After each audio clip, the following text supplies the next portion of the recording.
Yeah.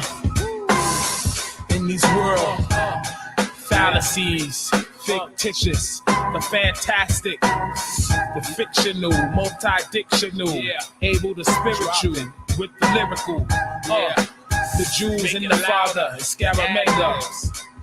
Abrasive like the Sahara, lyrical daggers catcher. Matter is batter smatcher. Mentally I entrap you. Rappers laying in pieces like a puzzle. Poking muffle, subtle maneuvers of trouble. Like this without the muzzle. Now it's without your bubble that you face me. Waste me, never, whenever terror. I kill like Gacy. Clever fills my trace these sick demonic acts on ladies. He made me crazy, so babe be acting shady like I'm your local sideshow. Title me vocal psycho. Vitally, though I might go and say I'm ill like homophobia, causing dystopia. You know it's only the symphony of the ill and evil. I kill your sequel, seafood controls whole area codes. The niggas on the low, so cold, ready to blow your old rigmarole. I fold fingers and blow mommies like a sniper that gets high to hide the hyper tripe, hyper rikers and five pipers to ease the pain on my sis. Going insane, I miss knowing the names of all the fine filth that I trash and slash hellish. I embellish the coroner's meat like I'm the reddish. Shock and tell us a sickness, horrific when witness, or records the world of my girl left with the quickness. It's chaos, supreme in the regime of cream.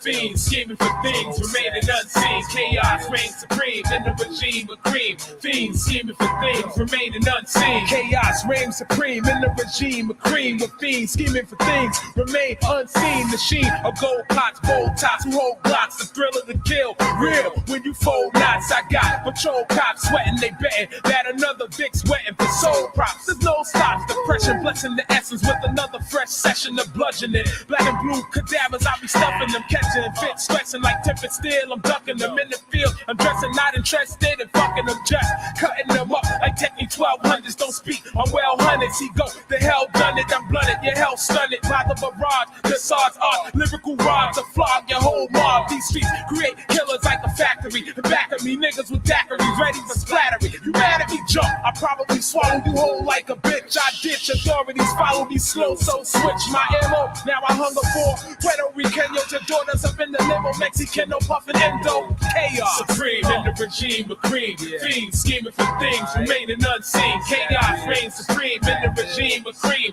Fiends scheming for things remaining unseen. Chaos reigns supreme in the regime of cream. Fiends scheming for things remaining unseen. Chaos. Block shotties have body bags wide open. I try hoping I might die like Odin. You cry holding internal organs, might soaking. I scope into your innermost fears by 10. I roll spears, I hope your armor holds up when I hit. My stylist close to riots like a diet, you deny it. Unanimous, your glamorous bands of damage. If your man insists you smoke like cannabis, you can't resist the temptation to say you weak-minded motherfuckers. You suck your mother's breast under others and run for cover when not unleash the stress from the depressed. I'ma let any crest like metal through vest. You best regress. East, west, these just laughs, and it's a shame at last. You get a name, shaming the game, and with the same soliloquies, abilities nil. You killing me, chill. If that's your definition of skill, are you for real? And still, I savagely ravage your cabbage like a chef with breath control and press your hole like a Lexus. I'm blessed with gifts like gold. You know the flow, bro, so act like you know. Chaos, supreme in the regime of cream. Fiends scheming for things remaining unseen. Chaos reigns supreme in the regime of cream. Fiends scheming for things remaining unseen. Chaos reigns supreme in the regime of cream. Fiends scheming for things remaining unseen. Chaos reigns supreme in the regime of cream. Fiends scheming for things remaining unseen. Yeah, that's how we do it. Chaos, Dino behind the boards. It's chaos, Father on the mic. Chaos, yeah. Mike L and A9. Linda.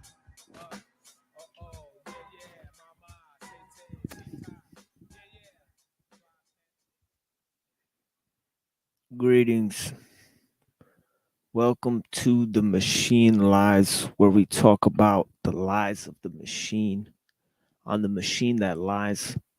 We're doing a continuation of a lot of things that we covered last time, in terms of the medieval philosophy, the lead into medieval philosophy that influenced the changes in theology during the Middle Ages. So we're talking about like from 900 AD to maybe around 1100 AD.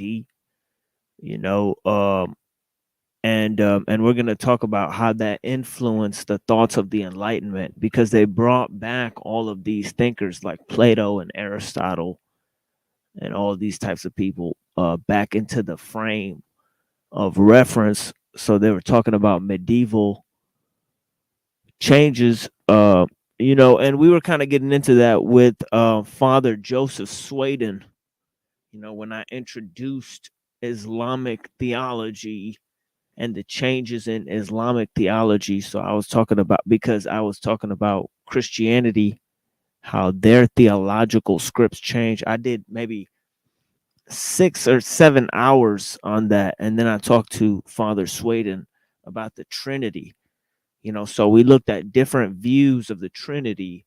So I'm going to look at different sects that developed in early Islamic thought as well. So we're just going to continue on with that. But we're also going to talk about how some of the apostasy in different sects had to do with their accepting of pagan philosophy into the mainframe of how they used to argue. And this is about scholastic theology. It's about medieval philosophy in the Islamic world, and we're going to look at different references from the internet and from different texts as well. So I'm going to talk about that for a couple hours. So if you guys don't want to nerd out with me, then feel free to vacate the premises. But if you guys want to learn about the Middle Ages, what were the thoughts during the Middle Ages? How did philosophy spread during the Middle Ages? Well, first I have here, a text, the history of philosophy by Copleston. It's not really popping up on the screen there, and I don't really feel like fixing my camera or whatever. But yeah, Copleston, this is page 215. He's talking about Avicenna. Okay, Avicenna. Okay, also known as Ibn Sina. Okay, this is one of the top Islamic philosophers. Let me go ahead and pull out some type of fucking representation of this person on the internet so you guys could take a look at where this person's from and what the deal is. This is a person from Persia, modern day Iran. So, and this is one of the main texts for philosophy when they teach in Christian theology. You know what I mean? So Copleston, you guys look into this. This is a crazy resource on like philosophy and stuff, But yeah, one of the things that it says in here is that Avicenna or Ibn Sina, 980 to 1037 AD, was a real creator of a scholastic system in the Islamic world. Okay. Borrowing from the metaphysics of Aristotle, he says. Okay. So he's borrowing from this ancient Greek system, and this is one of the okay. So let me pull up a little picture of this cat, Ibn Sina, so you guys could take a look at Ibn Sina, because this is 900 AD, and this guy had a real effect on philosophy and science, really, But it says that this guy was from a school, a physician in the Islamic world, 980 AD. You know, he wrote a canon of medicine. He's from Persia. Okay. You know what I'm saying? Let's see what else it goes into over here. You mean? Okay, so this is the region where he was born. You know, this is like modern day Iran. You know, but yeah, let's see what's going on here.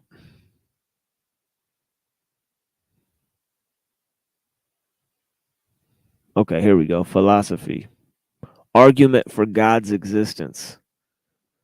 Okay, that's what we're gonna get into. This guy had a weird way of proving God's existence, called the argument from contingency, that developed in the medieval world, and it was one of the top proofs for God's existence. You know, but it was based on pagan philosophy. You know what I mean? Yeah, I had to fix all the people that were mods. You know what I mean? Like there were so many people that were fucking mods out here. So yeah, I had to like reset all the mod settings. So there's only like two or three. Yeah, there's only like actually I don't know. There's like 8 like random people that are mods. I don't know what's going on, but yeah, I'll fix all that shit later. But yeah, let me see.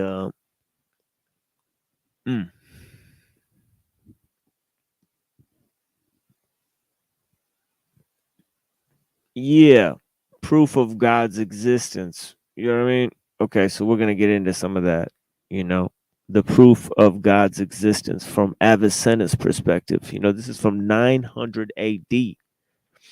Okay, let me read some of this. This is in Copleston, page 216 in the History of Philosophy, Medieval Philosophy, Part 1. It says, in Avicenna's eyes, the notion of necessity is also a primary notion, for to him all beings are necessary. Okay, you understand what that means? Necessary. The necessity of God to create what he has to create. You know, in other words, like God has to create. You know, God is bound to create, you know.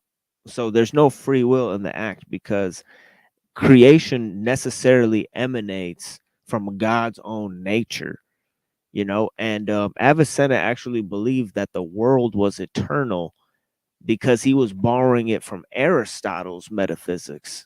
See, Aristotle thought that the world itself, from the beginning of creation, was just eternal, you know, that God didn't make the world, he didn't create the world, you know.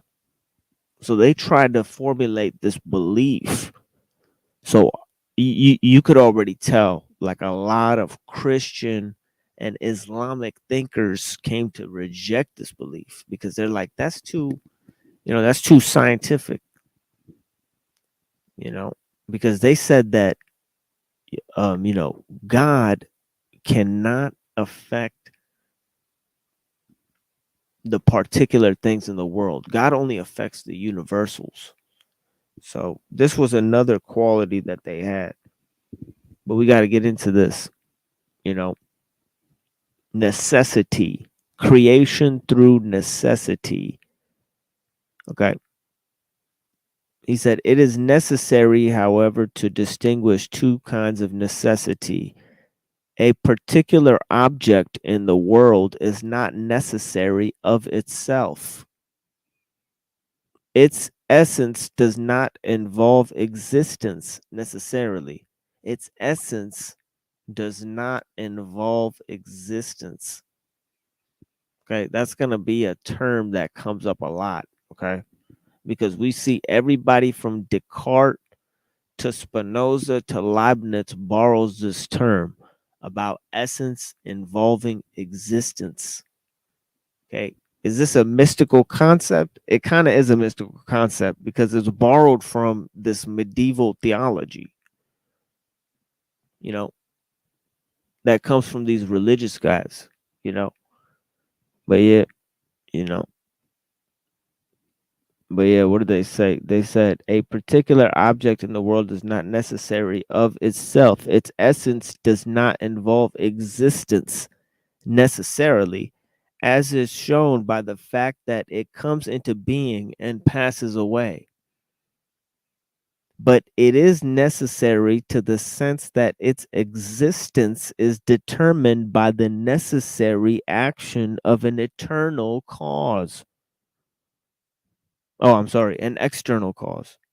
But as we'll see, he also argues that the cause has to be eternal because it's a necessary existence that causes it, you know.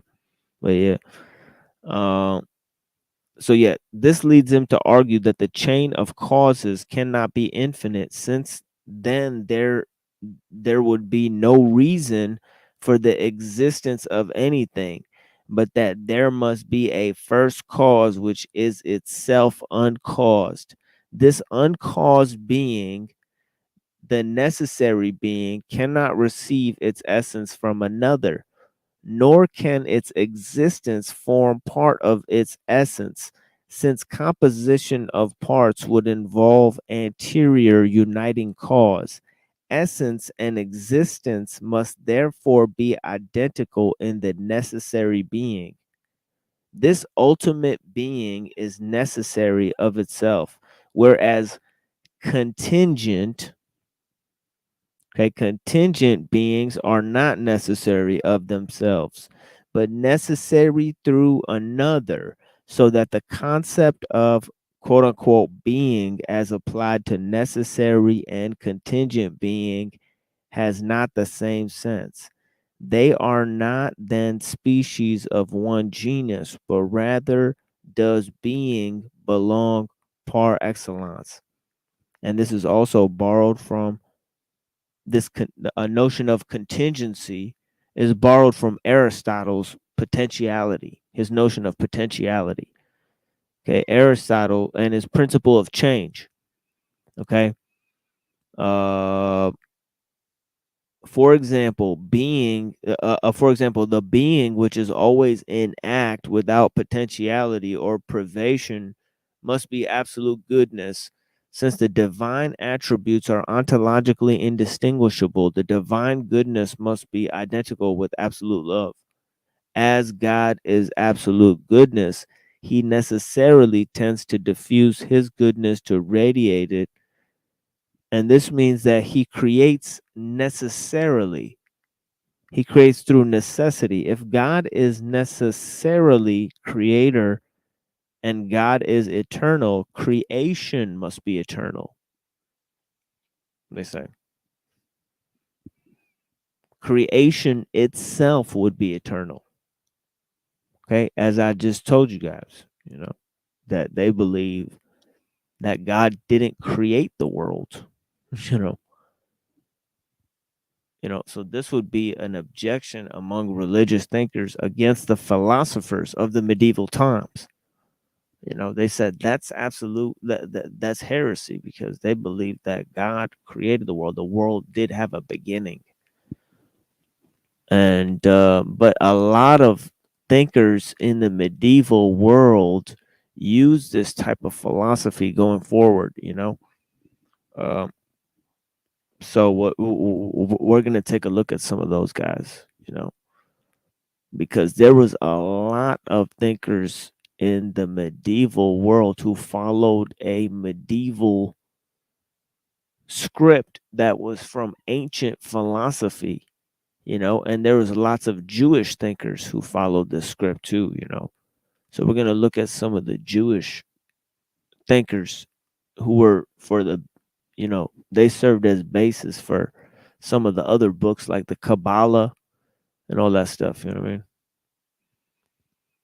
So let me see what this is. Let me get to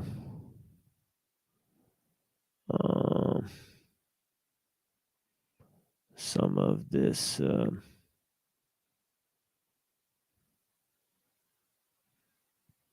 relations.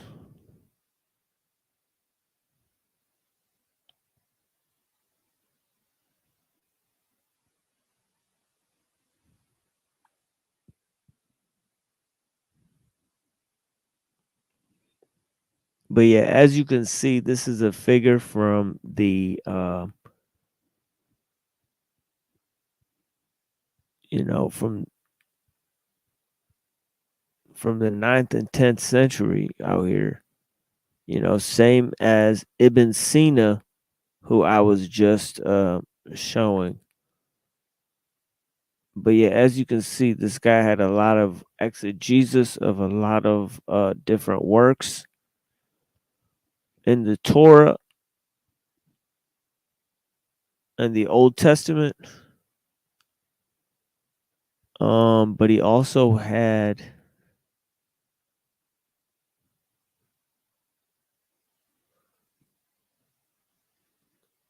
became some of the doctrines, the Halakha, that's another writing there, you know, Jewish religious laws, you know, rabbinic Judaism, you know what I mean?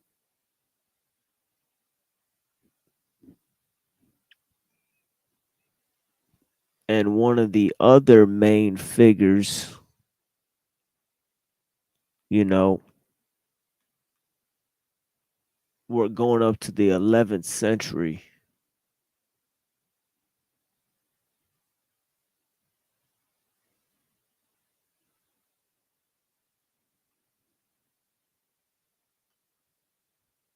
That the mystical text of Judaism came from, you know, was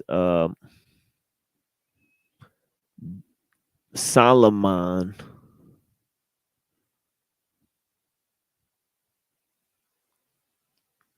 Gabaral, Andalusian, 11th century Andalusian poet. Andalusia is what they called Spain at the time. He's a Jewish philosopher in the Neoplatonic tradition. You see that? In the Neoplatonic tradition. And you see what age this is. This is all the way in the 11th century. Okay. Look, one source credits him with creating a golem. That's crazy. He might have been the discoverer of AI. You know what I mean? But look, it says, uh, in the history of philosophy, he's known for the doctrine that all things, including the soul and the intellect, are composed of matter and form, which is known as universal holomorphism. And he's known for his emphasis on the divine will. Anyways, okay. But yeah, this guy Ibn Sina, you know, from the 9th century, he went on to influence um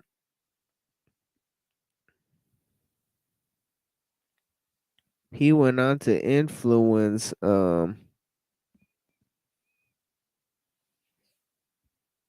the question about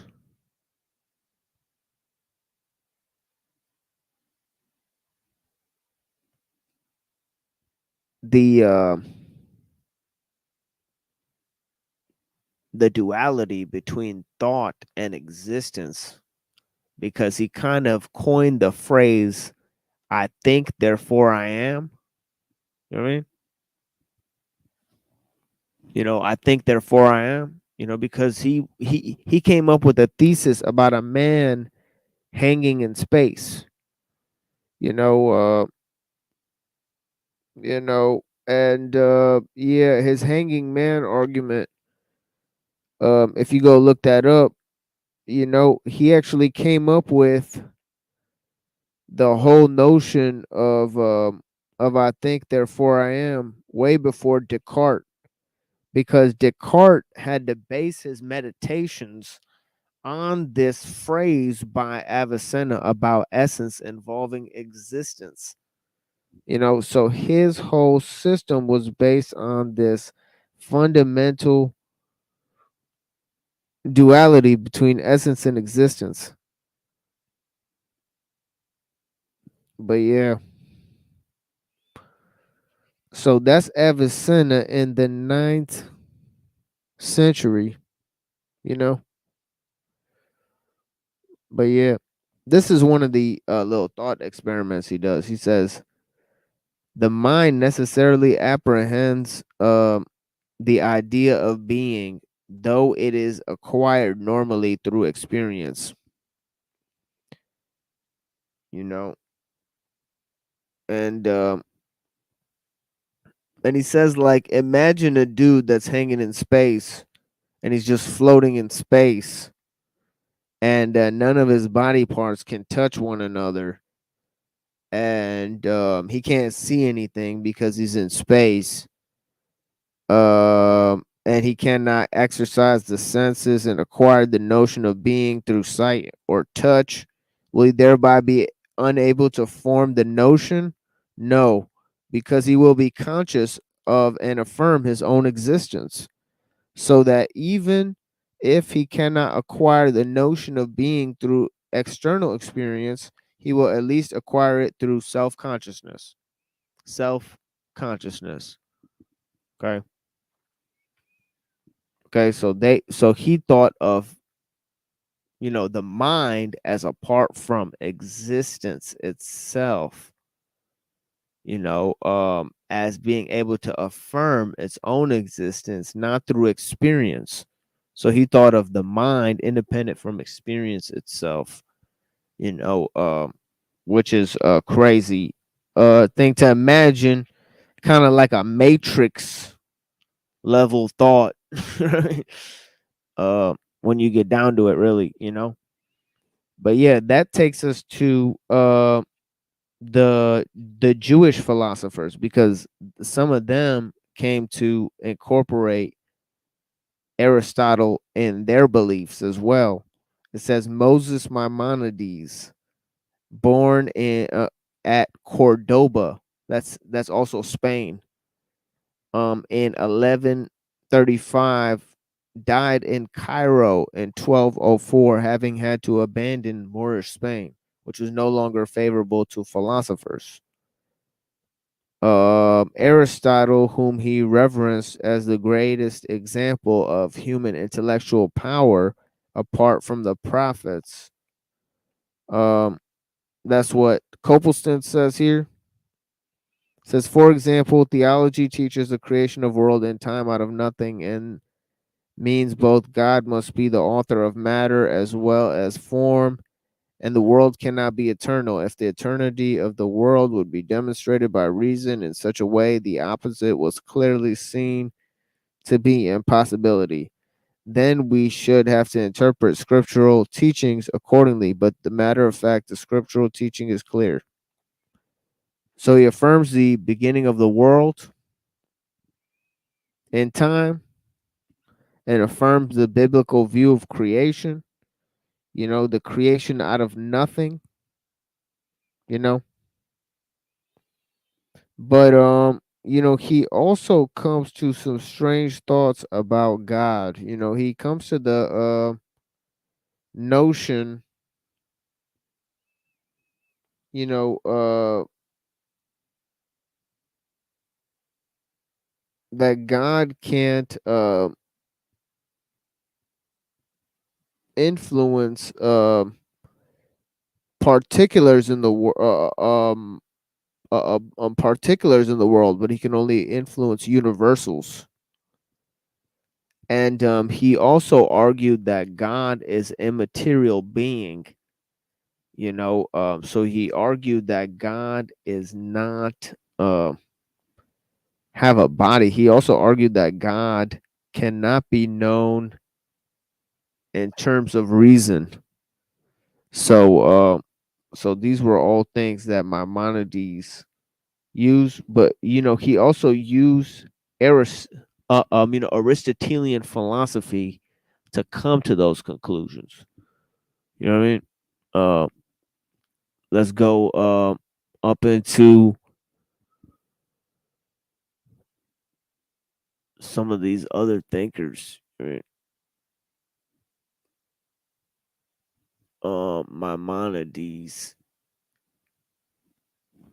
Who else we got? Aquinas, you know, that's a Christian thinker that kind of went along the same lines, uh, you know, he he came a little later. He was around the 1200 AD. He was like a Christian who combined a lot of his thoughts with Aristotle as well. So again, we're looking at 9th through 11th century, guys.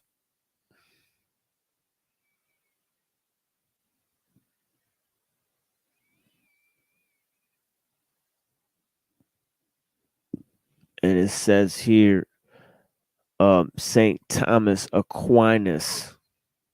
It's not going to take me long to find out. Okay, right here in the second paragraph, it says Thomas was prominent proponent of natural theology, once termed physico-theology.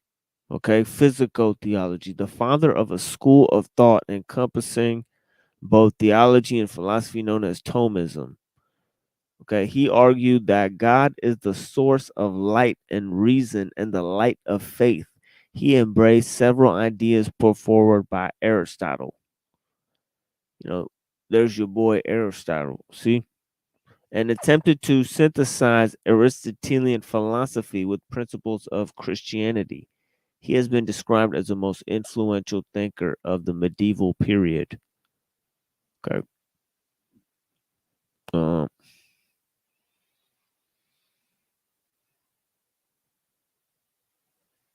Let me pull up this. Oh shit. Okay, let me not click that. Click fucking with this shit. Maimonides. I don't think I really pulled this up, did I? Maimonides. Okay. This motherfucker. Maimonides. The Rambam.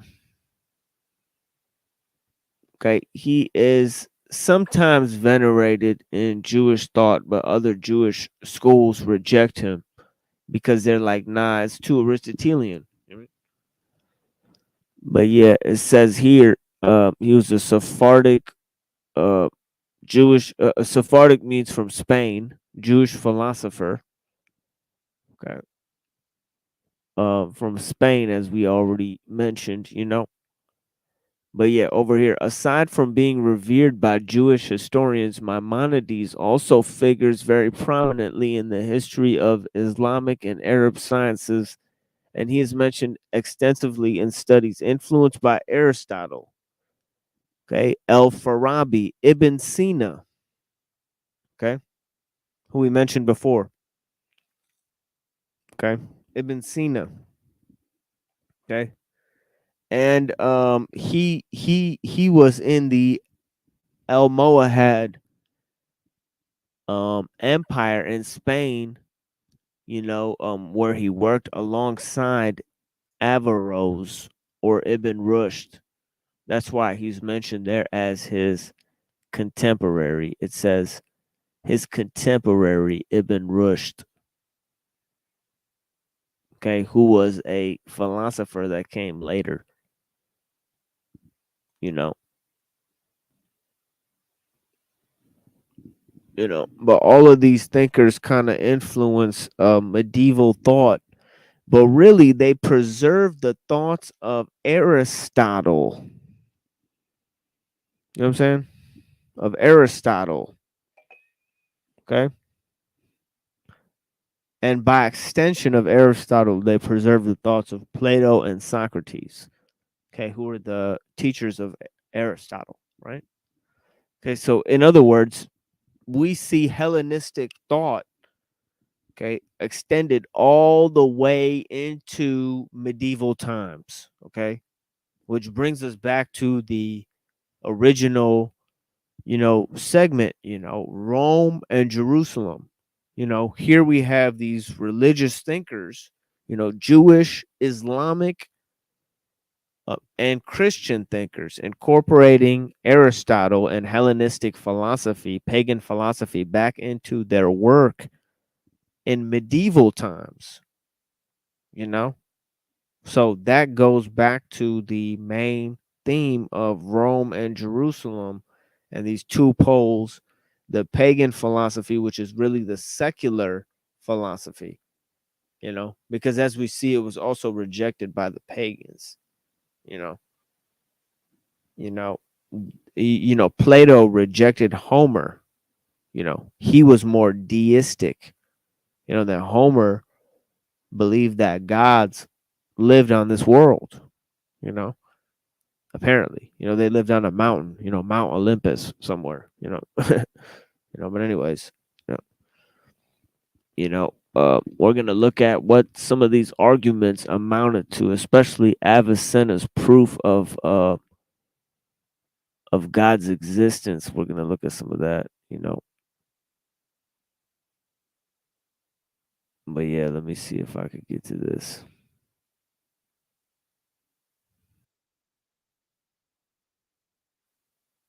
Okay, let me see this here. See if I could put you guys on some of this argument again of God's existence by Avicenna. The argument from contingency that was used by many Christian philosophers, and Jewish philosophers too, throughout the ages, because they continued to rely on Aristotle, but Aristotle was rejected by certain of these thinkers. Like Aquinas rejected features of Aristotle, Maimonides rejected other features of Aristotle, and then Ghazali rejected Aristotle and Plato wholesale.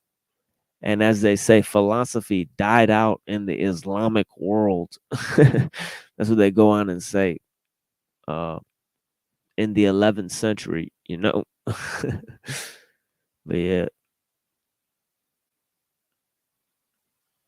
That's basically the line of thought Avicenna follows, but of course his version is going to be a bit more complicated and tightly argued. First, we need to think back to the distinctions introduced in the previous episode. You'll remember that Avicenna draws a contrast between essence and existence and explains that something will be impossible, contingent, or necessary. Okay, there we have those main terms: essence, existence, contingent, and necessary. Okay, and essence means necessary. Existence means contingent. Okay, that's how they measure up, in this kind of analysis. You know what I'm saying? Depending on how its essence relates to its existence. If something has an essence that precludes its existence, like a round square, then it obviously cannot exist. It is impossible. Contingent things will have essences that are in themselves open or neutral with respect to existence. Considered in themselves, they might exist or not exist. To explain why they exist, or don't exist for that matter, some cause needs to intervene to preponderate them to existence or non-existence, as Avicenna would put it. Finally, a necessary existent would be that whose essence guarantees its existence.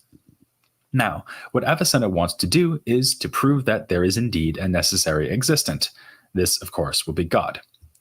To deny that there is any such thing would mean insisting that everything that exists is contingent, since there are clearly no impossible things that exist. So let's consider that scenario. Could it really be the case that everything that exists contingently? It might seem so. Of course, each contingent thing will need some cause other than itself, which will preponderate it to exist. Since that cause will itself be contingent, it will in turn need another cause to make it exist. Okay. So the necessary existent is the thing that's essence involves existence, okay, which is God, okay, for Avicenna. Okay, that's going to be God. Okay, but the necessary existent, okay, which is the causeless cause, the one non-contingent thing, is really, it could be the universe itself. And that's the problem with his line of thinking, as we'll come to see.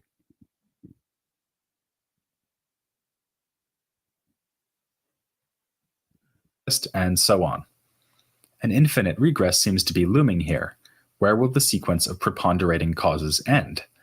But this is actually not the problem raised by Avicenna, and rightly so.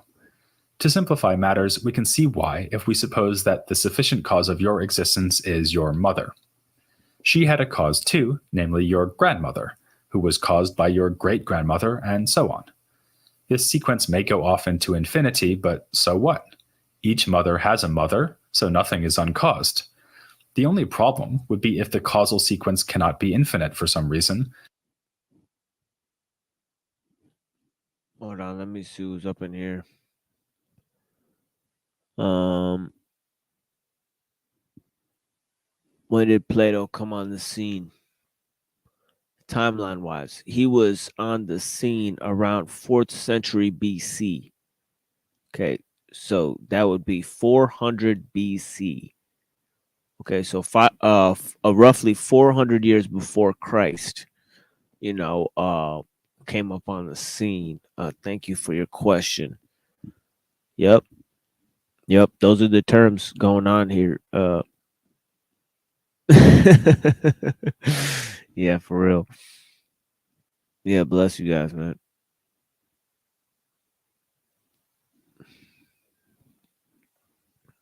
For instance, because the universe has not existed eternally. But Avicenna is not the man to say that, because, as we'll see, he thinks the universe is indeed eternal. Instead, Avicenna asks us to think about the entire collection or aggregate of all contingent things. In other words, we should consider the sum total of every contingent thing that exists now, has ever existed, or ever will. Now, what is the status of this collection of things? Obviously, it isn't impossible, because it does exist. Rather, the collection as a whole is presumably contingent. This is the point where Avicenna is articulating the basic intuition that the whole universe, with its entire history, could have failed to exist. But if the whole aggregate is itself contingent, then it must obey the rules that apply to any contingent thing. In other words, it must have an external cause that preponderates it to exist. Now Avicenna pounces. The external cause is certainly not impossible, since it would never exist in order to serve as a cause, nor can it be contingent, since then it would be included within the big aggregate of all contingent things that it causes. That leaves only one possibility, namely that the external cause is necessary.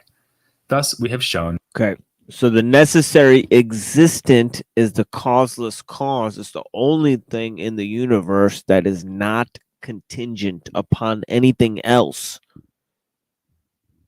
for its existence, so it is the one thing in the universe. There's only one unique thing in the universe that can fulfill that role, is what he comes down to, There is a necessary existent, known to its friends as God. It might seem that we could avoid the conclusion by rejecting Avicenna's assumption that the aggregate of contingent things is itself contingent. Okay, each thing inside the collection is contingent, but does that mean that the collection as a whole is contingent? We might consider a mathematical parallel here. Avicenna's aggregate looks a lot like a mathematical set, and sets frequently have features that their members do not. For instance, the set of numbers is not a number. Or if you stopped paying attention in... Yeah, we were talking about this partly on our Friday stream about the set of all sets and the number theory of sets, and how it came from this concept from Plato about apeiron and mikton. But yeah, guys, go look at the Friday show if you guys want to go see about that. It's about like zeros and ones and existence and non-existence and being and becoming, essentially, put in a Neo-Pythagorean sense, it's like zeros and ones. You know what I mean? But yeah. Math class when you were 13 years old and don't like that example, think of a clock. The parts of the clock might each be small, even though the clock as a whole is big. In general, then, wholes don't automatically share the features of their parts. So maybe the whole collection of contingent things isn't contingent after all. It might be necessary. Translating that into less technical language, this would mean that the universe, past, present, and future, has no external cause. Instead, it simply must exist, and requests for an explanation of its existence are wrong-headed. That sounds like the sort of thing that a modern-day atheist might say, so it's a bit surprising to see that Avicenna is fairly relaxed on the point. He sees that an opponent might raise this objection against his proof, and, as if shrugging his shoulders, says that in that case, the opponent would just be giving him what he wants.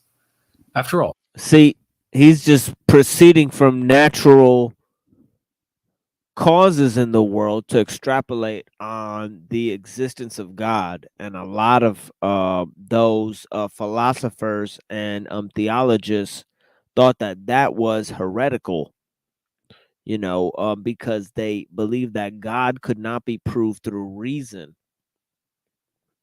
yet they described how they could know about God's existence, through reason. So Avicenna kind of cut out the middleman, but that kind of brought his thinking on the level of atheism, because the facts he laid out for proving God's existence were based on empirical evidence, of observing nature. So it was just natural philosophy. You guys see what I'm saying? Or nah? he is out to prove that there is a necessary existent. The opponent has actually admitted that. It's just that the opponent thinks that this necessary existent is the universe itself. So, as Avicenna says, in a way, this is what was sought. The objection is no objection at all, but a capitulation. Unfortunately for Avicenna, though, we can now see that his ingenious proof has not gotten him as far as he might have hoped. Perhaps there is a necessary existent, but it turns out to be the universe itself. Or maybe there are even many necessary existents. Perhaps there are many gods, as in pagan belief. Or maybe the necessary things aren't even divine. We might think that numbers necessarily exist, for instance, or Platonic forms. Avicenna may as well go around wearing something that says, "I proved there is a necessary existent, and all I got was this lousy t-shirt." Unless, that is, he can show us that the necessary existent, established by his argument, is to be identified with the God worshipped in Islam. Ugh. Avicenna now turns. See, that's why I hate these motherfuckers. They didn't get away with making lame jokes like that, man. It's just not necessary, man. You're gonna give a philosophy lecture, just give a fucking philosophy lecture. Talk about fucking t-shirts and lame bullshit like that, man. Come on, man. Be professional. This guy's a fucking clown. Sometimes, it's hard to listen to his like fucking jokes. That's why I had to cut this short. Because he starts making jokes, he starts coming up with names for gods and shit. I'm just like, come on, man. It's fucking retarded. But yeah. Turns to this further task with great energy. It's corny. Devoting lengthy sections of his various works on metaphysics to showing that a necessary existent must indeed have all the attributes we would associate with God. It turns out, or so he will argue, that necessary existence implies a wide range of other features, such as uniqueness, immateriality, wisdom, power, and generosity. Necessity thus becomes the core idea in Avicenna's Okay, uniqueness, immateriality, goodness. Let's go with those three. Okay, uniqueness. Okay, because God is one. Okay, he is the necessary existent. He's the only thing in the universe that's not contingent, so he's unique. Okay, immaterial. Okay, because God has to exist outside of the things that change in the world. The things that change in the world are made of materials, parts that change, things that lose their parts. Okay. So God doesn't have parts. So he argued that God was immaterial. Okay, another one, goodness. He argued that God has to act through pure goodness. We already covered that one. But yeah, this one's kind of strange because, it kind of puts God in a corner. It takes away God's free will, cuts off God's hands from his creation because God has to do these things. He has to act in these things, and he can only influence the physical realm. He's not part of the physical world, for Avicenna. You know what I mean? But yeah, so he doesn't directly influence the physical world. He influences the world through the immaterial, which is to say the universal, in his way. And he influences the world through what is eternal, But yeah. Let's go and move to a little tiny bit more of this, and then we'll move to what some of the philosophers said about it. Understanding of God. In this, With some of the Islamic thinkers who came to reject this form of thinking, what they said about it. he is radically departing from the Aristotelian tradition. Before Avicenna, it was traditional to prove the existence and features of God by reasoning from features of the world we see around us. For instance, Aristotle himself had argued that we need an immaterial divine mover to explain the eternal motion of the heavens. Other arguments invoked the perfect design of the universe to prove that there is a wise and powerful creator. Avicenna, by contrast, argues that there must be a necessary existent if anything whatsoever is to exist at all. Then he extracts the entire range of familiar divine attributes from that notion of a necessary cause. That turns out to be a rather laborious enterprise, because Avicenna needs to argue for each individual attribute one at a time. I'll just give you a couple of examples. The first thing he needs to do, of course, is show that there is only one necessary existent, since God is unique. Avicenna's argument is ingenious. He asks us to imagine that there are more than one necessary existence, and then he'll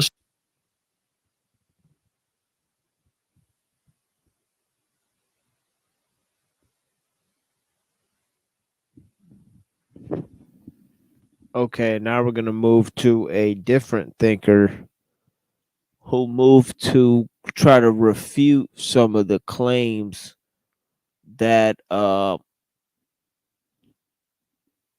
was made by Ibn Sina, who was part of a school of thought that was influenced by Aristotle. Okay. But yeah, when we move into the some of the thinkers, the theologians, they rejected some of Aristotle's assumptions and thoughts. Let me go to this video here, or actually, let me first pull up this page here so you guys can see some information on Al-Ghazali. By the way, he's also mentioned in the Copleston book,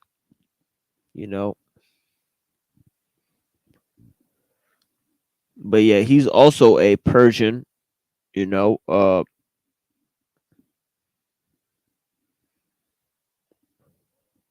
it says here,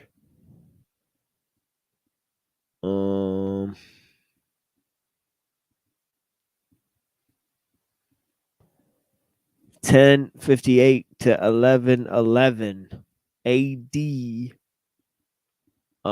Al-Ghazali, he's considered, he is known as, it says he is known as one of the most prominent and influential, in a bunch of shit. It says logician, theologian, philosopher, like all this stuff attributed to him, And of course, it gives a lot of high attributes to him in terms of his repute among Islamic theologians. So Al-Ghazali, 1100 AD, you could put it right there. Let's see what he had to say about Platonic philosophy. I got another good video on that. Let's see this here.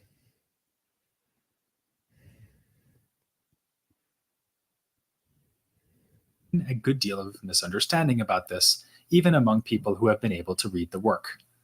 It used to be thought, in fact it probably is still widely thought, that philosophy more or less died out in the Islamic world after the 12th century.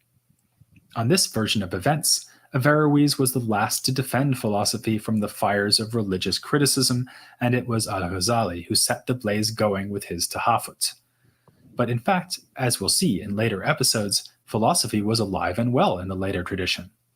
There's even a case to be made that, far from being the arsonist who incinerated philosophy, Al-Ghazali played a major part in helping it to survive and stay relevant in the East.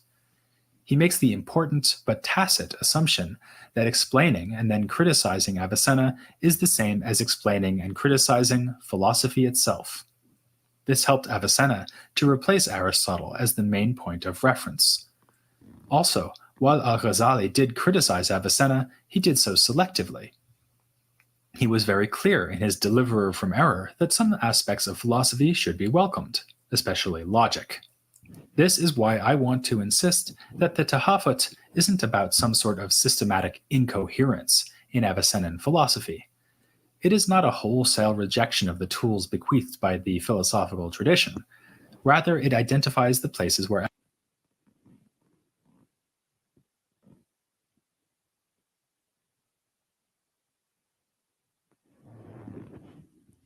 Damn, he said bequeathed.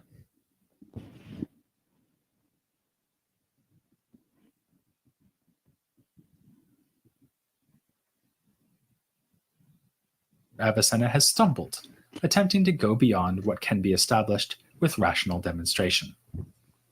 Which is not to say that these are only minor and forgivable mistakes in Al-Ghazali's eyes. At the end of the Tahafut, he identifies 3 philosophical teachings that are completely unacceptable and qualify for the label of heresy. They are the claims that the universe is eternal rather than created, that God has no knowledge of particular things but only of universals, and that only the soul lives on after death, with no. Okay, so let's go into that. Okay. The first claim that the universe is eternal, it's not created by God. Okay. The second claim is that God only knows universals. He doesn't know the particular instances that occur in the world. So he doesn't have direct influences on the changes that occur in the world. Okay. And the third is that when you die, your soul is immaterial. Okay. Meaning that that you won't have a body when you die. Okay. He comes to refute all 3 of these claims with types of arguments that show the logical inconsistency of these claims. Okay. So, yeah. No possibility of bodily resurrection. Especially the second doctrine about God's knowledge is one that is specifically associated with Avicenna. Al-Ghazali is saying here that Avicenna and his followers have actually abandoned Islam. They are not merely wrong, they are apostates and can be punished accordingly. On other topics, the philosophers are wrong, but no more so than other misled Muslims, for instance, the Mu'tazilites. Then, there are some cases where the philosophers are arguing for the right conclusion, but not doing a good enough job of it. An example is their attempt to prove that the soul is immaterial. Al-Ghazali probably agrees that the soul is not a body, he just doesn't think Avicenna and friends have managed to prove it beyond doubt. Al-Ghazali is very interested, one might almost say obsessed, with the question of whether arguments are demonstrative. This is another legacy he passes on to later Muslim theologians. The way he proceeds in the Tahafut anticipates what we will find among generations of authors in the Asharite tradition. Doctrines and arguments, especially from Avicenna, will be laid out and then criticized as false or simply inadequate. We often find Al-Ghazali saying that a certain philosophical... So this is what I explained last time, that the Asharites were the movement that came to reject the Mutazilites. Okay, so these are two movements in Islamic thought. One claims that God did not have free will in terms of creating, okay, that God created out of goodness, and that man has free will to determine God through his free will and reason. Okay, that was the Mutazilite view. And then the Asharites came to reject that view. Okay, they said, no, God has free will over creation. Okay, God does not create by necessity or through his own nature. Okay, but God creates human beings to follow his will. That was the view of the Orthodox theologians in Islam. So they kind of rejected, the view of philosophy, you know what I mean? Because that other view kind of aligns with Avicenna, because Avicenna said that God acts through his goodness and through his necessity. Remember that? But yeah. argument is the product of what Avicenna called wahm, or estimation, the faculty that sheep use to perceive the hostility of wolves. But in humans, it is also responsible for misleading impressions that we find almost impossible to resist. For instance, it is your wahm that would tell you that there must be empty space surrounding the physical universe, something Avicenna firmly denies. Turning Avicenna's idea of wahm against its author, Al-Ghazali says that such philosophical arguments as those offered to prove the eternity of the world proceed on the basis of wahm and misleading supposition. More careful reflection shows that the universe need not be eternal, and in fact that anyone who says it is eternal is effectively denying that God created it. This is the first topic taken up in the Tahafut. Establishing the dialectical pattern he'll use throughout, Al-Ghazali summarizes several arguments to show that the universe is eternal and refutes each one in turn. These arguments are clearly drawn from Avicenna, and in fact, Al-Ghazali is on pretty shaky ground with his assertion that all the philosophers would endorse them. In fact, plenty of philosophers who wrote in Arabic denied the eternity of the universe. Among Muslims, there were Al-Kindi and Arazi, and we could add the Persian thinker Miskawayh. Among Jews, there was Sa'adi Gaon. Yeah, Al-Kindi was a Christian, as far as I know, but I don't know. Who, like Al-Kindi, borrowed arguments from Philoponus to show that the universe was created with a first moment in time. In fact, I'd go so far as to say that this was the mainstream philosophical view before Avicenna. But Al-Ghazali isn't going to let that bother him, and mentions only Plato and Galen as exceptions to the supposedly universal philosophical belief in eternity. Like the universe according to Al-Ghazali, my time is limited, so I can't go through all the arguments and counter-arguments we find in the Tahafut. I'll focus on the first one, which Al-Ghazali identifies as the most persuasive argument of the philosophers. On their behalf, he argues that a temporally limited effect cannot come from an eternal cause. God is eternal, so his will should likewise be eternal. And if he has an eternal will to produce the universe, then surely the universe too will be eternal. Not necessarily, replies Al-Ghazali. God could eternally will that something happen at a certain time. For instance, he may always have willed that you would be listening to this episode right now, in which case I'm grateful for his help with building the podcast audience. The philosophers aren't persuaded. If nothing at all exists, then what could lead God to choose one moment rather than another for the universe to begin? Something must change to make the moment he chooses be the right moment for him to create. We are given the culturally resonant example of a man pronouncing that he will divorce his wife. This must be effective either immediately or contingent on some other event. The husband could, for instance, say that the divorce will be official as soon as the woman enters their house. But in God's case, there are no other events that could trigger the creation, so the universe must exist whenever God wills it, namely eternally. Again, Al-Ghazali admits that this is a seductive argument, but it falls below the level of demonstration. The divorce case is just an example, not a proof that eternal decisions must produce eternal effects. Unless the philosophers can give further argument for their claim, they and Al-Ghazali will just have to follow the example of the divorcing couple and go their separate ways because of irreconcilable differences. The philosophers try to do better by saying that before the universe exists, all moments of time are indistinguishable. Any moment would do as well as any other to be the time at which the universe begins to exist. This means that in order to create, God would have to choose one moment arbitrarily. But how can God do anything arbitrarily? We saw this argument before in Al-Razi, who proposed as a solution that a foolish soul would be responsible for selecting the fateful moment of creation. This is because Al-Razi thought arbitrary choice unsuitable for a perfectly wise deity. For Avicenna, the argument would be even more powerful, since he thinks that all aspects of God are necessary. And how could God's selection of a moment for the start of the universe be both necessary and arbitrary? This brings us to the real core of Al-Ghazali's disagreement with Avicenna. Against Avicenna's necessitarianism, Al-Ghazali wants to uphold God's untrammeled power and choice.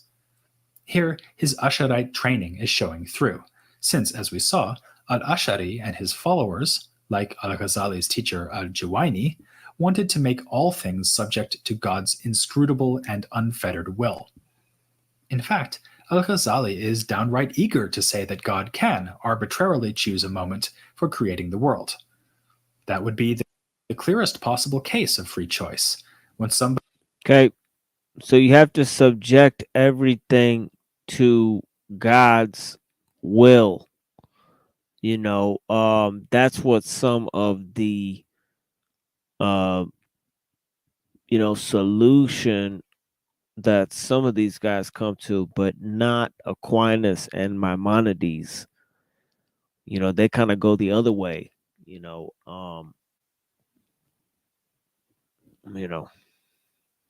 is presented with more than one option and just picks one. And that way is the way of Aristotle. Al-Ghazali gives the example of being offered two equally succulent dates, of which you can only have one. You wouldn't just stand there unable to take either date because they both look so delicious, you'd grab one. Here Al-Ghazali is anticipating a famous thought experiment devised by the medieval Christian thinker John Buridan, who instead envisioned a donkey standing between two equally appealing bales of hay. Okay, so Christians borrowed this argument too. Another argument he uses is about cotton burning. He said if you burn cotton, then he said that some may say that it's the burning of the fire that makes the cotton burn, that lights the cotton on fire. But he said that actually another thing happens in between the burning of the cotton and the lighting of the fire, which is that you light up the fire, then God commands cotton to burn, then cotton burns. So he said that assuming that it's the fire that causes the cotton to burn and not God's will that sits in between the lighting of the fire and the burning of the cotton, is actually assuming that the cause is actually correlate. It's mistaking correlation for cause. He said that doesn't mean that something caused something else. But yeah.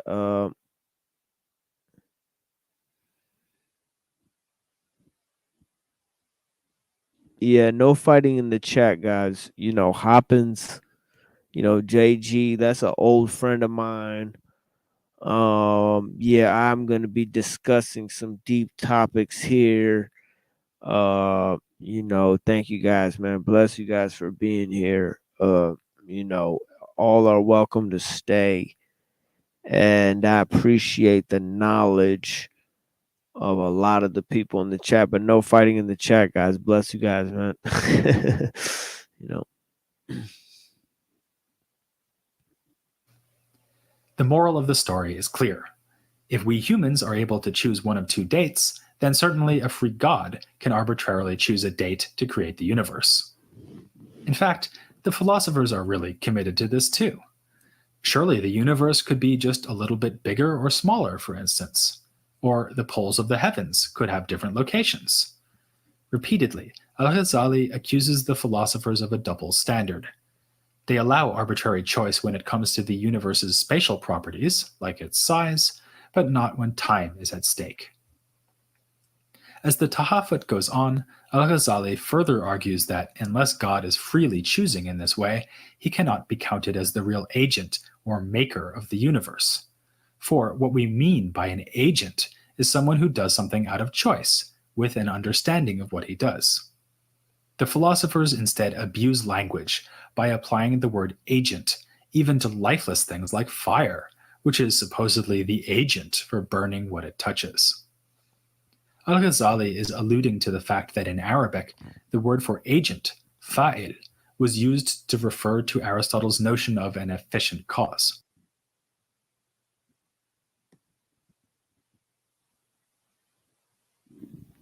This is a good question. What is the biggest problem with using Aristotle in philosophy? I wonder. Well, there's no problem with using him in philosophy because he's kind of one of the founders of philosophy as we know it, you know, and also one of the founders of science and logic as we know it.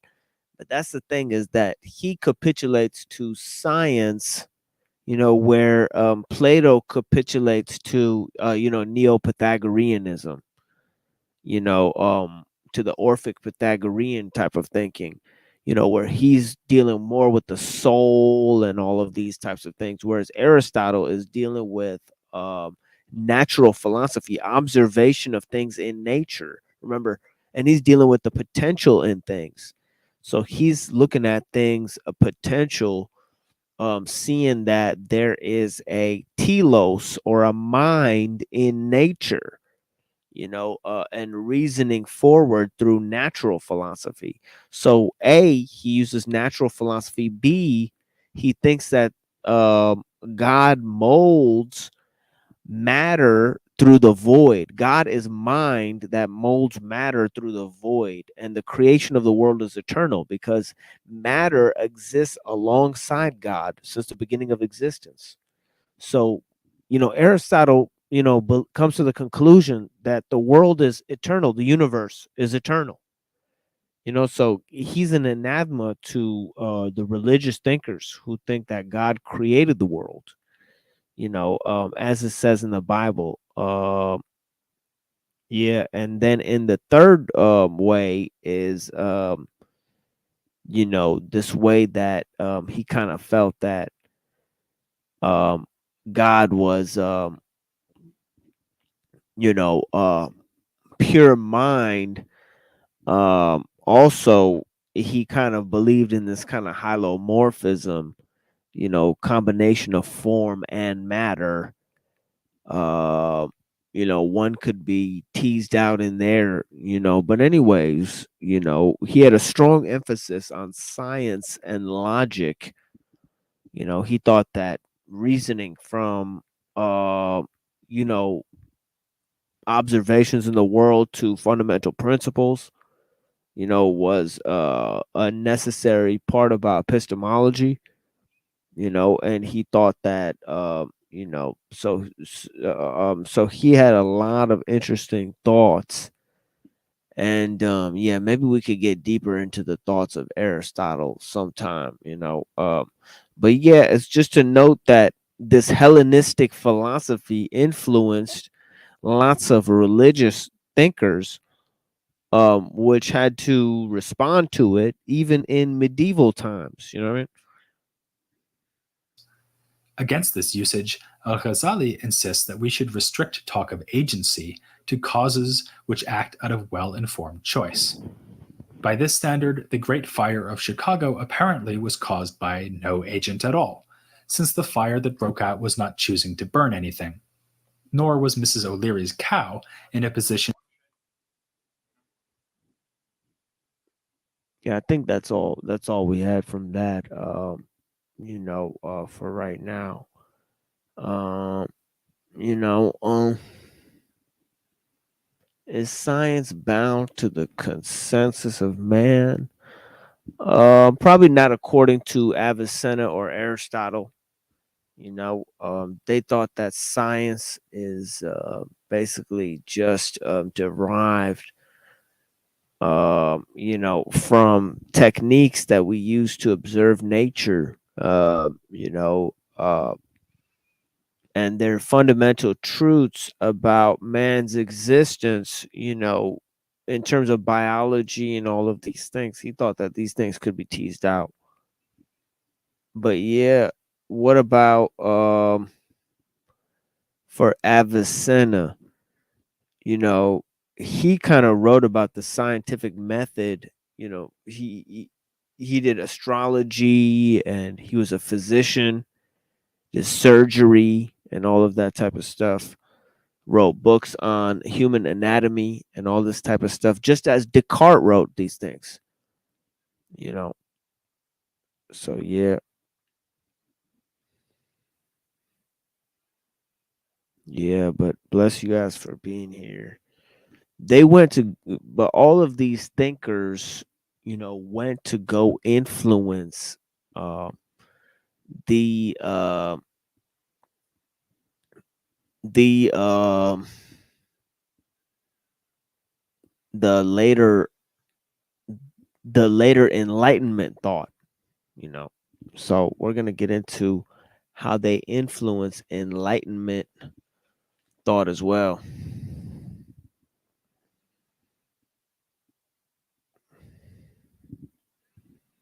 Let me just open up my book right here. Sorry.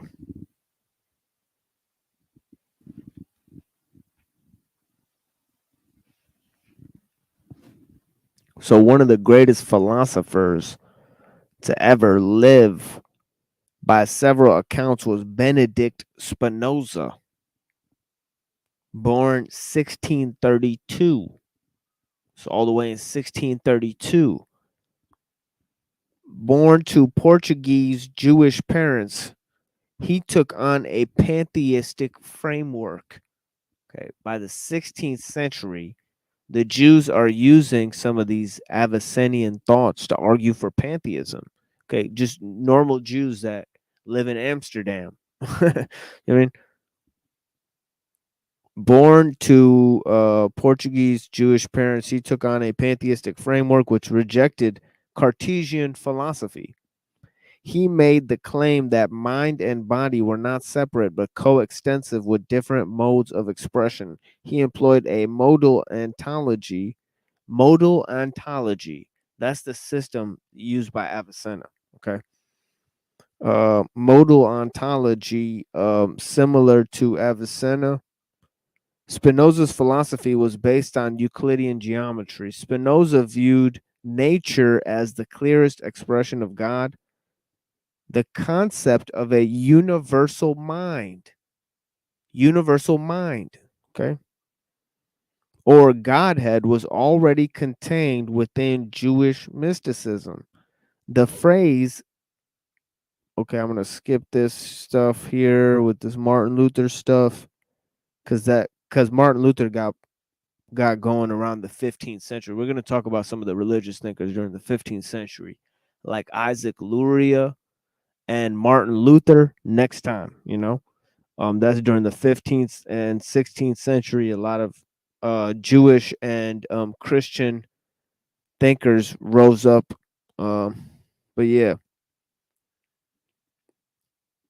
Spinoza aligned the scientific and the rational with the mystical and the pantheistic. The belief in God as an impersonal essence whose essence involves existence. There's a term right there. Essence involves existence. That's used by Spinoza. Okay, just as it was used by Avicenna to describe God, okay, was a term used from Descartes to Leibniz to Spinoza, as we're going to see.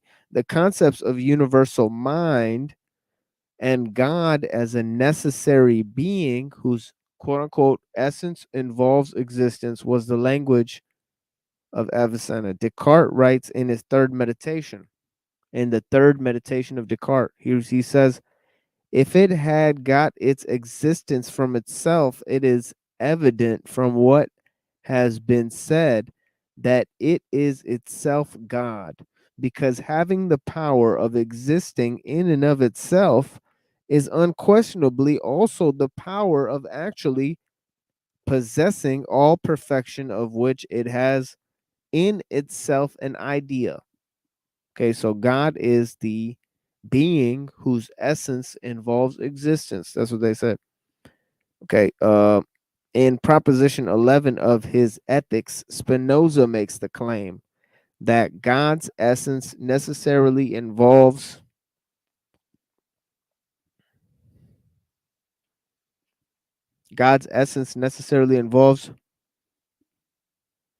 guess what it is? Existence. Leibniz repeats the notion in section 44 of his monadology. Okay. So in Leibniz monadology, in Spinoza's ethics, and in Descartes' meditations, we find the same argument from Avicenna, a 9th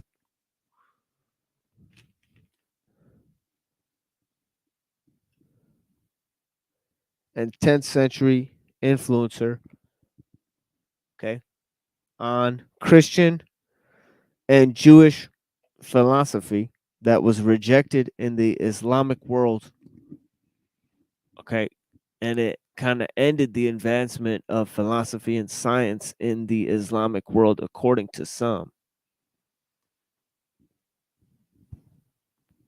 But some of these arguments are even going into the modern world. We're going to look at one example of that here with the historical debate by Copleston, whose book I was just reading from, and Bertrand Russell, where he's using Avicenna's argument for God's existence all the way in the modern age.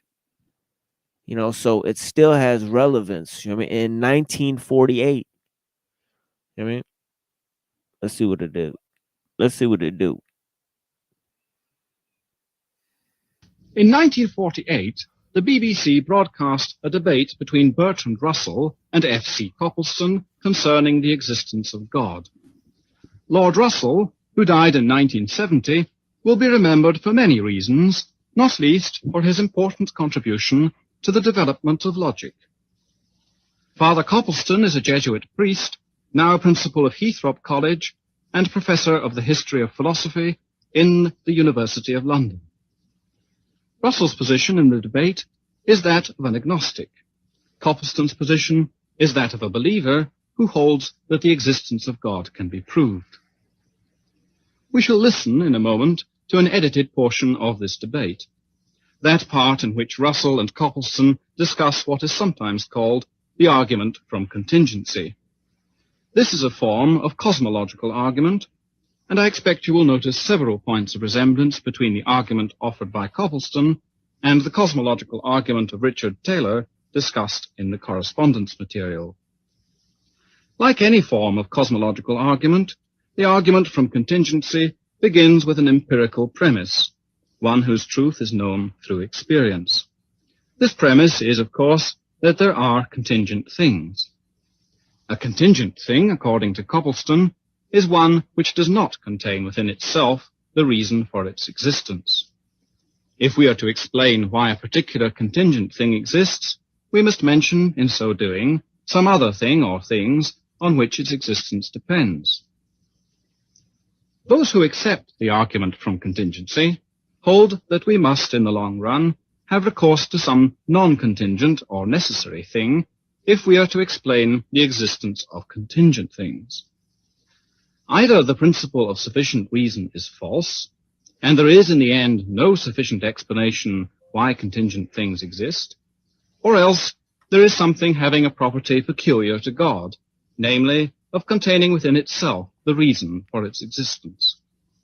If we find it unacceptable that the existence of contingent things should in the end have no explanation, we must, it is argued, conclude that there is a God.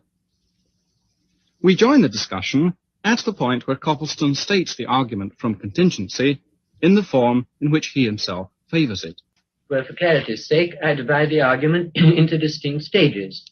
First of all, I should say, we know that there are at least some beings in the world which do not contain in themselves the reason for their existence. For example, I depend on my parents, and now on the air, on food, and so on. Now, secondly, the world is simply the real or imagined totality or aggregate of individual objects, none of which contain in themselves alone the reason of their existence. There isn't any world distinct from the objects which form it, any more than the human race is something apart from the members. Therefore, I should say, since objects or events exist, and since no object of experience contains within itself the reason of its existence, this reason, the totality of objects, must have a reason external to itself, and that reason must be an existent being. Well, this being is either itself the reason for its own existence, or it is not. If it is, well and good. If not, then we must proceed further. But if we proceed to infinity in that sense, then there's no explanation of existence at all. So, I should say, in order to explain existence, we must come to a being which contains within itself the reason for its own existence. That is to say, which cannot not exist. This raises a great many points, and it's not altogether easy to know where to begin. But I think that perhaps in answering your argument, the best point with which to begin is the question of a necessary being. The word necessary, I should maintain, can only be applied significantly to propositions, and in fact only to such as are analytic, that is to say, such as it is self-contradictory to deny. I could only admit a necessary being if there were a being whose existence it is self-contradictory to deny. I should like to know whether you would accept Leibniz's division of propositions into truths of reason and truths of fact, the former, the truths of reason, being necessary. I certainly should not subscribe to what seems to be Leibniz's idea of truths and reason and truths of fact, since it would appear that for him there are in the long run only analytic propositions. I don't want to uphold the whole philosophy of Leibniz.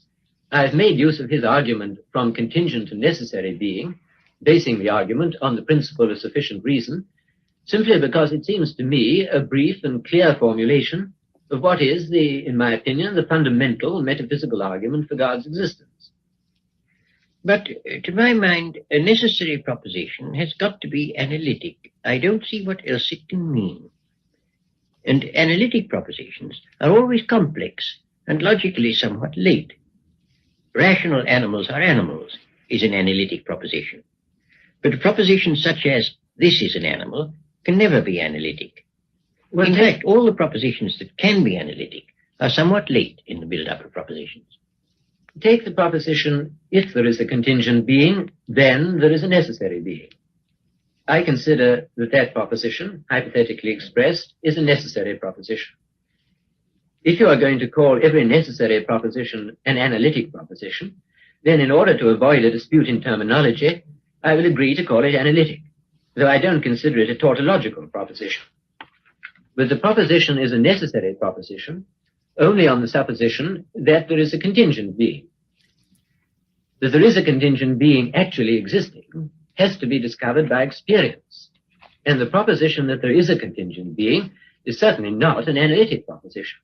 Though once you know, I should maintain, that there is a contingent being, it follows of necessity that there is a necessary being. The difficulty of this argument is that I don't admit the idea of a necessary being, and I don't admit that there is any particular meaning in calling other beings contingent. These phrases don't, for me, have a significance, except within a logic that I reject.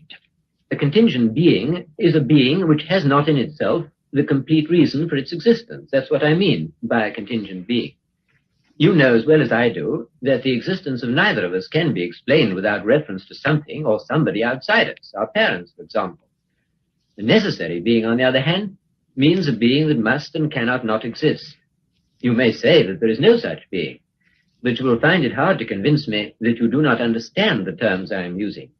If you do not understand them, then how can you be entitled to say that such a being does not exist, if that is what you do say?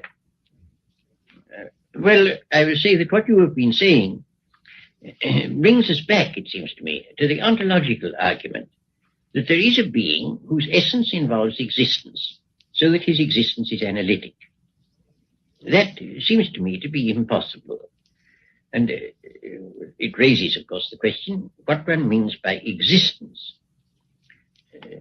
And as to this, I think a subject named can never be significantly said to exist, but only a subject described, and that existence, in fact, quite definitely, is not a predicate. Well, you say, I believe, that it is bad grammar, or rather bad syntax, to say, for example, T.S. Eliot exists. One ought to say, for example, the author of Murder in the Cathedral exists. Are you going to say that the proposition, the cause of the world exists, is without meaning?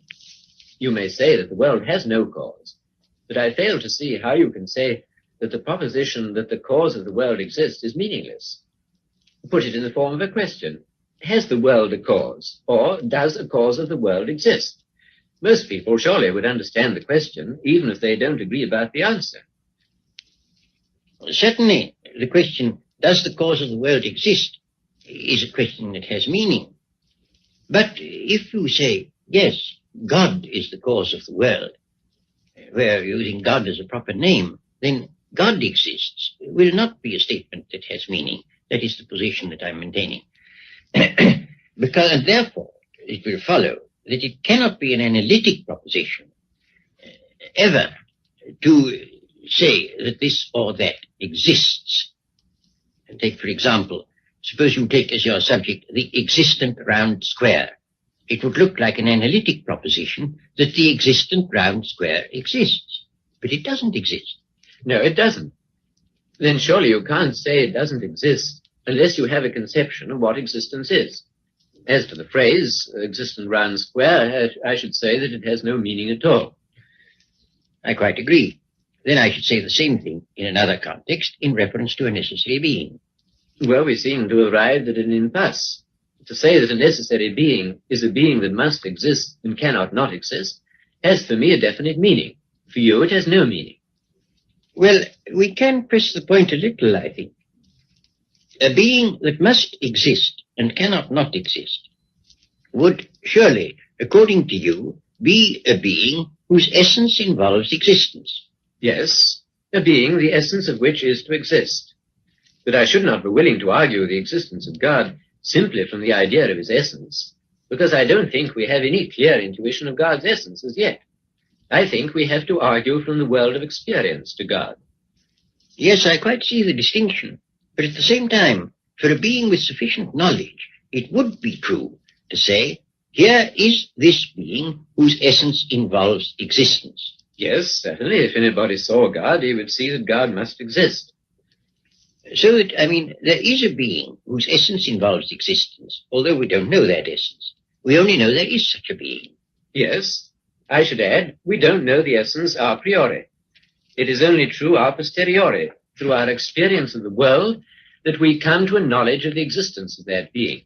And then one argues, the essence and existence must be identical.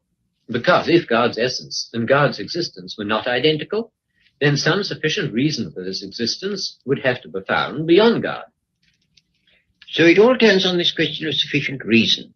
And I must say, you haven't defined sufficient reason in a way that I can understand. What do you mean by sufficient reason? You don't mean cause? Not necessarily. Cause is a kind of sufficient reason. Only contingent being can have a cause. God is his own sufficient reason, but he is not cause of himself. By sufficient reason in the full sense, I mean an explanation adequate for the existence of some particular being. But when is an explanation adequate? Suppose I am about to make a flame with a match. You may say that the adequate explanation of that is that I rub it on the box. Well, for practical purposes, but theoretically that's only a partial explanation. An adequate explanation must ultimately be a total explanation, to which nothing further can be added. Then I can only say you're looking for something which can't be got and which one ought not to expect it. it. To say that one has not found it is one thing. To say that one should not look for it seems to me rather dogmatic. What I'm doing is to look for the reason, in this case the cause, of the objects, the real or imagined totality of which constitute what we call the universe. You say, I think, that the universe, or my existence if you prefer, or any other existence, is unintelligible. I shouldn't say unintelligible. I think it is without explanation. Intelligible, to my mind, is a different thing. Intelligible has to do with the thing itself, intrinsically, and not with its relations. Well, my point is that what we call the world is intrinsically unintelligible apart from the existence of God. You see, I don't believe that the infinity of the series of events, I mean a horizontal series, so to speak, if such an infinity could be proved, would be in the slightest degree relevant to the situation. If you add up chocolates, you get chocolates after all, and not a sheep. If you add up chocolates to infinity, you presumably get an infinite number of chocolates. So if you add up contingent being to infinity, you still get contingent beings, not a necessary being. An infinite series of contingent beings would be, to my way of thinking, as unable to cause itself as one contingent being. However, you say, I think, that it is illegitimate to raise the question of what will explain the existence of any particular object. It's quite all right if you mean by explaining it simply finding a cause for it. Well, why stop at one particular object? Why shouldn't one raise the question of the cause of the existence of all particular objects? Because I see no reason to think there is any. The whole concept of cause is one we derive from our observation of particular things. I see no reason whatsoever to suppose that the total has any cause whatsoever. I can illustrate what seems to me to be your fallacy.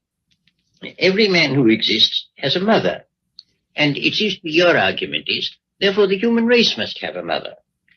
But obviously the human race hasn't a mother. That's a different logical sphere. Well, I can't really see a parity. If I was saying every object has a phenomenal cause, therefore the whole series has a phenomenal cause, there would be a parity. But I'm not saying that. I'm saying every object has a phenomenal cause, if you insist on the infinity of the series, but the series of phenomenal causes is an insufficient explanation of the series. Therefore, the series has not a phenomenal cause, but a transcendent cause. Well, that's always assuming that not only every particular thing in the world, but the world as a whole must have a cause. For that assumption, I see no ground whatever. If you give me a ground, I'll listen to it. Well, the series of events is either caused or it's not caused. If it is caused, there must obviously be a cause outside the series. If it's not caused, then it's sufficient to itself. And if it's sufficient to itself, it is what I call necessary. But it can't be necessary, since each member is contingent. And we've agreed that the total is no reality apart from the members. Therefore, it can't be necessary. And I should like to observe in passing that the statement that the world is simply there and is inexplicable can't be got out of logical analysis. I cannot see how science could be conducted on any other assumption than that of order and intelligibility in nature. The physicist presupposes, at least tacitly, that there is some sense in investigating nature and looking for the causes of events, just as the detective presupposes that there is some sense in looking for the cause of a murder. The metaphysician assumes that there is sense in looking for the reason or cause of phenomena. And not being a Kantian, I consider that the metaphysician is as justified in his assumption as the physicist. When Sartre, for example, says the world is gratuitous, I think that he hasn't sufficiently considered what is implied by gratuitous. I think there seems to be a certain unwarrantable extension here. The physicist looks for causes. That does not necessarily imply that there are causes everywhere. A man may look for gold without assuming that there is gold everywhere. If he finds gold, well and good. If he doesn't, he's had bad luck. The same is true with the physicists look for causes. As for Sartre, I don't profess to know what he means, and I shouldn't like to be thought to interpret him. But for my part, I do think the notion of the world having an explanation is a mistake. I don't see why one should expect it to have. Your general point, then, Lord Russell, is that it's illegitimate even to ask the question of the cause of the world. Yes, that's my position. Well, if it's a question that for you has no meaning, it's, of course, very difficult to discuss it, isn't it? Yes, It is very difficult.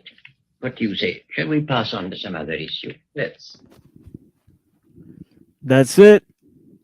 He fucking rage quit or whatever. You know what I mean? That's kind of how it goes when you push down that bar. And of course, that returns us to our present conversation, you know.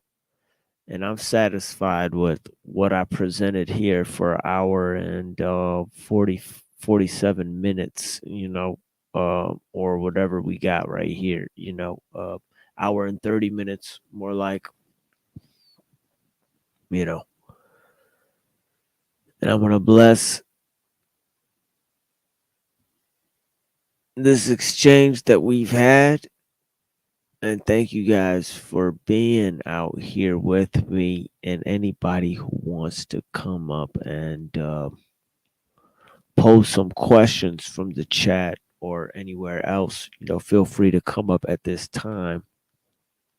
You know, of course, we're talking about Islamic philosophy and some of the thinkers there. Let me go ahead and pin that up.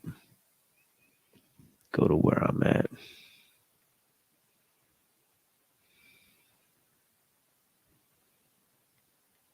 What's going on? Assalamu alaikum to Omar. What's going on, brother? What's going on, Capricorny? Peace. And yeah, you guys come up and ask some questions. You know, I got some old videos I could show about my book. Of course, I just read a paragraph from my book. I forgot to tell you guys what it was. On Leibniz, Spinoza, you know, monadology, you know, and the ethics of Spinoza, all, and the meditations of Descartes, all containing that phrase, essence involves existence. And of course, you've seen it brought up in that debate there with the Bertrand Russell and Copleston there, you know. But yeah, man, bless you guys for being here, man. You know, Crystal Shaman, thank you for being with us today. And to everyone else, you know. But yeah, let me find this video that I made the other day when we got shut down by Tommy and Snafu, you know, kind of making it too heat out here. So yeah, let me go to my video collection here and see if I can find this video here from my live stream that I did the other day, because it presented a review of my book that I think is pretty important. You know, you guys can take a look at some of that right now. Let's see. Okay, yeah. Let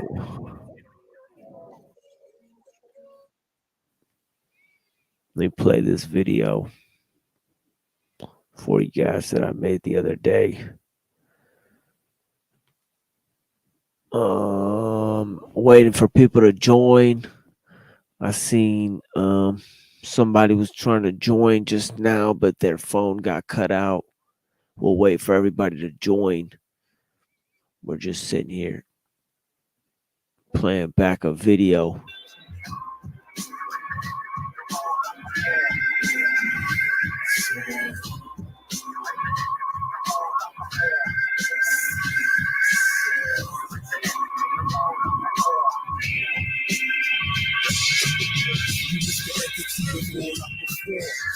That north, I still never hate you. Save for your saviors, stay by sailors, folklore, unwound road. Where lies your road? Dead loss abuse, face stated you. Brush smoke tickled my eyes. I laugh with lies, fire of the sky, assume role of the unassuming. His walk so amusing, the stagger is booming. My truth gets jagged with a deep monotone.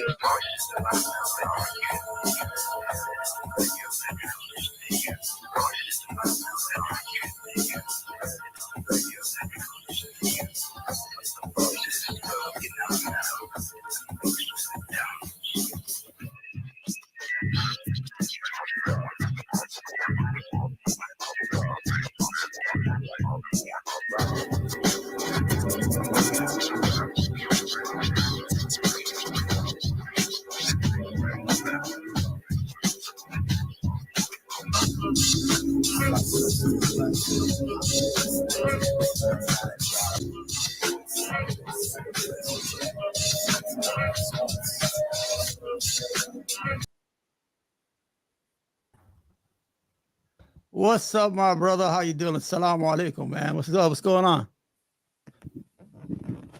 Hey, wa alaikum assalam, brother. What's going on? Can you hear me?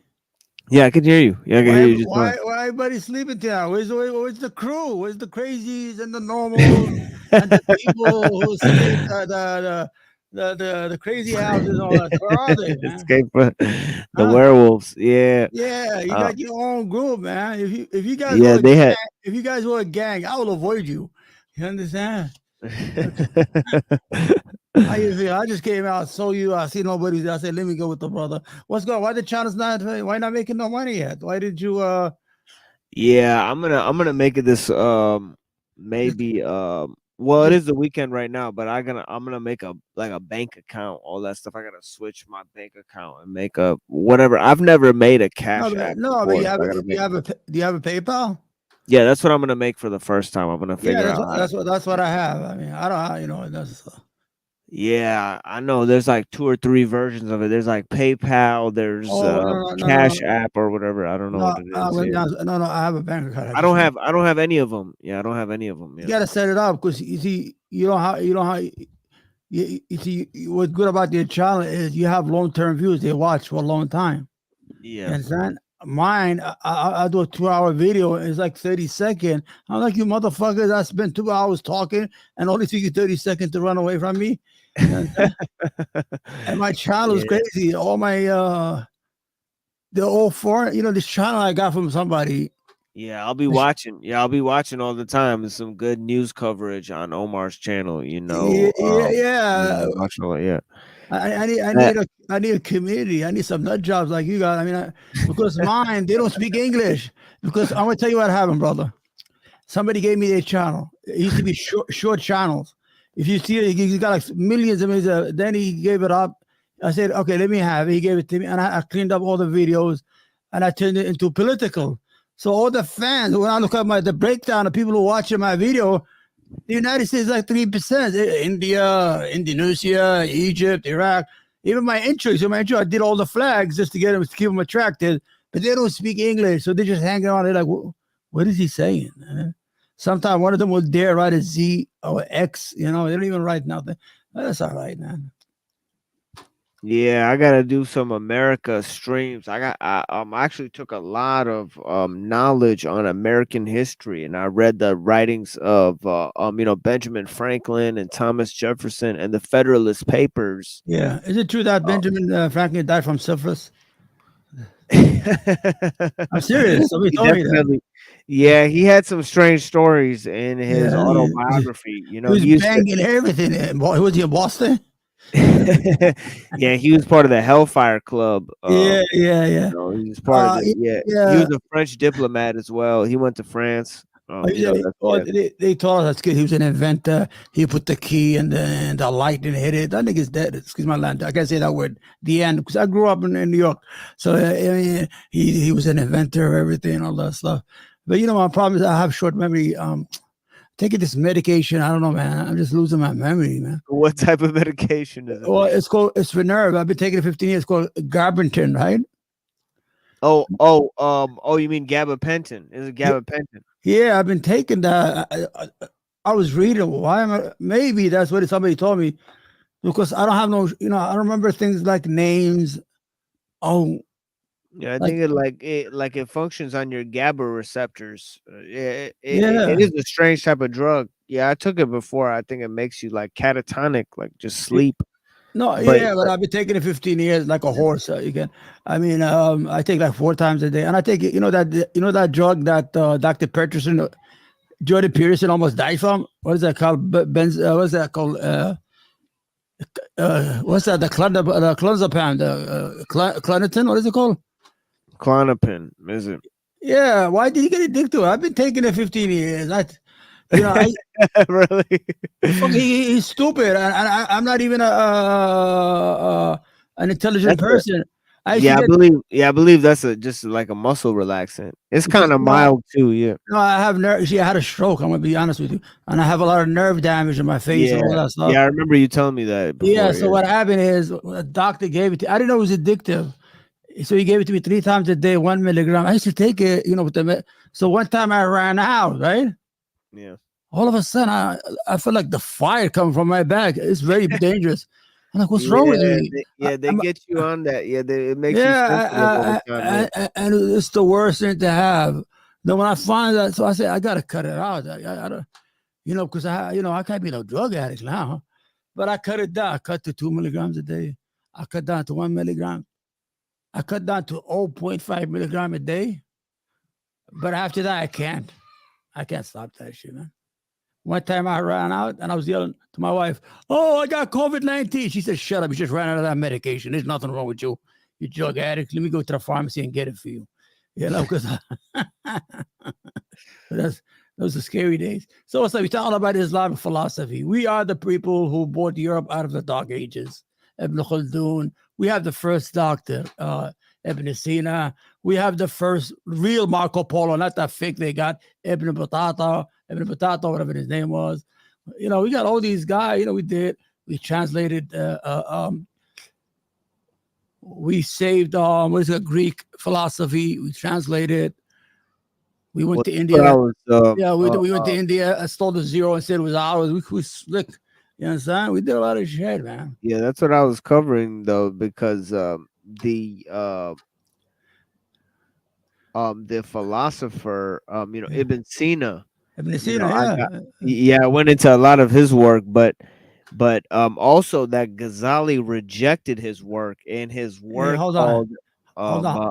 Hi, Crystal Sherman. I wasn't looking at the thing. Let me say hi to you. Yeah, I mean, go ahead, brother. I'm sorry, I distracted you. No, it's just that Imam Ghazali wrote this famous work called Incoherence of the Philosophers. Yeah. And in this book, it was before the teacher Ibn Rushd, was a teacher in Spain, and before Maimonides was a teacher, but he laid out some of the opinions of Ibn Sina, and also those opinions of another thinker called Al-Farabi. So he kind of rejected those thinkers because he said that the Plato's philosophy didn't really go with what the Quran is talking about, and a lot of the Christian thinkers, like Maimonides and Aquinas, they even followed a lot of Aristotle's thoughts. But when it came to the creation of the world, they just rejected Aristotle completely. They said, no, God had to create the world. So there's certain issues that came from the Bible that they never budged on, even though they used that philosophy as a basis. They used Aristotle, like they used Aristotelian logic and all of these types of things, Okay, you speak in language. I don't even know what the hell you're saying, brother. I'm not that smart, but I'll tell you, it's like you speak in Japanese right now to me. I'm being honest with you. I'm not gonna lie to you. I'm stupid as fuck when it comes to philosophy. I used to be smart. It's like this easy. But I can tell you one thing that Islam was more okay with science and encouraged science and mathematics more than the Christian Bible. The Bible, they're crazy. It goes to this thing because see, in the West, they still believed in Aristotle. See, so they couldn't do science as it was. They had to wait till the enlightenment, as they call it, like, Yeah. to the 16th century, when they came, and all these guys like Spinoza and all these guys Yeah. rejected Aristotle's thinking, but Yeah. they did that because they used the Islamic philosophy, but Yeah. they used the Islamic philosophy that was rejected in the Islamic world, because Right. because Ghazali said no to Aristotle. He said, no, Aristotle does not make sense. Who is Aristotle? Like the Greek philosopher, right? He was he was kind of from Greece, but he had to flee from Greece and find he basically fled and went and worked for Philip of Macedon. So he worked for the Macedonians. How could you remember these names? All right. Yeah. Can't remember my kids' names, man. Good. Like Philip of Macedon was the father of Alexander the Great, Ah, okay. the great historical figure, Yeah. But I know we 2/3 of the stars are Arabic names. So we're proud of that. We named all the stars. What's up, Hoppins? How are you guys? Omar representing Big Pharma. That's right. I got more medication than they have in the pharmacy. I used to live in a different area, and my pharmacist was Indian Muslim, right? When I moved, he almost cried because he's going to lose the business, all the medication he feeds me. I said, listen, man, I ate to have your pharmacy in 10 years. What you crying for? You understand? You already probably bought a house in India or something like that. You understand? I take a lot of medication. You know what it is? Doctors in the United States, they don't look for something else. They just add medication. Then you go to another doctor. You're still taking their medication from the old doctor, and the new doctor gives me new medications. If I showed you my what do you call that thing? The bathroom thing, where the medication is, it's a lot. Represented, but I'm smart. I don't get addicted. I don't abuse. He lives in New York. You live in New York, don't you, Omar? I'm from New York City, Brooklyn, New York, all the way. Yeah, Man. New York, yeah. I grew up in the mean streets of Coney Island, Bed-Stuy, where you do or die. They used to tell you, you got to do or die. Somebody said you're representing Big Pharma. Is that true? Well, me, he means because I told you that I take medication. He don't mean that. He don't mean I don't like Big Pharma. I hate the Sackler Farm. They killed almost 1 million white people. White people don't give a damn either. You guys got to get them. They got you all addicted to these opiate. You know who they are, right? You know the Sackler family are, right, my brother? The machine? Oh, yeah. The Sackler family were Purdue Pharma. They were the first one. There's a movie called Dope Sick or something like that about that. Yep. What they did is they purposely went to these red states like Kentucky, like West Virginia, where people work with their hands, so they have a lot of pain. You understand? Yeah, they work with their bodies. It's the Sackler family. The Sackler. Yes, they got them all addicted. After like 17 years, they billions of dollars. They used to name they were smart. They donate to culture, like they donate to a hospital. They have their own pavilion in a museum. They have on purpose. Don't worry about it. I go on. Let me teach these people. No, no, you can go on, but I'm just saying somebody's trying to join here. But so what happened is they purposely introduced these opiate drugs into these white communities, rural area. That's killing them. A matter of fact, these people are responsible. When we did the census in 2020. Here, what's up? Okay. Hey, what's up, Wig History? Put your cam on, or White, yeah. I don't know what happened to me. I used to be there. Oh, I'm having issues connecting right now. Oh, okay. Brother, okay. It's trad culture. Yeah, all right. Yeah, we'll just let them. Yeah, we'll let them. Oh, here you go. Sure. What's up?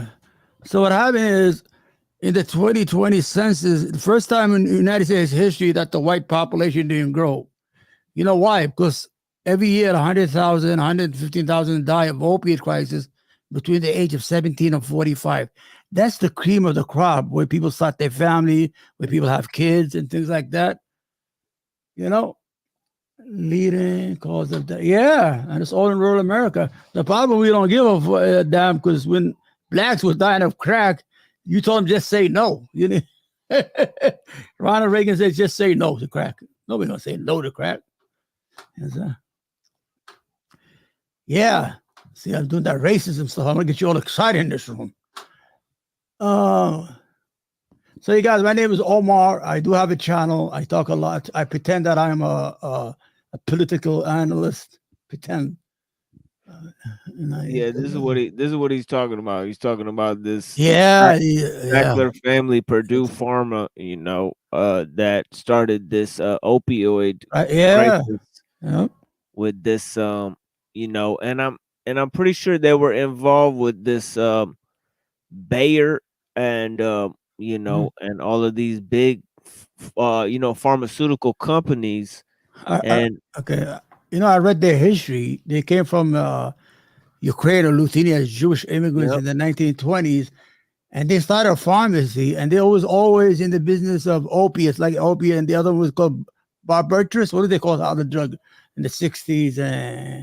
And it was all about they're all about drugs, man. They made their money. If they were in Yemen, they would be hanged. Only in America, you could kill 1 million people and just pay $4 billion and go home. You know what I'm saying? That's why I get mad. I don't think El Chapo should be in jail, man. You know El Chapo, right? He shouldn't be in jail. Well, he didn't kill. They killed more than he did. You know what I'm saying? And the everybody who's trying to join got to put the cam on. All right, buddy. Let's say we got to see each other. Let's not be embarrassed. The reason I have my that's really me, but the reason is after 9 o'clock. Welcome. Thank you. This is salute. Assalamu alaikum, my brother. Alaikum assalam. Our weekend at Omar's. Good to see you guys. I miss y'all. I thought you. Okay. I got my own weekends here. There you go. Weekend at Omar's. What up, everybody? Welcome to the room. Let's talk philosophy. We got the machine. The machine lies. You understand?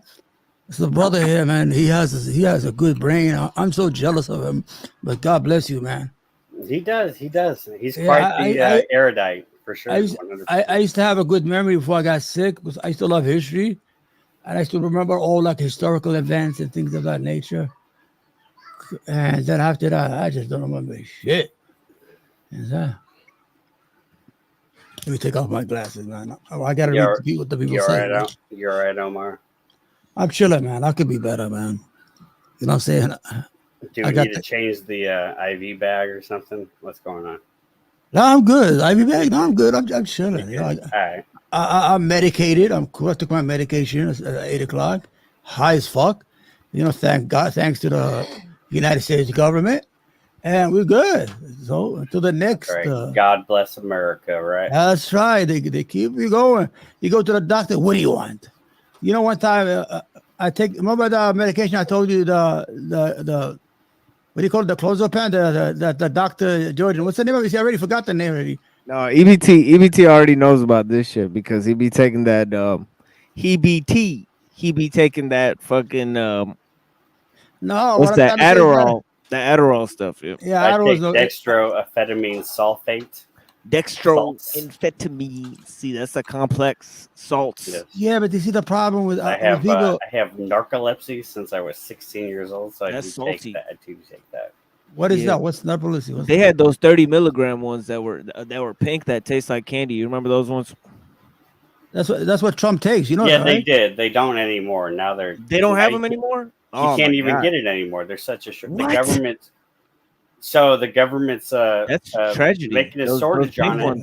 It's clear they're saving all the amphetamine salts for the impending invasion of the United States of America. They need it for the soldiers. Sorry about that. Well, Adderall, I heard is very addictive. The problem is that it depends on the person. I think, like for example, for me, I'm not that kind of person that strives to get addicted to things. Like I don't look at that because when I was taking the other the clozapam Capitan, what is it? Clozapam. Yeah, that's the generic drug for what was it? He said it before that Dr. Jefferson was. You got opiate mouth right now, sir. I don't even know what you're talking about. No, that's what I'm taking. That clozapam, the 0.1 milligram, 0.5. But what I'm trying to tell you is that, it's for nerves. I got nerve damage. What happened is the doctor all of a sudden say, Omar, you got to go to a psychiatrist because I can't prescribe it to you no more I said, there's nothing wrong with my mind. I'm not going to go to a. He said, you have to if you want it. So I went.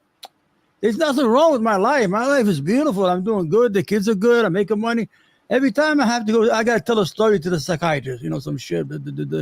I got to say this. I can't do this no more. You know what she does? She prescribes me a new drug. I got home. My wife said, she said, you don't need to get more. She took that shit and threw it right down the toilet. She said, we don't need any more. You're good. You understand? That's how they get you addicted. The doctor, they just give you stuff you don't need. But clozapam is Zoloft, right? Or I can't remember. No. That's the blue one. That's like a muscle relaxant. It feels like. That's the Dr. Peterson got addicted to.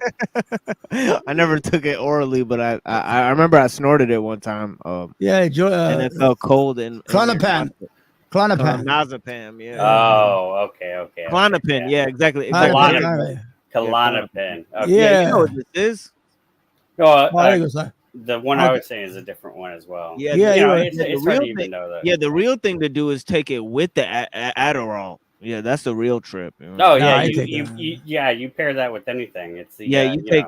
But the top pair, if you go with the pills, is the muscle relaxants with the Adderall. I think that is a good combination because I've never done that. The muscle relaxers never do shit for me. I don't ever.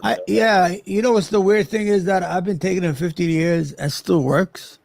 Because when I stop, I get I get withdrawals. So I was like, how could it work? 15 years. I'm glad. I'm glad that I have this good, strong habit of not trying. I don't smoke. I don't like Klonopin. I was thinking of clozapam, which is what's a totally different. That's the generic name for that. Klonopin. Yo, JG, what's up? See, I got the room going, and I'm gonna leave you when everything's good. And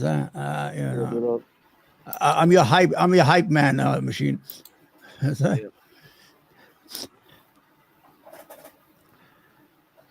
What up?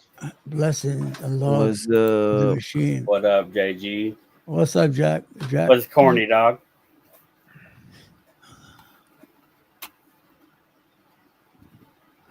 He's got the Bernie. JG clowning. He's clowning. Yeah, what's going on to brother Talcott and the hard hat brother? Yeah, and Uncle Fatty, you guys feel free to hop up on the panel. Bless you guys for being out here. That was good. What you do on your panels, Omar? What you? I don't know how. The problem is I got on those panels with those white freckle kids. They pretended they know everything. And white freckle. Oh yeah, I saw that. I saw when you were debating the trans kid, the Gaysian and the. And I debated. That kid was weird, man. I don't know what his problem.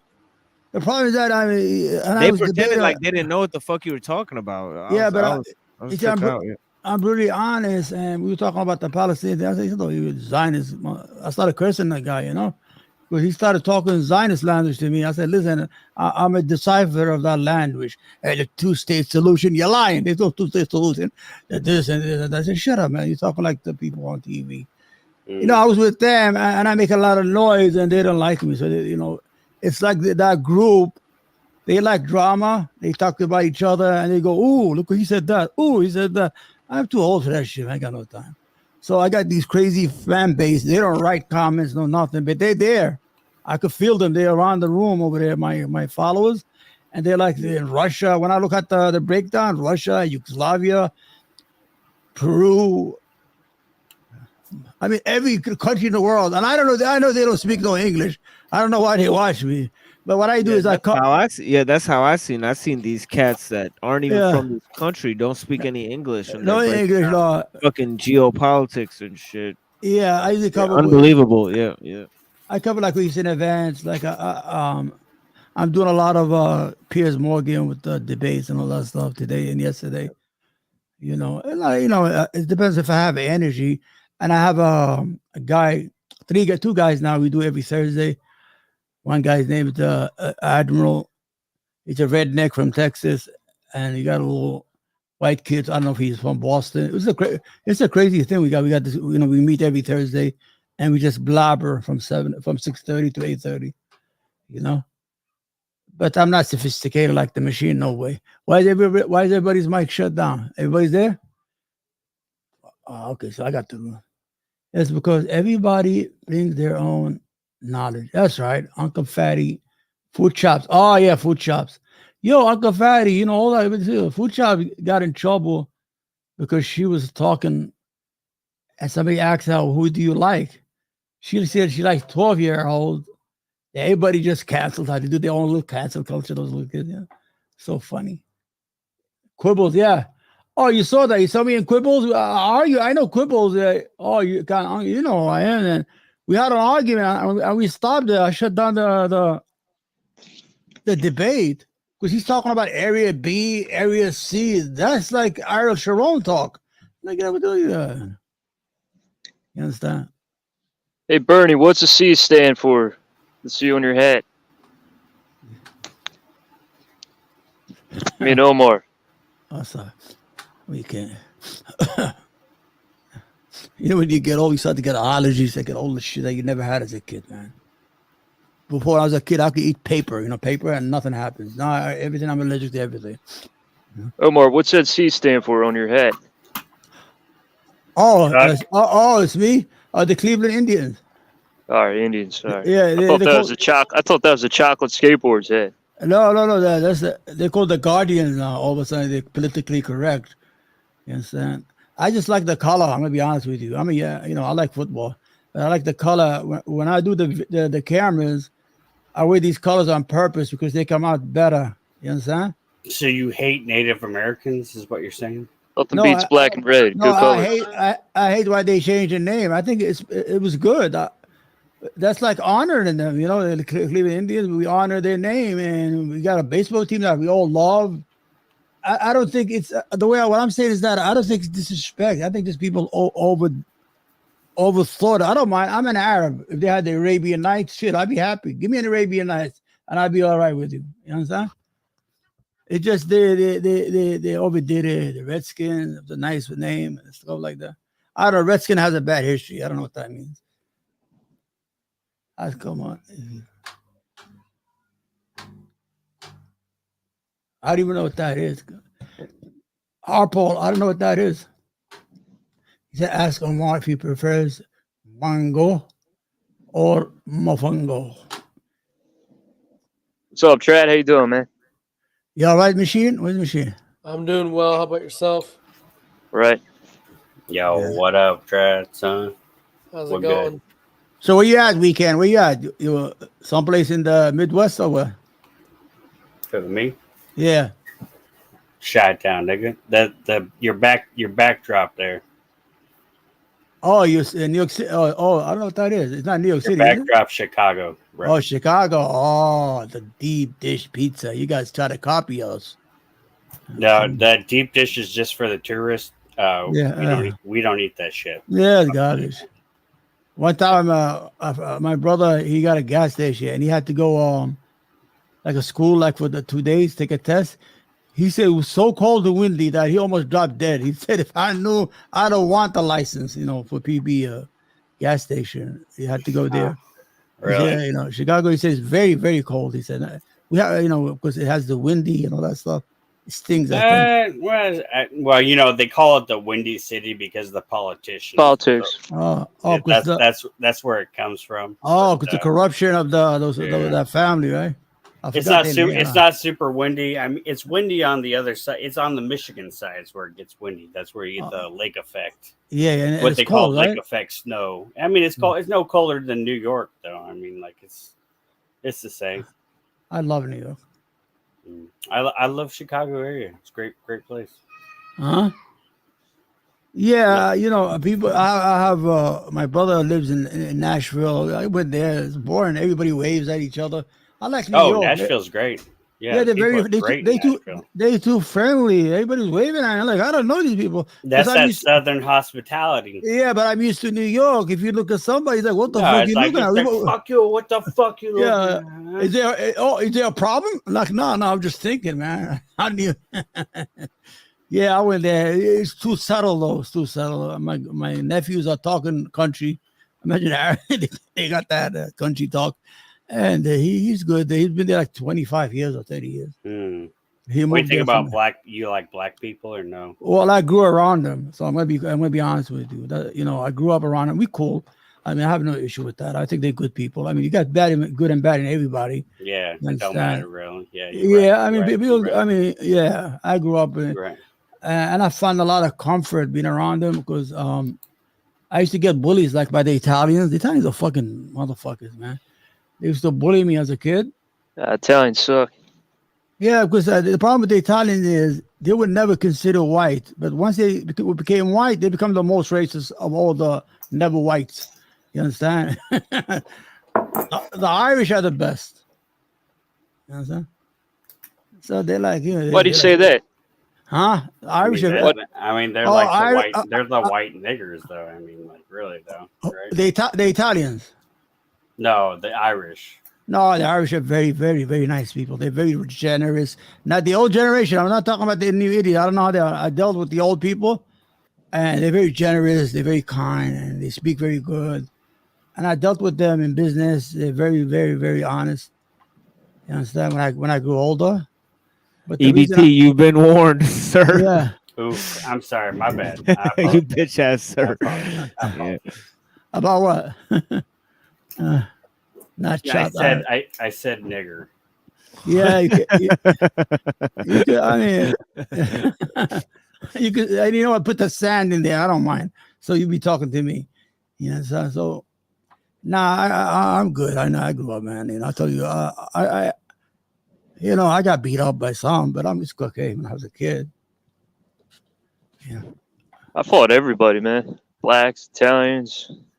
Yeah, I'm telling you, I live in Italians, but they fucking, I don't know, man. Even the way they dress, they are the blacks of the whites because they wear their chains with the large cross. They wear the white beaters all the time, and they got that toothpicks in their fucking mouth all the time, and they got that fucking greasy hair to comb backwards, and they beat up their girlfriends. I mean, I saw all that shit, man.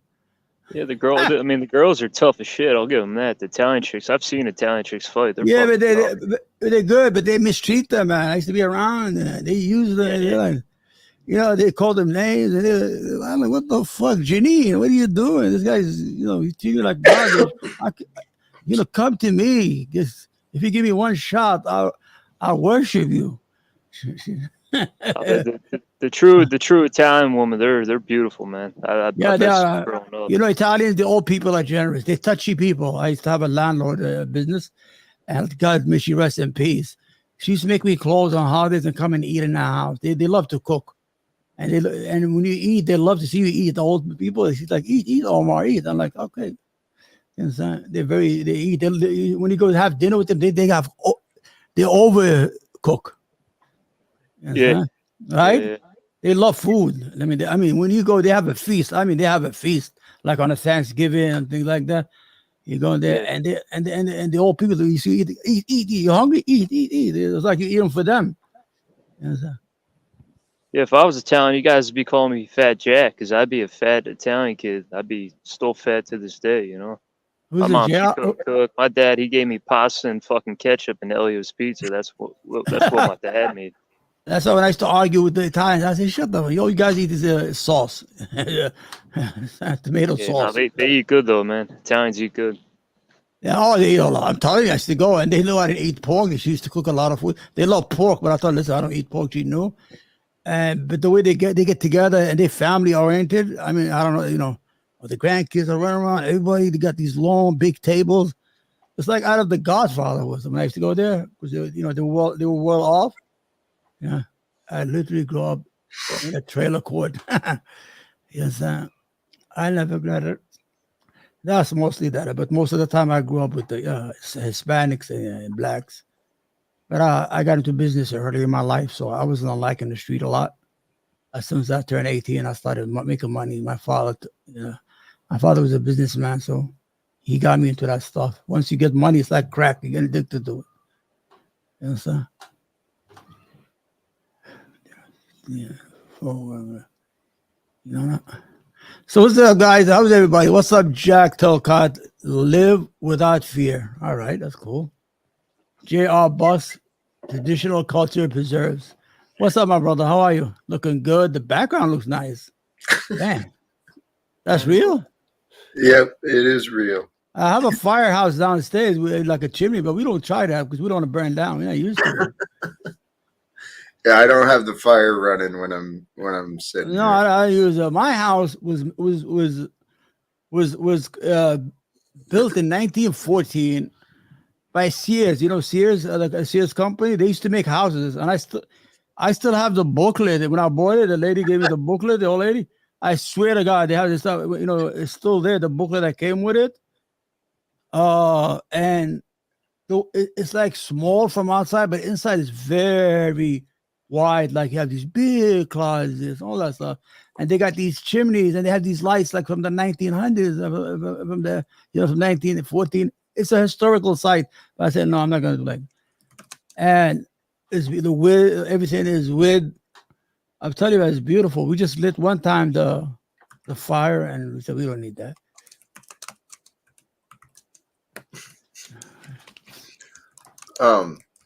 Yeah, it's interesting. At one point, Sears did apparently sell houses. Yeah. So that's funny. I've never met anyone that actually experienced that. I live right in it, exactly. I wish I could move around and show you. They have these closets that almost like have the room. I mean, you could walk right in there.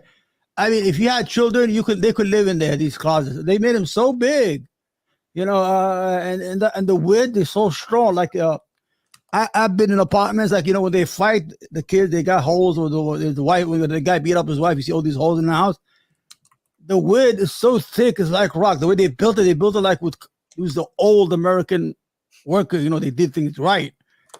It's so strong, and the wood is like, I mean, I can't explain it to you, man. I didn't change nothing. I got the same doors. They have these these smaller seats by the chimney, and they have these plaster. Yeah, they have like a quarter thing. I used to think like in the 1900s, the kids would like 1914, Americans in this house would be cold. The whole family be sitting right next to there, and I'd be imagining that in my head. Is your house full of plaster? What's plaster? Oh no. I think it has abscess. Those I'm probably gonna get cancer before I reach the age of 60. Now it's beautiful, man. It's nice. I mean, I live upstairs. Upstairs are my kids, and his family lives downstairs. See, my mother lives in the other room. My mother arguing, so it's like a nursing home. What are you doing? What are you doing? She's 75 years old. I'm talking to the microphone. She said, "Stop talking to these people. You're always talking to them in Arabic. You're gonna get in trouble. You're gonna get in trouble with the government. She's the whole time. She think people gonna come and pick me up out of here because I'm talking politics."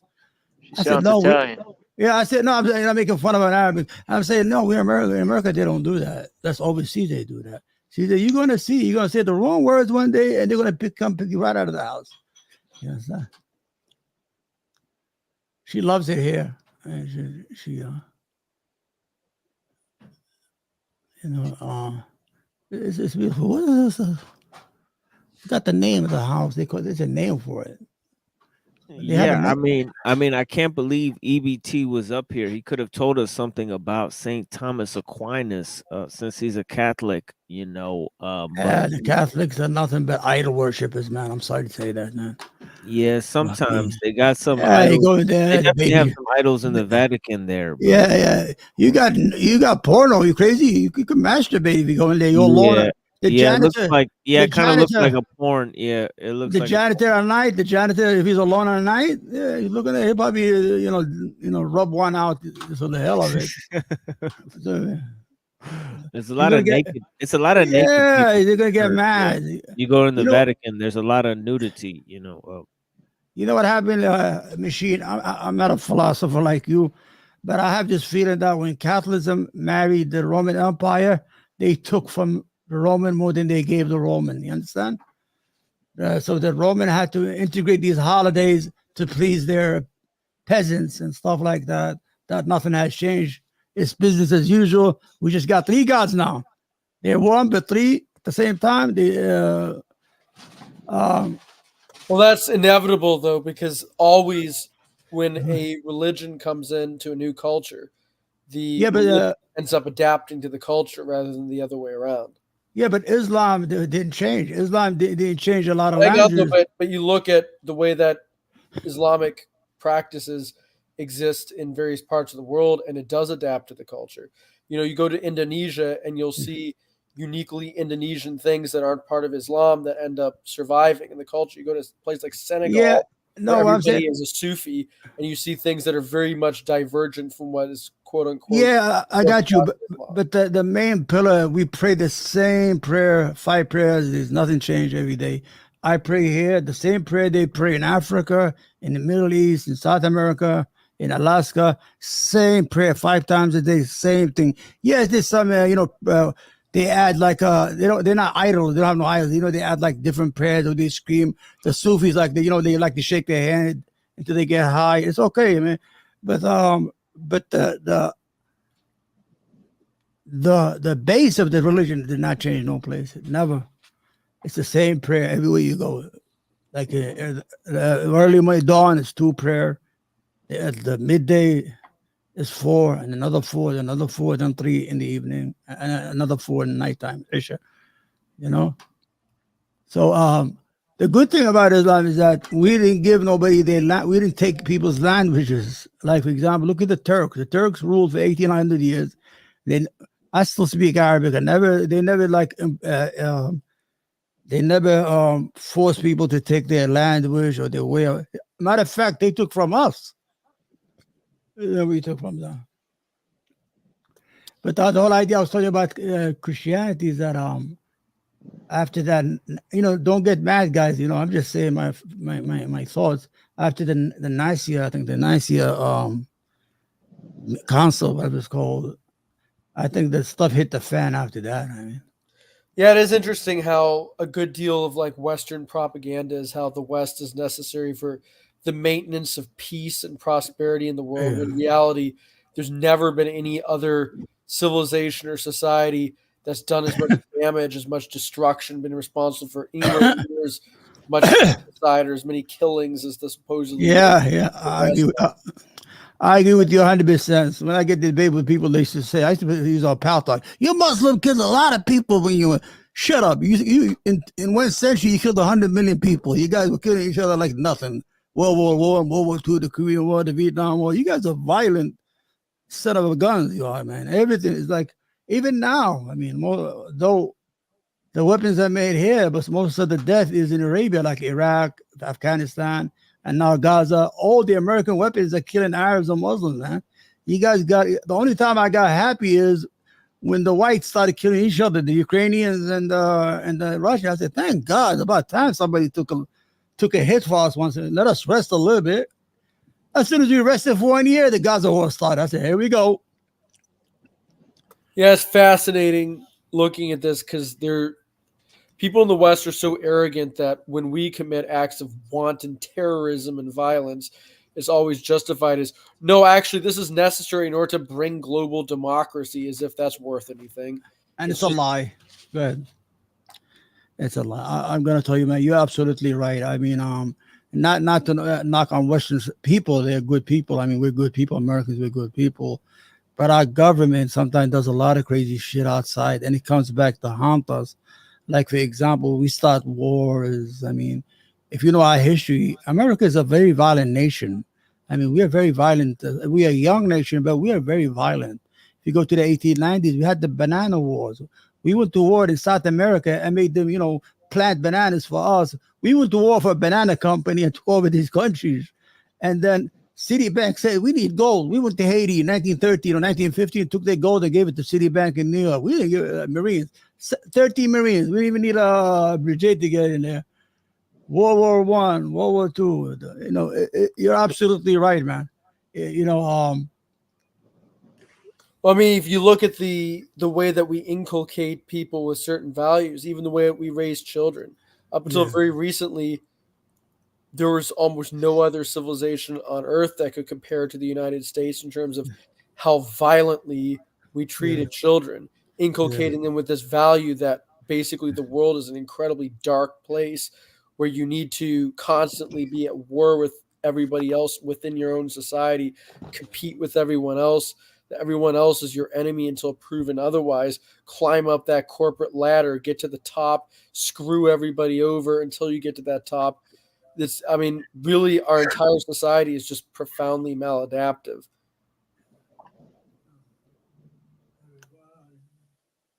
Yeah, you're right. You're right. Sorry, I just got up to move my legs a little bit. You know, you're absolutely right. I mean, competitiveness is okay, but what worries me is that we're a culture that I mean, we're going backwards. I mean, culturally wise. I mean, we have issues socially. I don't know where you stand on them. I don't like the feminist movement. I'm gonna be honest with you. I think that was the worst thing that started when they gave them the birth control pill and they told them that they could fuck outside without getting in trouble. And they gave them the 70s. They started with these movies, working 9 to 5, the Mary Taylor Moore show. They took the women out of the house to work, and they turned that into a man, destroyed the nuclear family. If you look at the pay, it used to be 8,000 in 1967, 1968, 1970, it was 10,000. It's equal to 70,000 now. So what one man would have, what a family head would have made today, now 2 people are working for the same price. Well, I would actually say that the cultural rot started long before that because, I mean, there's this modern post-industrial construct of the male breadwinner who works outside the home and the wife who stays at home. But the reality is that before the Industrial Revolution, both of them would have more or less worked within a household economy. And I would argue that basically what you're talking about in the 60s with second wave feminism is nothing more than the next step in an already maladaptive system that was created with the Industrial Revolution. The idea of having anybody basically go out into the factory or something like that, that already presupposes a profound disconnect with nature and what's healthy for humanity.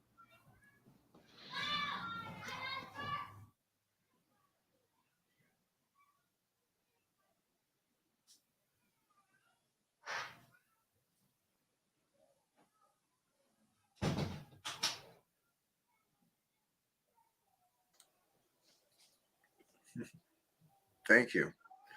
The world has been conditioned. Everything you're saying seems spot on.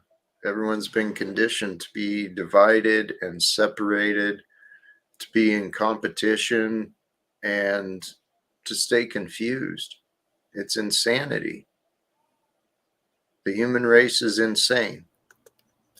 It's interesting though, because we don't have to be going down this horrible path that we are. And we know that we don't have to be going down this path because there's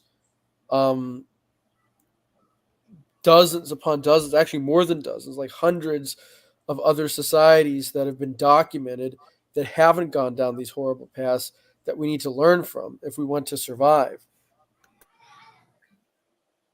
I think we should stop. Yes. Learning. The best way What's to a learn. society? My fault, Jack. No, it's go ahead. Learning from each other. That was the key. I was just re-emphasizing that. Go ahead. What's a society you're fond of, Trad? Oh boy, I can name a whole bunch. Any of the northern and central California native tribes. You could talk about the Pomo people. You could talk about the Yuki people in California. The Pueblo groups. The Yagan in the far south of South America. The Nicobar Islanders, the Andaman Islanders, the Vedas of Sri Lanka, the Tuareg people of the Sahara Desert.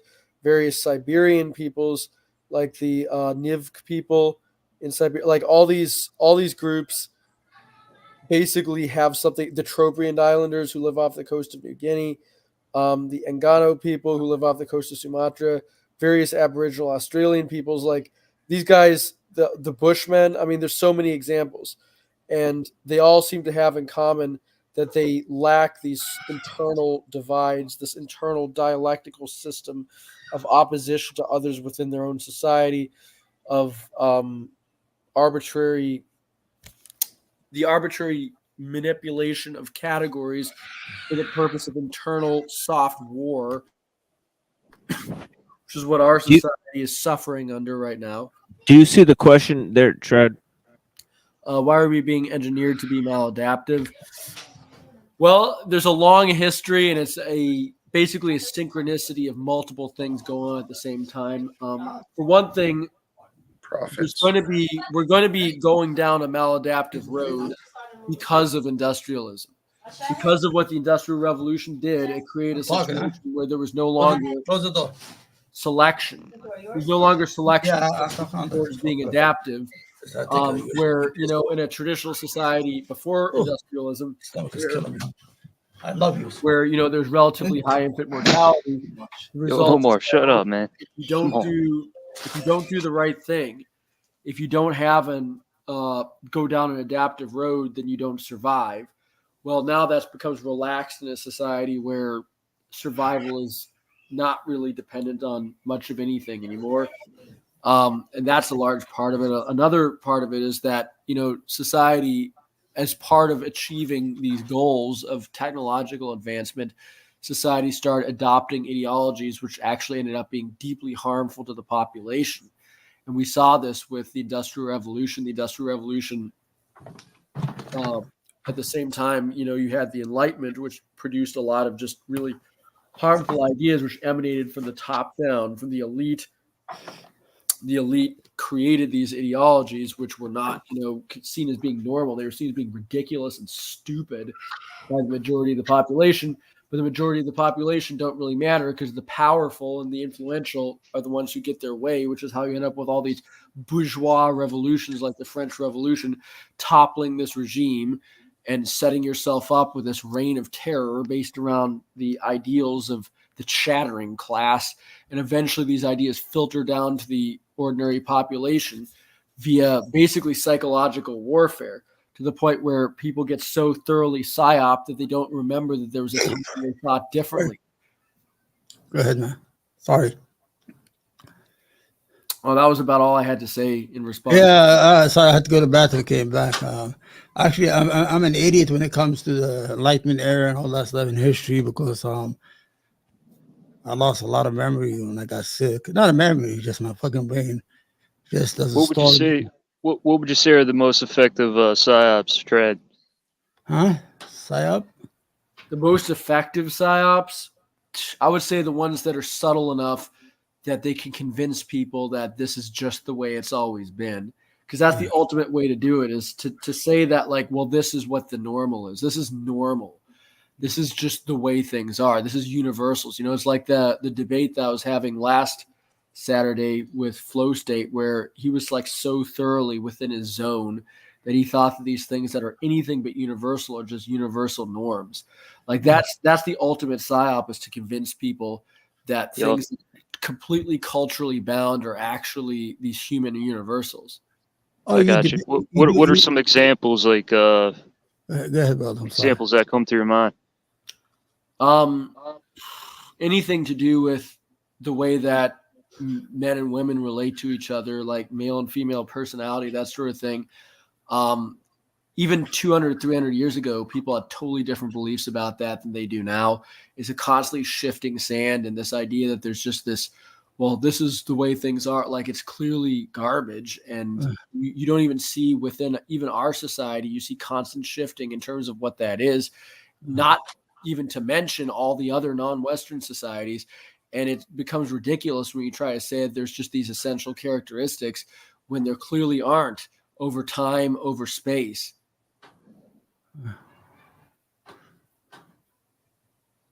I'm going to be honest with you, that's too smart for me, man. You talk a language I don't understand. I'm an idiot, man. Well, maybe I'm just an autist who can't. No, just that I'm going to be honest with you. I'm just a dummy when it comes. I don't know what I could talk about social issues, and I have a lot of views, and how government sometimes uses one person, one entity against the other, how it manipulates, or how political parties are more corrupt, and how they use certain causes like abortion or gun control just to fucking rally up and turn the public into tribes against each other. I mean, I'm the kind of guy who talks like that. Tribalism and all that shit. You know? Hey, go ahead. I'd like to jump in here. The conditioning, the divisions, as long as we remain divided, we will remain governed. Right. And as long as secrets are allowed, the illusions of authority will stay strong. Right. This nonsense of bosses and president executives, it's illusions. And we've got these people believing they are these authorities starting wars. So the solution, we've got a lot we can learn. We can learn so much from some of the indigenous cultures and some of the cultures that have been tread upon. But in order to do it, humanity for the future, I think we got to stop lying to ourselves and each other.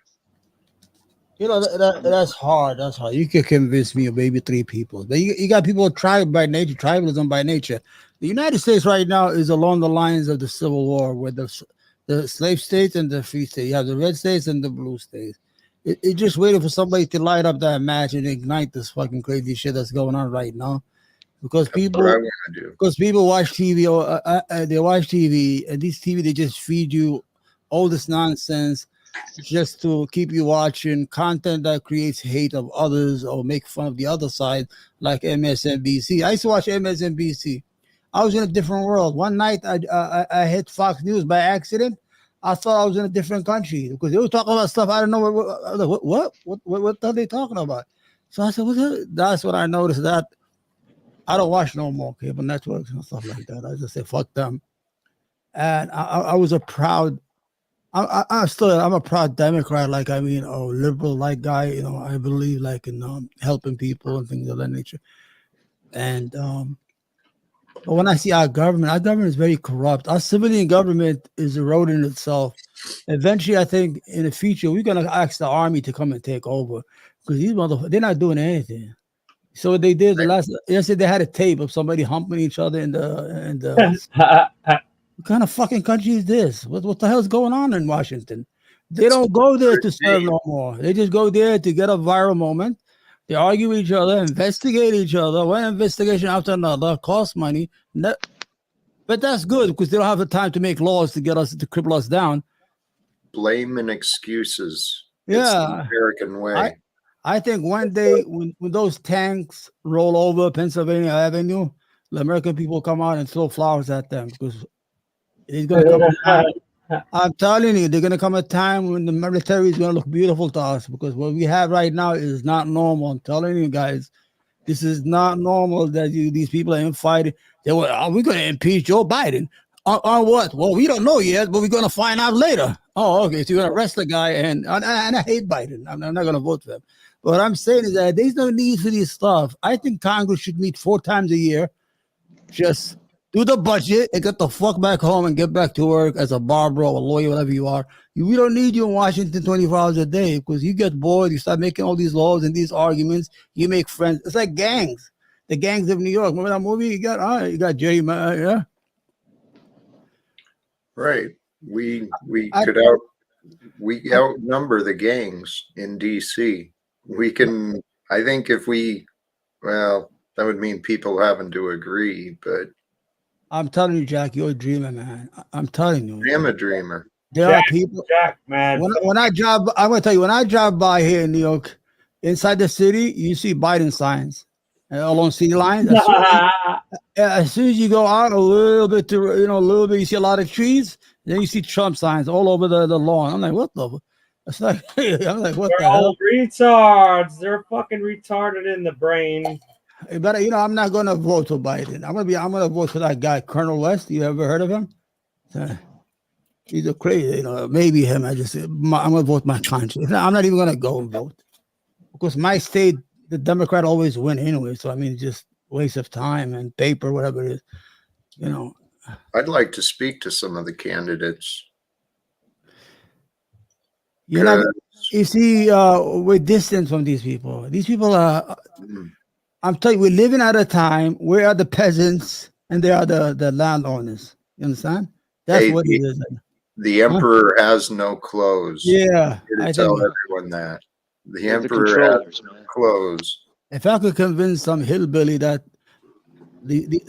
sometime in my channel I talk about poor whites and how they are losing. They're not really getting anything for their votes. Like they sell them like cultural wars and things of that nature, but they never give them something like they last in education, they last in infrastructure, they last in healthcare, they last in everything. But they go and vote every time they color because they tell them the blacks are coming or the gays are coming or somebody's coming or somebody's come to take it. And they tell them you're gonna lose your privileges. They don't have any privileges. They're poor as me in New York. I'm poor as you. We're the same. You understand? We should vote the same way. Our entire political system is built on fear. People actually cast, and I remember doing it when I used to believe in all this. I would vote for the lesser of two evils. I was voting out of fear of what the other one was capable of. That's what they're doing to us right now. Like this is insanity. The Arab community, I'm sorry I talk over you. The Arab community used to vote Republican before George W. Bush. Then they became Democrat because he killed everybody in Iraq. Right. Now Israel's killing people in Gaza. You have this idiot Biden. He goes, I'm a Zionist. Shut up. Don't say anything. Now they tell us to pick our poison. If we go to Donald Trump, he wants to deport us. And this guy's killing us. So we got to choose a genocide or deportation. Which one's going to get? Right. Let's find better choices. We got 50 million Americans. We can we can do better. We can do better. I know. I'm telling you, the United States will eventually become a dictatorship. You're going to see. You're going to see. I'm telling you why. They can't even audit, the Pentagon can't audit the money they get. They don't know what the money goes to. Imagine where the weapons are. If they can't audit the money, where are the weapons going? The stockpiles of weapons. Probably got these hillbillies running around with these fucking tanks. We don't even know. Someplace in the mountain of Tennessee or you understand? Well, the thing is that they don't have $3.5 trillion. They can't account for $3.5 trillion. This is the craziest shit I've ever heard of my whole life. And they give them another $1 trillion. You understand? Go ahead, man. Well, you were talking about this idea of there needs to be a working class movement that transcends ethnic groups and things like that. The problem is that idea is so terrifying to the elite of a united working class. It'll never happen. We see, you look at the yellow vests in France. They're a classic example. That was a group that united left and right.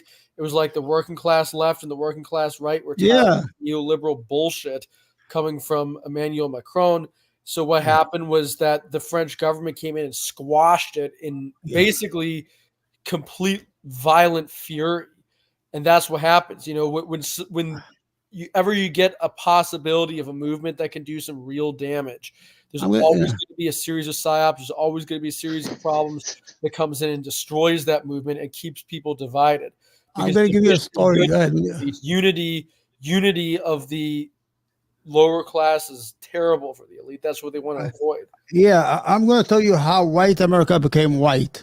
In 1665, there was something called the Bacon Rebellion. The Bacon Rebellion was by Nathaniel Bacon, who were poor, but he wanted Indian land, but they won't give him in Virginia.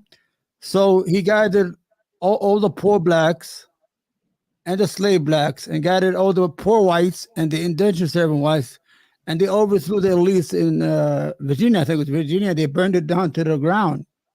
Once the white elites realized how dangerous poor whites can be if they left them untamed, I was telling them that, and they were able to find some common cause with slaves, and this is a true story. You can look it up, guys.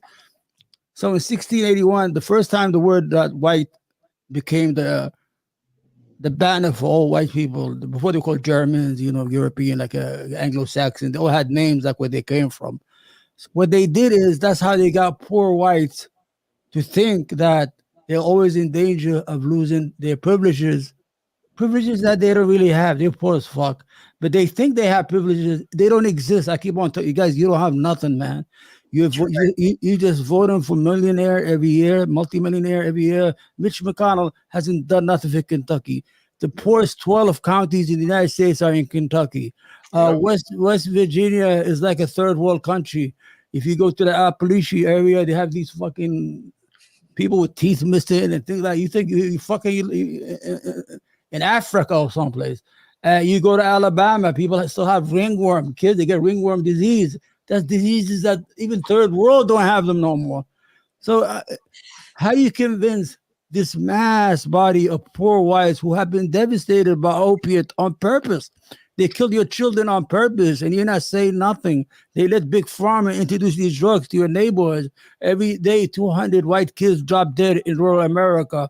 You're last in everything. You have no hospital. Your hospital is closing because your governor does not want to expand Medicaid. In Georgia, all the hospitals closing because Georgia doesn't want to expand money that they already have from the federal government. If you had a heart attack in some area in rural America, it will take you 2 hours to get to a hospital. You'd be dead 3 times over by the time. While I'm in New York City, where you guys say we're liberal, if I fall, I would drop my head right in front of a hospital. There's so many places to go in. So what I'm telling that, I always tell people, I see that a lot when I have in my other channel.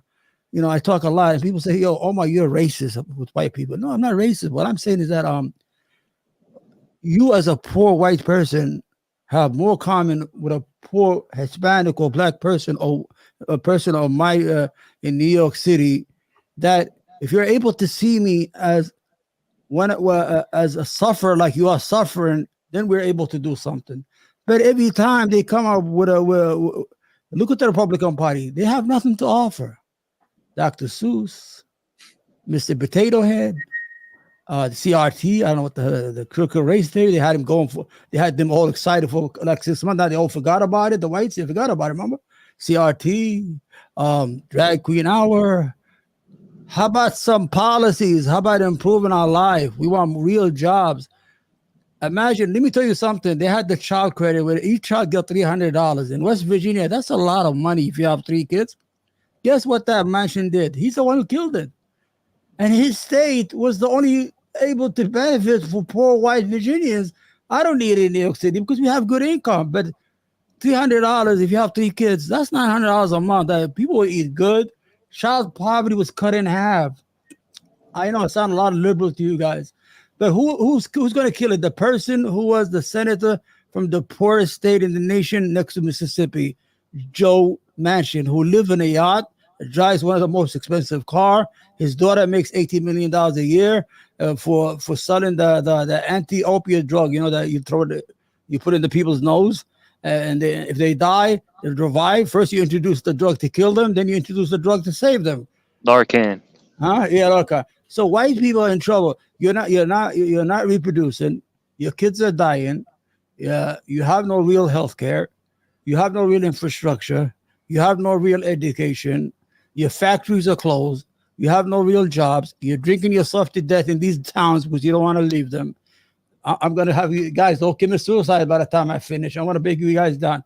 You have nothing, and you think you have something. And I tell them, you don't have anything, man. I'm probably better than you. At least in the blue state, I get healthcare. I get here, boom, boom. I got a healthcare. We got good life. We got beautiful infrastructure. The best hospitals in the world. I mean, at least we have something here. You guys don't have nothing. Well, you look at like what Appalachia was like, because I'm from Appalachia. Actually, that's where I grew up.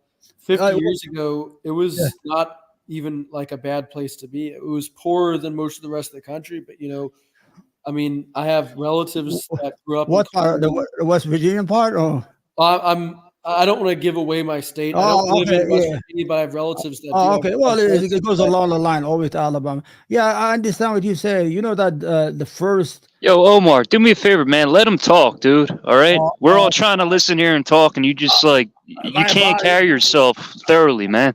You're fucking annoying as shit. Who's this? What's your name, though? So I know who hates me. Okay. Huh? Nah, dude. I don't hate you. Just I'm trying to help you out here. Just chill the fuck out. Let people talk. Just, you know, stop smoking crack. All right? All right. I don't smoke crack, man. Shut the fuck up. Okay, go ahead, man. You could. No, as I was saying, like, because I have relatives that grew up in a place called McDowell County, West Virginia, which is the distinction of being the fastest declining population county in America. It had about 100,000 people in the early 70s, and now it has like 15,000. So it's lost like 85% of its population. And back in the day, it was actually a pretty nice place to be. It had mostly modern infrastructure, and most people lived, you know, fairly comfortable lives. They were working class coal miners, but they weren't, you know, too terrible off by comparison with the average American. But now it's just like a shell of its former self. And I was back there, you know, about maybe 7 or 8 years ago. It was just an awful place to be. Everything's falling apart there. There's basically no infrastructure. Pretty much everybody's on drugs now, and there's no hope left. You know, one of the other big changes that there's been in this county is that, in West Virginia in general, West Virginia used to be a very like liberal state. You could say it used to vote heavily Democrat, even in elections where the Republicans won big, like 1980 when Reagan beat Carter by a huge margin. One of the only states Carter won was West Virginia. Well, what happened is that as the state fell apart, as the infrastructure fell apart, the keys that were dangled in front of the West Virginians, the little stupid distraction was all this like identity politics stuff. It was all like, like the PC liberals off there on the coast. And this resulted in basically, rather than actually looking for real solutions by criticizing the system, these people just learned to start like viewing the Republican side of the false dialectic as being their saviors. So now they're voting for these Republican governors that are being totally incompetent, just like the Democratic governors before them. And no solutions are actually being done. And these people are being totally hoodwinked. And it's really sad because I have relatives that are living through all of this. And it's like they don't realize that what they're being put through is designed, and there is no way out just by existing within the system. It's been the same for how many eons, decades? We are here today, and we have the chances. We have the opportunity to change it. No, we don't. There's nothing's going to change what's coming, buddy. Not with that attitude. You're right. No, not with that attitude. So yeah. Yeah, well, Trad, I mean, you're saying you see that in your area, man. I see it everywhere. You know, it's every neighborhood, it's every city. Yep. It's the mountains, it's the streets, you know, it's the cul-de-sacs, it's everywhere, man. The corruption is everywhere. It's undeniable. For us to say that the corruption is going to exist as long as we allow it. When the citizenry chooses that we've had enough, we'll change it. But I used to have a defeatist attitude myself, but it doesn't serve us. It really doesn't. And I honestly think we're learning of all these problems. I mean, the news, it's the stuff that's happening in this world is so crazy. There has got to be a way. There's got to be a way that we can bring some sanity to our world and rewrite the rules of these systems. Well, the American people really got to tighten up. Like, we got to be more militant. We got to be more disciplined. Yeah, can't drink, can't do drugs. You really got to get your shit together. Keep your friends strong. Keep everybody strong. You know. For the most part, instead of selling your friends drugs, instead of fucking your friend's wife, and instead of doing dumb shit, you know, keep people strong. Avoid that, you know, wicked mentality of trying to, you know, fool your friend and destroy your friends. That crab in a barrel mentality. That's where it gets you. Exactly. That's what I was dealing with, and I got the fuck away from it. Good for you. We can help. But that's what I'm saying. Like we gotta. Everybody's got to tighten up. Everybody's got to get strong. It'll make everything easier. It'll make your whole life easier if you get strong. Neighborhoods will be way better. Your environment way better if you try to uplift people and keep people strong. Absolutely. And if we come together, joining together for that purpose, to help hold each other accountable, to help hold each other responsible, to help each other improve and to do better, those are the communities we need. Yeah, and that's what Trad's getting at with all these different tribes, you know. But I'm seeing these tribes falling apart. In my travels, I see these tribes. They're falling apart. They're, you know, they're getting fucked with drugs. They're gambling. There's casinos everywhere. You know, and who's making the money off? Who's making the money off of all this shit? You know, just one big machination. But the religion of money, that has been the underlying hand moving everything, moving the corruption and all of it. It's the religion. Even in these panels, man, we see all these people trying to play games, and you know, you can't let them fucking bring you down. You see so many people trying to bring you down, The government's trying to bring you down. Everybody's trying to bring you down everywhere you go, and you can't let it happen. You got to stay strong. You know, coming from a guy who hops trains, rides the rails, that's coming from, those are words of experience. Probably some levels to those words as well. Yeah, but Jack, the rails ain't shit, man. The rails ain't shit. It's how I grew up. Good. You know? I'm glad to hear. It's a life I don't know. My exposure to riding the rails comes from the old songs of Utah Phillips and the stories he used to tell. So I get what you're saying. I'm just saying, like, honestly, riding rails ain't shit. You know, like, I'm just like you. I grew up in a neighborhood. I knew everybody. Everybody knew me. You know, I went to this school. I went to that school. I didn't, you know, I wasn't like everybody else. So I did my own thing. You know, that's when I broke away from the bullshit. I'm seeing the bullshit left and right. I break away from it. And good for you for learning that, seeing it early. But see, that's the thing too, is trying to bring everybody up, trying to make people strong, trying to have everybody's back, man. It's gonna eat you up. Yep. When you're around that shit 24/7, it's gonna eat you up. You're gonna say, "Hey, I want to get the fuck away from this shit." You know, why am I? And then you're thinking, why the fuck am I still? Why am I still? You know, I know better. Why am I still putting up with this shit? I know better. You get the fuck away, and then I'm talking to you guys. Oh, we got to keep everybody strong. You know. I'm rambling on about, you know, community, but it's like, I don't even want to fucking be a part of the community because it's, you know, I don't want to be around people. I'd encourage you to look inside of that. Find out the ones that you do like to be around and then allow yourself to enjoy that. But no, Jack, I guess you're not hearing me. I have friends. What I'm saying is like neighborhoods, communities, like that hopium mentality is fucking foolish. Deep down, I know that hopium shit. Oh, I want to help these people. I want to strengthen. You know, I keep my friends strong. But like, say I'm in a neighborhood and I'm trying to be that neighborhood guy, keeping everybody strong. Like to me, it ain't gonna fucking work, man. It's not worth it.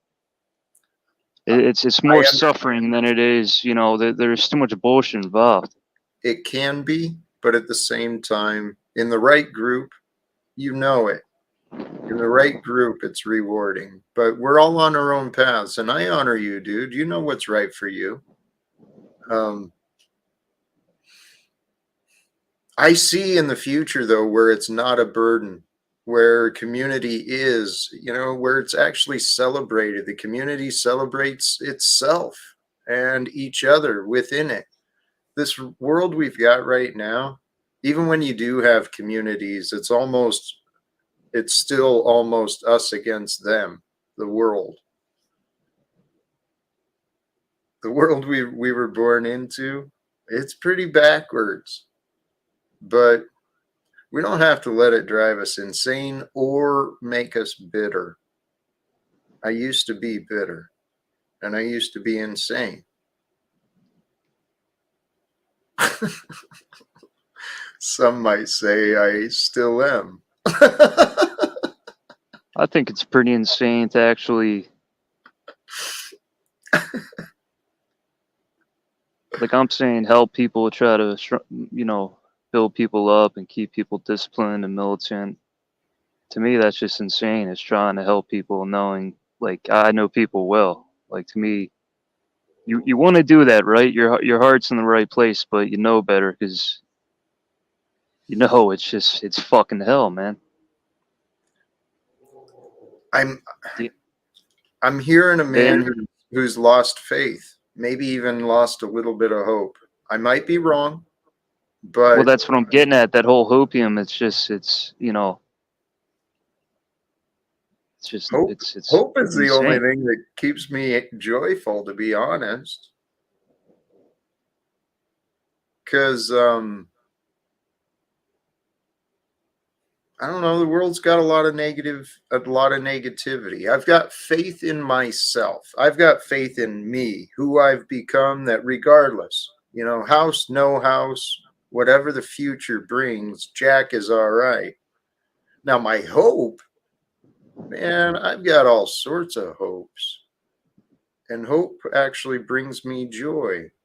I hope to reunite. I hope to achieve justice. I hope to bring peace to the world somehow. Doesn't mean I will, and I won't be let down if those things, I might be let down if those things don't happen, but I live here and now. Well, I guess I'm sorry. I hear you. And I'm on the same boat. I have faith in myself. I have hope for myself, but it's not a it's not a ridiculous, irrational faith and hope I have. Understand that. But is there anything, as long as you're not set and convicted on these far-fetched hopes, as long as you're not convicted on it, is there anything wrong with allowing your mind to wander and, hope for, the perfect partner, hope for the experience of your dream, hope for the opportunity that, you could never actually create? Those are the things I do allow. I don't know. It's easy to spend time in this life so disciplined, so rigid, so fixed on the way things are or the way things were. And life really is, it's all about adaptation. It's all transition. It's all temporary. One minute we're here, the next minute we're not. The world is not anything close to sunshine and roses. Sunshine and roses are. The coddling of humanity needs to flip and stop. Coddling about the enabling of humanity's past inappropriate behaviors? Absolutely. The enabling of the poor behaviors of humanity needs to flip and stop. All of us. We can all stop enabling our nonsense. We can stop enabling the nonsense others bring. Hopefully. But when you stop enabling, man, you're going to piss some people off. People don't like to be called out on their excuses. People don't like to be called out when they're actually wrong.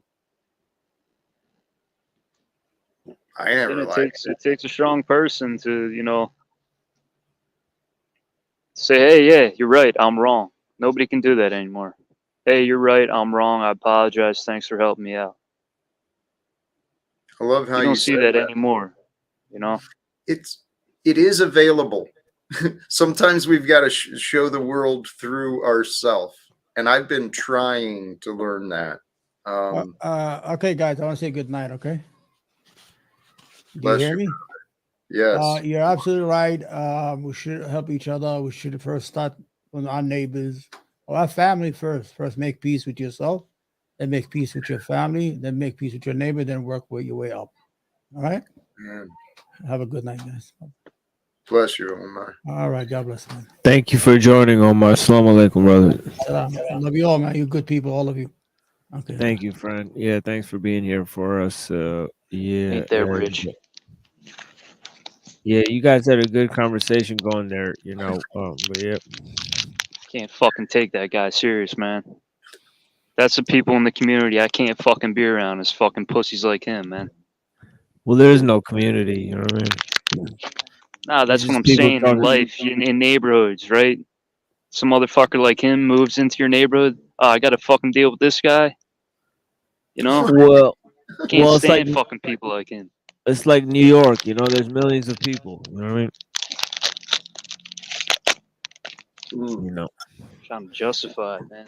tons of Indians, tons of Africans, tons of Yemeni people. You know what I mean? Omar's from Yemen. I mean, he's not Indian or anything, but yeah, you know, you go to New York. There's millions of Chinese people. My brother lives in New York, but yeah. New York is you can be whatever you want. It's your character, man. That's what I'm getting at. Yeah, that's what it is on here. I mean, you know, it's interesting because a lot of people, you know, I mean, in a sense, it is the streets, but in a sense, it's not. You know, I mean, who knows? Right. You know, right. Speaking of, well, it's relatively new medium, so we're all trying to find the barriers here. You know, but yeah, but yeah, go ahead. What were you saying, Jack? Similar. It's not quite the streets, and it's not quite your home, but I want to thank you. That's what I wanted to bring up. I wanted to thank you, Machine Lies, for again hosting and sharing the space for these conversations. Oh yeah, you know, definitely an interesting mix of characters, and that's what I noticed. You know, you get a unique emergence. You know, each person brings maybe a different set of characters. You know what I mean? So you know, because of their own expression. So in a way, you know, if you go into the streets, there is like you'll see like people crowd around this one guy. You know, he knows like some shit, and then there's this other guy over there that's got something that he's selling, and there's like a little bigger crowd around him, you know, and then there's another guy who's like, oh yeah, you know, you know, there's all these people over there, and we need to all get together as a group and go and figure out what they're doing over there. And that guy has like the most people around him, you know, and it's just like, you know, that's how the world, you know, and that's how it is on here, you know. It's just like, it's the scale of what people are addressing. You know, people will come and gravitate towards it, you know, and if you want, you know, trouble, you know, it'll find you, you know, in a sense, you know, because the thing is that, you know, if you're looking for controversy, you know, I mean, it's easy to come across it, but that will kind of rip into you because it'll find out who you are, why you're starting shit, why you're talking shit, you know what I mean, all that stuff, you know.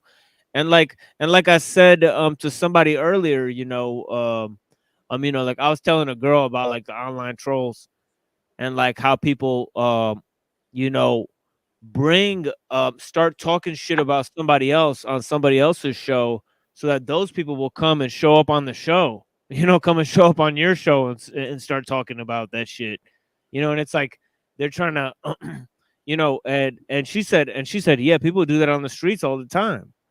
You know, like it's this girl, I was buying some weed from her, you know, and she said, yeah, you know, that shit happens on the street all the time because, you know, look, yeah, setups, you get framed.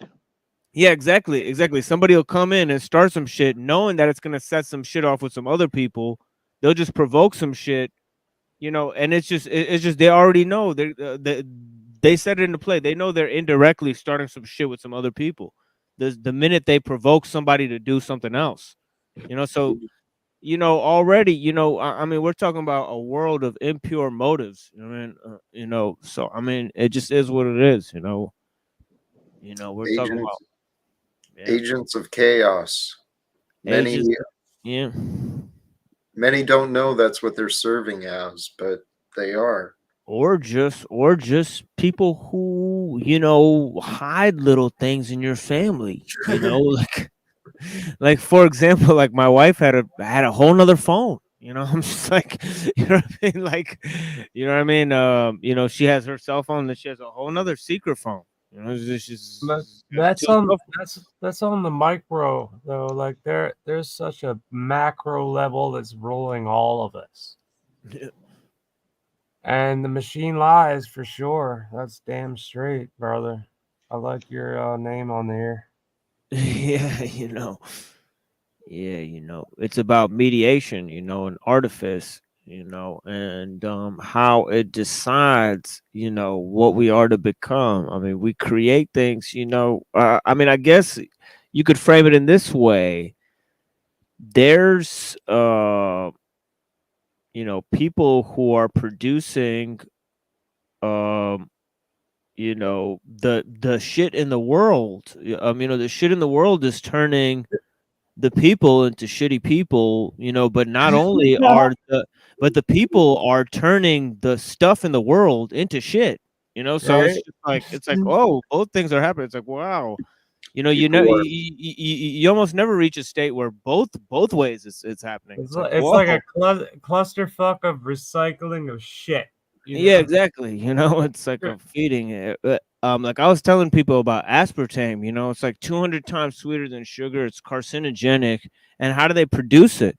They put it in yogurt and chewing gum. Anything low fat. They put it in Gatorade. All this stuff had aspartame in it. Yeah, that shit is bad. Yeah, and it comes from, if you feed E. coli bacteria petroleum, E. coli is like the stuff that shits out. So if you feed E. coli bacteria petroleum, it shits out stuff that's sweeter than sugar. So it's like the shit that shits out. Let's just feed that to humans. Like it's like, wow, Wait, I mean, it's incredible. Oh my god! Man, I'm sorry. I want to smack my mother for the sweet and low fucking addiction. Yeah, I mean, it's sweet incredible. and low, like aspartame central. Damn, your mom's got that too. Honestly, she loves aspartame. I mean, dude, my mom used to fucking steal a sweet and low packets everywhere she went. She was like a little crackhead, taking 10 packets at all these fucking diners. I'm like, what are you doing? Dude, at the don't worry about it. Horn and Horn smorgasbord, my mom would grab a whole shitload of those packets. Yeah, I mean, that's even more interesting stuff, because if you mix chlorine with sugar, it'll create sweet and low. Basically, what it is Splenda, so it's just sugar plus chlorine. So I mean, I don't know if that's healthy for you, but yeah, you could look it up. Part of the ways it was made was somebody accidentally spilled chlorine on some sugar. How the fuck how can people ask for Diet Coke, especially? And I've been watching these champion food eaters that can eat 4 pounds of shit and ask for a Diet Coke while they're doing this. What's wrong with their brains? This is the state of the world. The employees creating this nonsense, this chemical crap they call food, the employees doing it, the people making the choices to buy it and consume it. No, it's not the employees, it's not the managers. They just peddle their shit. People aren't thinking.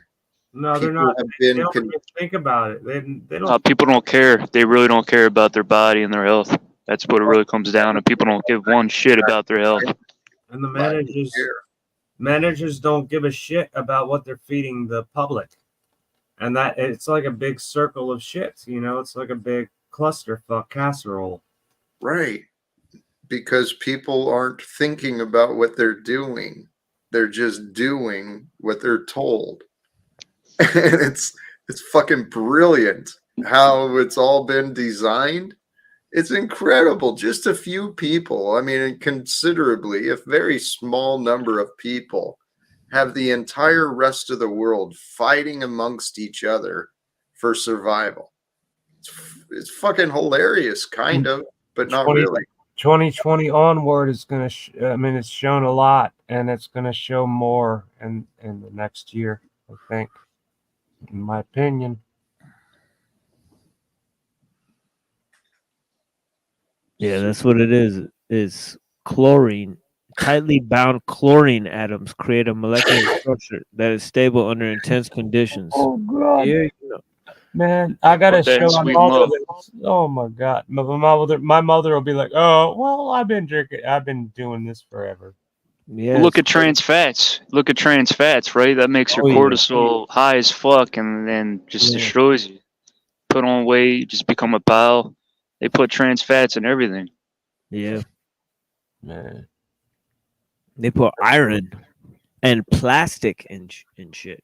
They put plastic. They put plastic. The soy has plastic in it, and the iron is actually rocks. You know, because they can't produce iron that's attached to carbon molecules, so your body processes it like rocks. What is their goal there? What is the real fucking 100% goal? I think, in my opinion, they're testing out the if they could put, like, you know, chips in people, because the chips contain metals and silicate. You know, so I mean, it's obvious that iron and soy, you know, contain those things. You know, Man, we're children of the new test group. Yeah. But like Yeah. the children are gonna be after we're dead, and then they won't even think it's anything crazy. They're gonna just go along with it, like the jab and this and that. Not if we change it. Well, one of the things. I mean, well, it's interesting with the Fauci out. It was the boomers that were completely went along with that crap. And then Yeah. Well, if you look at it, they Keeps dump all codependent. this stuff that they put inside of those things.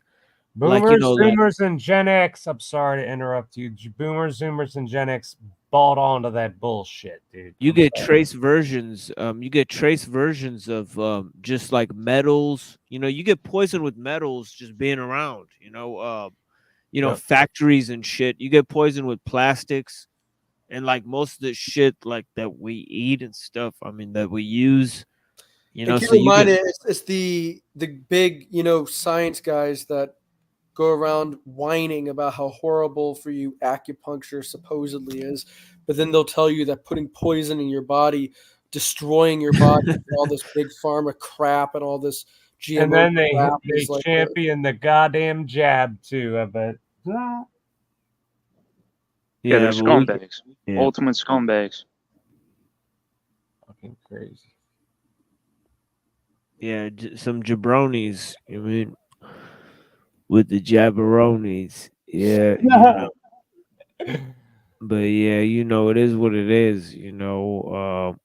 But yeah. The thing is that, you know, I'm trying to think of any benefits. I mean, the thing is we get lots of autoimmune diseases, and that might mean that our genetics has mutated because certain of our functions in our body are starting to attack themselves. And maybe these come from some of the endocrine disrupting chemicals that we have, you know, in the food and the water supply, you know. But there's many types of things, like there's PCBs and all types of metallic, you know, poisoning and crazy materials. You know, Well, no, we're unbelievably sickly compared to how people were traditionally. This is something that, again, you're not supposed to talk about. You're not supposed to notice, because the stupid Whig history narrative is things just keep getting better. And, look, those people in the past all lived such horrible lives and they all died super young, which is total horseshit. But the reality is that we're unbelievably sickly just because globalization and global trade means that like one part of the world's disease is now everybody's disease. And it just, diseases and viruses, they spread so rapidly now that people are just being inundated. And, it's actually fascinating. They've collected statistics on death rates in the United States now for about the last 200 years. And they're actually higher in most parts of the U.S. than they were 200 years ago. 200 years ago, a lot of places, especially in rural areas and the frontier, were actually extremely healthy that now have become just cesspits of disease and misery. Now, can I ask you, what do you think the ultimate cause of death was in the past 4 years? Well, one of the things that not you, Tia. I'm sorry, I was the other guy. Well, we can't talk about the disease or whatever that is. No. I'm not gonna name it. I'm not. Why is that? Because we get struck. They strike down the channel for that shit, bro. So I'm we not can't talk gonna about name the disease. Because I want to just keep talking to people on here, so I ain't gonna talk about that shit. But yeah. Well, I could drop out if you want. No. I'm just saying. Like we could talk about any other topic you guys want to talk about. It is what it is, man. They'll strike it down for talking about that. That's crazy. Oh yeah, like hardcore. Yeah, but yeah, and they already had like EBT and Drew and all them pull that fucking move back then. When they were out here before. So anytime they go off on some shit, like they go off on a tangent trying to fucking say like trigger words or all that shit, I'm just gonna have to let them go for the night. But they gotta come back and do that shit another day, or some shit. I ain't trying to entertain all that bullshit right now. Especially it'd be pretty funny if EBT got robbed by a black dude like in the next couple weeks. It'd be pretty funny, man. Yeah, I just feel like they like go talk about my channel on your show like you always do. Like go piss off, you little ant. I seen a dude calling a black guy the N-word earlier, and something bad's gonna happen to the guy, and it just cracks me up, man. And in real life, you see this shit, dude saying the N-word to this black dude. I'm just like, what the fuck? Like you're that goddamn stupid, I don't even got. But this is real life. This ain't the internet. This pussy internet we're on. Yeah, that's what I'm saying. But yeah, part of the thing is that we're talking about medieval times earlier in the show, and it just feels like all of these what's it called?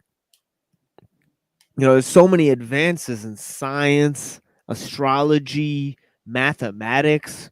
You're talking about, they invented the X and Y axis, putting things like, algebra. They seen shit like, they map shit out in the stars and astronomy and stuff.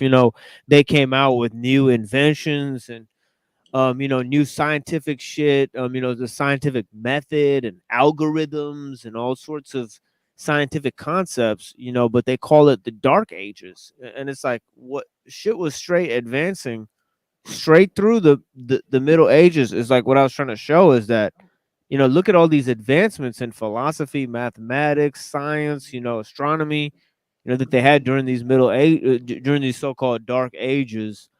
And it goes across the board. It went from the Christian and the Jewish and the Muslim world. All three of them had crazy thinkers that came up and actually were part of each other's lived peacefully in each other's spaces and lands and all that type of thing.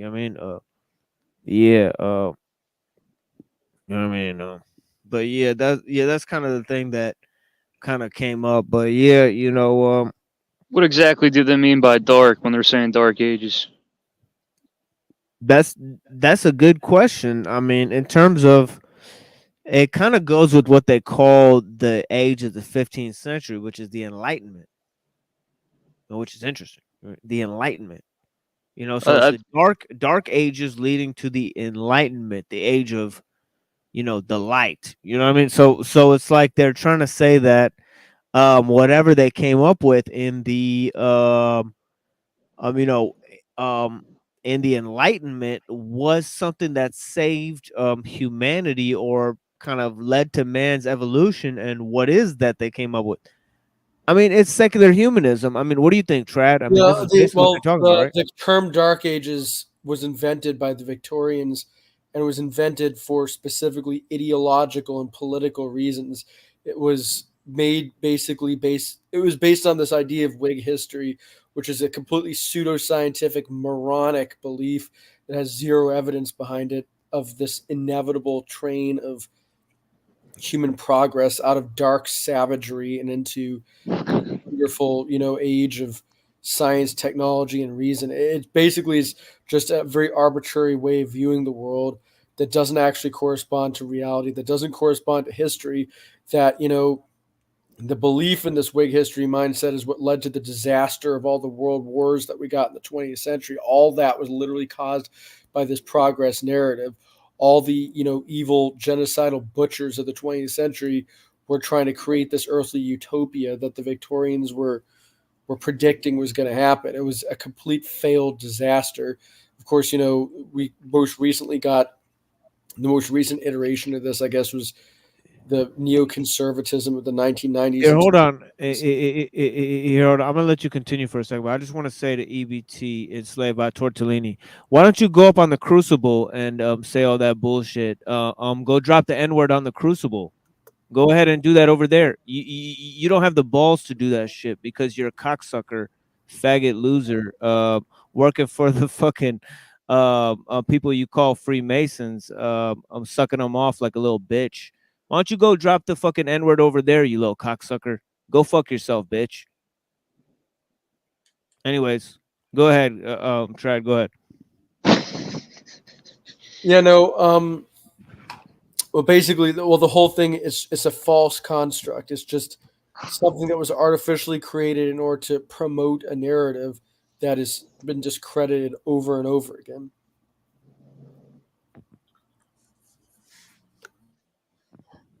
That would actually go so far as to say that the so-called Dark Ages included a lot of ideas that are far wiser than the ideas that people have today, and that we do well to learn from certain things people believe back in the supposed Dark Ages.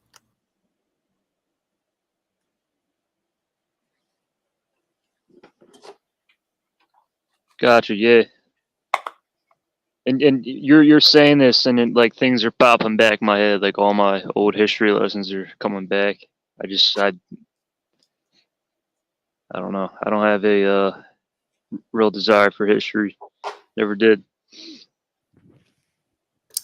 Yeah, well, I'm interested in like social and cultural history. I don't really care about like who is king of, Yeah, no, that's what I'm getting at. Like your explanation of Dark Ages, like I'm remembering. It's coming back to me now. Yeah, I see. Yeah, Can I know you have feelings, and I know that you have experiences with EBT. I encourage you to find peace if peace is available. No. He's come on, no, Jack. He's on, if you're no, real, he's on, EBT's got to tighten up. EBT's got to tighten he's up. on. Right? No, he's on. No, he would never do that on the people's shows who are coming and telling him to come do that over here. So the people that come and pour people into his chat, he's just not watching my views because they pour people into his chat, raid his chat so that he gets all of these viewers. You know what I mean? But they won't have me up there to debate. So go tell your supporters, go tell them the N-word like you tell me the N-word. Go ahead and go and do that over there where your supporters are. If you have the balls to do it over here, you must have the fucking balls to go do it over there, you little bitch ass motherfucker. He's coming and doing that over here, trying to blackjacket my fucking stream because he's a fat fucking loser. He can't compete, except for having other people promote his channel where he won't go and act like the way he acts on this stream over there because he's a bitch ass loser coward. I mean, so he's trying to get a rise out of you. But what? Yeah, Like, yeah. just- And he had a chance to come up here and talk about St. Thomas Aquinas, you know, the topic of the day and all that stuff. I let him up here free range. You know, I've let EBT up here many times. I don't owe that motherfucking fat bitch anything in life. You know what I mean? You know, I've worked with him. I've sat there and he's phoned it in on hours of specials that I did, and he's sitting there playing YouTube videos and playing with his little prick over there. I really don't even care. He can go fix tractors if he doesn't want to talk about philosophy here. You know, I really don't give a fuck. All right. Given that Have a good day. That I could experience is to say that all of cultural anthropology is a lie, and trust me, bro, is a better argument. I'm not sure what level of intellectual discussion you were expecting to get out of him.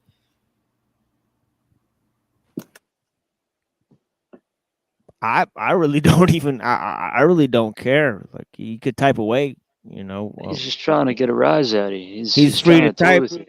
No, he's free to type, you know. You're free to type in the chat, you know. But yeah, it is what it is, you know. I gave him a chance out here, you know. I said, look, please don't say this one word. It's my show. Don't say this word. He went ahead and said the word I told him not to say. You know, it's just a word. You can communicate without saying a specific word I tell you not to say. You know, you can today, or was this previous? Yeah, it's today, and I get to talk. I get to choose what words people say on the show that I run. I mean, it is what it is. You know, you don't get to have feelings about that. I don't care what feelings you have about it. You know, have a nice day, friend. You know. But anyways, you know, we were having a discussion on. Hey, if I may, I'm sorry. Yeah, I got some coffee too, but yeah, bless you. He don't give a shit about you, man. He doesn't give a shit at all. But that's just how he is, man. It is what it is. No, I know that he's lied right to my face. So I'll tell you guys right now, EBT has lied right to my face, and I've showed it in my videos. You know, so if you guys look up the birthday special I did, you know, I showed how EBT lied exactly right to my face. You know what I mean? And then him and Drew came on the stream and started dropping the medical misinformation you know, on my stream. So, you know, it happened in real time right there. So, you know, I only let him up as like kind of a pity, you know, at this point, because he's over there sucking off Andrew Wilson. I thought he needed a little bit of support in life, you know. You know, but I guess you know, he's too low to even, you know, get like a little you know, try to get a little rise out of me talking about whatever bullshit he's talking. Yeah, dude, you know, you have a good night. But yeah, go ahead, Jack. Well, I was trying to piece together in my mind, because I stepped away from this stream for a few minutes, and I wondered if that happened when I stepped away, then it was inappropriate of me to try and offer what I did, the reminder of peace. But EBT was on my stream earlier. I had an interesting stream before this, and anyway, brother, I honor you. This is your stream. You do as you want, and as is right for you. Yeah, so Jack, why would you say, like, oh, you should try to have peace? Because I know life is better with fewer enemies. I know. Yeah, but see, when there's somebody constantly trying to get a rise at you, constantly toying with you, and everybody else sees it, right? You're going to tell that person, oh, yeah, you should just try to have peace. Well, have you not seen what me and Paul? I mean, it's been pretty antagonistic towards me, but I hope for peace. Yeah, and to me, it's fucking insane that you're hoping for peace with a guy like Paul Enslaved. I know. However, where you should know better and be like, I just gotta, you know, just ignore the guy. I just gotta abandon this shit. That's what a wise person would do. Nah, I think a lot of people have done that with him in the past. And, you know, my path is what it is. My doors aren't closed, and that's what I mean. You know, I can offer that suggestion, even though it was a recent issue, because that's how I am. It doesn't mean you got to listen to me. That's for sure. I hear what you're saying. What I'm saying is just, sometimes peace isn't the fucking best option. By whose perspective? Compared to what? By whose perspective? Peace is always the best option. The problem is sometimes you have to go other routes to attain it. No disagreement there.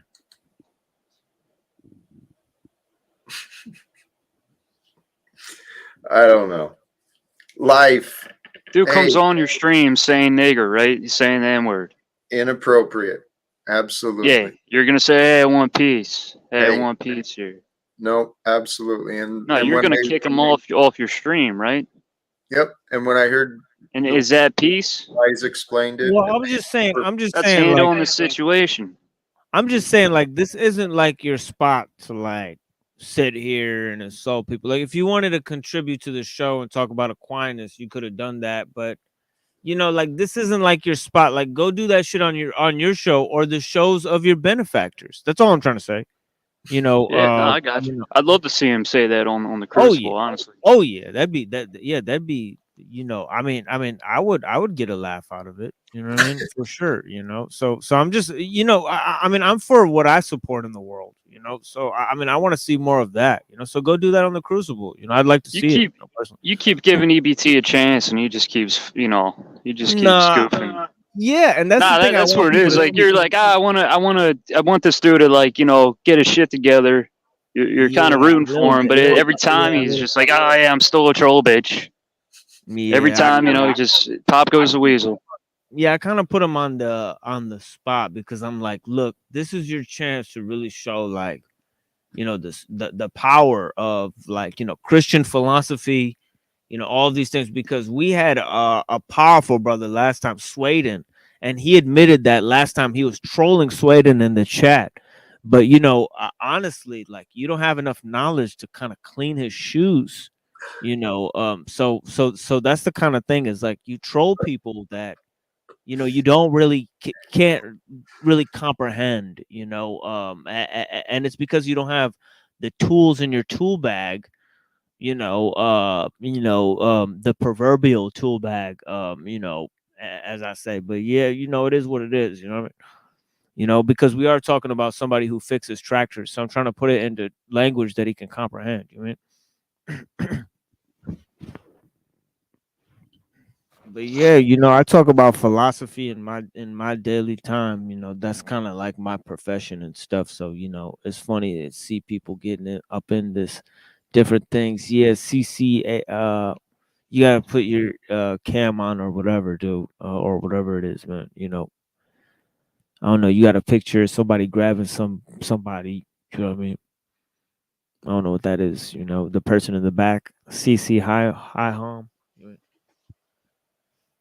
Yeah, man. Bless you for being here with us. But yeah, I don't know who you are, brother. You gotta at least unveil yourself on the camera, or because we're having some struggles out here, with these kind of people trying to sign in the back when I told them to leave. You tell somebody to leave, like, you're a grown man, like, don't come back. If somebody told me like, I don't want you to be on my show, I'm not gonna keep on clicking the link and trying to get in and sitting in the back and giving them a middle finger while they're trying to do their show. Present information like this little fat little stupid bitch, like this is what I'm talking about. I get those guys. I get those guys myself. It's childish behavior. That's the kind of guy EBT is. It's childish behavior. Yeah, that's the kind of guy he is. I mean, it's childish behavior. If you kick me off your show 3 times like Paul Enslaved and stuff, I'm never gonna talk to you again. You don't want to talk to me. Like it takes 3 times. If you tell me, if you tell me one time, you know what, man, this is really bugging me, this conversation, just stop. You know what I mean? I'll say, but look, man, this is important stuff to talk about. And then they say, look, I don't want to fucking press the issue. You know, and then they say, and I say, look, man, you should really get up on this type of shit, you know, and learn on what the deal is. You know what I mean? See, now I got this toilet bowl Earth character trying to come in. See what I mean? See, this is what it is, man. It's not the night for you fuckers, man. You have a blessed night, man. You know, you have a blessed fucking night, brother, man. You know. Hey, where's this talking? Interesting.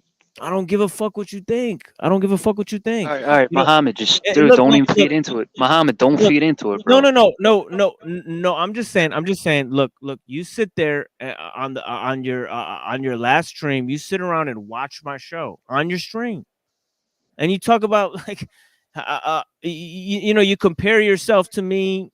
You know, I'm not saying you know, you're gay, but you know, you're sitting there talking about my hair and, oh, I got a boomerang up here and all this stuff, you know, making fun of my appearance. You know, you look like you got Drew's dried cum on your beard. You know, you got a great spot on your beard. You know, you look like a faggot, dude. You know, I'm not saying anything should happen to you, but I'm saying people who talk like that, they should probably be stabbed in their dick sucking jaws. I mean, I'm not saying like, I don't wish you know, evil upon you, man. But Jesus Christ, all right. But yeah, you know what I mean. But yeah, you know, it is what it is. I mean, you're free to watch my show on your show. Go ahead and promote my content for free, like you always do. Thank you. Thank you. Come again. You know, absolutely, yeah. Absolutely. Yeah, you know what I mean. Fuck. Yeah, bless. Praise God. Right? We get to be. If there is a God. Oh, there's evidence everywhere. Yeah, I'm just fucking around. But we don't know really much about this God, the creator of life. We really don't know shit about it. Yurt predicted, you know, he predicted that, you know, see, I just told this faggot ass cocksucker to leave my fucking chat, and he's in the back giving this fucking shit. Look at this cocksucker. This stupid bitch. Look at this stupid bitch. Come on, man. I just told you that's gay shit, dude. I just told you that's gay shit. Like, I just told you that's faggot moves. Like, all right, so man. gay they can't even get picked up in a gay bar on Saturday night, so they gotta sit here and get drunk. Oh, damn, man. he's really backstage flipping you off. I don't want to ban him from the studio. Yeah, you know what I mean. But yeah, why not? Why not? I wonder if he's serious. I got a place in my heart for all the little brothers and sisters of the world. Come on, quit playing the game. You know he's a fucking heathen. Be my child. Be my little bitch. Be my little bitch. Suck it.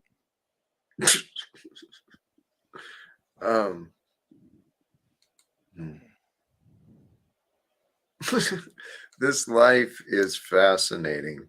People are fascinating. Hey, that's what you were saying. We don't know much about the God. We don't know much about ourselves. We don't know much about each other. We don't know as much as we think we know. And yet, all we got to do is remember. No, I mean, there is a lot of knowledge out there about human beings, about psychology, about everything. A lot of people are just not knowledgeable about it, not knowledgeable with it. But God, yeah, I mean, dude, there's a creator. We don't know shit about it, but everybody's, you know, jumped to the conclusions, and everybody follows the programming, and they're trained to think this way, and you know. It's amazing. It's amazing, but at the same time, it's not amazing.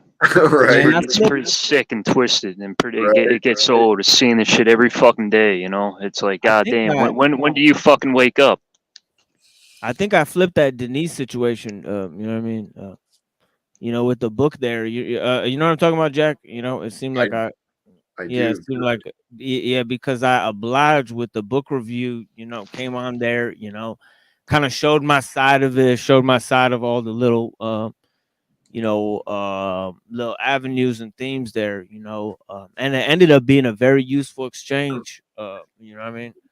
In terms in terms of, I don't really get that many reviews of my book going on, but the Yurt fellow, man, he presented some excellent information. And you know that Yurt dude predicted that Satanic temple stuff, or the Satanic you know how it came up in the news, the Satanic temple little building that they had, you know.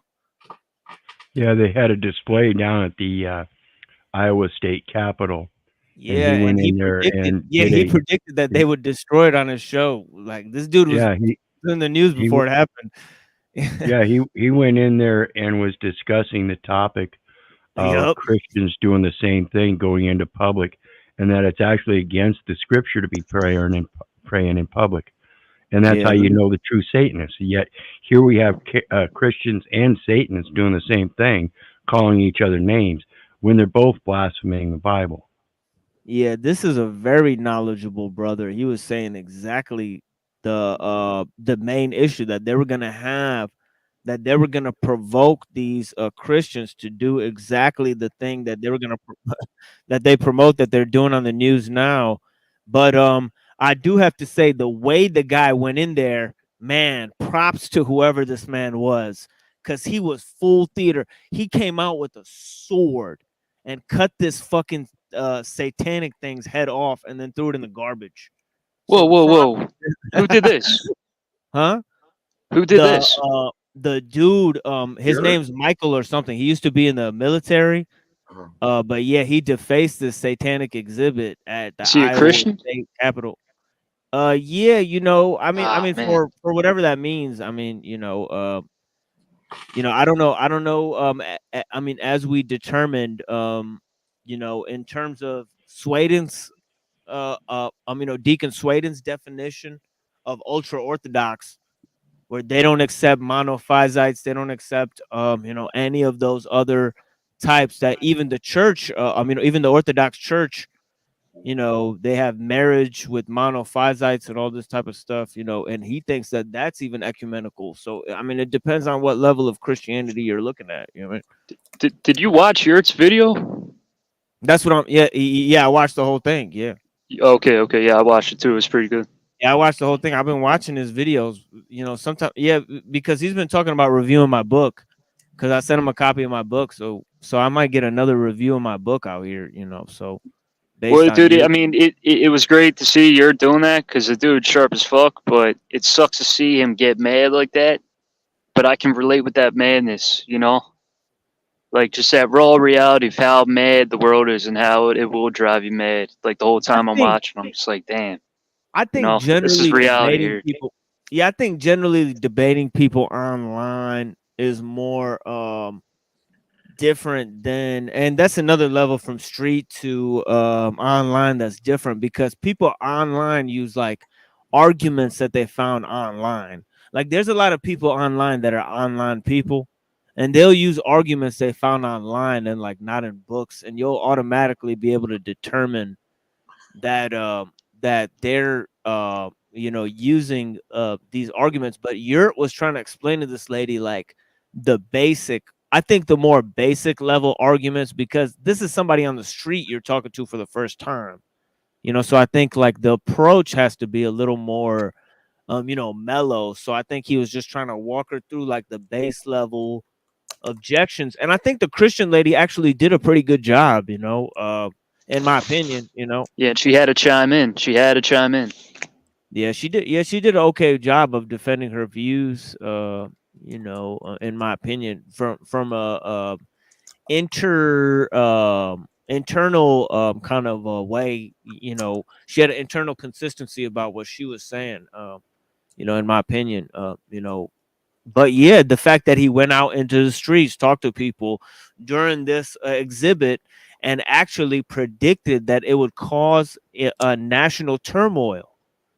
You know, all of those things seemed, you know, very interesting to me, that he was able to do that. You know, yeah. Well, this is the statue right here. I'm just showing this so I could show you guys what the statue is. This isn't the actual debate that they were having, is later in the video. But yeah, this is the statue. So a guy came up with a sword, a former army guy, and he cut the head off this statue here, Same and day. and then threw it in the garbage. Apparently, Same that's day. the story. Yeah, not the Same day as Yurt's no. video. No. No. I think it was like a day or two later. But yeah, it was like right after he made this video. He made this video first before it happened. But yeah, it's crazy. Yeah. So how long were these Satanists in there for? How many days? And I'll see if I could find a story of this happening. Satanic exhibit defaced. It's like Friday, Saturday, Sunday or something. Yeah, I'll figure it out My because fault, this is a Thursday, recent story. No, it's all good. Because this is all pertinent information. Hopefully I don't get popped for showing this shit. But I think you could just show news stories, can't you? I've seen motherfuckers show news stories and shit. You see, Satanic office. That's probably my favorite video Yurt's done, to be honest. That was cool shit seeing him. Yeah, I But know. it's not like, oh, this is dope. It's Satanist. He's going. It's just the conversation. It's like the real fucking mind to mind right there. I agree. I'm real sorry. Life 101 raw shit. Yeah, my shit's frozen, man. I don't know what to tell you guys, man. I don't even know if I could see myself. Can you guys see me? Can anybody see me or hear me? You're froze. I hear you good. Yeah, my camera's gone. But yeah, I don't know if we'll wait for it to come. Yeah, but yeah, it is what it is, guys. My screen is frozen. But I pulled that up for you guys, a story, you know. It's because of the New York Post. Yeah, I knew I shouldn't have looked up New York Post. This is running tons of ads on this shit simultaneously. Yeah. Son of a bitch. Yeah. I think he'll come back. He'll be back. I wasn't paying attention. What was he showing us? Was that the stream that Yurt did about the Capitol, or was that a different one? Yeah, that was Yurt's video. Yurt goes into the Capitol. There's all these Satanists, and then there's a couple Christians there. I haven't gets into a conversation. On the stream I did, we got into this conversation. I didn't know the news of that, what had happened. EBT showed some stuff about the mural there. I'll have to check out what Yurt did. I hadn't seen or heard of it. Did you know EBT's moms bang like fucking 30 black guys, like pro athletes? Hell, dude. It's crazy. Why? Everyone's living their own dreams, man. We're all living a dream. And there's a lot of interesting stories being written. So that would not. Jack, imagine if that was your mom. Like your mom's banging fucking basketball teams, you know? I heard. Oh, Jack Talcott, yeah, his mom banged Pete Maravich and Larry Bird and. Dude, you gotta have pride in whatever accomplishments your family can receive, I guess. I heard him bragging, talking about it one day, and I didn't know. I don't know what is and is not real sometimes with a lot of people, man. But I don't judge. It's funny to me. He's not making that up too. That'd be a weird thing to make up. It would be, you know. It would be, but you know, plowing ahead. Hey, go mom. You know, shit. Everyone's living their own life, and some people have lives before kids, after kids. I don't know. I'm trying to bang your mom, EBT.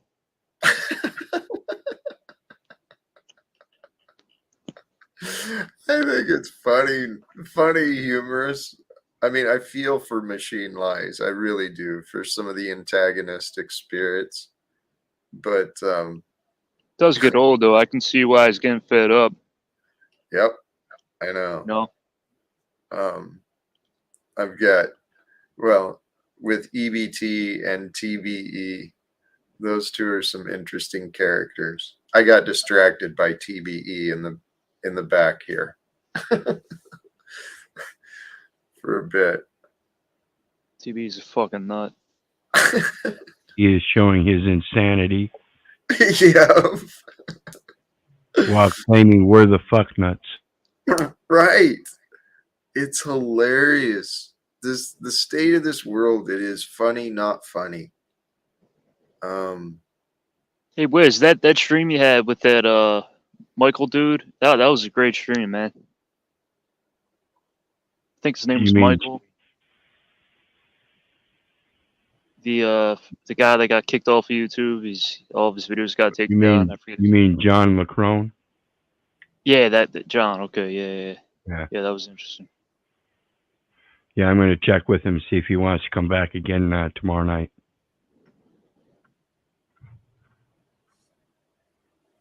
Very cool. When was that one? Last Sunday. Last Sunday. Nice.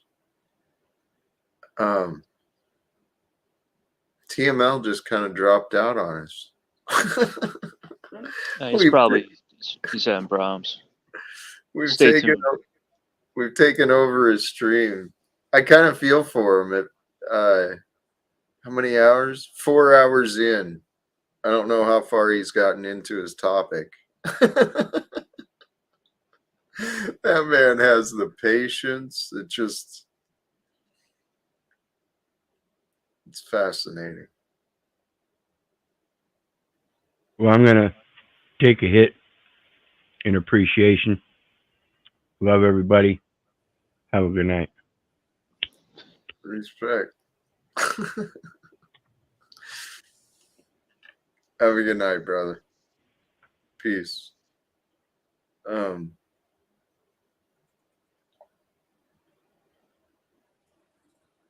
I was actually, my mind was preparing myself for bed here pretty soon too. Yeah, I'm going to sleep myself. I'll see you, Jack. Well, I kind of feel like maybe hanging out till TML returns. I'm not sure what's going on. He may be restarting his computer. Hopefully he's not all shut down. Yeah, we'll hold the fort down. So let's see. What was the topic? Shadow of the Creator. When the colorless fall captive to color. And Moses battles Moses. The only thing I could probably offer into is maybe some concepts of shadow of the Creator, but when the colorless fall captive to color, might have to go back and see where he started out today.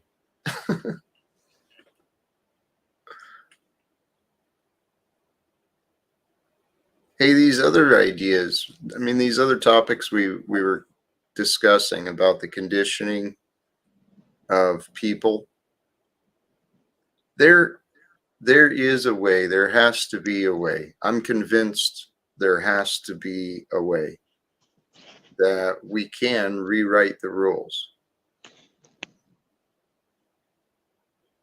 Just takes getting the right ideas and the right people together. You get the right ideas, the right people together at the right time, man, magic happens. Well, it's like once you understand something, that's how you beat somebody. Because then you know how their game works. You don't consent and comply to it. So it's like somebody setting up a trap. You see the trap, you know how to avoid it. And the traps are inevitable. All this madness is inevitable. So you just got to learn how to deal with it, how to avoid it. Traps only work when they're hidden. And the hidden traps are, well, most people are walking along blind, going through life, not realizing that they are trapped or in a trap, or they're about to be trapped by the law, by the whatever. True. So we can overcome the traps by helping educate each other into what is really going on. And I know that's kind of the community idea, but it is and is not, because our community is wherever we are, wherever we find ourselves to be at that moment.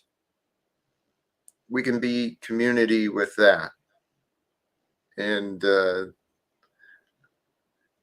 admire the fact you're on the road. I hope to live a life of travel again in my future. Yeah, man. I genuinely hope you do, Jack. Thank you. I think it's going to happen one way or the other. Maybe not the way I imagined it. I might be riding the trains myself. But you know what? I don't know. Well, if you ever do, right? If you do hit a time where you're traveling and say something bad happens, or you just feel like moving on, travel light, man. You know? Yeah. Go without a lot of stuff, travel. You know, don't try to tie yourself down driving around with all your stuff and without a lot of stuff, travel. I don't know, man. You got a whole house, so I really can't. No, don't try to tie yourself down driving around with all your stuff. Got a lot of stuff, travel. Echoing. You got a whole house, so I really can't. Welcome back, brother. We do have an echo. And JG, thank you for that suggestion. I think that's probably sound advice. Travel light. You seem like a minimalistic guy, but I'm just you know, getting that in your head. Just travel minimalistically, you know. You don't need much. I appreciate the confirmation. I have a genuine question for both Jacks, and even myself as well, but everybody. Would you consider kind of just dropping out of trying to exist in this society as it is and go be somewhere else where you don't feel so emotionally attached to what's going on here? I mean, I'm not saying that you would do it. I'm just saying, like, have you ever considered it, is what I'm asking. You're saying go to a different country or something like that? Yeah. Like just exiting society as it is here and just kind of not participating. I don't know what happened to those two tabs, like, at all. Like those two, like, not only did my internet shut down, but those two tabs, like the yurt one and the fucking other one, they just kind of disappeared. I'm so fucking confused. Like, maybe I gotta go to my history. Like, man, that's fucking. Yeah, they're fucking with you. Yeah, Jack. I mean, that's pretty much what I've done, man. But I don't want to go to a different country. And, you know, I've considered it in many different ways. I considered detaching and entering a monastic lifestyle. There's a local monastery not too far from here. And I've also, well, I have already broken away from the past that I used to live. Oh, and I looked at some of the communities that are building. There's communities in like Brazil and foreign nations where you can really break out and away from all of this. I've looked at a lot of those things, actually. Well, let me float a scenario. For instance, let's say that you were to go to, I'm not going to name a country, but let's just say somewhere where you can meet a nice young lady and go live a rural lifestyle where you just kind of take care of the chickens and you kind of just, you know, have sex every day and, you know, maybe have a kid and just kind of forget about all the shit over here, other than, you know, maybe still doing this, but doing it like not the keto way. You know what I mean? I couldn't do it, man. I couldn't do that. I know myself. I couldn't do that. Well, you're already kind of detached from the world. Myself, 10 years ago, oh, that would have been ideal for me. I could have loved that. But where I'm at now, I don't think that's my path. I think my path is to die trying.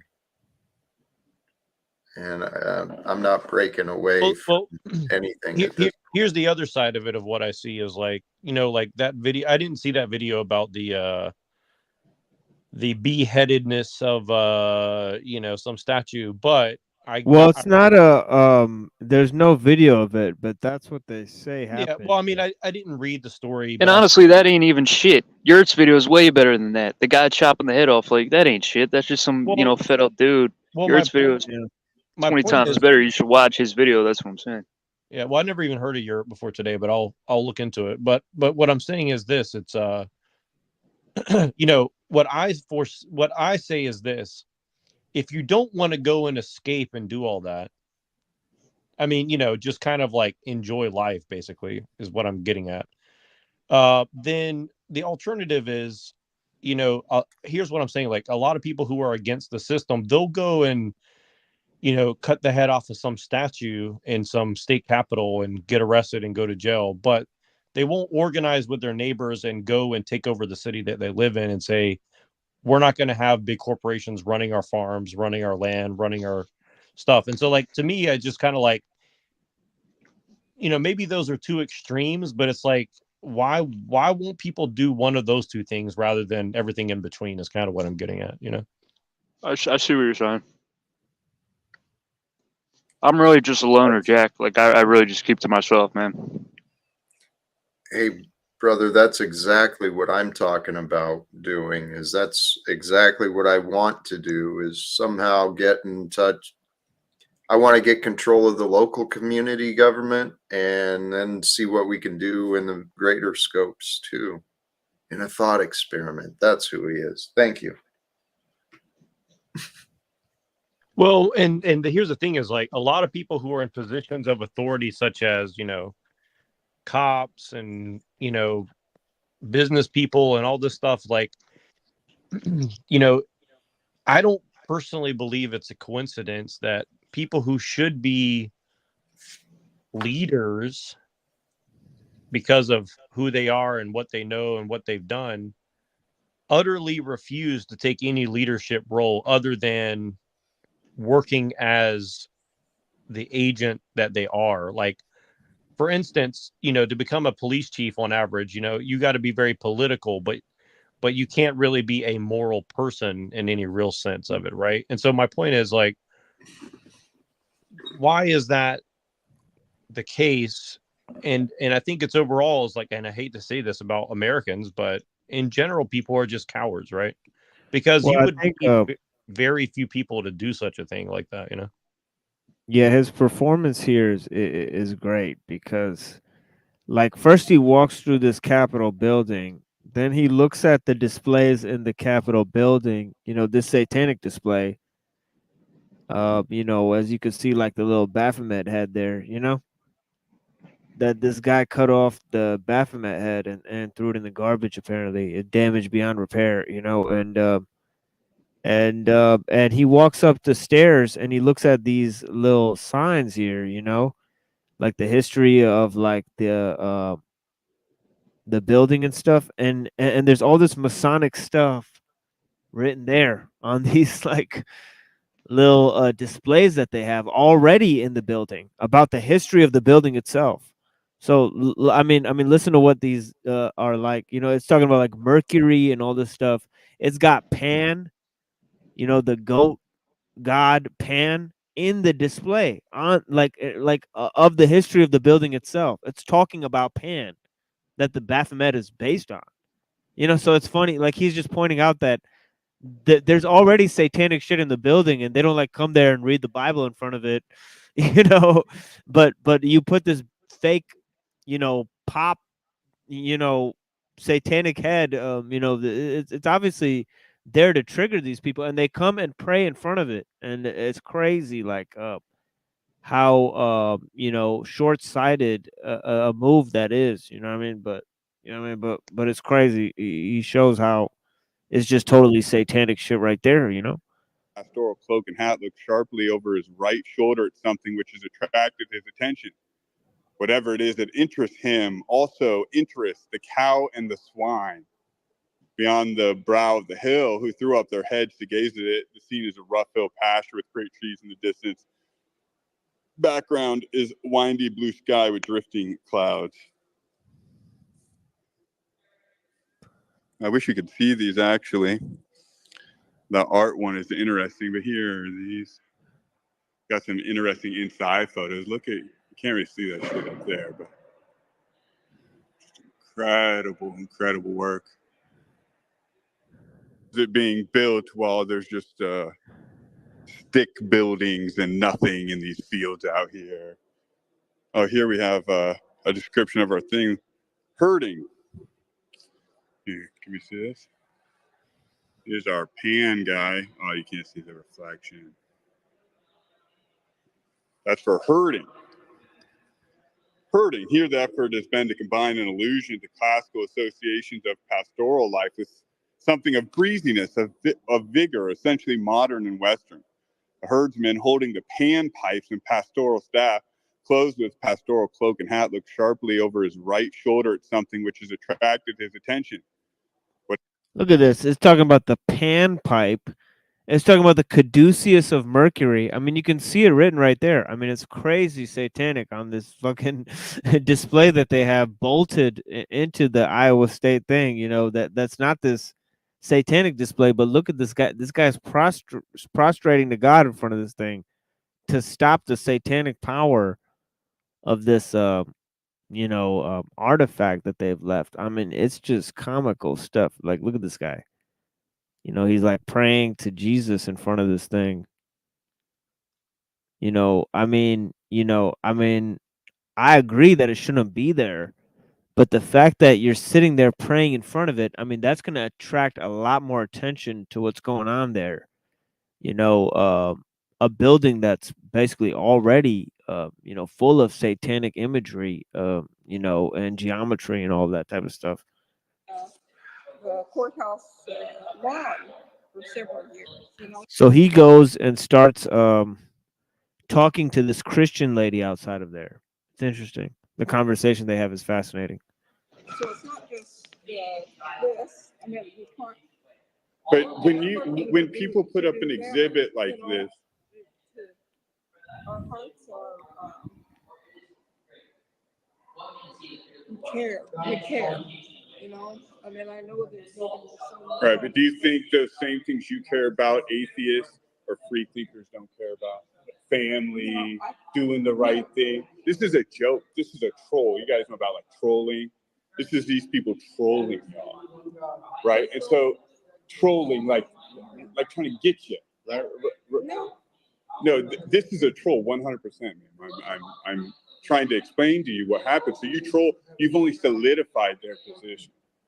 This is a roaring success for them. The outrage, people come down here to do all this, right? But the book says you're supposed to pray in private, right? You're not supposed to make a big scene of everything you're doing. Matthew, what was it, Matthew? Don't make me get the scripture out, but you're not supposed to be making scenes like this of your prayer and everything you're involved in. You're not supposed to do it for yourself to pray, but God does not prohibit praying. I mean, if we bust out the scripture, you're gonna find a scripture that says exactly prohibiting that. Right? Can I show you something? Yeah, sure. This is kind of what our deal is. Okay, and just so you know, I told these ladies I'm live streaming now to about 18 people, so you're being recorded and all big this. Deal. I'm just going to read a Bible verse. Okay. So Proverbs chapter 14, verse 34. Right. Says, "Righteousness exalteth a nation, but sin is a reproach to any people." Okay. So it's not so much a thing of it's not just offensive to us. It says that it's a reproach to the whole people. Right. But why are you here standing? See, I get all that. But this nation is already full of sin, right? Absolutely. It's already crumbling. It's all doing this. So what are we going to do about that? What should I tell my children that there's goofy people like atheist free thinkers who put up goat heads and this stuff, and then there's their counterpart called so-called Christian who come and make a big scene lambasting that? You can't see, as I was explaining to this woman. No, excuse me, sir. So you came over to me, and I'm trying to tell you something. You can't see that these people are trolling you, and that you are giving them everything they want by doing that. You solidified that there'll be another exhibit here. All we've been doing is reading the Bible. And what happened? Some guy came and cut the head off the statue. He got enraged so much, he came and cut the head off the statue, and they made hundreds of news reports about crazy Christians. Crazy Christians. So ultimately, what did it do? It made the Christians look bad. You know, it was there to set you up. Like he said, it's a roaring success of a troll that set people up. And, you know, like, people are worried about, like, my little trolls here. Who gives a fuck? Look at who's trolling the whole entire country. You know, for example, you know what I mean? That's what I'm worried about. And I'm worried about everybody falling prey to something bigger and deeper and darker. And I like where this brother was going with that, because he predicted that they were going to create an issue out of this, manufactured crises. You know, you know, amazing. You know, straight up manufactured. You know? The world is nuts. All the evidence is there for us. Hey, Machine Lies, I love you, my brother. I thank you, honor you, and the rest of the panel and the chat. I'm gonna go rest my head. Okay. Okay, brother. Yeah, thank you for joining us. So much for being here, and you know, bless you. And I'll be stopping by soon on your show as well. So guys, check me out there on the Talcott. And there's lots of episodes where me and Brother Talcott had good conversations there. So you guys go check out Live Without Fear as well. You know, Brother Talcott's got to get to bed. You know, and I thank him for joining us, even though, you Sleep know, well, Dr. Loomis. yeah, sleep well, my friends. You know, bless you guys. You know, everybody who's gonna, yeah, exactly. Now, do you think this guy that went in and chopped the head off, do you think that's theater there, or do you think that dude was just 100% a nut? He could have been paid so that they could make a bunch of stories about it. You know, there's lots of instances that happen. They're like, yeah. You know, we'll pay you this much money to go chop this off, and we'll be on the scene to go ahead and make a story about it. I mean, you know, how did, like you know? It's like a cop's neighbor. Yeah, they set it up. Yeah. Military neighbor. Yeah, I want to watch that video and see if it's a stage. You can usually tell by how they're acting and whatnot. Well, they don't have a video of him doing it. They see. Oh shit! I thought they did. It's like if they don't have a video of him doing it, it's like, how real is it? You know, they could have just destroyed it themselves and then made a news story about it. For fuck's sake. Yeah. And We then should get that guy on the yeah. show. Find out his information. Get him on the show. Find out if he did it. Yeah. You know, right after that, he made a GoFundMe page and got thousands of dollars out of it to pay his court fees on that shit. It's crazy. They're probably going to wait a few months, like the woman who saw the alien on the plane, and then she came out and said, "I didn't see an alien." Yo, Muhammad, I think that's my calling. There is like trying to reach out to people to get them on your show. You know, we talk about something, they'll be like, "Oh yeah, I'll try to get that guy on the show." I'll try to reach out to this dude and be like, "Yo, could you go on?" Blah blah blah. Get Andrew Wilson to get on the show. Andrew Wilson. Andrew Wilson. What's up with you and Andrew Wilson, Jack? Are you a big fan of his? Oh yeah, I love him. I mean, he just doesn't love me back. Okay, so you're like a stan to Andrew Wilson? I don't know. I mean, we apparently agree on so much, so that's why I'm confused. It's Shit, like, man. You seen what happened on the Crucible shit, man. I know you don't watch it's JG, but they totally blackballed this dude. They wouldn't let him ask one question. It's crazy. Yeah, it's because he's a part of fucking the Machine Lies. The Machine Lies, where we talk about how getting ostracized, son, because of your environment, who you're down with. I mean, I definitely said some controversial things, but at the same time, it's like I pretty much defend their positions on 90% of the stuff they talk about. So it's still. No, I straight up am controversy. You know what I mean? Come and get it. You know what I mean? Yeah, but they probably know you fuck with Machine Lies, and they see what's going on here, and they're like, "Yeah, fuck this guy. Let's get him out of here." Well, I'm starting to get the That's sense just that was kind of the how it plan is. for quite a while, because a lot of the shit that I talked about 6 months ago is now like the number one subjects they talk about suddenly. So I think that Yeah, I know. We gave them. We've been scripting the fucking content on the Crucible. I mean, come on, you know. Let's just be real here. You know, we fucking planned that shit. I mean, look at the JF Garrity, man. I asked that fucker a question he could not answer, and they stopped me from asking him this fucking question. You know what I'm saying? They no, just had Garrity on. Remember no, that shit? yeah, I do, and I think that's the crazy thing is like I want to talk to Spencer. Let I me see want to if I talk to have that shit. I want to Yeah. talk to Giorgiani. I want to talk to JF Garrity. I mean, these are the people I've been wanting to I talk don't. I don't want to talk to that creep, man. Yo, Which one? I actually, JF I pass. Yeah, I pass on the JF type of dude, man. Oh You know? well, I mean, I want to. Man, you hear that dude's funded by Epstein? I mean, you know, I'll talk to him like online. I mean, I You know just what I want to mean? Like, Socratically dialogue fuck, with. ain't gonna like meet up with this cat. Like, What I those mean are the is, I kind of want cats to I stay away from. I want to Socratically dialogue with them. Is what I'm saying. I want to just ask them Yeah, some I get questions. what you mean. Yeah.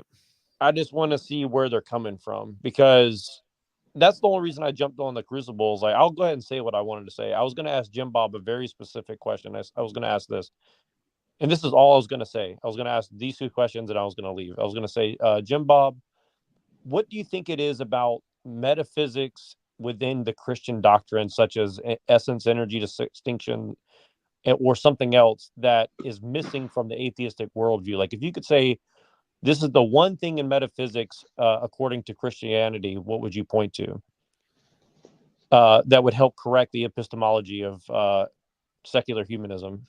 That was going to be my one question to Jim Bob. And to Gnostic Informant, my question was going to be, you know, why, you know, I wasn't sure how I was going to word it, but I was essentially going to ask this. I was going to say, you and Giorgiani talk a lot about where Plato got his ideas from, and that Plato's writings directly influenced Christianity. What do you think is the most important thing that you guys discussed regarding that specific topic and the debate at hand?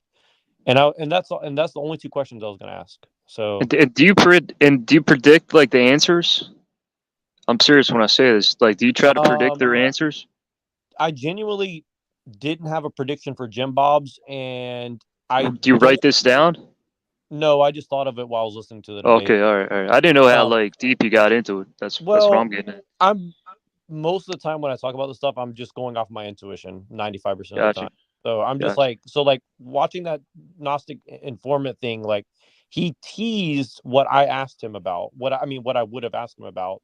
He kind of said it right at the beginning, and then they never talked about it again, which I thought was like on his part dumb, because I think if he had gotten into historical stuff, because that's his expertise, is the historical narrative, right? And so I think if he had just leaned into that, he would have done much better. But for whatever reason, he didn't do that, and I just found that kind of like disappointing for me, because I mean, I don't agree with Gnostic Informant, but I do enjoy his I do enjoy his presentations. I think they're very interesting, you know, and you know, even if they're not true, the narratives that he and Giorgiani and all his friends tell are very interesting. And I just don't understand why Christians don't attack that shit head on, because, you know, if there is any truth to it, it would either A, be devastating, or B, be very helpful to gaining secular humanists over to their side if they thought that they could kind of weather that storm. But for whatever reason, Christians seem unwilling to attack mythicists.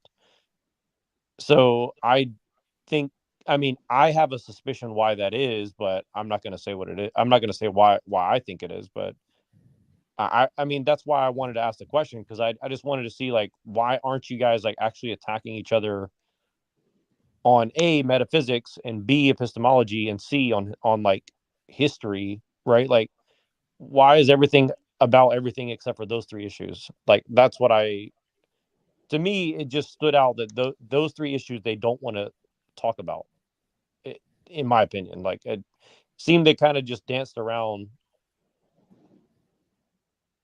you know, the whole foundation of what they're talking about for me. Like, I don't know. I was very confused about what Jim Bob was trying to argue. Like, I mean, if he was right, it was very confusing for me, you know, and I'm supposed to be agreeing with his position. So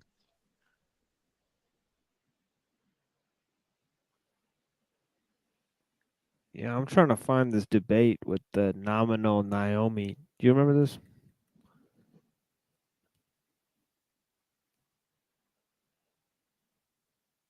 But one that includes the call-ins, you know. who's that? What debate is that? The trans motherhood debate. Because I believe Crucible? Hey, buddy. One of my call-ins is in this debate.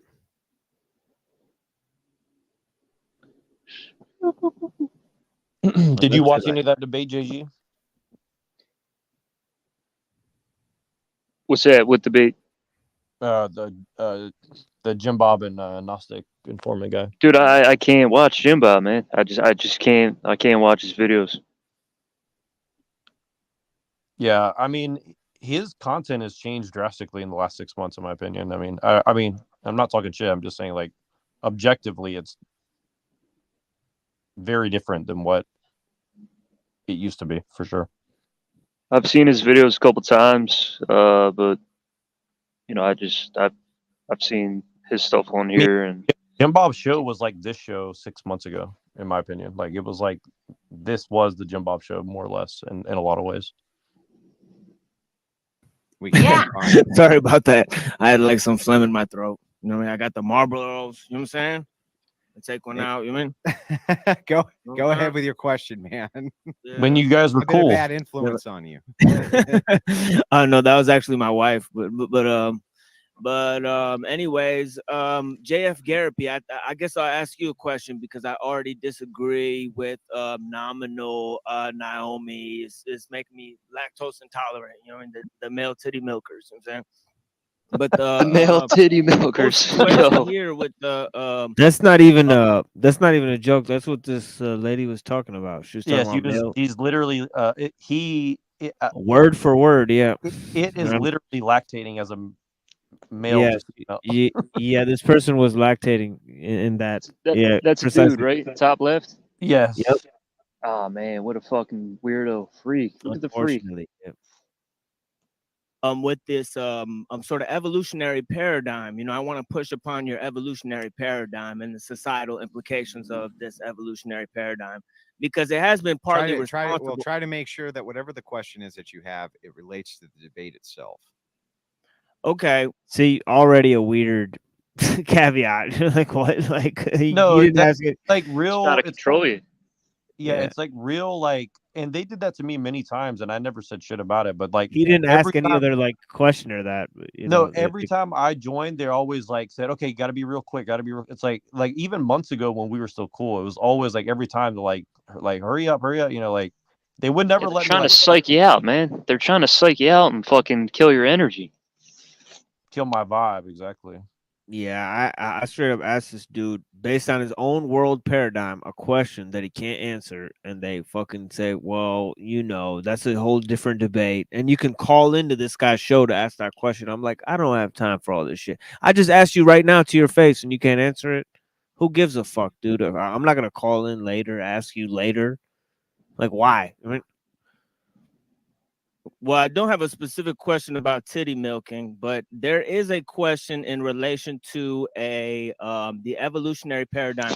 If the evolutionary paradigm happens in terms of species and it doesn't happen in terms of individuals, you know, or else you're dealing with this fantastical problem of emergence, you know, where like some thousand monkey like evolves or something. So it's whole species and whole systems that evolve. It's not just one individual that evolves.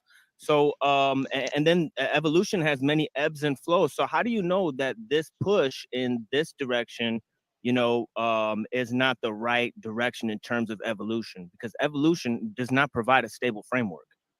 My guy, you can just say you want a sip of the titty milk. No, thank you, my dear. Although I'm sure you're a nice person, but yeah.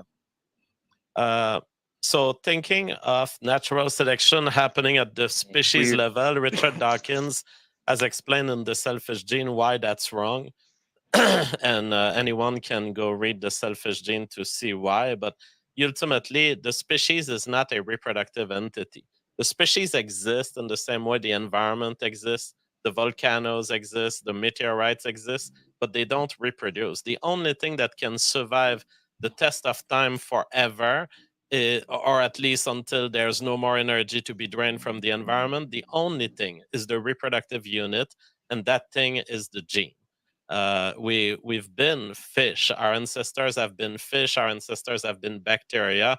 There is basically no truth that has sustained over billions of years, except the fact that we are reproducing entities. We are genes. We replicate.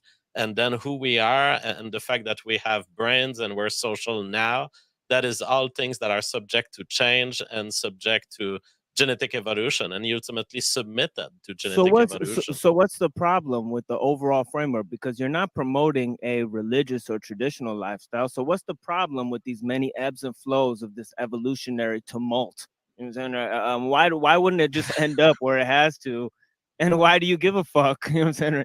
I like what you're calling it, a tumult. That's what it is. It's a temporary misfiring. I hate it in the same way that if I was driving from point A to point B and I wanted the most efficient route, the one that involves the least suffering, the least investment of energy, I would want to go in a straight line from A to B. I know that the curve of the trans lifestyle is a loss of time, a loss of energy, and a loss also of human suffering, an increase of human suffering. Yeah, so then in terms of promoting the opposite of this tumult, you would promote a religious lifestyle or a patriarchal lifestyle. Definitely, but not just for these reasons. The patriarchal lifestyle has simply withstood the test of time. And we have seen that without it, society is headed in a very bad direction. But that will come back. As I said, chase nature and it comes back galloping. So like the societies that have abandoned the male as a director of society will eventually be so punished that they will be replaced by societies that keep the male. But what if you know, we don't have 1,000 years to see if evolution works upon these things, and you know, we want to impose a religious system today? Well, you can try this, but the fact is whether you want to wait or don't want to wait is irrelevant. We have thousands of years ahead of us, and evolution will happen over the next 1,000 years, and it keeps happening. There is no withdrawing from the obligations of evolutions. But it will choose the naturally successfully route, which you are saying is a patriarchal and traditional lifestyle. Certainly a heterosexual lifestyle, which by 2023 now, unfortunately, qualifies as traditional. So then there's nothing to promote. There's nothing to fight against then, because it's just going to naturally happen. Caller, you got to wrap it with this. Well, the fight is a fight for truth that I lead. So yes, you're right. It will converge back to heterosexuality no matter what I do. But I don't like that people are being deceived in the path there, you know? I appreciate that. And part of that deceit is the secular paradigm, which has emerged from evolutionary thinking. Well, that could be a different debate. Yeah, I'd love to have that debate with you. Well, here's what I was going to tell you, caller, before you go. JF, you still do the open mic nights where people can just call ask me anything. If you want to join me on Discord, just check out. You like how I wrapped that one up, Neuro? Yeah, I mean, that's the thing is, I mean, dude, literally 90% of my whole goal in getting involved in this was to hook people up who would have good debates. Like, that's why I was basically telling everybody behind the scenes, like, hey, get James Lindsay on 6 months ago. Hey, get Giorgiani on 6 months ago. You know, get Gnostic Informant on 6 months ago. You know. And I was hoping that you and I would eventually get to debate people like that, you know?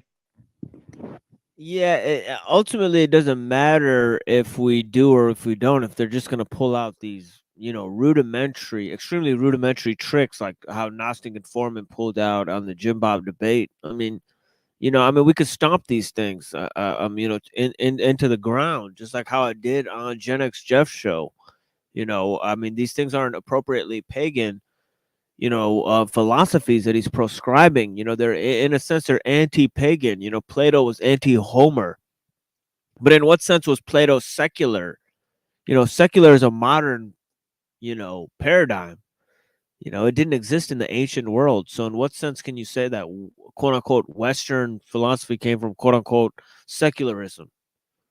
You know, well, in the ancient world, it did not. In the medieval world, as we saw earlier, you know, up until the 1100s, you know, these things, Plato and Aristotle, these things were, you know, routinely linked with theology, with theological speculation. You know, they didn't cast these things aside. You know, so.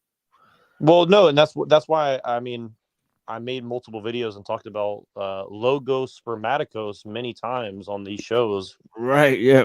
Many months ago, and they just kept getting brushed off by everyone except for Posh, and because Posh was more than willing to dive into it, and that's what I mean. Like, you know, it's because of Posh I decided to go to a Orthodox church and go learn the theology, you know, in more detail, because I found it very compelling, you know, not only because I've always considered myself a Christian, but also because the metaphysics are very unique, you know, and also my personal interest is how does Christian theology relate to ethics, which is why I was, you know, so interested in to see that debate, but, you know, disappointed that it didn't actually go really anywhere at the end of the day, you know. So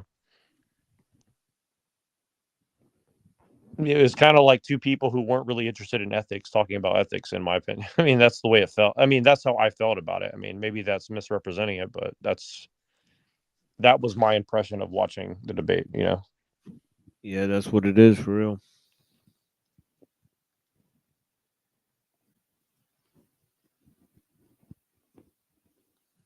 And we had this cat on here, JF Garpy. They had him debating with the Jew last night. It is what it is. You know? Wait, who did he debate last night? He was on Crucible? One of those Jewish guys. You know? What's his name? Fabian Scott or whatever. Liberty or whatever. Fabian, like Fabian? Fabian Liberty is their name, yeah. Him and what is it? Casimir and the Scott guy. I don't know what his name is. I think his name's Scott or something. I don't know. Interesting. Well, I mean, it doesn't even matter what the topic is. I'm pretty sure I know how it went. I mean, Casimir is someone who at least seems willing. It was one of those trans things again. I don't get the topic. I don't get the point of debating the trans topics all the time, you know, or the gay or degeneracy. I mean, it's kind of like most people around the world in general are not a big fan of degeneracy, no matter how much they pretend to be. You know what I mean? It's kind of like that's why. I mean, it goes a step further with platforming the argument against it and platforming the people. Dude, that fucking trans woman hit you with the my guy. Yeah. Insane. She offered me her titty milk, his titty milk, and then he said, "My guy." Yeah, and disgusting stuff. Disgusting Weird stuff. shit. You know. I was with my wife, and she was actually grossed out by that. She was like, "I can't believe that you went on the internet, and some fucking disgusting creature just offered you their titty milk." Like, she was actually offended by that. She was like, "Yo, I feel fucking. I kind of feel fucked up in my head about that." That's a weak man. That all I see there is a weak man. Well, but notice how like you got harassed for having Jeff on, but then Crucible has Jeff on, and no one goes on and says the N-word or, you know, about the bombing and all this other stuff, right? Like, you know, they don't do that over there. I know. Why don't they get in trouble for platforming these people? You know, it's weird, you know. And I have these people on. Everybody literally is allowed to harass them. You know, this fucking I get sexually harassed by this trans person. You know, like it's like, what the fuck is going on? You know what I mean? I feel like I was raped. You know, I was verbally raped. You know? Well, it's no, like she queefed in my mouth. You know, it's disgusting. Well, and if you look at yesterday, or not yesterday, but when they had that Gnostic informant debate, the first caller was Corinth, who had like literally nothing of importance to talk about, and Nish, who literally had nothing important to say except for to do a gotcha in Australian accent and had nothing relevant whatsoever to the conversation. You know, it's like not symbolic. Unfortunately, they gave this male hormones, and this male supposedly produces titty milk, fucking salty peanuts, straight up. This shit is disgusting, yo. So that's what he was saying. That's what that trainee was saying. That's what that trainee was saying. Wow. Well, you know who's the number one it's a weak man right there. This is how bad it gets. This is how bad it gets, folks. I mean, and I don't even mean to hate on people, but you know, don't feed that to a baby, man. I don't know. It's just my opinion. But yeah, go ahead, guys. Well, I mean, you know who the number one fan of the Crucible is right now? It's like Corinth. He's in every fucking chat. He's in every fucking episode. I'm just like, this dude is like the antithesis of everything that you're trying to support. But he's popular even with these guys. So you know what I mean? It's like they pick and choose who they want to pick on for whatever bullshit reason. It's like double standards every fucking time I turn the corner. And again, you know, it's like it's a pecking order. Yeah, and like you said, it's like, you know, I'm not gonna go out in the street and just disrespect, you know, someone who's trans and shit either, you know. But what I'm saying is like, hey, you feel like a punk doing it. Yeah, but it's like at the same time, like you said, it's like they pick people who are purposefully creating a caricature, in my opinion. You know what I'm saying? It's like everything is a fucking caricature of a caricature of a caricature. It's like nothing's ever. It's like you can't just have real motherfuckers. Like I would love to see. Let's see JG with no online presence go debate someone. I guarantee you, he'll get a lot further. Just asking like basic, like, what the fuck are you talking about? You know, like you'll get further with that than a lot of these fucking bullshit artists who are just like not even remotely interested in getting anywhere with the conversation, in my opinion. You know, it's like, yeah, straightforward, no sugarcoating, you know. Yeah, I don't know. It's just, to me, it's like, I just don't get I mean, I do get the point, but it doesn't line up with what people say, in my opinion. You know, it's like, and Jim Bob, see, the thing with Jim Bob is like, I know Jim Bob knows a lot of shit. I know he knows. And that's what trips me out about it. It's like, are we here to win debates, or are we here to like educate people and like do something? You know what I mean? It's like, what are we doing? Like, to me, it just don't make sense, you know? To me, it's all performance. Muhammad's not trying to perform, but these guys are performing artists. Like Muhammad, you're coming real. These guys are performers, kind of contrived, and they have some bullshit ego where you're just like, yeah, I'm really just coming at you with fucking. Well, like, just take EBT, for example. There is no good reason for him to be hating on Machine Lies. Like, there's literally no purpose behind it. Unless there's something he's not saying, which is obviously the case, right? He might be inferior. I don't know. It's too much energy for that, though. You know what I mean? It's way too. It's too calculated. You know, there's something calculated about it. I've been seeing this for years, man. Some people are just they're kid I got beat with. He's pro for Alien Workshop. He's the biggest bitch in the world, but he's one of the best. Like, he's a great skater. But he was just like, to me, he was just inferior and would talk a lot of shit. And then, oh, I never said that. Oh, you're crazy. I never said that. He would double down, constantly double down. Does indirect shit. And I'm like, dude, why are you such a little bitch? You know? Well, that's just how people are, man. Some people are just inferior, and they can't be real. They can't be like, hey, you know, instead of trying to build you up, they're just gonna try to keep playing games and then act innocent, you know. Did you guys ever play any like team sports, like a basketball or soccer? I'm sure you guys played at some point, right? Yeah, dude, I grew up playing ball against fucking black dudes that were like 6'5" when I was like 13, and I'm like 5'2". Imagine that. But they would try to psych you out, right? Like, they would just try to like psych, you know what I mean? Like, they just try to like make you look. Jack, the people that try to psych you out are usually the biggest bitches, right? The people that play games, they're all mind games, right? They're all talk. The guys that have skill and that are talented, that know what the fuck they're doing, they just beat you in skill. Who knows? How's They just beat you on the floor. They don't got to play mind games. It's like, It's not his name. How's Kang? Is that even his real name? Fuck is this? Who Is knows? that even his real name? Who knows? How's Kang a real last name? Is that even his real name? Who knows? How's Kang a real last name? Is that even his real name? Who knows? How's Kang a real last name? It's not his fucking name. Fuck out of It's not his name. Living off your dad's money. You're a fucking dropout. Fucking philosophy school. You're a fucking. It's not his name. Living off your dad's money. You're a fucking dropout. Fucking philosophy school. Fucking student. You produced one fucking book nobody gives a fuck about at all. What are your fucking results? Your fucking YouTube channel that you bought fucking. What are your results? He's going to fall asleep there. Wowie, wowie, sir. Nobody gives a fuck. Can you do anything in real life? Yes. Can you do anything in real life? Hold on, pause. Can you pause it? No, you can't, unfortunately. Oh yeah, I could pause it. Can you read scripts on YouTube videos?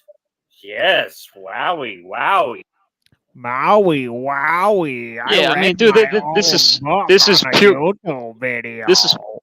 This is poor loser inferiority, man. Like, this is like, you can't let yourself hit this point, and they're letting themselves hit that point. You're just showing who the fuck you really are. Hardcore, dude. Yeah, it's like, come on, dude. Like, oh, Maui, wowie, guys. People get so salty, and then they gotta run their mouths and try to character assassinate you and make you look bad, and it just backfires on them. Up on the thing. And look at all these bitch ass cocksuckers in their chat. You know, it is what it is, man. You know, well, I be seeing who's out there for these fuckers. You know what I mean? Yeah, you know. Provo up in that bitch, of course. Watching this trash, watching them just talk about me. Wow. Yeah. When you're confronted off script, what do you do? Shut the fuck up. Shut the fuck up. Shut the fuck up. Shut the fuck up. Very emotional. Very emotional. I mean, that's what do you do? What do you do when me, the guy you says a fucking retard that just fixes tractors? That's all you are. That's all you'll ever be. Just a retard fixing tractors and talking about my show. Fucking talk to you. Yeah, but honestly, Muhammad, like talking shit on fixing tractors, you know, like that's a bad look there too, man. If you're gonna talk shit, if you're gonna like try to use something against them, get something good. Well, you know, if you're talking shit about people reading Plato and Aristotle and reading their book that they wrote, that's a bad look. It's like what? Oh, dude, yeah, no. What I'm saying is, you should have read books. That's not a real skill. Is reading books. Yeah, no, I hear you. I hear you. Come back at his mom. Be like, yeah, your mom blew the whole fucking, you know, you quoted the whole 76ers team. You know, your mom fucked the whole 76ers team. That's not fair for you quoting the scripture. It's like, okay. It's just that America. It's that America, you know, mentality. Oh, you don't work, you don't do what I do, you know. Well, the point is that he glorifies his job as if it's, you know, makes him a man, but then he turns around and his other full-time job, because he never sleeps, look. Here's the thing right now. I'm doing a stream about philosophy and they're talking about it. So what does that have to do with him fixing tractors? Like I don't understand this comment. Tough love of what? Like, what are you saying to me? Like, who gives a fuck? Like, this guy fixes tractors and he's making a stream talking about me. Like, explain to me why I should give a fuck about what he does in his life. Well, and this is the thing is, I hate to say this. You know what I'm saying, JG? Like, I hear. I'm I really don't give a fuck, bro. Like, well, look, here's the thing is, a lot of you guys. I got you. Just come back at him with something good. Real good. a lot of you guys are happy to go hang out in their chats and listen. Right, to, exactly. You know what I mean? Go watch this show then. You know what I mean? If you like how he fixes tractors and shit, dude, go watch that show. Like, you know what I'm saying? Like Destroyer, go watch that show. Destroyer, go watch that show. Like, it is see a what it lot is. of people in this stream. Like, go fuck you guys. I see a lot of people in this stream who like hang out over there and comment over their whole videos for like 5 hours. It's just Nah, dude, I'll watch their videos, Jack. But at the same time, I'm coming at them for their beliefs and whatnot.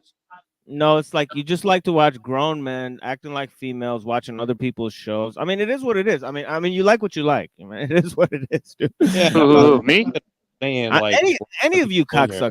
I mean, it is what it is. I mean, I talk about medieval philosophy. Any of you cocksuckers? Who are you talking about here? And dog shit, dude. It is what it is, man. Who are you getting at? I'm getting at anybody who watches those shows. If that includes you, I'm getting at you. I mean, I'm talking to anybody who watches that shit.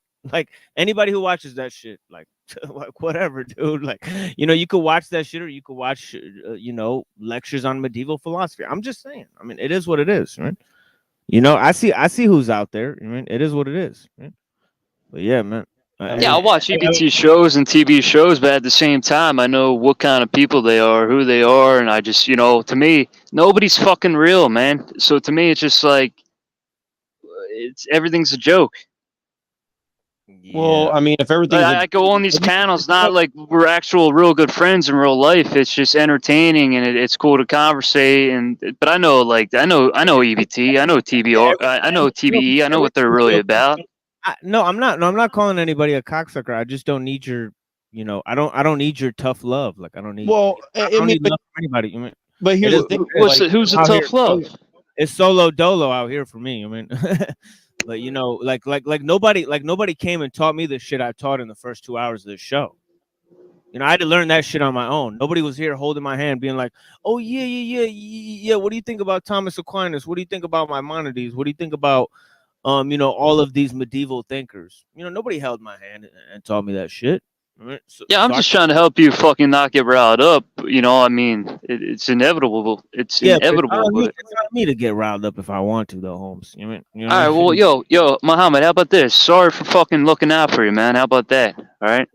No, but like define looking out, because you just told me not to get riled up, but I thought I had a reason to get riled up. I could get a reason to be riled up. I mean. No, I'm saying don't let it get to your head. Like, don't get too fucking, distracted by it. That's all I'm saying, bro. Yeah, but I don't have nothing to do. I already covered the material I wanted to cover. I could talk about whatever the fuck I want.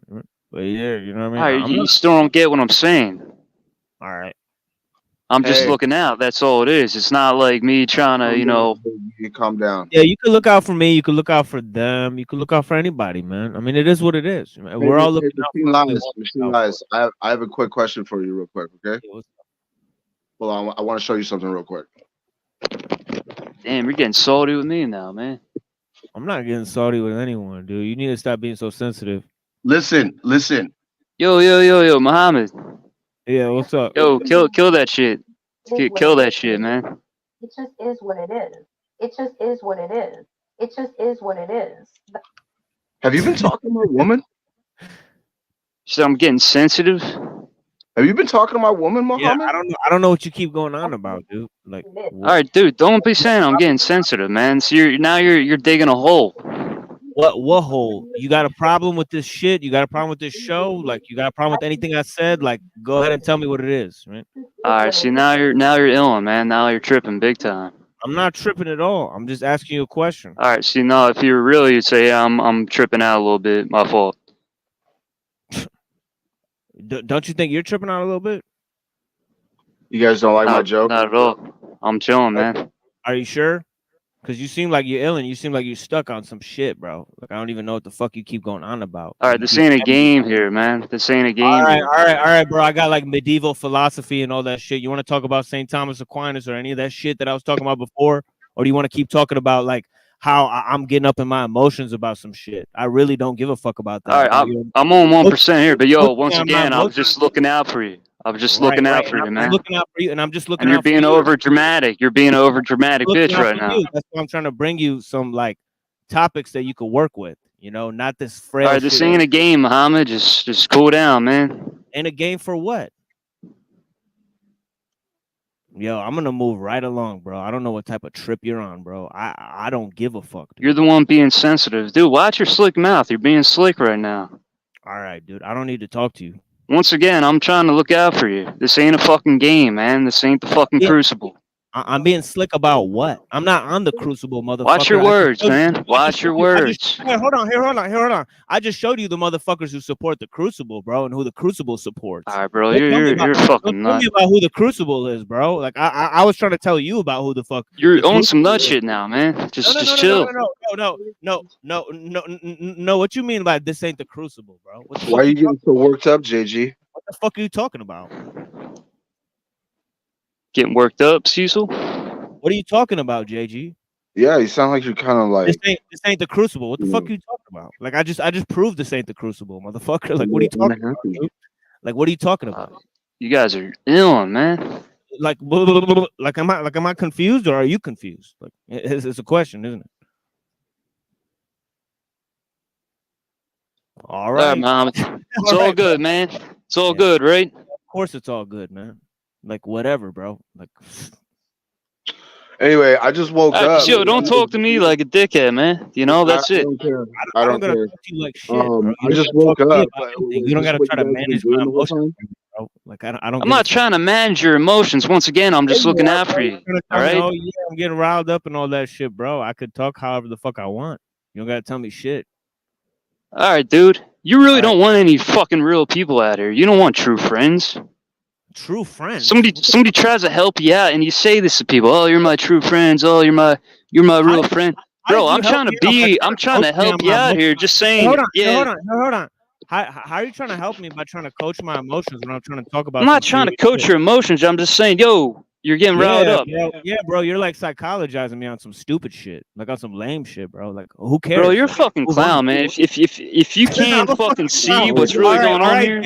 JG, who gives a fuck, bro? Shut the fuck up. I don't give a fuck about what you're talking about how I'm using my emotions at you. Do you understand or do you don't? Damn, bro, you're really tripping right now. And this is what happens. This is what happens to you constantly, man. You're constantly getting your feels and you overreact. Right. All right, bro. All right. And when somebody tries to help you out, yeah, you take the fucking faggot route. Yeah, and you're acting like a little bitch right now, dude. I'm not being a bitch. You're literally being the bitch. You are being a bitch. If you didn't ask me for help, you're over dramatic. You're over dramatic as fuck, you man. like to run your mouth, and I don't like to talk over people, so I'm gonna tell you to shut the fuck up so that I could talk on my own goddamn show. So if you want to quit, dude, being you're a punk, bitch, man. Fuck up, dude. Yeah, but if you don't want to talk to me, get the fuck out of here, bro. Oh, dude, you're taking the bitch route. Yeah, but what the fuck do you want to say to me that actually matters about what's gonna make an impact about what you're saying? What do you want to say? Damn, bro. All right. So you're switching up here. No, I'm not switching up. Let me ask JG one question. JG, why won't you go on EBT and let him know how out of whack he is? You know what I mean? Yeah, man. Yeah, man. Why are you acting like a little bitch in front of me right now? That's a good question. Well, nah, Jack. Come on. You see, I'm really. No. Go talk to them if they're so fucking cool. Acting like a little bitch out here, bro. Go talk to them if they're so fucking cool, bro. If I don't know how to manage my fucking emotions, why don't you go tell them what the fuck the deal is, bro? About how they know how to manage their fucking emotions better than me. Go ahead and go tell them about that shit, bro. You want to come talk to me? You forget like who's on your side, and you're caught up in your emotions now. You're still going. Like, bro, you're caught up in your emotions, bro. Like nobody. I'm chilling, man. You're chilling. Then chill the fuck out. Shut the fuck up. You can't beat me, bro. You can't beat me. So just stop trying to fucking dominate me here, man. You're not gonna do it. All right, Muhammad, you're tripping. All right, dog. Shut the fuck up, bro. This is the last time I'm gonna tell you. Shut the fuck up. This is the last time I'm gonna tell you that, bro. Burning weed earlier. I just opened all my windows. Jack, come on. You're really coming at me with that bullshit? Nobody's coming at you. It's real. It's real, bro. You act one way towards me. You act a different way around other people, bro. You're a fake ass bitch, bro. Damn, that's really what it is. That's really what it is, bro. You know, you really.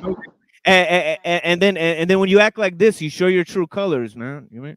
Yeah, dude, I've been coming at these clowns for months. You just started popping up, Muhammad. I still clown. You've been coming at me now. You're gonna do look. Yeah, You're gonna overreact, right? You're gonna overreact and get all fucking crazy and trip out, right? And then say I'm fake. What it is, man, and now you're talking over me. Bro, you ain't gangster, man. All right, you're a fucking spaz little fucking nut that's trying to say I'm fake.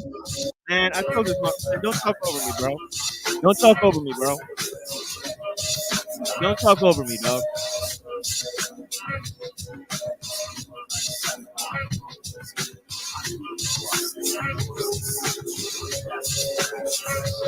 Is this what you guys have been doing the whole time?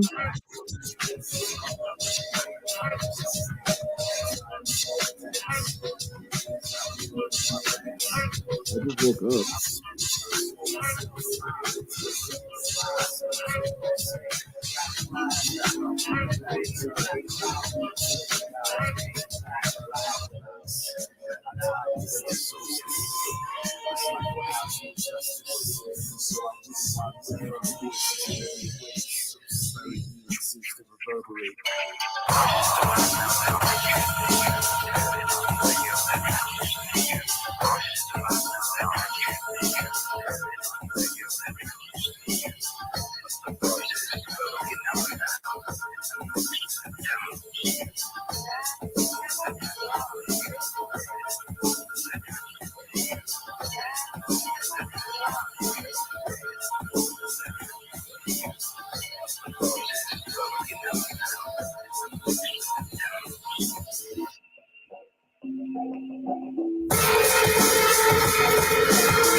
A couple years ago, I ended up in.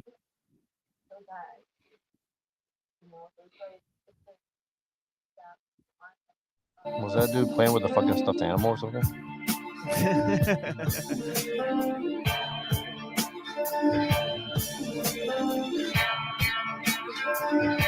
I'm just gonna play these two songs because I like this song. Bats, only 3 vampire. You fell asleep, so the Boy Scouts had to find and put out your campfire. Norman Bates told someone I was psycho, but that's how I go. It's a thrust a pointed instrument into your heart. Where did the lights go? I hang around on buildings, swatting planes. Know a T-Rex is related to a chicken strange. I disengage a chest frame playing with the pain of an arrow in flame. I'm the sunset to sunrise when the night owl spies its feet. You're only Hawkeye, I am the last of the Mohicans.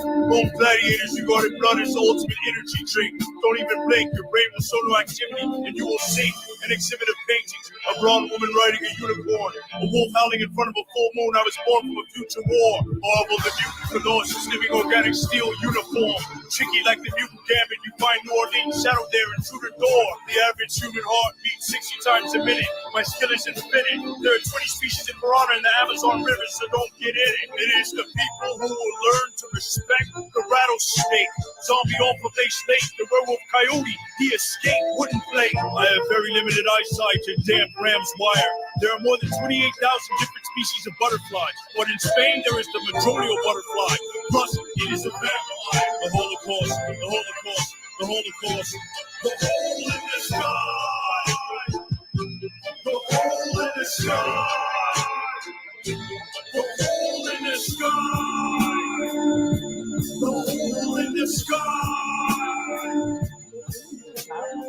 Tears are made of ice, but in fact, were very warm. The poison of a brown recluse spider bite in a dorm. Many Marines were sent to a remote island to find evidence of a government UFO cover-up and an alien out for revenge. Friend, a few wolves can bind it, bring down something as heavy as 5 men. I know 2,000 years ago, Jesus Christ lived. A spitting cobra's venom ocular to binoculars leave your eyesight sick. Mega science, superhuman power, Nighthawk, Night's Wing, thrill you. My rhymes take you to outskirts of town and fucking kill you. There are vampire birds in the Galapagos. Vampire finches peck holes in other birds. Discover lurk, but though I spit another word, least of the herd. I are not scared easily. A fucking box jellyfish stings. Anti-hero, the gun on ice, planet zero. I disappear, yo. MC so badly crusted he was losing a cup of blood with every heartbeat. A dark mystique, you are deep. A live threat, I'm high-tech. Clever imagine Egypt's warrior king, the eldest dragon. Something made of pieces fitted together. You beheld assassin, your jaw was damaged and you fell off the planet. A series of surgical steps followed in a regular order to kill them off. Kids, no reporters. In fact, tonight, black or white, arsenic, molecular torture. To your ears, the swamp appears an ancient reptile that has changed very little in the last 60 million years. A giant alligator in the world's tropical waters, dragged into the river, jaws slammed shut, with behind them the force of a truck, the 2,000-pound white, who's found in sound sight. Be alive under the lake for days crushed. Plus, the Holocaust never gave up. I'm a pro in trust. I represented the Wu-Tang Clan. What? I'm Holocaust. A dark, deadly spider crawling in your toys. Boys in New York, there are 9 raps to every person. Dismal my noise, red heavy curtains. On the 31st of October, ghosts and spirits roam the world. I drink 600 times my body weight in blood and often all from your girl. A store held captive by armed men. Ghost hosts of tyrant stripes, and no one is sure why scorpions glow under ultraviolet light. In the sky, the hole in the sky, the hole in the sky, the hole in the sky. A shark's eyes are 10 times more sensitive to light. Are you scared of things in the night? I'm from the dark city there, dynamite ignites. A psycho diver, keep a white and red spider. Sinister night prowl, down by the river creatures. Rib cage resembles Wise Owl. A leather-clad Norman with a sawed-off shotgun hunts outlaw bikers in a barren future. I'm Holocaust, hell-flaring shooter, high-tech in the despair of troopers in I West. And beware of cruisers, I'll beat you down and set you on fire, unaware of looters, toxic jaws like a total dragon, armor jeans sagging. You look like a man with a foot in the grave, a style unimagined. Your car goes into the lake, most likely you will drown, crashing down, causing your vehicle to sink and fill with water, collapsing, trapping, and drowning you, while at an especially dangerous hour at night, in deep water, bloodthirst, I creep harbor, marvel like a man lost in the shiny marble Philippines, centipede, future, information age, computer graphic imagery, blind timing, injury, centuries, the rich and the foolish, a stitch hand to shoeless, a glitch scan of mutants, from risk, stand abusive, betwixt romance with students, my witch clan from ruins, swift as a mule kick, I'm sick as cancer fluid. Damsel flies, I rise in 1897. Bram Stoker wrote Dracula, crawling out of New York sewers. Alligators, Encyclopedia Britannica. The hardest crumble. Alien robots, fine time. Finishing my slaughter, goodbye. Why bombarded jungle? Find dinosaurs turning to a valley to escape from meteors and a diminishing waters of life. Normally, again, that knee-jerk reaction is often one. In the sky! Push it down, or all of these things when you try to and it's okay. It's okay. We'll just normalize. Hole in the sky! The hole in the sky! The hole in the sky!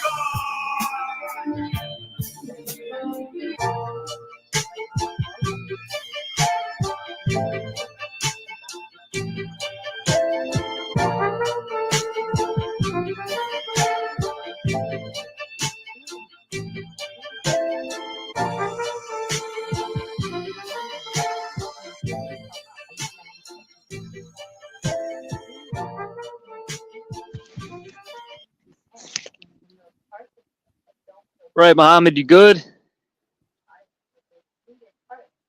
I don't know if I'm good enough for you, Holmes. All right, man, I'm fake, right? That's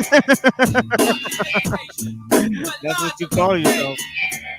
Nah, that's what you call me, man. I'm real as fuck. I saw four skating finger style dragon spit flames of wind ninja, hunter of equity, gathering energy. Sun, moon, bow and arrow strike the depths of the sea. Flows like right beyond the branch of life's tree. You gonna apologize for that shit or not? You can be real here. What do you want from me, JG?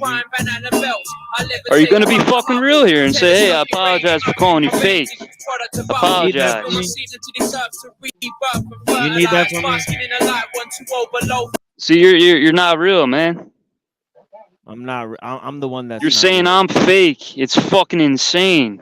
I'm the one that's not real. Where are You're you? saying right I'm now, fake. JG? JG, You're where are saying you I'm right fake. Now? JG, where are you right now? California. No, where are you right now? What are you doing right now? What are you getting at, man? That's like you're telling me how you're being real. What are you doing right now? Like, what am I getting at? What are you Like, trying to get at with this question?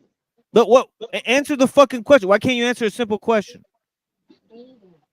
I just answered. I'm on your fucking panel. You're saying I'm fake, That's right? So exactly right. That's exactly right. You're on my panel. What is this show? What is this show? all right, now this is a game, right? So you're making Not a everything into a fucking little game. game. It's not a fucking Then game. stop playing, pussy. Stop playing, I'm trying to pussy. wake your fucking ass up, boy. I'm trying to wake your motherfucking ass up, All right. dog. You're calling You're me saying fake, I'm calling me fake. emotional. I'm trying to wake your fucking ass up. Show you what the fuck you are. Show you where the fuck you are, dog. I'm trying to show Bro, you. you said I'm fake. Like, dude, you're running your mouth saying I'm What's sensitive. going on? What show are you on right now? You're ego tripping now, man. What show are you on right now? It's a shame. It's a shame, What Muhammad. show are you on, motherfucker? What show are you on, pussy? What show are you on? All right, so you're still running your mouth, What man. show are you on, motherfucker? Say the name of the show. Say the name. Damn, bro, you're fucking Say gay the as name shit. of the. Why can't you say the name of the show, man? What's wrong with you? You can't say the name, can you? Okay. Let's try it. It's the JG show, isn't it? Damn, bro, you really you're really fucking tripping right now. You're really on right now. I'm just trying to play a video. Friend. Is that okay? Is that okay with you, man? Is that all right with you if I play a video? Answer you. Damn, bro, you are a Is fucking that okay flunky. with you if I play a fucking video, Mr. Fake? About what are you, these kinds of things. Shit, man. You see what's happening? And ultimately, you see what's going on, JG? And then loving and genuinely forgiving. Come on, man. Wake up, dude. Wake the fuck up, bro. Come on, Keep running your mouth, man. Wake up, bro. Yeah, I try looking out for you. You're gonna run your mouth. This is insane, dude. All right, man. Shit. You're gonna blow shit out of proportion saying I'm trying to control your emotions and your feelings. That's fucking insane. All right, Holmes. Bro, this is a good. You can't beat me, bro. This ain't a game. You're just blowing. Right, you're blowing it right now. You want to beat people, but it's not a game. Beat them at what? You can't beat me. You can't beat me with these games, bro. What game? Control your feelings. Control your feelings. This is a show. It's called The Machine Lies, cocksucker, where we talk about how the machine lies on the machine that lies. Get in the motherfucking line and talk about what the fuck. Yeah, and you fucked up on your show. You fucked up on your show. And if you don't shut the fuck up and let me play my video, I'm gonna kick you off the panel, dog. All right, if I ever see you in real life, I'll knock you the fuck out. You ain't hard, man. You're a bitch. All right, dude. We are like Tonight, troglodyte, orchestrating chaos, we capturing inside. Animalistic, metal claw, go berserker. Stay happy in your compounds, your third gender clone workers. Champions on 6 out, coated in magnesium. Exploding your flames and then take you to the heavens. Fake idol worship got you placed in the circuit. Merry band of misfits comes to burn down the circus. Toxins in my body, flesh dressed in rubbish. Laughing at more bravery, more mastery. I don't even know why it keeps doing that. This is fucking weird. So I really, really am grateful to Oh, okay. That's because that's what the recording is doing. Yeah, shit. In the channel of Faria Faraji. He's a Quebecois Okay, I promise. Musician or singer. It's a rising. I'm just I'll have to saying. put the link down below. He does a lot of very interesting historical music. Okay, and I thought it was a good way to introduce this because I'm really just beginning to get into this book by our friend The Machine Lies. And it's a pretty hefty book. Let me just, if you're dealing with, well, I'm not going to put the camera on because, to tell you the truth, I have a towel wrapped around my head because I just took a shower. But anyway, this is a substantial book. I think it's well worth the $20 in Amazon. It's 444 pages long. So you're getting your money's worth that way. Sometimes when I look at these books, hello, there's our author, Machine Lies, TML. Welcome, and I'm glad to see you here. And I did send you the link. So after a little while, if you want to hop on, you can use the link that's in your email. I'm not posting the link. The general public knows, a lot of them know that we have, we've been not, just a lot of people in YouTube have been having issues with these random troll brigades. And it's very interesting, the whole internet culture. And this book, I really highly recommend this book because, like I say, I'm just starting it. I've broken the idea of doing a single review down into several sections. I want to open by looking at the dedication. The book is Christ Protagonist, or Logos Dethroned. Subtitle, Transforming the Symbol of Roman Power into Jewish Salvation in the Slander of the Prophet of God. Now, if we just leave it at that, you can wonder what that is about. The dedication is to the author's younger brother, Saleh, who was the first person to read the book. And the second part of the dedication is to his friend Mark Sumter. The late Mark Sumter was a youth minister at a Pentecostal church in Ypsilanti, Michigan. I never saw Mark get angry, and one day he told me to reflect on the verse, "He who is slow to anger is better than a warrior, and he who controls his temper is greater than one who captures a city." Yeah, that's some advice that can help a lot of us. I'm certainly one who is quick to anger, but I've seen The Machine Lies in his channel being very calm in the center of a bunch of storms. Oh well. How to read this book. Now I'm reading from the dedication, and this book is a book about Western civilization and is a workable introduction to philosophy textbook, hoping to take the discipline in a new direction, one that combines theology, philosophy, and political theory into one historical or chronological progression. The central motive in this progression is the figure of Christ, who is cast as a heroic figure within a false dialectic of Oriental versus Occidental and religion versus science. Paul is cast as one that forms the main values of the West, such as, quote, all for one, unquote, separation of church and state, faith in the future, progressive revelation, Gentiles coming into the Jewish salvation, the reversal of symbols of Roman power, salvation by faith alone, grace through suffering, and his characteristic false humility or false bragging. This is the application of the themes of Paulinism to the full breadth of the progress of Western civilization and even the scientific and secular worldview which developed in Europe. The result was a horror show, which allows one to realize that Paul's preaching in Europe and the Jewish diaspora in Europe caused the formulation of what is now being termed a Judeo-Christian synthesis to promote a pseudo-eschatology of the coming kingdom of God. Well, that's one paragraph from the dedication. Very, very interesting. And the contents, I'll just, kind of go over the table of contents. Part 1, the mysterious origins of the arch protagonist. Chapter 1, unlikely introduction. Chapter 2, it is with the beyond that one kills life. Chapter 3, the light shineth in the darkness, and the darkness knew it not. Chapter 4, Paul converted the pagan to believe in the God of the Jews. A far cry from home or a far cry from a far cry. Chapter 5, God became human so that humankind may become divine.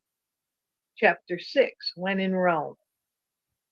Chapter 7, we saw his star and came to worship him. Okay, I'm going to look at this first section. Christ protagonist, or Logos dethroned, the preface. Oh, okay, we're not into the book yet, the preface. In chapter 81 of the Tao Te. I think Rock made an interesting comment here. He said separation of church and state was in the Old Testament too. Was that in in the story of Pharaoh? Where would you place that? I'm wondering.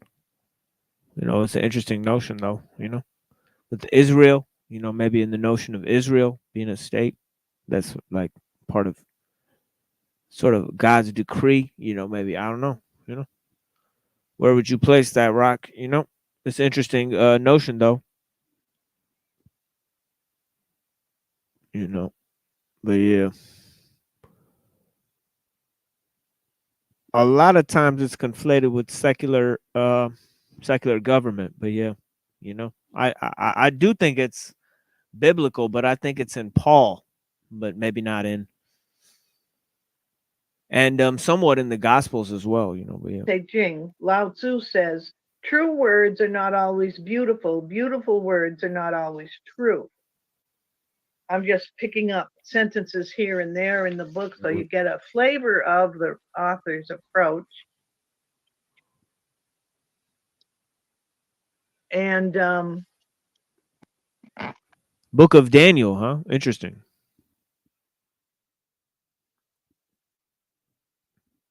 The beginning, chapter 1, an unlikely introduction. According to Kierkegaard, when all ethical determinants of evil are excluded and only empty physical determinants are used, the result is the trivial and the comic.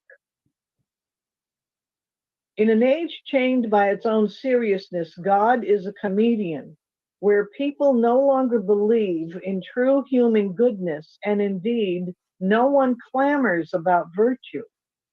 There is also a distinct feeling that we have become desensitized to all forms of deeper emotion, and even tragedy and pain. This apparent numbness seeks to liberate the world through the medium of either light humor or grotesque sympathy. In such an age, God is an imp and a trickster, just as the devil is a deceiver. Thus, while the believer sees the world as a playful prank or a subtle joke, the one who follows the devil sees that the only way to gain power in the world is by fooling others. By the way, that's my words she's reading right now. So just to let you guys know. She's reading parts of my book there. Indeed, God is a comedian, for God is one who laughs last, and whoever laughs last laughs the finest of laughs, and bears the most satisfaction. God is the trickster, or the one who hides in the shades of reminiscence to ensure a more distraught yet discerning ensemble to envelop the day, is the divine that hides in plain sight. Seriousness is the enemy of truth, just as propriety is the bane of virtue.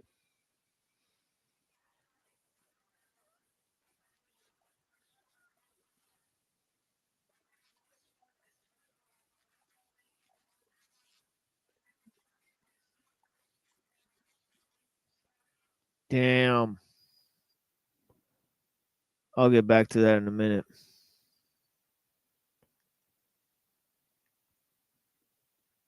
But yeah, it's been an interesting show so far. Wouldn't you guys say? You know, I love it, man. You know. But I'm trying to find this one sun is shining. Man, this is such a man, this shit is timeless, you know? But yeah, thank you guys for joining us. Just because Neurojack fell out, otherwise I was gonna ask him some questions, but yeah.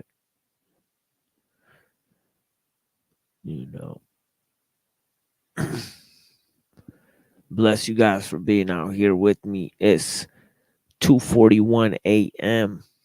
You know, we're 5 hours into our show, and we got, 34 people in the house, man. Bless you guys, man, for being out here with me on this night.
Y'all just need some reggae.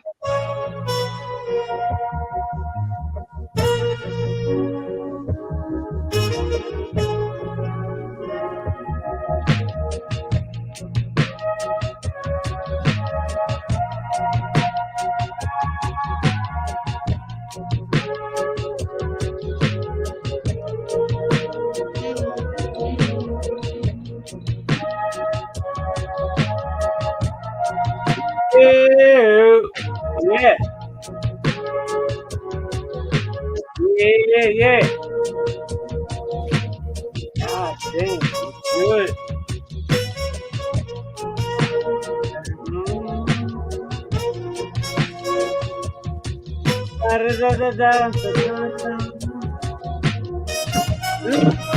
Oh shit.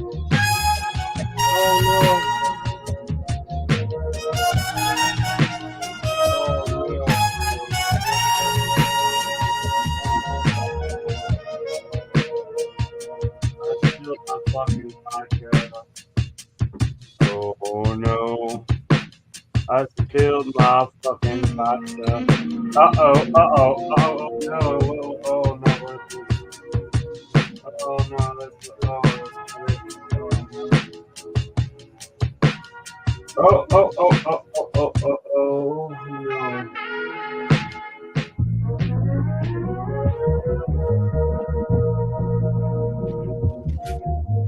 Hey, Nora, I know you're just asking that question genuinely. Dude, I've been getting at these guys for months. TB, Toilet Bowl. No, I know. EBT, Toilet Bowl, Drew.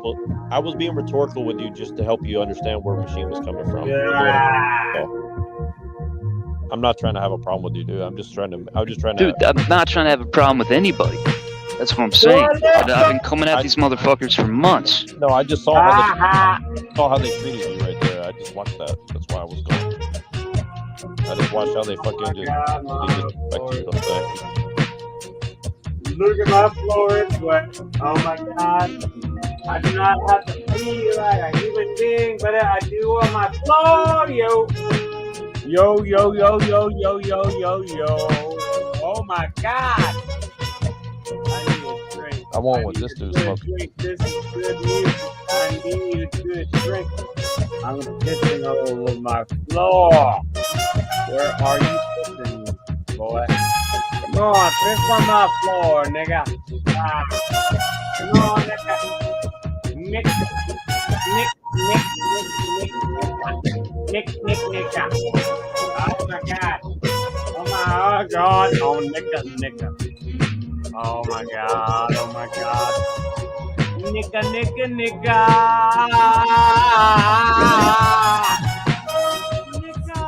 Oh, people really like that word, man. Oh no, god. Dude, I'm not trying to be a dick, dude. I'm not trying to be a dick. I'm just, you know, in my bedroom, so don't take it to heart. Nicka. Oh. Nicka. Whoever the Nicka was, it was a cracker. It was a cracker, man. What was her name? Elvis? You had Elvis on your show. I remember that. Or it wasn't Elvis, it was the flabby Nicka. I need a flabby Nicka in my bed. The flabby Nicka in my bed. Come on, Mazaruza. Whatever your fucking name was. Self-a-loser, nigga. Oh my god. Self-a-loser. Oh my god. What's her name? She was on your show. Oh, I feel like shit because well, I do know her name if I heard it, but like, Shut up, man. What? I do want to ask JG a real question though, like, and because I really don't have a problem with you, JG. I know you're all right, dude. Like, here's what I'm saying. Here's what I was trying to get at is like, what are these dudes really about? Because they're definitely up to something pretty fucking deep. I don't know where these dudes came from, but like the connections that EBT has to all these motherfuckers all across YouTube, it doesn't make any fucking sense, dude. It's just a fucking corny pussy clique. That's all it is, man.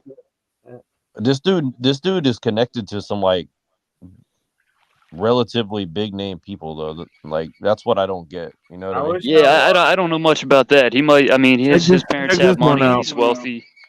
This one is crazy too. This one I really like this shit too as well. You know, this is like another chill ass one. Yes, sir. What happened here?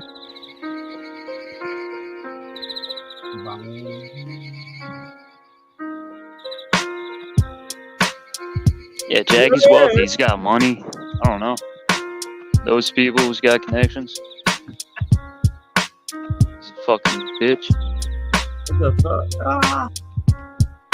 I mean, I think that's why. That's what I think. Good times, yeah.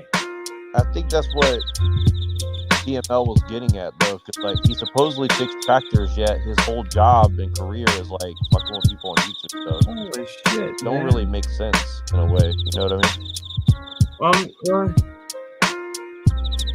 We can talk 10,000 ways to Sunday about me. I don't give a fuck. And I'm here with you forever, my friend. I got nothing else going on. Nothing else going on. Yeah. Nothing else going on. Nothing else. Gonna have a cigarette.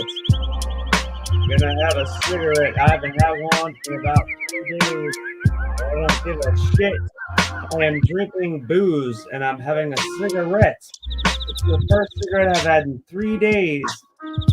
And I love being here. Yeah. And this is good music.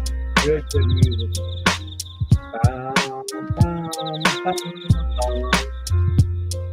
Dun, dun, dun,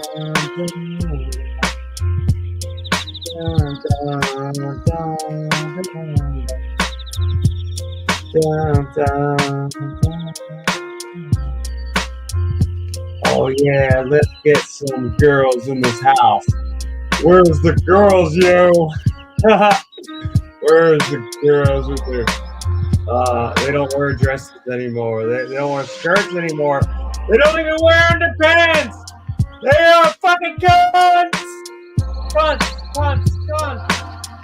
Fucking cunts. Motherfucking cunts. Little fucking bitches. Little fucking cunts. They're fucking cunts. Big fucking cunts. Big fucking cunts. Cunts. Where's my bird? I need the bird in my room. Bird, I need you in my room. Bird, I need you in my room. Where is that tweeter in my room? Oh, the twit was in my room. I feel like I'm damaged by the Satan. That sounded like it was a Tom Green song that you were singing there. It's some deep concentration beats right there. You know what I mean? Yeah, I felt like I was damaged. You could tell it said Be More off. You know, it said Buskers off. You know. Wait a minute. Oh, shit. Yeah, Wait remember this Am I song? muted? No, I'm not muted. What the fuck's going on? You guys ever heard this song? Let me see if I could just One of my favorite bands covered this song. It's a really good you know what I'm cover. talking about? I sit alone in my four-corner room staring at candles. Hey, do you want to hear the remake of this one? If you never heard it, you might like it. Actually, it's pretty good. You might not get popped for this one because it's not very well known. Yeah, I don't think I'll get popped for it as long as I find green, like that one right there, the green one. That's the one I know. Cottonmouth Kings. Yeah, that's a good. That's a good remake. Yeah, see, this one you won't get popped for because it's clean. But like, who wants to be clean? Like, fuck that shit. Oh, look, there's an instrumental. That's pretty nice. Yeah, the Cottonmouth Kings did a good cover. That's like industrial hip hop. That's a good song to do a cover to. This one, it's really good. See, this one, really 1.3K. But this is the actual video. I bet you wouldn't even get popped for playing this video. But I'm not trying to. Try the Cottonmouth cover if you don't mind, just for a minute, just to get a vibe on it, because you might like Cottonmouth Kings. They're one of my favorite. I've heard a lot of their songs before. Oh, yeah, good. I've heard them before. I didn't. A lot of people never listen to them. See, look. You go down the list here. There's like, look. This one has 4K.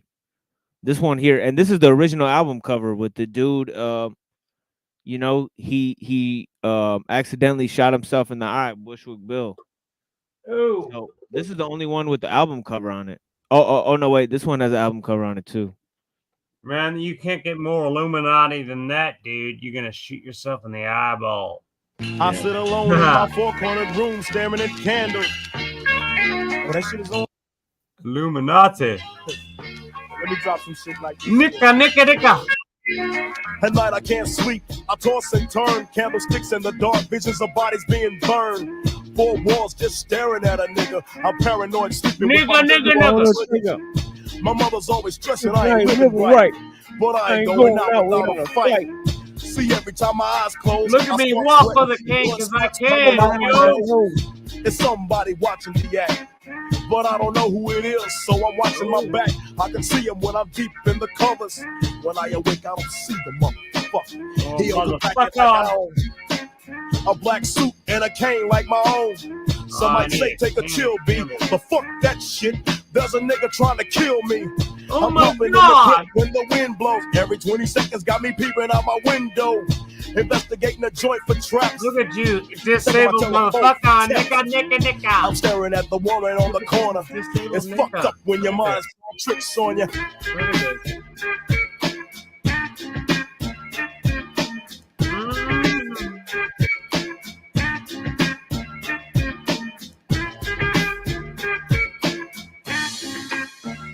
I make big money, I drive big cars, everybody know me. It's like I'm a movie star, but late at night, something ain't right.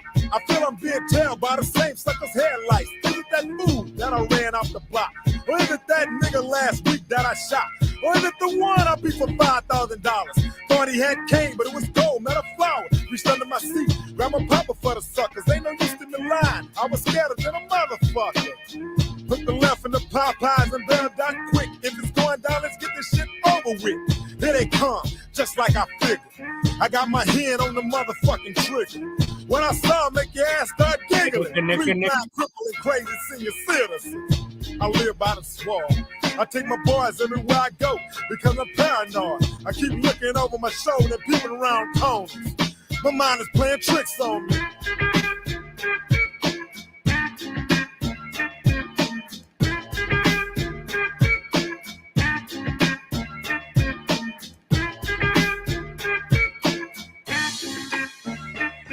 Day by day it's more impossible to cope.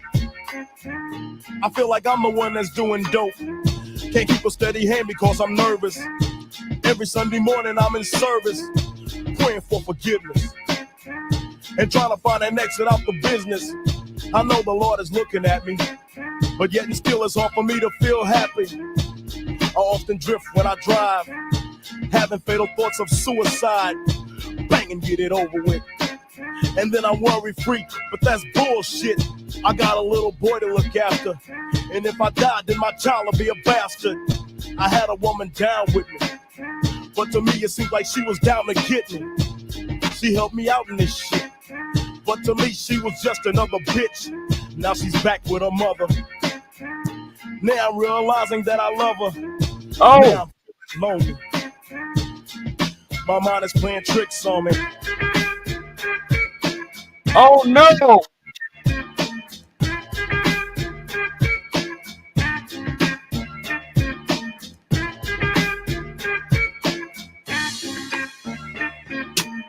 This year Halloween fell on a weekend.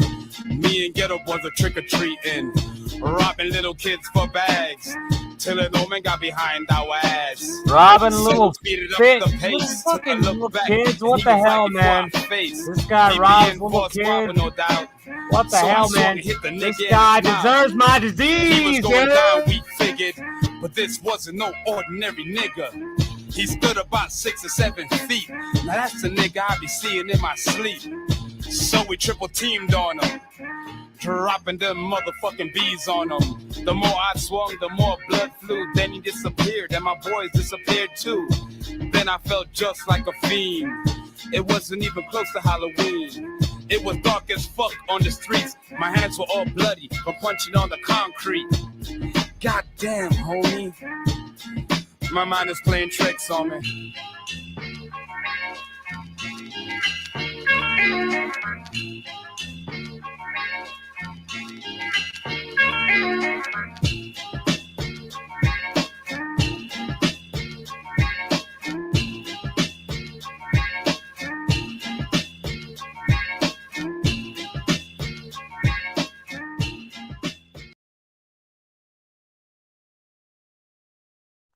There it is.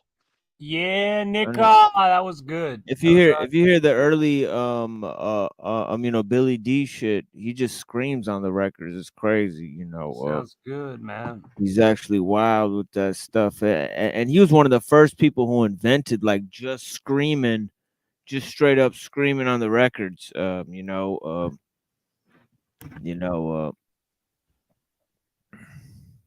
Cobain started that shit too.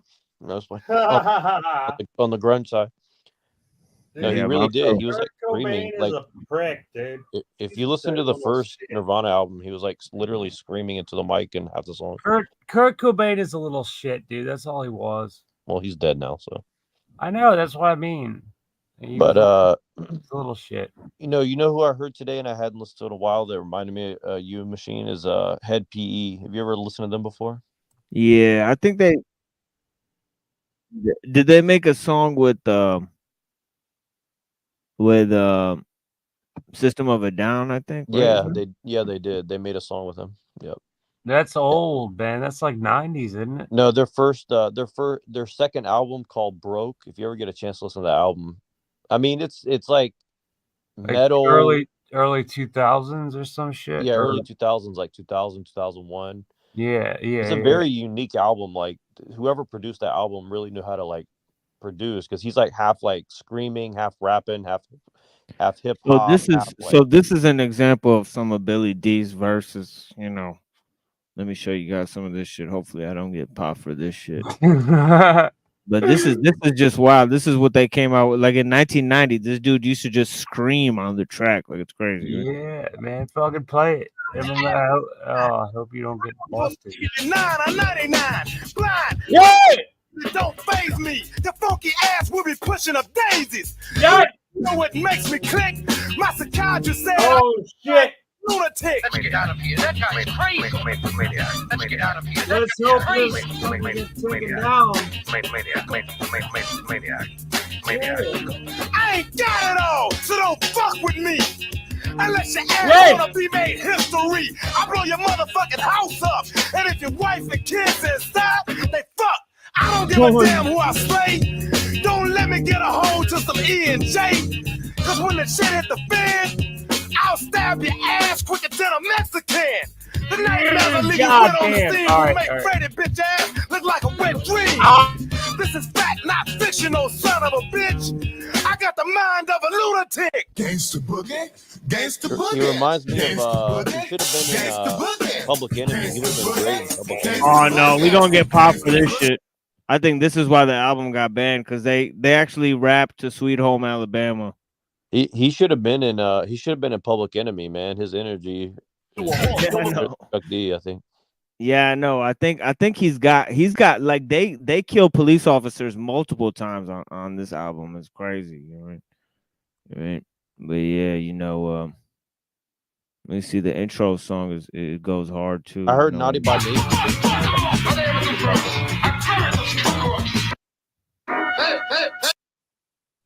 Yo, man, I got a bone to pick cause I'm sick of you motherfuckers talking shit. We put you up, you put us down, and I'm mad. Time to talk about your dog ass. Tell us motherfuckers it seems wanna try the act. How do you do 'em? Fuck 'em up like a cardiac. So if you're curious, get a blood donor. Cause I'ma fuck you up so bad that your mama won't know you. I pity the fool who dissed the mastermind of wrecking shit. Now let me tell you something, bitch. Get yourself a headstone and plot supply. Cause when I get done with your ass is mine. The line is drawn, word is born. The motherfuckers who crossed it are dead and gone. Punk motherfuckers go suck a dick. Bushwick, Yo, money. what you think about this bullshit? Fuck those unknown motherfuckers. With a 10-foot pole, they can't touch us. Before the ghetto boys came around, you can't front on the cloud. H-Town was no town. Yeah, we know you're still skeptic, cause we ain't kissing no goddamn ass to be accepted. And if you're waiting on that to happen, sucker, you'll be a waiting motherfucker. Shit out of luck, stuck in cow fuck. Thumbs up to those who down with us. For you other motherfuckers in the atmosphere, I'm saying fuck you loud and clear. Fuck them all. Reminds me of like the whole song. No, it reminds me of two other bands. Early Beastie Boys was off the hook too, and the first couple albums of Beastie Boys, and fuck, who is that? Schoolie D had some shit. Schoolie D was some shit. You know, he had like crazy, like rough, like type of like you know, like hard, like type of beats. You know what I mean? Rhymes. You know, it was all there. And Schoolie D, yeah, Public Enemy had some good shit too. You know, for real. You know. Two Live Crew. I really love Two Live Crew. Like their beats. If you listen to some of their beats on their albums, man, like they just don't make beats like that anymore. You know, I really like the way they used to produce. Like Beastie Boys' first and second album, Paul's Boutique, and Two Live Crew. Whoever made those beats, man, I don't know who did those beats, but it's just the way they cut that music together is amazing, in my opinion. It's like punk rock mixed with like classic rock mixed with like soul drums and hip hop beats. It's very interesting. Yeah, this is such a great song from that point. That's the first song everybody hears because that movie Office Space. You know, that's such a great fucking movie. Yeah, I never heard that song before. I never listened to Ghetto Boys other than that Mind playing tricks on me. So yeah, but you saw that movie Office Space, right? Yeah. No, and I heard that song, but I didn't know it was by them. I don't know what. That I don't sounds know. mellow. That makes them sound mellow in that song. I would never think they were like screaming into the mic. You know? Yeah, most of their songs are like screaming like that. That's crazy. Yeah, like Damn It Feels Good to Be a Gangster, like that other song, you know, My Mind's Playing Tricks on Me. That's literally like their only two like calm songs. Like it's funny. It's actually funny. People gravitate towards that. Yeah, it is what it is. You know, people like I think it's really like the shit they want to listen to with their females because he's literally talking about like raping people, like killing police officers. Yeah, like, you know who else he reminds me of with his lyrics is like D12, man. If you ever listen to D12, like their first album, man, that album is so brutal on the lyrics, you know. And they rap over Sweet Home Alabama, and the whole song is about you know, it's like horrorcore. It's like horrorcore before horrorcore, basically. Yeah, they do some very derogatory lyrics. Let's just put it that way to Sweet Home Alabama. I mean, and I think that's why that album's not available. I mean, but yeah, that's like a lot of ICP's songs are pretty fucking bad. Actually. Yeah. It seemed like it would have influenced that hardcore because if you listen to that one, I actually want to send that to you tomorrow. You know, I'll send that send it to me because I need some music, man. That sound like exactly like the fucking some of the ICP type of trolling music. You know, they were doing that way before. You know. Yeah, I like that. That's why I like Two Live Crew too. If you listen to Welcome to Illinois. Two Live Crew is some very nasty ass music, man. I mean, you know, it's like they were trolling society basically, and the same with Public Enemy, just in different ways, you know. What is Benton doing? He said welcome to Illinois, though. Oh, I guess he's going to see EBT.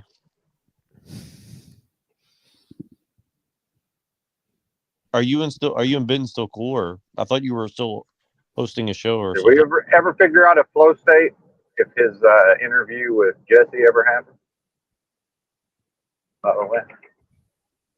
Oh yeah, Flow State was gonna interview Jesse. Was gonna get interviewed by Jesse Howe. Isn't that right? Yeah, I thought they did do it already, but I could be. I didn't watch it. Yeah, that's what I. Yeah, I didn't Are you still cool with? Are you still cool with Benton? Hey, they can't figure out. I think so. Yeah. What?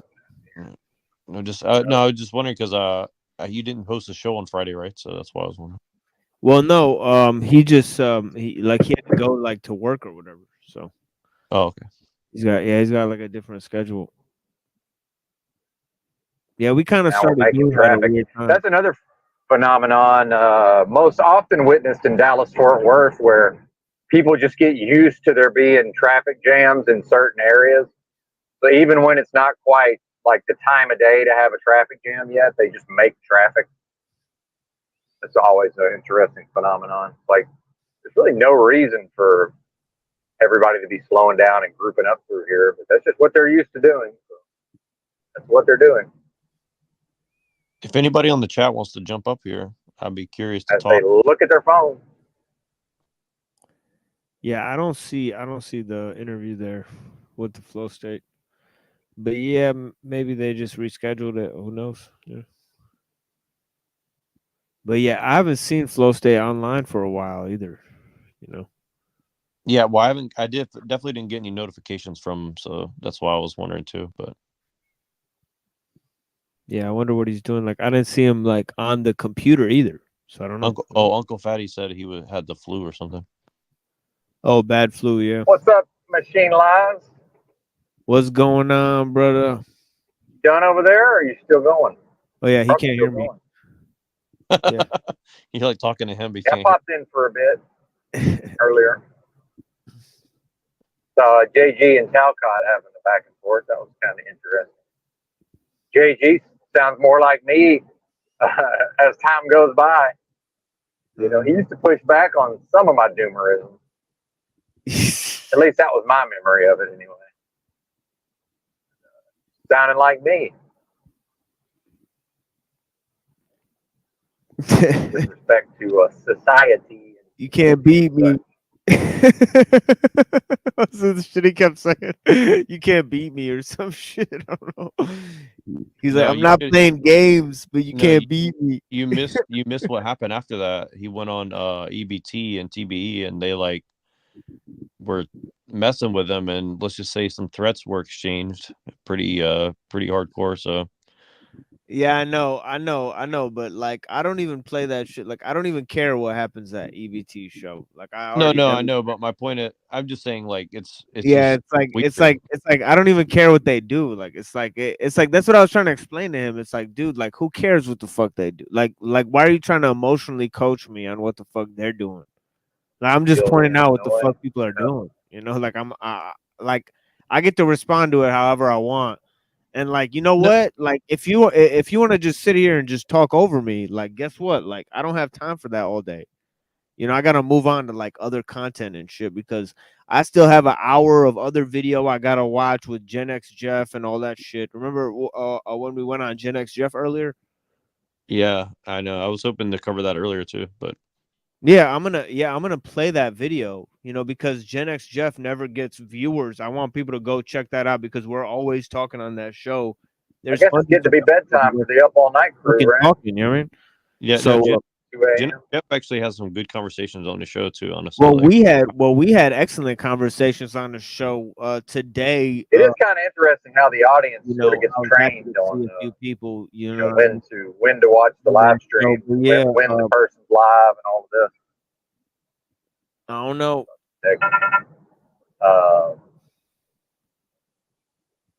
And also, I gotta watch the rest of that Denise thing, but yeah, Bill, back in the old days, at a certain point, I'd have there be more than 8. This shit is interference, right?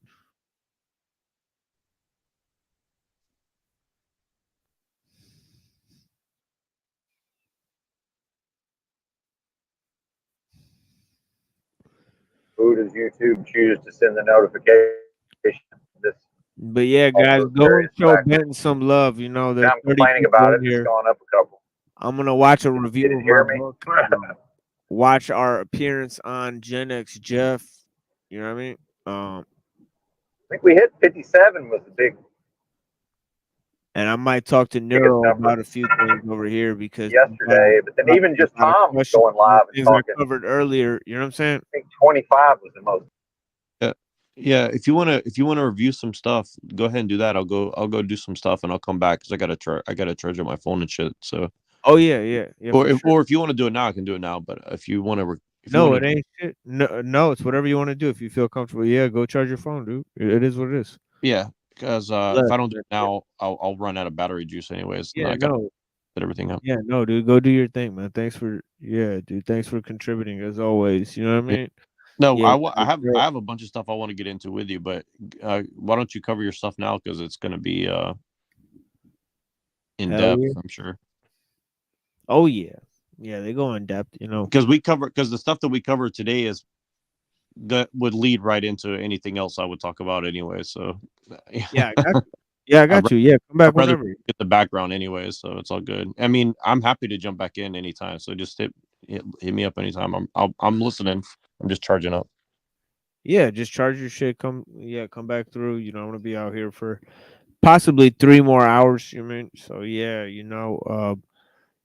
I gotta cut it at 9 hours because of the storage space. I'm fucking running out of storage space. I gotta move shit to my other laptop, do all this crazy stuff because you're only allowed like 50 hours on storage on like the level of StreamYards that I bought. I just bought the StreamYards so that like I could get rid of the logo in the corner. You know what I mean? So I could just have my videos without the bitch ass logo. You know what I mean? Yeah. Because I was wanting to cover some stuff about actually that shit. What was it? That talk that Alex Jones and fucking Elon Musk and Tate had, because just very briefly, because those dudes were saying stuff that like it's true on one level, but it's also like something else on a different level. Yeah, I got you. Yeah, I got the link for that shit that you sent me earlier. Yeah, come back through. Yeah, charge your phone and come back through. I got you on that shit. Yeah, but because I think that, man, it's like they were people I know in my personal life basically all message me saying, man, you got to watch this. You got to watch this. People are still falling for the same trick 5-6 years later. It's just like, it's a trip to me, man. It's like, yeah, it's like with JG. He comes on here, with the Hitchens stuff or whatever. You know what I mean? And I'm like, not even I'm not like against like Christopher Hitchens or anything, but I just show him like, look, here's a video. Like I just show him like, here's the consistencies, here's the inconsistencies, blah blah. And this motherfucker thanks me for it, and that's really what I'm here for. I'm not here to like bitch and whine about how you feel like somebody's got some kind of angle. Like, who gives a fuck what you think? You know what I'm saying? Right? Like, your little speculations like honestly mean nothing to me. Like, you're here like watching like Christopher Hitchens videos. It's my job to tell you like when and where like the shit that might plague your mind, and you might think like this is some off the bar like fucking like intellectual shit. It's for me to show you like, no, it's not. You know what I mean? It's just some regular shit. It's just people in a fucking having a conversation, drinking fucking tea, like fucking is just regular shit. Right? well, that's why the only reason I bring up shit like the Jim Bob and Gnostic Informant is because like the subject matter is very real, but the conversation isn't.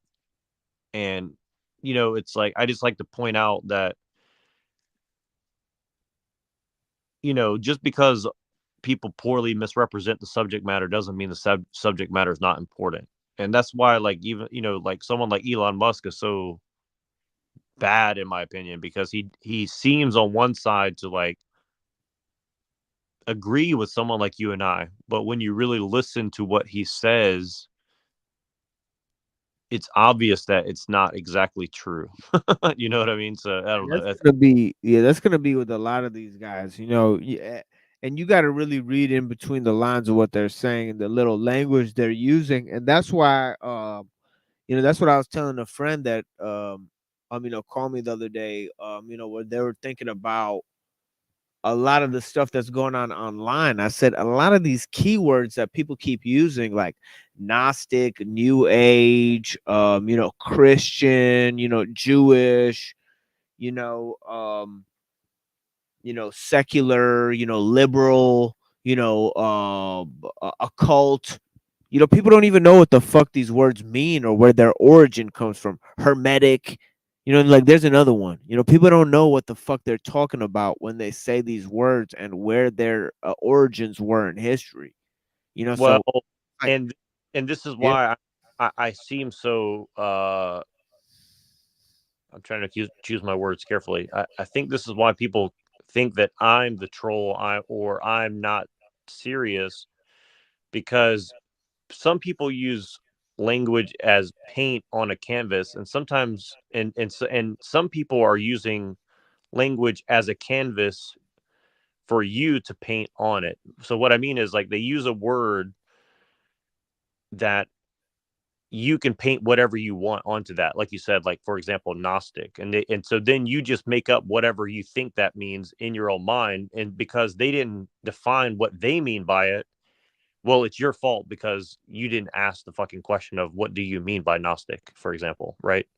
And that's the kind of game that a lot of these people are playing, where they just throw out a word, you interpret the word, but because they never define what they're actually talking about, they see it as, well, I'm not lying because you assume that you know what I mean. You get what I mean? That's what I'm trying to get at. Yeah, and I think that's exactly what you're talking about too. Yeah, especially, and yeah, Hoppins. Yeah, thanks, brother. Neuro. Yeah, on target. Neurolinguistics. For real. No, that's exactly. And people, I used to talk about that on a lot of chats before, and people got mad at me saying, I'm misusing the word neurolinguistics. Well, it's like, well, you know what I mean. It's just like I argue with Gen X Jeff for an hour about the definition of psyop. And it's like, because he doesn't believe in them, does he? Well, he thinks that he's using a textbook definition of it, according to yeah, that's why I want to get into that thing, because I basically showed them on a very, very minute level, like what could be accomplished through that sort of thing, But yeah, and it's I exactly. yeah. No, sorry, go ahead. But I was just saying. No, that's it. Yeah. Yeah. Well, I was just saying what the freak said exactly. It's plausible deniability. If you really want to see a master at manipulation, one of the biggest components, in my opinion, is plausible deniability. I mean, you always have to look at things at that angle. If someone has plausible deniability, they're going to use it, especially if ethics are involved, in my opinion.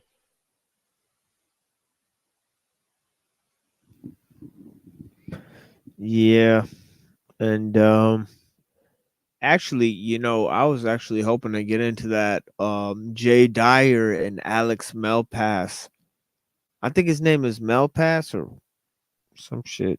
Yeah, I still didn't get a chance to watch that, so I would be very interested to get a break. Oh my god, yeah, because he breaks down how the arguments that they're using, they relate to Kant and Aristotle, and they delve deep into the origins of the transcendental argument from Kantian philosophy, and then from Aristotelian philosophy, from all sorts of texts, metaphysics, posterior analytics.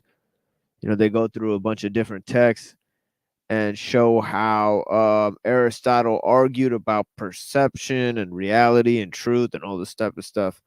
And then about, in the preamble of the Critique of Pure Reason, it's important to note that actually Kant lays out a few thinkers like Aristotle and Hume, that his theory is based on. So, maybe I'll get into that, after I do another couple of presentations on the Middle East, namely Arabia, from 7th century to 11th century, where I'll cover the Khazars and the spread of Islam, and then the some of the Crusades and all that stuff. You know what I mean? Don't forget the Knights Templar. Yeah. Yeah, I think we should save a presentation for Knights Templar for a very opportune moment, and I'm just curious who will come out of the woodwork to defend the Knights Templar. Yeah, today I was just like, even though like 15 minutes at a time, motherfuckers had like bullshit to say. I really, I'm on some zero tolerance shit lately. You know what I mean? It is what it is. If you're not here to talk about some of the ideas I laid out, or any of these types of things that pertain to the previous shows, or any of the fucking type of narratives or whatever, because like I was trying to tell my friend the other day, like I built my own like narrative up over here. I'm not following anybody's fucking script out here, so it's either like you see where I'm coming from, or like there's no like I don't have all day to try to like lay shit out for people who are like way too slow at this point, because I've already done 30 of these live streams. Either go back and watch the previous live streams, or I'm not going to sit here and explain what I've been explaining for a very, very long time. There's hours worth of content, Well, but I think that what I noticed is I don't think that many people are actually interested in an explanation. They're interested in derailing your narrative. Like that's we'll see. That's what I'm saying. Like that's all. That's just like it's I mean, all it's gonna do is fill time. It's just gonna be free content. You're just gonna produce free content for me, where I get to fill time, and I'm still gonna get to what I need to get to, either on this channel or this website, or a different website, or a different channel. Either way, I'll have recording equipment, and I'll be able to publish my videos. Don't you worry, your pretty little fucking heads and your fucking ugly heads, like fucking enslaved by tortellini, looks like a fucking skinned potato that fell in some fucking lint. You know what I mean? I mean, I can't believe these motherfuckers, right? But yeah, man, I mean, it is what it is, But yeah, I mean, people think I'm coming at people sideways. It is what it is. But yeah, I don't know, Neuro, you still got a lot of battery life or what? We could go over some shit. I do, but let me charge up so I actually have more time, because it's not going to last that longer. So cover whatever you feel most. Oh yeah. I'm just gonna turn this. I could literally bring up like 5 videos to cover right now, but yeah, I'm gonna turn this book review back on because she's reading this book here, and then I'm gonna pop on this show, and then probably I'll play Gen X Jeff. But yeah, if you want to come back at any point, we'll play that Alex Melpass video. Yeah, I'll come back in a little bit. Or the or the Alex Jones one, whichever one. Yeah. Either way, I mean, I can cover anything, and I have like 100 videos I could bring up anytime. So definitely, I'm gonna be listening for sure. I'm curious what Denise said, because I didn't hear much of what she said the past. Yeah, right now she's just reading my book, so I'm gonna kind of back this video up a little bit and just go to this, because I know it's actually some dense material here in the very beginning, as because it's like I read the intro, and then I'm reading the 4th section still right now, and it's like reading the Tao Te Ching, where like you really got to soak it in a little bit, because it's and that's a compliment. It's very it's not easy material to get through and just say, oh well, I just it's not that you can't comprehend it, but the implications of it are very strong, to say the least. Yeah, it's cool to see, because she gets it in the mail, and then you get to see her live reaction to like the words, because she opens it up, reads the first 2 paragraphs. Is she friendly to it so far, or not? Or is she like wanting to? We'll just listen, because I actually come on this show later. I actually came on this show. Yeah. That's the only part of this I saw. I saw you. Okay. I saw like 5 minutes of it, and then I had to do other stuff. But I'm curious to see how that went, how that got started. Yeah, for sure. In a new direction, one that combines theology, philosophy, and political theory into one historical or chronological progression. The central motive in this progression is the figure of Christ, who is cast as a heroic figure within a false dialectic of Oriental versus Occidental and religion versus science. Paul is cast as one that forms the main values of the West, such as, quote, all for one, unquote, separation of church and state, faith in the future, progressive revelation, Gentiles coming into the Jewish salvation, the reversal of symbols of Roman power, salvation by faith alone, grace through suffering, and his characteristic false humility or false bragging.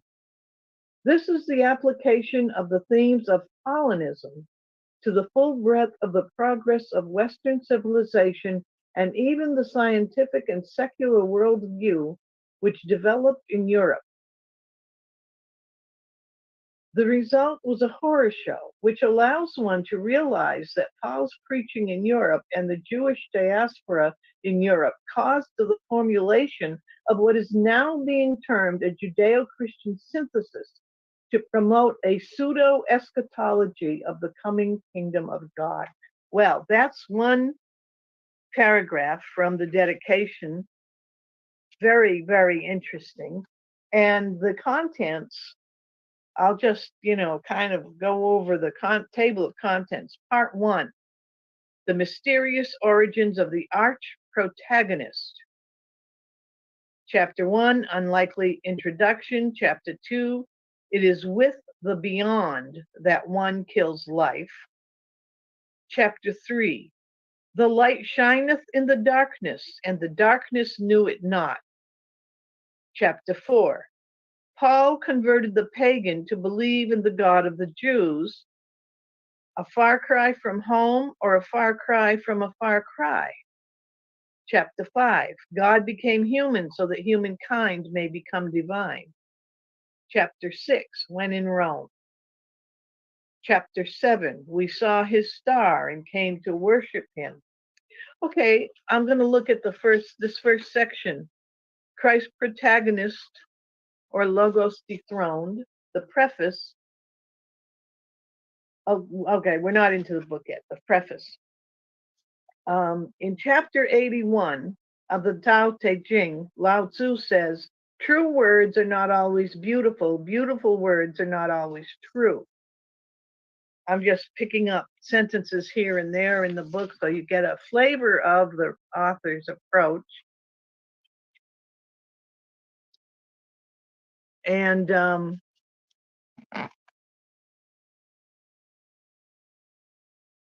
beginning, chapter 1, an unlikely introduction. According to Kierkegaard, when all ethical determinants of evil are excluded and only empty physical determinants are used, the result is the trivial and the comic. In an age chained by its own seriousness, God is a comedian, where people no longer believe in true human goodness, and indeed, no one clamors about virtue. There is also a distinct feeling that we have become desensitized to all forms of deeper emotion, and even tragedy and pain.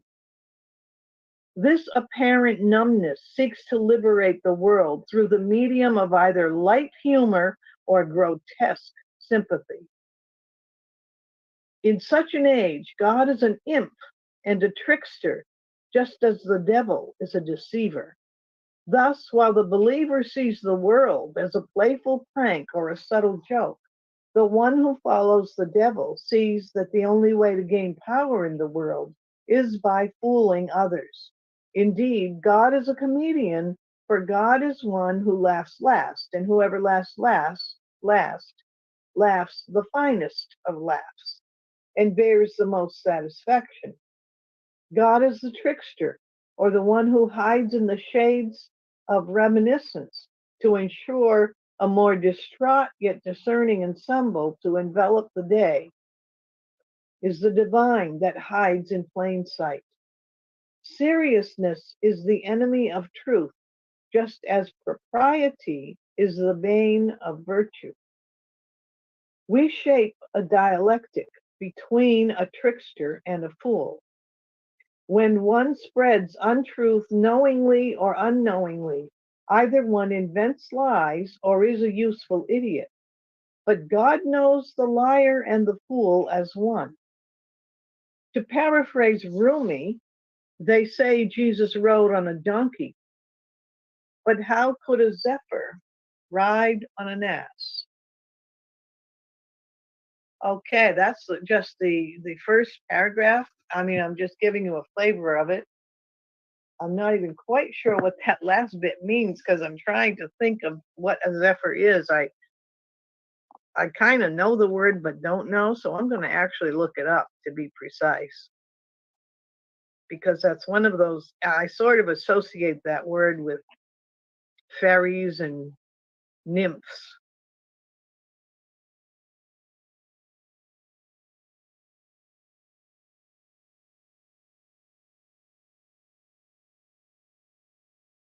A soft, gentle breeze.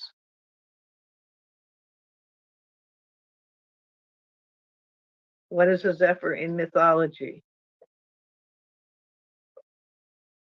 A gentle breeze. In Greek mythology, Zephyros was the god of the west wind, the bringer of light and early spring breezes.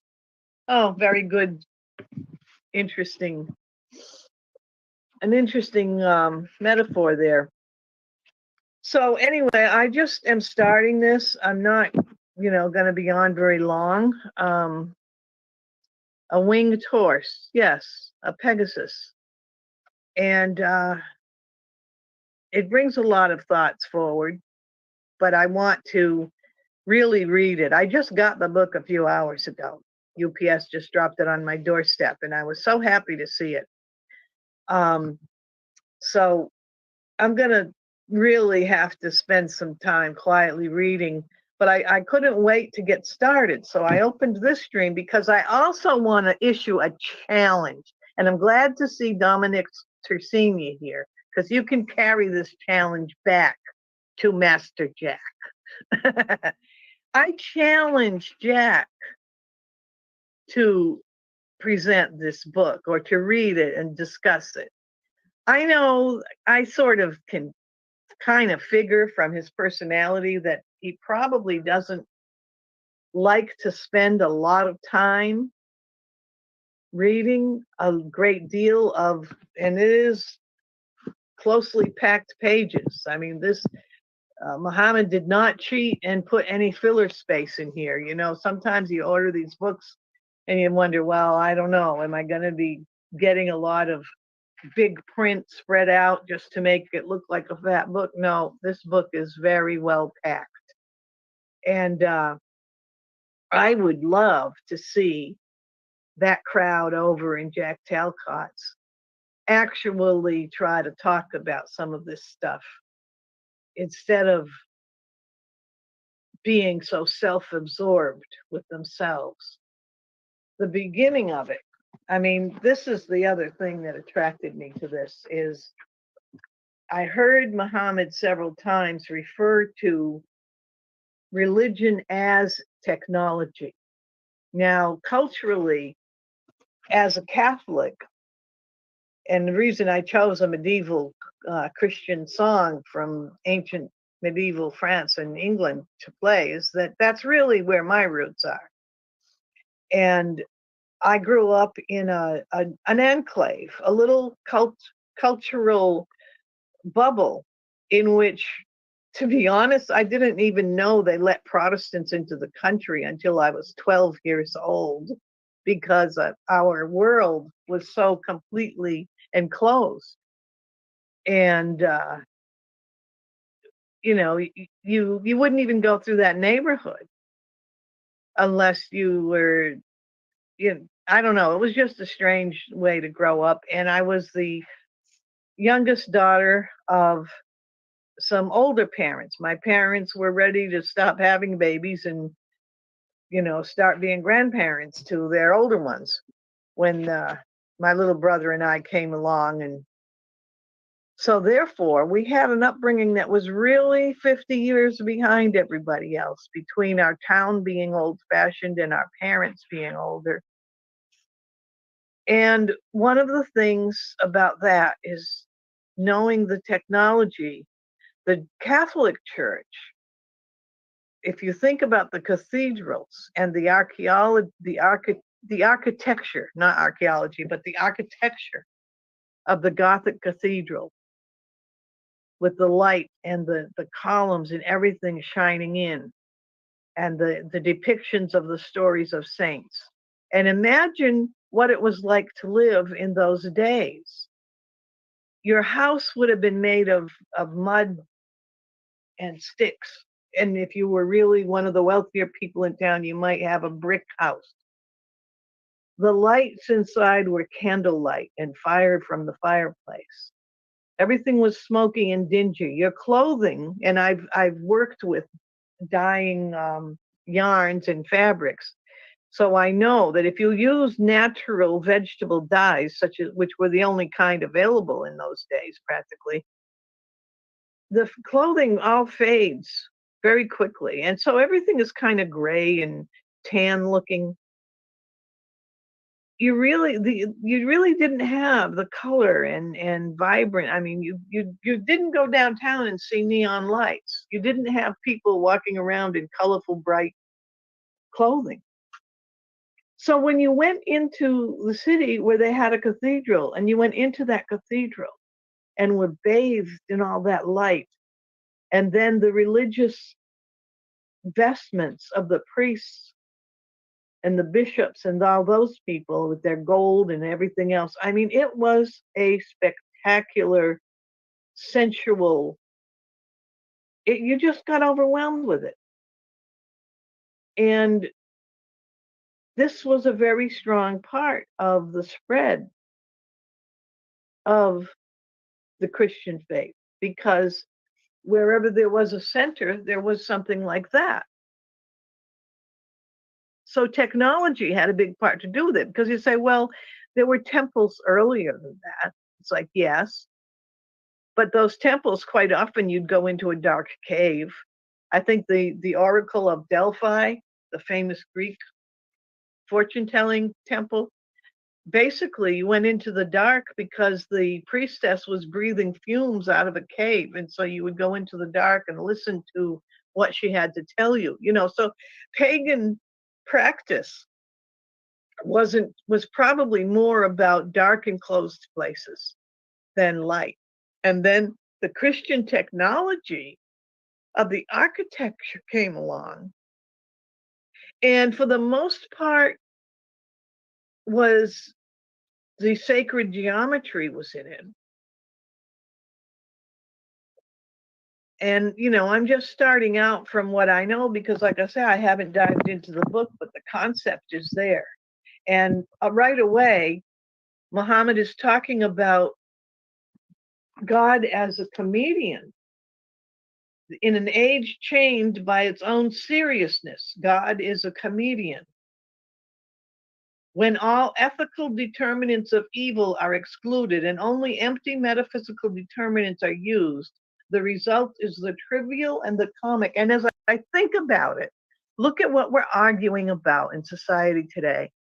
People are actually getting angry about jokes. So the old-fashioned humor is gone. A microaggression. You can get in trouble if you just appear to look unpleasant at somebody. And a microaggression is a facial expression. So there's quickness to anger and definitely no sense of humor. And that's the spirit of the times we're living in. And then we've got people who will make fun of everything. People who set up, LARP church and all this other kind of stuff, making fun of everything. And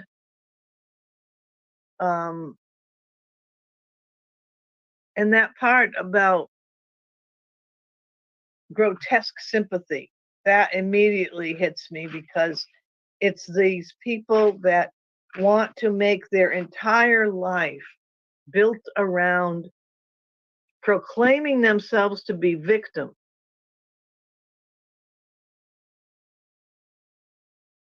just, it's all over the place. It's an industry. Victimhood is a commodity. And of course, talking about this being a false dialectic, the false dialectic between religion and science. I've been listening to some other people in YouTube, James Lindsay is one, who talk about how science itself is a religion. It has become a religion unto itself.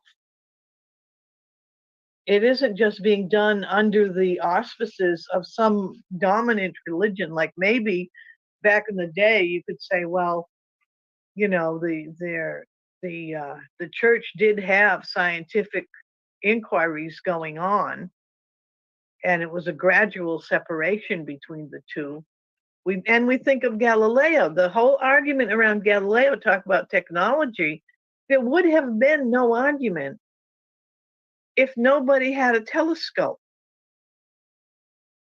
The telescope made the argument possible. It also applies to the arts. A lot of people don't know this, but the Impressionists, this is totally away from what the book is about, but it's just showing what the book is saying in so many ways. At the late 1800s and early 1900s, you had the Impressionists. And getting back to the cathedral, the famous Monet painting the Notre Dame, the light and color of Notre Dame. And the thing is that it was the invention of the paint tube that made the Impressionists go out into the yard, out into the landscape and paint under the full light of the sun. Before that, people like Leonardo da Vinci and Michelangelo, they were mixing pots of color inside their studios. They weren't working outside. If they went out to sketch, they had some paper and perhaps a graphite stick or a silver point pencil, but they didn't paint outside because they didn't have the capacity to. You'd have had to have a truckload of equipment. The invention of the paint tube made it possible to go set up your easel outside and paint in the full light. And then you had Van Gogh and Monet and Manet and all these others. So technology changed the way we see things. And then technology again, the camera came along, and suddenly artists felt liberated to produce works of internal design or abstract. Cubism was an exploration of our inner visions, how we see things. So I'm just excited because I'm not talking about the book now. I'm just talking about all the different little sparks it ignites in the brain when you're thinking about what he's writing. Now here we go. I'm going to read a little further. This is in the preface.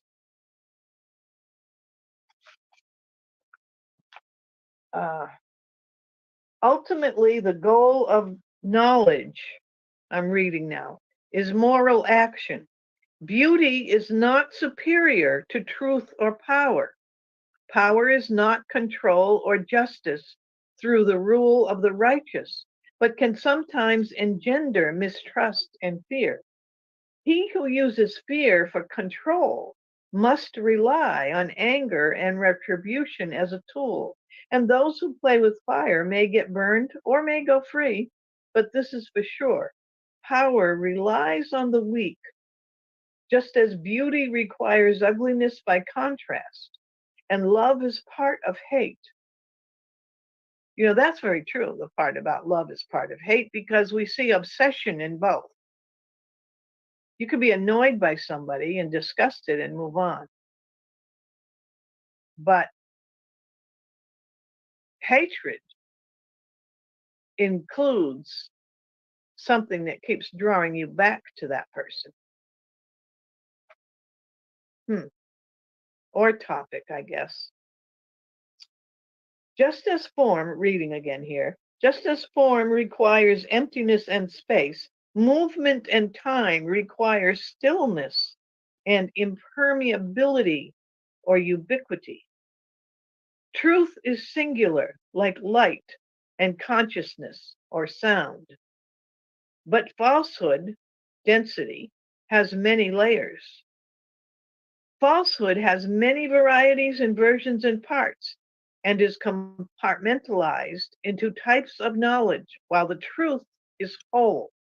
Truth is heard, but not seen, while falsehood leads by false representation and disinterested idealism of a mass conscience, and is thick like thieves in the belly of the beast. This attunement brings us to our current endeavor. Our endeavor is not future-oriented, but past-oriented.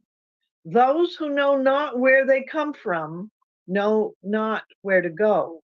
And to those who know not where they are going, any road will take them in their aimless direction. These are the Sumyun, Bukmun, Umyun, or the dumb, deaf, and blind. They know not where they go, leading each other because they are not enlivened by the traditions of the past. That's interesting, because a lot of people will say the traditions are dead, but really the traditions are a source of life. Reading again here. Why do you not have any rights? R-I-T-E-S. It is because your rights, R-I-T-E-S, were exchanged for rights, R-I-G-H-T-S, and equality under the law. We believe history is superior to science and that philosophers should distinguish themselves from the cold and patient truth of scientists. History is superior to science because science and philosophy themselves have a history. Science is a methodology that is determined in part by past research and in part by the cultural disposition of those called scientists. Granted as such, it must function under the bounds of social agreement and is imprecise as any other tool. Well, I'm going to stop here. I'm going to, as I say, I've got to dig into it, read it. I've got some carrot cake in the getting ready to put in the oven, and so I'm going to enjoy a nice cup of hot chocolate and some carrot cake while I read this book. And again, I do issue a challenge out to other people. If you think $20 is too much to pay for a book, and I know a lot of people are tight and with good reason, well, get together with a couple of friends, because you could set up an Amazon thing for yourself where people can send a couple dollars. I think they do it that way. People can do a gift of a couple dollars, or you can just do a PayPal thing for yourself and get the book and make a video. The more people that start doing streams that have something other than their own navel to concentrate on. Oh, I see somebody here. Okay, I see you move. I just was hesitant because add to stage.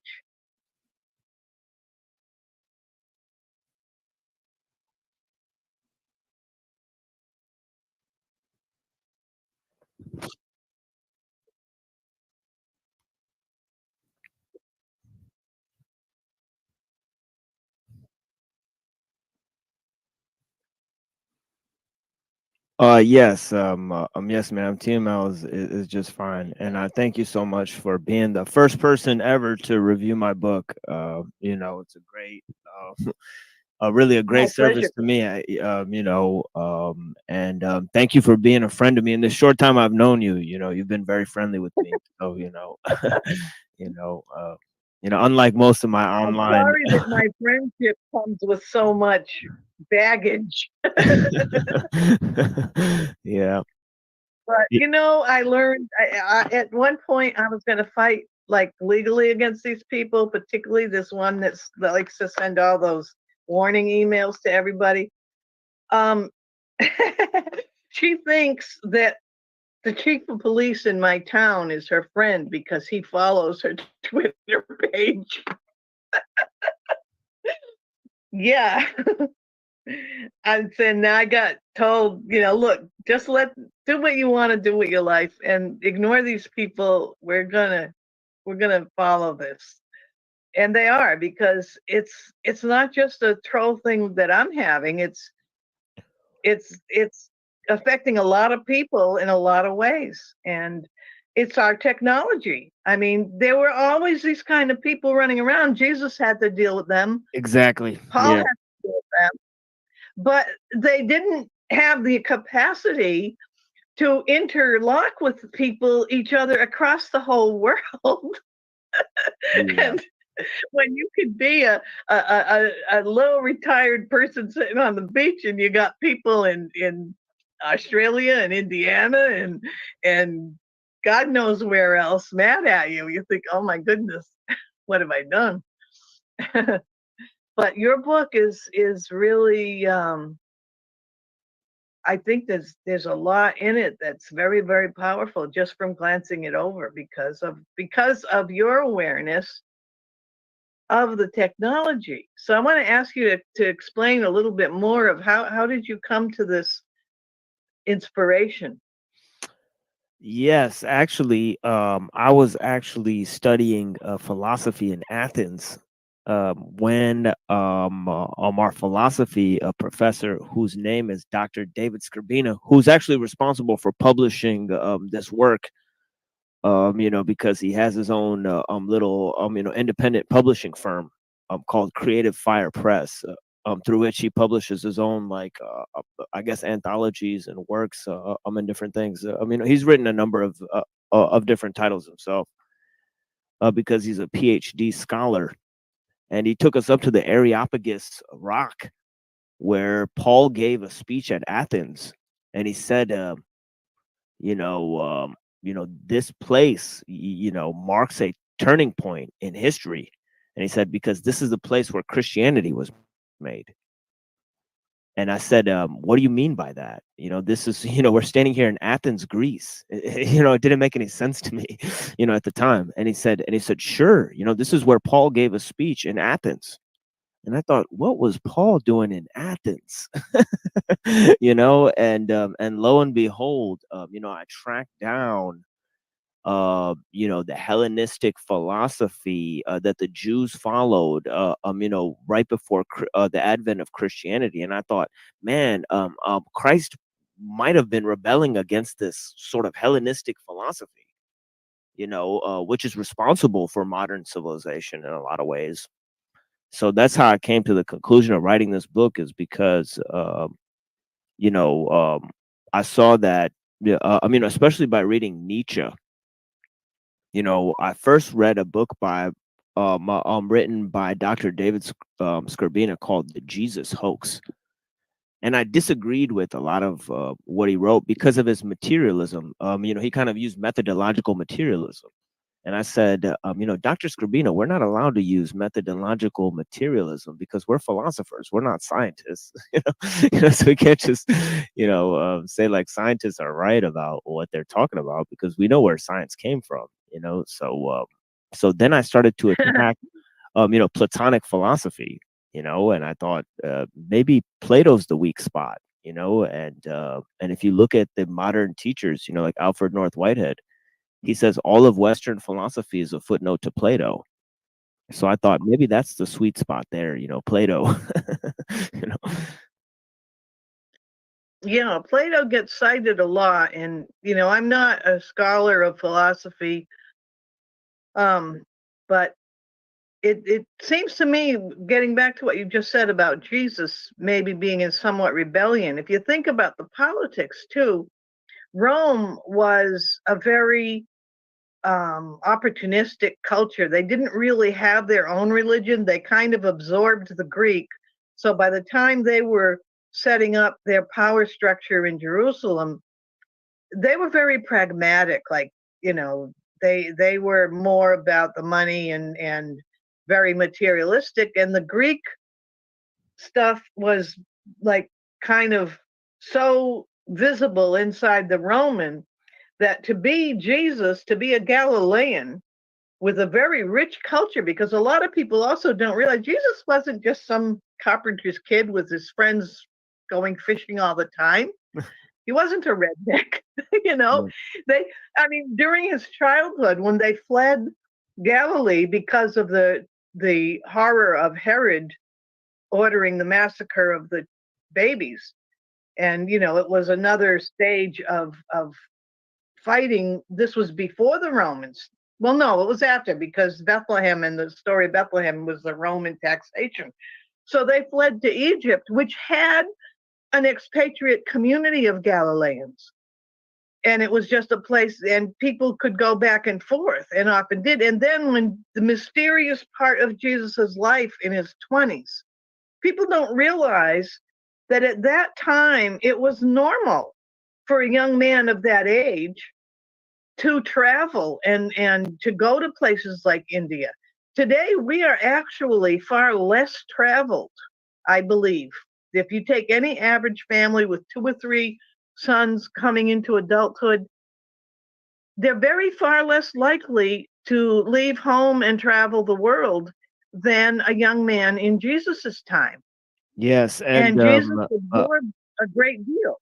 Yeah, it's interesting because during when Herod decides to kill all the little infants because he's looking for this child that's being born, according to this prophecy of the Magi, Jesus and his family purportedly flee to Egypt, and some people think he went to India or Egypt or traveled to some far off land, as a fact. And then there's also a fact reported in the Gospels where there's actually almost, it's seemingly 2 different birthplaces. So it could be Nazareth and it could be Bethlehem. So there's this kind of ambiguity about where the birthplace was. Is what we all know, that Jesus lived in Galilee. Well, outside of Galilee, there was a huge city that Herod had built. A giant Roman, metropolis. So Jesus was surrounded by these huge Roman cities. So he definitely knew about the world culture at the time. Because he read. Other people his age from other cultures didn't read and write, but in Galilee, the son of a carpenter was still expected to stand up in the synagogue and read from Isaiah. So they were highly cultured, but yet they were facing this probably, I imagine the Roman structure there was an awful lot like our little New England towns facing these mansions by the tourist millionaires who used to come in, and then, it's like, I can see Jesus. One of the problems that we have in the United States, and you've probably run into it yourself, is Anglo snobbery, where they believe that unless you go to Harvard or Yale, you're not educated. But yet, we used to have a parochial school system here. The Catholics were not welcome in the public school because we didn't accept their culture. We had our own school system where our schools taught half the day in a foreign language, our own ethnic group. So in my town, my neighborhood had the French school, but they also had the Polish parochial school.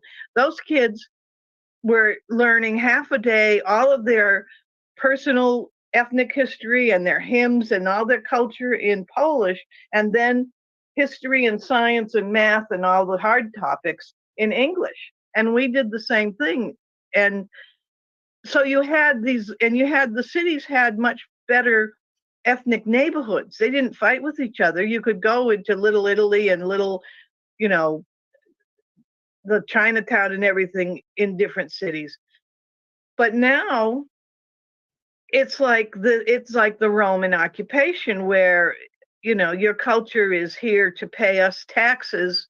And as long as you don't interfere with what we're doing, we'll let you play games with your culture, but we don't see it as anything but amusement. I can see Jesus being up against that and his family being extremely well educated. Because the tradition is that Mary she and her mother Anna were artisans in the woven arts for the temple, for the Jewish temple. And so they had some very high culture going on.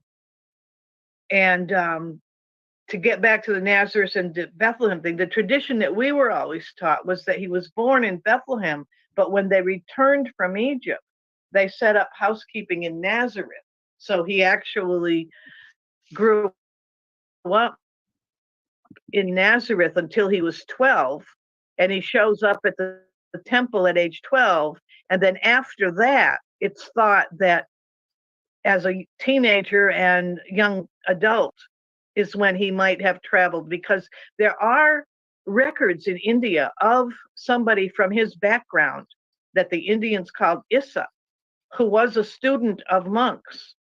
And there are some records among the ancient writings in India that record that. So I personally believe it's true that he did travel there. And when he came back to take his place in his home community, he brought a lot of wisdom with him from there.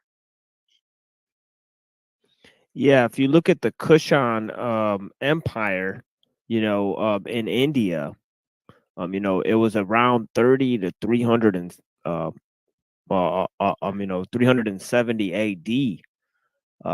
And a lot of this empire had diplomatic contacts. It was basically ran by kind of an Alexandrian culture. And you saw that a lot of the Greek and Roman ideas had spread to India because of Alexander, his conquest of India. You had Greek kings in India, so it's not a stretch to think that ideas, from the Mediterranean world were there in India. They had famous works like, the Alexander romance and all these different stories and stuff about Alexander, traveling to India and, his time in India. So, it's fascinating tales, and actually type of world civilization at the time that people are unaware of. People think that, it was split up into all these different empires and stuff, but Europe to Africa to the Middle East to Asia, there was all sorts of, world culture.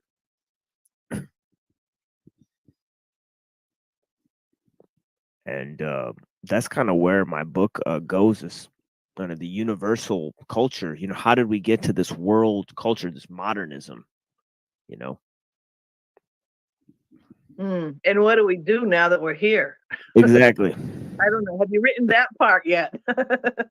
Yeah, that's gonna be a 99 page book I'm working on right now about technology itself.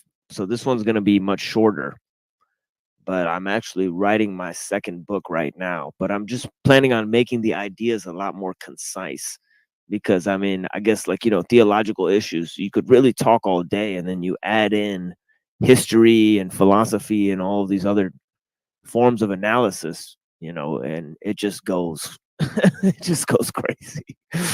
It does, but it's amazing to me. The technology. Oh, for example, I made a comment that, some of the people that we interact with, particularly in social media, might feel unable to read so many pages of print. But now what's happening is, because of the social media culture, you can be somebody who has all your life had attention deficit or something like that, but because you can do like audio books and things like that, or listen to long conversations with these 3 and 4 hour streams, and some of the philosophical conversations like between you and Father, I can't think of his name, the one Deacon that Sweden did. Yes. Sweden, yeah. I was trying to remember. you know, these kinds of conversations, we can just let them play, and then we get distracted. We just scroll back and replay that part. And all of a sudden, people who really didn't have the opportunity to absorb these deeper things can, because we can scroll back and go off and come back. And to me, this means that there's a whole layer of human culture now that's going to happen, where you had to just dismiss people in the past. If you couldn't learn it by sitting at the feet of a professor for hours and hours, then you just couldn't learn it. It wasn't available to you. But now it is available to everybody. And of course, it's also social media is the great distributor, because you don't have to be wealthy to have access. I mean, I am speaking, you know, I know, okay, maybe in third world, but then I've heard that third world countries were the first to adopt the cell phones. We were still using landlines for years, and third world countries were all on cell phones. So yeah, that's why technology is out there.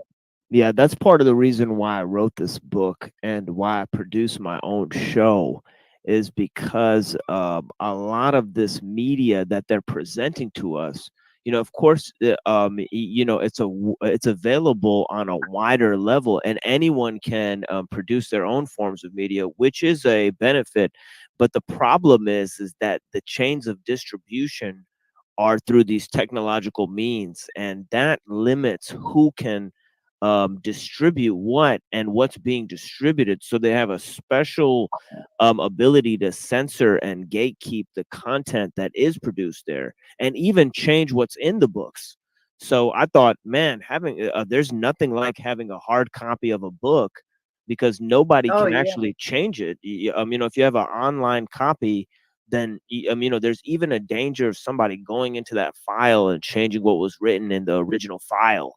You know, you know, they could, you know, you know, change what's in the text just by changing the code. You know, and that's the plasticity of content. I mean, I've seen that.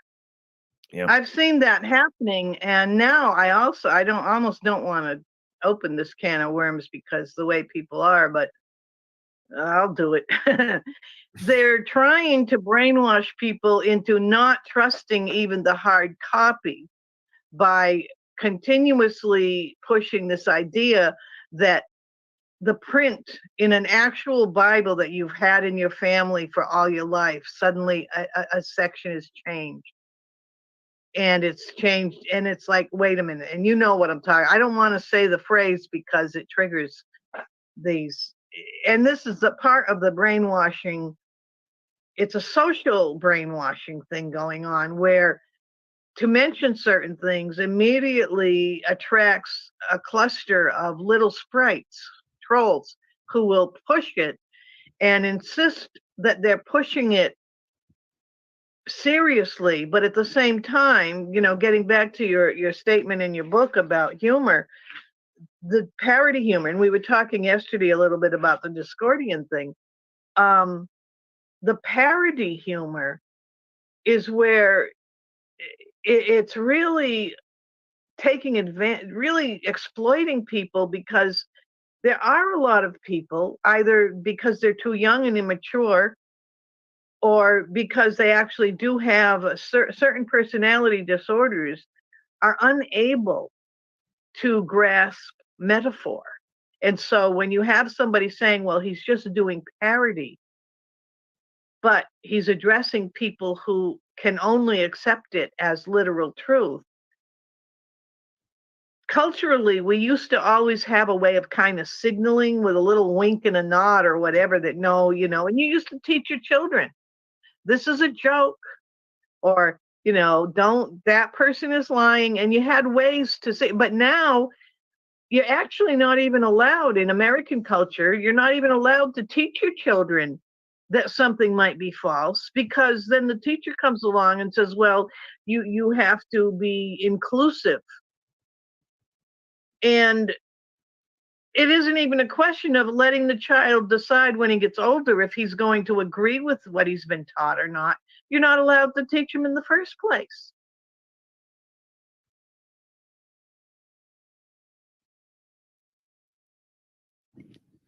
Yeah, it's like and that's where I go to like Saint Augustine, where he one of my favorite quotes by him, and I don't even know if he said this quote. I haven't really looked into it. I have a bunch of quotes that I think Saint Augustine said that I'm not sure if he said. Yeah. But one of them is foolish is the man who sends his son to school to learn what the teacher thinks. And I know that there was although we have the ability to learn new things online, we had a certain way to produce traditions that last over time when the old person when the oldest person in the village was basically the university, and the young people would sit around and hear stories from them. And I think that our elders are dummies, and our youth are basically not caring about taking care of their parents when they get old, or any of these things. So I think to instill this kind of new culture, and I think the boys kind of need rights, and I mean rights like rights, not rights, and that's why I said that in the book. They got rid of the rites of passage. Yes, that was the first thing to go. And I mean, I'm always referring to my childhood, but I feel like, well, this is what the Lord gave me by sticking me in a place where I had such a rigid background. I can now look back on it and say, wow, this is what's missing here, because everybody had the same thing. I mean, you spoke about having grown up in a village till you were 9 years old. Well, my little neighborhood was the same way. First of all, everybody who was there all those years. It wasn't like today where you have the same neighbor for 6 months and then someone else moves in. And so we shared these rituals. One of the rituals was at 9 years old, girls would receive a pearl necklace. And I didn't even know about this. It wasn't a big deal, but all of a sudden, my father gave me, and it had to be given to the daughter by the father. And when my father gave me this beautiful pearl necklace, and then my mother explained it afterwards, that this was because I was 9. And we also, a girl could not wear makeup. It was really rigid. She could paint her nails, but not wear facial makeup, lipstick and eyeshadow and whatever, until she could paint her nails when she was maybe 10 or 11. But she could only start wearing the face makeup, lipstick and eyeshadow and stuff when she was in high school. And you had the ritual rites of passage. You had the Mexicans still have it. They still have the quinceañeros, where when at age 15 the girl can start dating. Among us Anglos, or well, I'm not Anglo, but non-Mexicans, it was 16, the sweet 16 party. All of these different rites of passage were kind of obliterated, and by erasing them, they've also erased the idea that children are sheltered. So now the children are being exposed to sexual stuff in kindergarten, which was a very carefully preserved thing for older children. That you didn't have the birds and the bees discussion and all that until, it's the rites of passage. And young boys particularly, they need that rite of passage to be men. And then they even erase the idea of being men. I mean, it isn't just the homosexual thing of, whether a person believes that's okay or not. I mean, for many reasons, I believe it's not, but it's there. But in the old days, a gay man was still a man. He was a man who did things differently and was only acceptable around people in certain areas. But he was still a man. And now they want to erase the concept to the point where I understand Elon Musk is even raising one of his children as a non-gendered child, which means the child is not going to have a human consciousness. it horrifies me. Yes, it's truly horrifying, especially because they are forcing sexuality onto children who have no experience of these types of things. You know, they have no regular sex drive and all of these types of things, or experience, sexual experience to catalyze or experience any of these, things that are impinged upon them at an early age, these decisions they have to make, and it really started with the kind of Disney, culture of, kind of these boys and girls, letting them hang out at a young age. And of course, you have the culture of pregnant teens and, all of that sort of thing.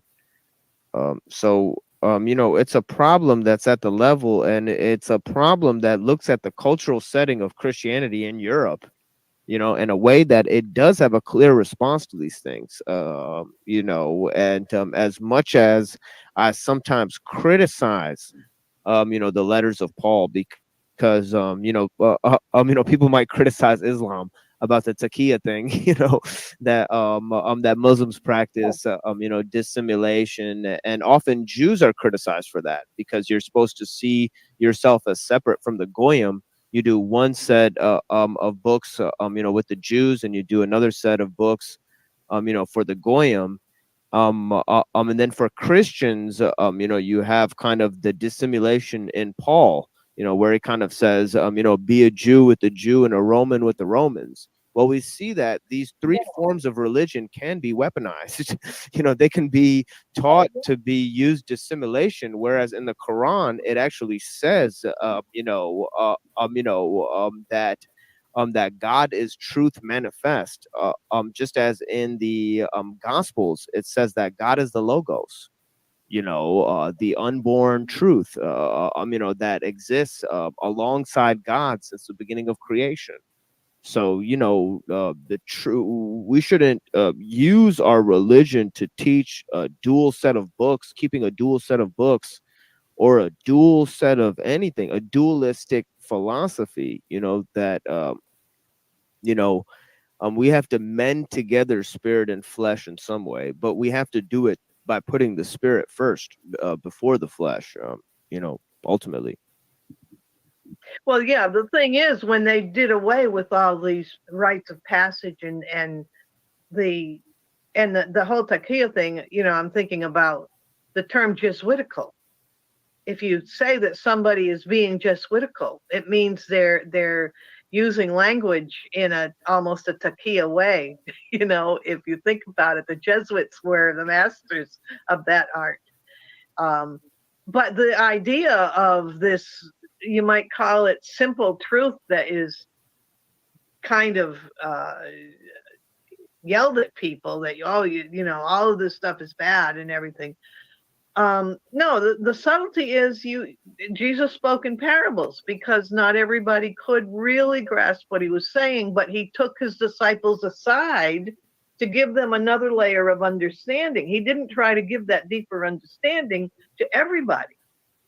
And the disciples, of course, were people who accepted his invitation to be there. So, I mean, there's a lot of layers to where that's not a bad thing. And this whole thing, what I think has happened is our modern culture is so rigidly materialistic that in tearing apart all of these various rites of passage from one age to the next, then they also tore apart the idea that a spirit is growing in this child and young adult. And a spirit is being nurtured to where it's strong enough to understand things like adult sexuality and various, all the different things that kids have to grow into, but now it's being shoved at them so early. And now there's also this materialistic idea that immortality is to be found by merging your brain waves with a computer. And of course, everyone thinks of that passage in the Bible, which says that in the end, men will be crying for death and won't find it, because it is frightening to think that maybe you choose not to do that, but there you are in your deathbed, and somebody comes into the room with a big machine and says, hey, we're downloading your consciousness, so you're going to stay here. Like, no, I want to go on to what's coming after. I don't want to stay here. But they're also totally imprisoned themselves in this concept of linear time. Because the other thing that we learned is that the biblical time is eternal. And when we go through the rites, the ritual of the Mass, for example, which was destroyed in the 1960s, the Latin traditionals and your friends in the Orthodox Church have a lot to say about this, have preserved it. But the concept of the ritual of the Mass is that at that moment when you are there with your fellow believers and the priest, you are also there with Christ at Calvary. You are there you are stepping into a separate place from our temporal time. And you are in an eternal space. And when you die, you go into an eternal space. But there's no concept of eternity. So you have even these people that should know better. It doesn't even seem to occur to any of them as well. If you download your brain waves into this computer so that you can live forever, what happens when the thing gets rusty and you've been sitting there for 500 years and lately there's nobody coming around to fix it? You know, it's not immortal. It's just going to be a longer time before your consciousness disappears. Yeah, and that's the thing, that God gave man the ability to rise to a height that's higher than the angelic mode, because he gave us discernment and the ability to judge the angels, because we can increase our spirit. Our spirit has the ability to grow, whereas the angels have a fixed amount of light in them. And they do get a greater portion of it, but they don't have the ability to increase their spirit, whereas man can also fall to a level that's more debased than the animals. And this is the level of a totally oppressed slave that has to be totally dependent on some sort of matter, dead thing, to bring itself to life. Whereas life should serve life, because that is what is natural, but we often see the opposite of this preached, men, serving, what is, base material, and something that is a mediation or an idol, instead of the direct connection, with life and God and spirit,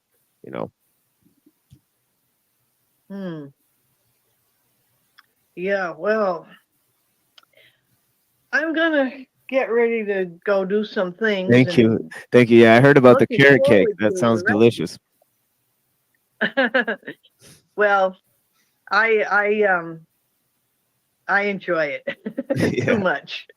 But I say, well, I'll enjoy it with a good book. And it's raining outside. It's kind of cold. And it's really cozy to be, because I have one of these little electric fireplaces.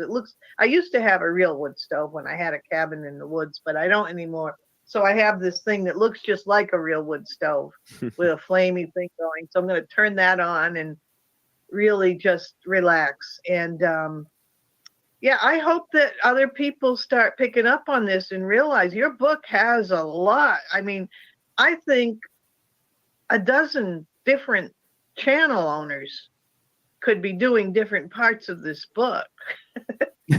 And just,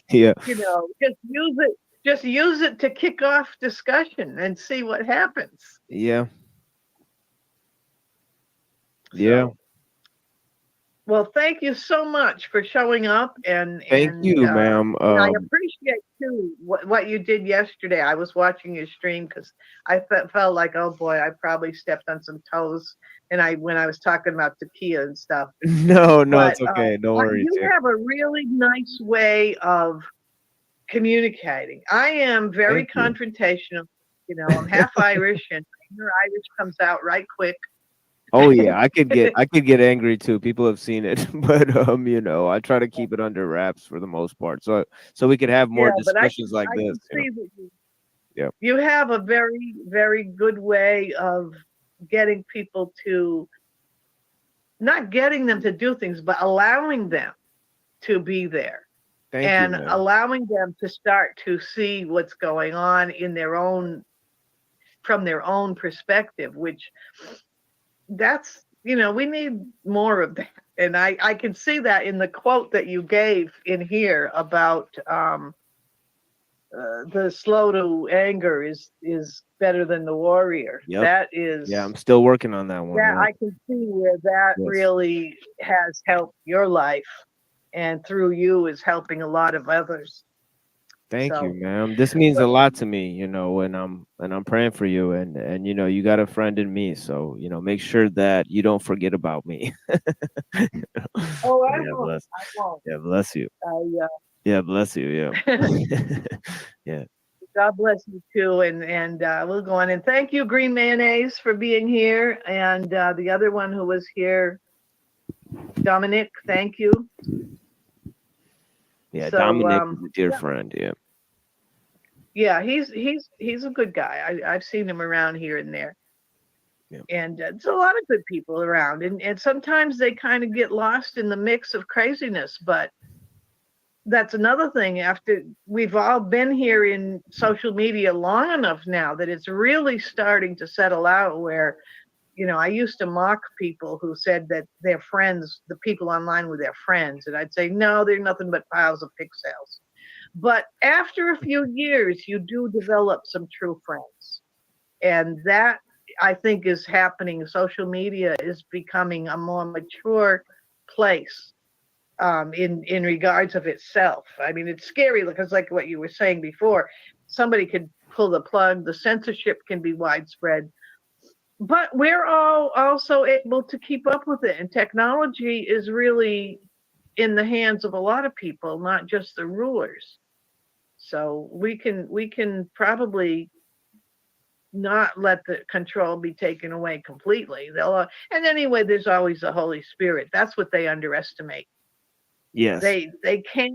The Holy Spirit does things like brings people together. Like, I don't remember what drew me to your channel in the first place. I was trying to remember, and I just can't remember what it was, but it doesn't matter, because I do believe it is the Holy Spirit. Some of my other close friends are people who we ran across each other in strange ways, and over time discovered so much common thread. And I do believe that that is the work of the Holy Spirit in all of us. But again, I'm going to take my leave and thank you for being here, TML. And I recommend everyone go over to his channel and keep up with what's happening. Okay? Denise Matteau, over and out. Okay, bye, madam.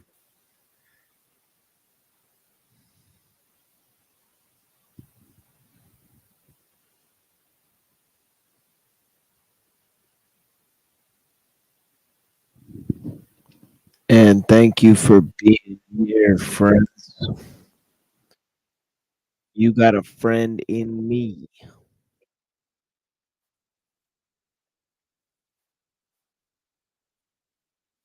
And bless you guys for being here, man. I got another appearance I did this morning. Shout out to Gen X Jeff. A brilliant conversation this morning out here.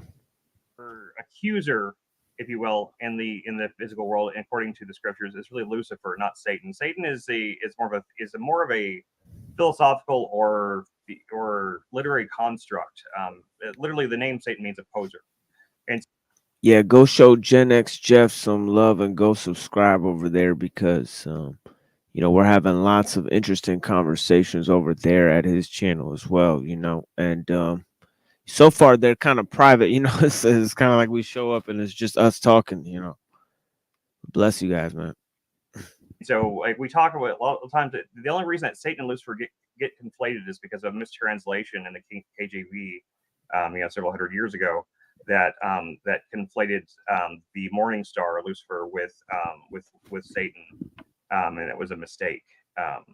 So just so you know that, I think anytime someone doesn't know that, I think it's important to point it out, because I feel like whenever we put all the blame on, it's almost like it almost is a trick of the deceiver, if you will, that we put all this blame on this idea of Satan, whenever the idea of Satan really isn't anything to be feared.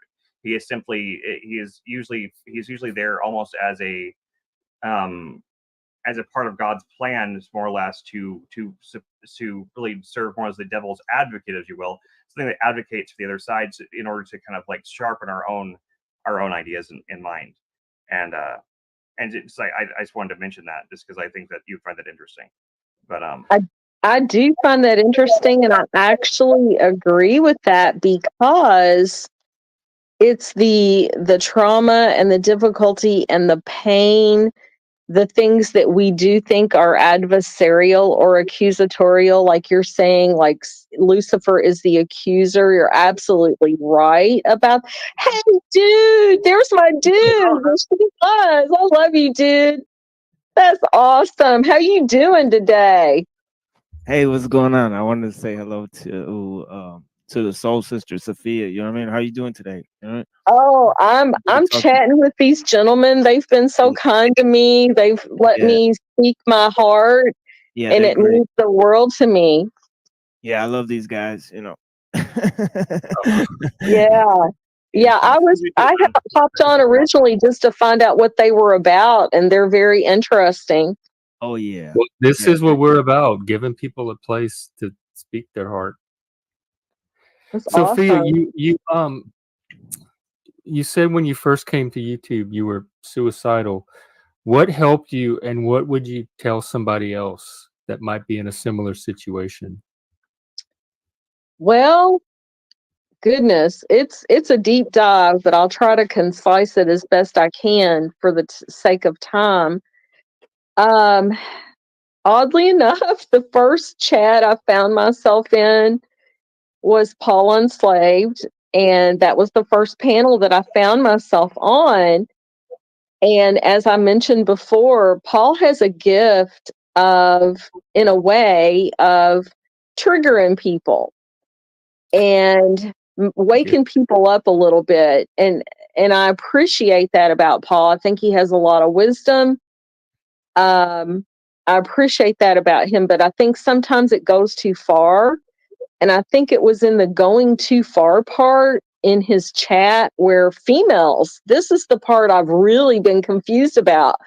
Females were attacking me in his chat, and they didn't know me. Completely believe it. Yeah. Females are very aggressive and competitive. And I still, even though those females have attacked me, I still feel fondness for them. And I feel good things towards them and hope good things for them and send them good energy, because whatever their opinion of me is not my business. Like, that's cool. I'm okay with that because I know who I am, and they can say whatever they want to say about me. But that's kind of where I started. And so then in some way, like his attacking you or being aggressive helped you to like woke something up. It did a little bit. Like the first time it did, I was like, oh, this dude's trying to wake me up a little bit and get me to come back to, you know, having my wits about me, because I was in a bad place. Like I was ready to take myself out, and nobody should do that. We've all been there. Like, that's no secret. We've all experienced that. Unfortunately. Yeah. I'm sorry. I don't know if I completely answered your question or not. No, you did. I mean, you answered the question. Yeah, I think so. You just Yeah, I'm trying to I'm really interested in if there's a way for YouTube to help people, especially in those extreme crises. For I'm me to trying help people, just yes. YouTube in general. Like, would you send them to certain channels or tell them to go find a panel and talk? Well, I would definitely recommend the Machine Laws because he is so knowledgeable he is so spiritually deep that even though, he doesn't say that he's a Christian, he knows so much about Jesus Christ. And that just makes my heart, it fills my heart with joy that this Muslim brother whom I love and respect knows who my Jesus Christ is. Like, it touches me. Yeah, we had I So, don't know if you saw the last episode, but we had Deacon Swaden on, and he completely explained the Trinity as opposed to the Nabateans and the Nestorians and some of the later groups that came, and he even broke down Saint Augustine and some of Boethius' philosophy. Oh, yeah, so I it like was Augustine. yeah, it was very interesting discussion we had, because the previous two discussions I went and broke down the Gnostic sects and then the Ebionites, so those 2nd century groups, and then we progressed from the 2nd century to move on to the 5th century and going on from there. Today we'll cover some medieval sects, some Islamic, medieval sects that influenced Aquinas and even Descartes. So yeah, we got a good show coming up tonight. Oh yeah, I forgot. It's Saturday. You're streaming tonight. Yeah, I forgot what day it was too. Yeah, I've lost track of days here lately. Yeah, I had so much trolling on my channel that like the last 5 or 6 shows, I just did lectures like the first 2 hours so that they would leave me alone. Okay, so yeah, that's really helpful to know. I can go back and listen to the first couple hours of your classical shows then, because dude, I gotta admit, I love you to death, man, but I've been avoiding your show because of the troll. It frustrates me so much. Oh, well, this is the wrong time because I got rid because the first 2 hours is what you need to watch. Just watch the first 2 hours and then don't watch the rest of it.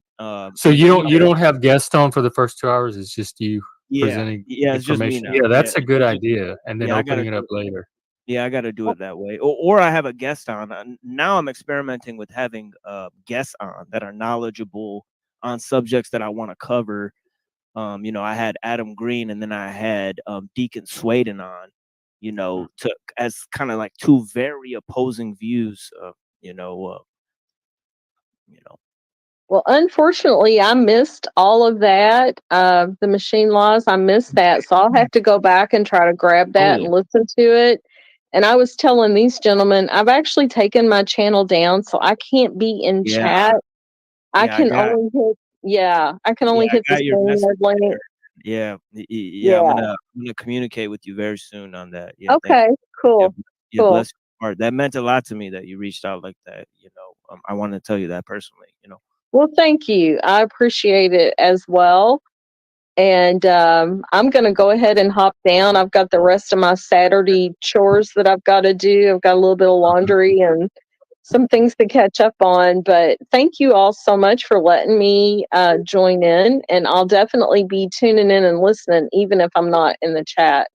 Yeah, well, you're welcome to come on anytime. Just pop on anytime. It's open panel every time. So in fact, well, thank you. It was a pleasure to meet you, new gentlemen, and it's always a pleasure to see you, Machine Laws. So God bless all of you. Allah bless you. Amen. Bless you. Bless your heart. Bye-bye. Take care. Good to meet you. You too. Bye-bye. How's it going, man? Yeah, I had to hop on because of Sophia. I was like, I was excited to talk to her. So, I didn't see her for that's where I knew her from. I knew her from like the time she went on your panel, and I seen her in the chat over in your chat a lot. Yeah, she's great. Yeah, I love the hardcore Christians. They have a special place in my heart and in my chat. I often give them moderator functions and stuff because I want a safe community for people to talk about their faith and all that stuff. And I feel like she's she's a really loving person. She really is. Oh, I remember when she was on your panel at the time. I remember that was a really good show. Oh She yeah, really, that was I excellent. think she went on there and talked a little bit to Omar, I want to say, and Yeah, it was so many opposing viewpoints that day, and that's why another reason why, although I'm not amused with almost 90% of the results on the panel, it teases out those rare moments, you know, where there is like even a 10 to 15 minute conversation between like 6 different viewpoints, where it could only happen in that setting where, you know, you really have to wait for the nonsense to die down to get that sweet residue. You know, yeah, but a lot of times if you kill it in advance, that kind of it doesn't emerge. That type of moment will never actually emerge, you know, because it'll just keep on, you know, even a subtle, you know, kind of an impromptu disagreement can be more honest than a structured debate. Yeah, that's true. You know, That's because true. people they go with their raw feelings on things, and they kind of just present their, and a lot of times their, you know, initial or intuitive responses is way more valuable than some sort of research nonsense that they're going to get from a bunch of secondary sources and compile it together. You know, I've often found that myself. You know, sometimes I have these one-off statements, and you know, I even have to go back and listen to myself, like, what did I just say? That was pretty good. You know, so I didn't want to force myself into those moments, you know. Yeah, no, I understand that. You know, like that's a pretty good explanation. I do think the problem is only whenever like someone like Sophia comes on there, because I remember that time she came on there, she was kind of nervous about coming on, and she came there and talked to Omar, and she was very nervous at the first, and like she really opened up at that, but then Tommy or TBE or something showed up and get on there, and they just started shouting everyone down and everything. That's the problem I have. It's not that I don't mind these 6 different viewpoints. I don't mind all the people that have crazy things to say. It's whenever people talk over everyone and take over the panel. That's what I have. I knew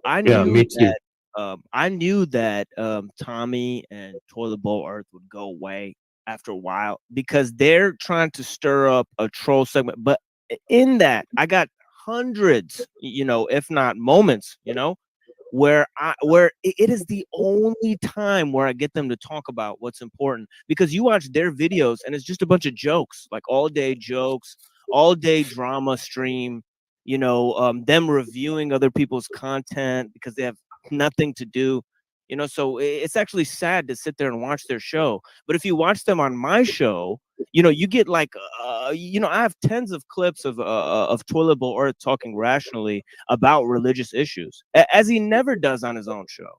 You know, so I mean, I'm happy to have produced that, even to have assisted him in that way. You know, because like I don't care like if somebody like, you know, talks about like my wife, or like does this and that, or like, you know, has this kind of amusement factory where they're comparing me to like all these other grifters online, like Jay Dyer or Grace Thorpe or whatever, you know, and they're kind of like having these kind of like weird, you know, pseudo intellectual contests with each other. You know, what do I care? I mean, I like read like primary sources, like on philosophy and like religion, you know, and like that's what I present. You know, like why should I care about their silly little debates? You know, so like really so really the thing is like, you know, I want them to engage with these ideas, you know. Like I think it was very useful that somebody pressed this guy and made a fool out of him and said like, look, you don't know the 10 Commandments, you know, like you're not fit to defend these things, you know. And that I walked up to the mic and just laughed at him for it, you know, because it's just, you know, it's just like, you know, let's just all level up is all I'm trying to say, you know. And like even and when I present those, I have EBT and TBE arguing with each other about religion for hours, you know, on my show. You know, so that's the type of thing that small residue. Sure, they got mad at me and then they trolled and like they did that whole thing, but it's that residue. It's like, you know, there's still these unanswered questions, and at the end of the day, it's all we have. You know, we're gonna have these disagreements to look after and to, you know, create new variation in our lives. You know. Well, your channel is growing, so that's hard to argue with. Yeah, I mean, you know, and there is a little bit of stagnation at the moment, and I think it's because you know, I've moved in a kind of a, you know, different direction from the panel drama stuff. You know, it's because you know, I mean, I guess a lot of people tried to embroil me into a lot of different online feuds, and my reaction was, you know, I can't even take sides. I don't even know what's going on, guys. You know, so I think they're just like, all right, we'll just leave this guy alone. He's either adult or he's like a nerd. You know, so I'm like, yeah, that is a little bit where I'm at, guys.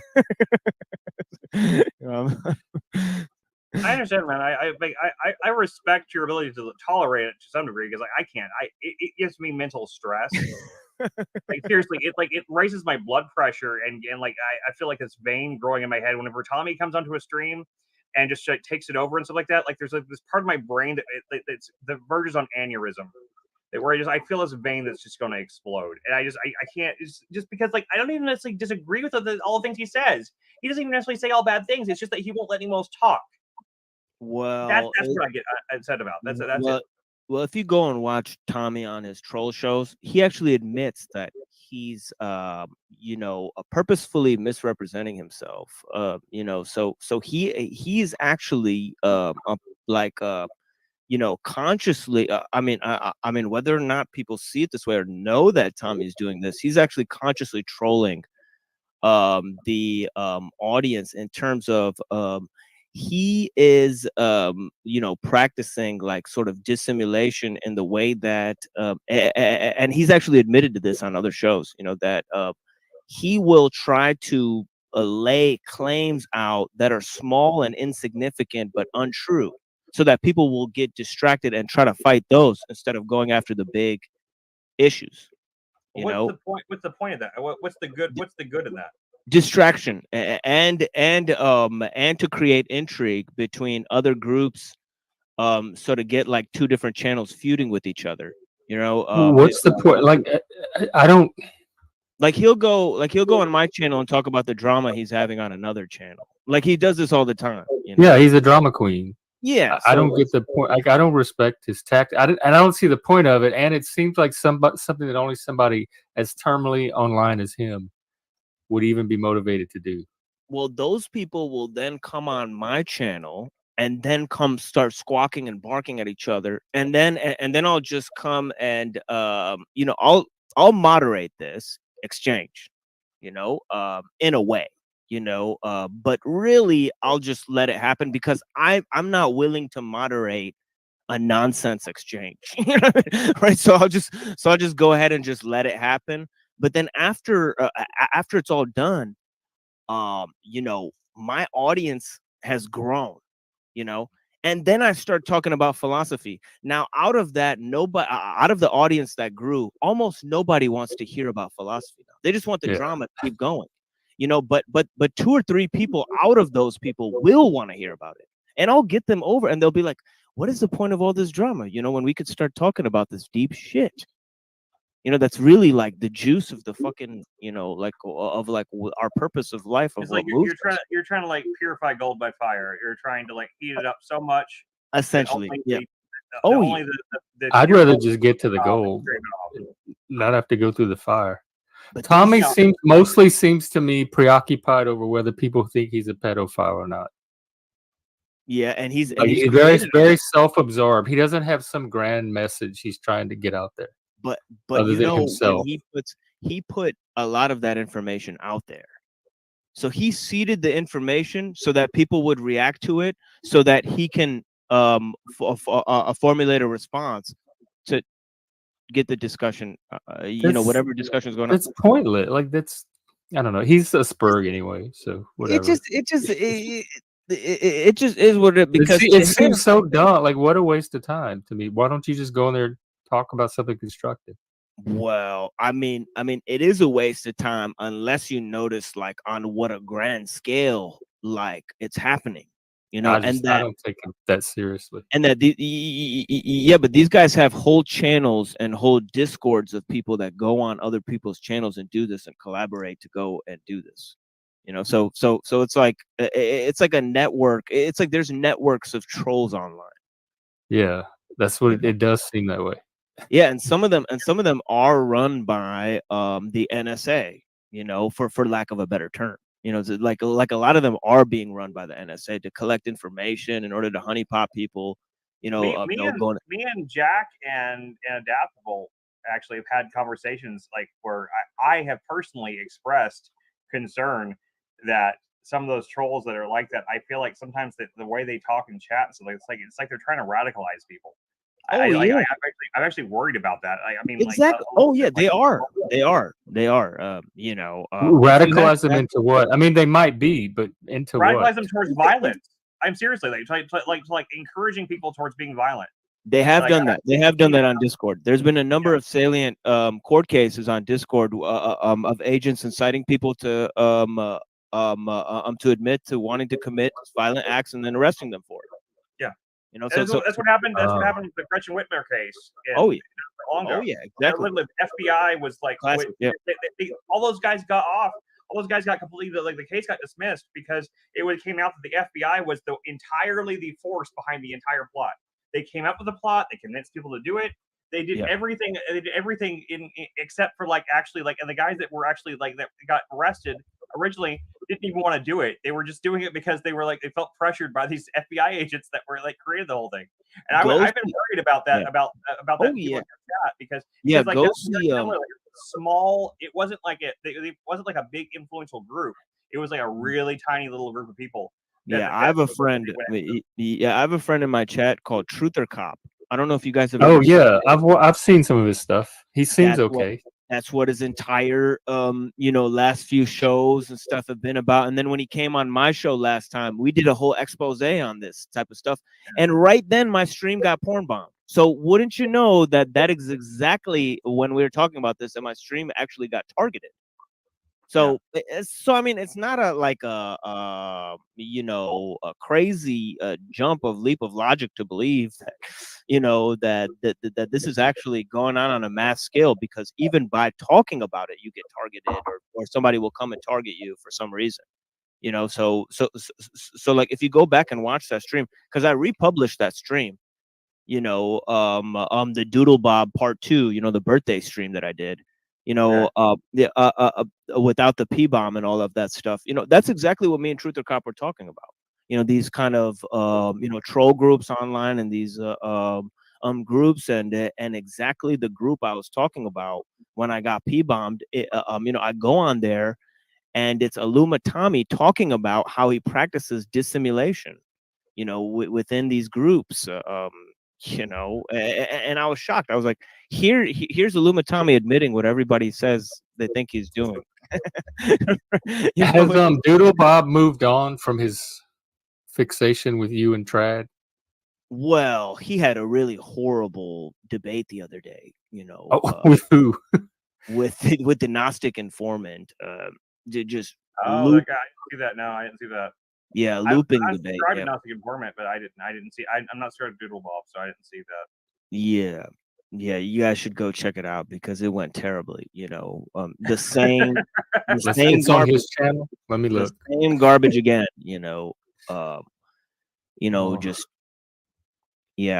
Tag argument down your throat. I've seen the name or heard the name Doodle Bob, but I don't really know it, so I don't really know. That's Jim Bob, but he calls him Doodle Bob. Jim Bob. Okay. So Jim Bob's one of these characters that I hear about a lot about. I've never actually watched one of their shows. I've never seen them on. He's one of Andrew's buddies. Yeah, he's bought out by these people. He's psyoped by the Crucible. Oh, he did something on the Satan Club. I'll take a look at that one. Yeah, he's also trying to find what was it called? Gnostic informant. Gnostic informant. Yeah, I'm subscribed to Gnostic informant. I've seen videos for him before.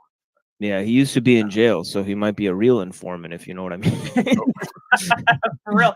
I had that girl that nearly destroyed my entire fucking life. She got arrested at one point and then got out the next morning. She got arrested with with meth and heroin on her, and like I saw it on the court, on the city court's website, what she was accused of, and according to like the what was on the court website, she should have been in jail for like 20 years, and then she got off the next morning, and like she told me that she was like that they just came to her and basically said like, you want to. So I know that shit happens. Like it's not a conspiracy. Like people really do. They get arrested for something, and then the cops come in. They're like, okay, so you got to turn in this number of people in the next year, or you're going back to jail. That's right. And so like that kind of shit happens. It's completely real. I mean, like so it just depends on what level they happen to be on when they do it. In her case, why would they target nobodies like us, like the crowd that hangs out on YouTube? Well, it's because they're the ones who. It's because they distribute the drugs themselves to surveil people. You know, so that would be the only way. That they first put the drugs out there, then they watch where they go, then they watch the network set themselves up, then they go get one person out of the network, and they get everybody to turn in everybody in their network. They literally on YouTube. Well, on YouTube. I'm not about real life. I'm not about IRL, but yes, I think it makes sense that it would translate to YouTube. Oh, IRL, yeah, but like on YouTube, why would there be agents trying? That's to what I was saying. People? That's what I was saying to somebody. You know, like I was explaining like the type of stuff online, like the trolling and all that type of stuff online to somebody, and she said, yeah, that type of shit happens, you know, in the streets all the time.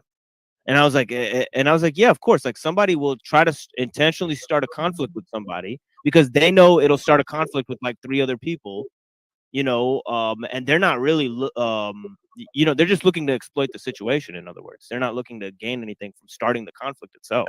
There's really complicated social dynamics that take place amongst all these things that we don't even realize that we know, but we notice these things when we are in real life. And we're in these social situations that you do recognize that even though you don't think that way, if you did think that way, if you were thinking about ways that you could like manipulate people, if you had that kind of mentality, you can see how you could do it. And it's like I've noticed it myself. I've seen it myself because after hearing that kind of thing, I've noticed it. Like, you know, if I did this right now, I could like instigate these people to defend this or whatever, you know. That's I guess my mind doesn't work that way, but I'm sure that happens. I'm just wondering why, like, FBI agents would be doing it. Like, it seems like such a waste of resources. No, I told Neurojack. Why did they do the Gretchen Whitmer thing? Why did they? I mean, that really happened. But yeah, but the Gretchen Whitmer, she was the governor of Michigan. The people on these panels are nobody. What are they going to do? Do a plot to kidnap Jim Bob or something? What's the people the pulled in that were nobodies. They were just guys that just had like regular working class. Yeah, but the target was not a nobody. Why would FBI agents be hanging out on like Flow State or Jack Talcott's stream to target one of the people that chat in the comments? To get them into one of those online groups, you know, to get like for example, you know, the guy, you know, with 200,000 subscribers just comes on Flow State's panel, you know, to demonstrate that like you shouldn't say bad things about him, but then he also says we could have people come and raid your chat and boost up your channel and make sure your channel, nobody can take your channel down. So it sounds like he's like offering him like a business partnership, you know, in a way. You know what I mean? Which guy was this? Montegraph, you know. Oh, so, that old guy, that old crazy guy. I don't. He's nuts.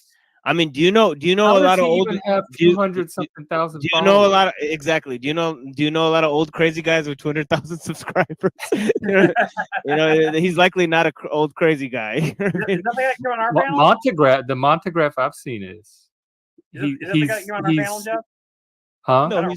No, he's being purposefully vague in the information he presents because he's trying to avoid penalties. You know, and he knows what he can say and what he can't say. You know, so he appears to be none the wiser. But I mean, why would a guy like that go up on a bunch of different panels? And their mods were sending me messages on Twitter like, "Oh, if you associate with these people, like, we'll take your channel down." You know, and also sending these messages to Jack Talcott. So, well, I want them to try something like that with me.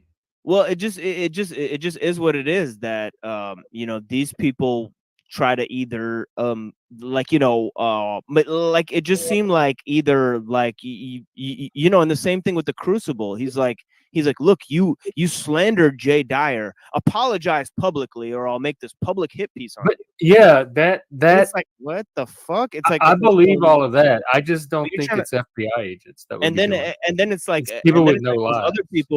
those other people that were trolling me, like they're now fully like you know, taking it, you know, balls deep from all Crucible and Jim Bob and all these people. They're going 100% with their talking points. And I noticed that Chalk Body is like all but disappeared.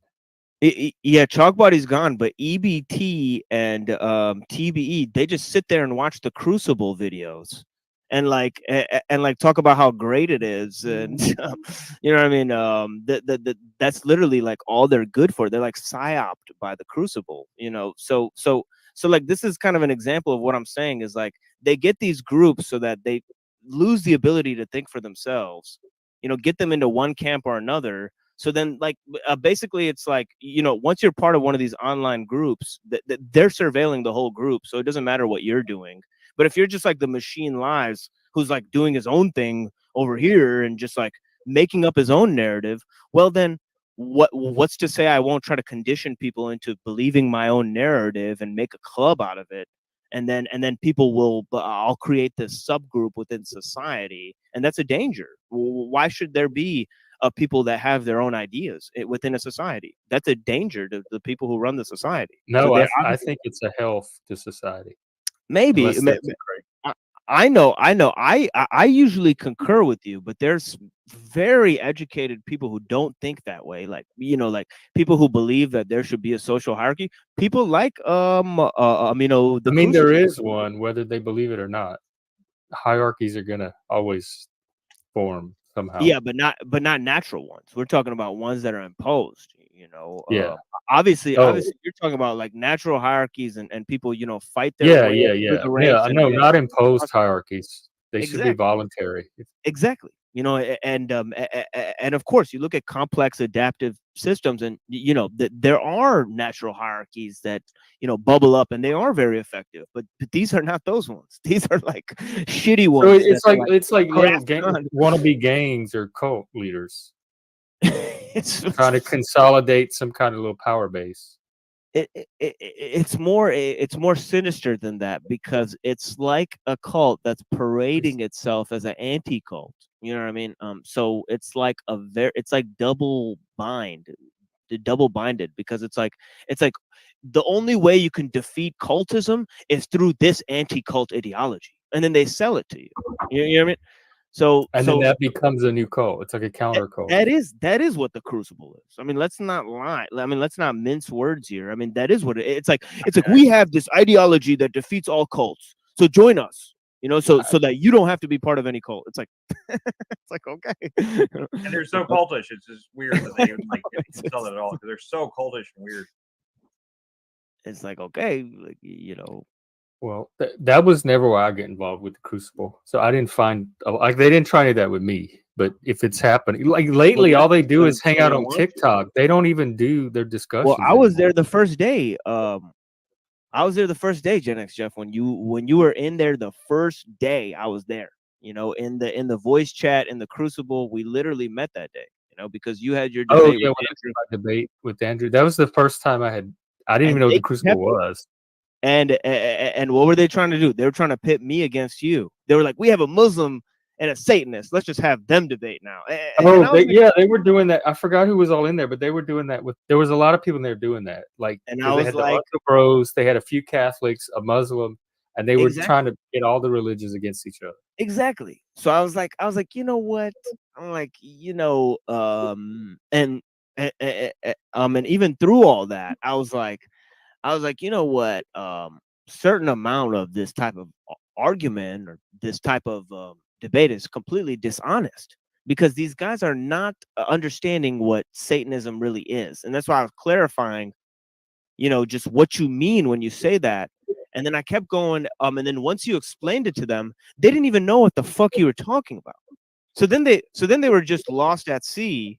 you know, because they had been fighting against essentially a straw man, you know, that they painted, that you like worship this guy named Satan, which is like, I explained all that on Andrew's show even before that. But they kept saying, like, they kept yeah, they're in the chat mischaracterizing, like they pulled in the Satanic Temple side and kept asking me, "Do you believe this?" And I said, "I'm not Satanic Temple." But then they kept trying to use what was on the site against me as though I believed it when I got through telling them that I didn't. Exactly. So it's like they'll, you know, like they literally said, you know, Islam is Gnosticism. So imagine me. Islam came like centuries later. But yeah, but imagine me explaining, you know, what Chris just explained to Sophia, and then and also defending Islam. Like it's like what? It's like, where do I go from? It's like you're not even making a coherent point against me for me to, you know, actually rebut. You know what I mean? So I understand what you're saying. I do. Yeah, so like, you know, but that was my first debate on their complete joke. You know, but yeah. Yeah, I may actually go back and watch that. I'm kind of curious now about that one. I've never really like actually watched a crucial debate beyond like the one me and Jeff watched. The one that he did with Andrew is really fun. They just go at it. It's like bloodbath the whole time. Yeah, I had a feeling. You dumb motherfucking cocksucker. You retarded bitch. That's not what I said. Yeah, well, I was waiting for him to call me stupid or dumb, because I knew it was gonna happen like within the first 30 minutes, and I was like, I'm just gonna everybody's fucking retarded to hit. and I was like, all right, I know how to trigger this guy, so I just kept fucking like every time he would insult me, I hit him with like 2 insults. It was funny. Yeah.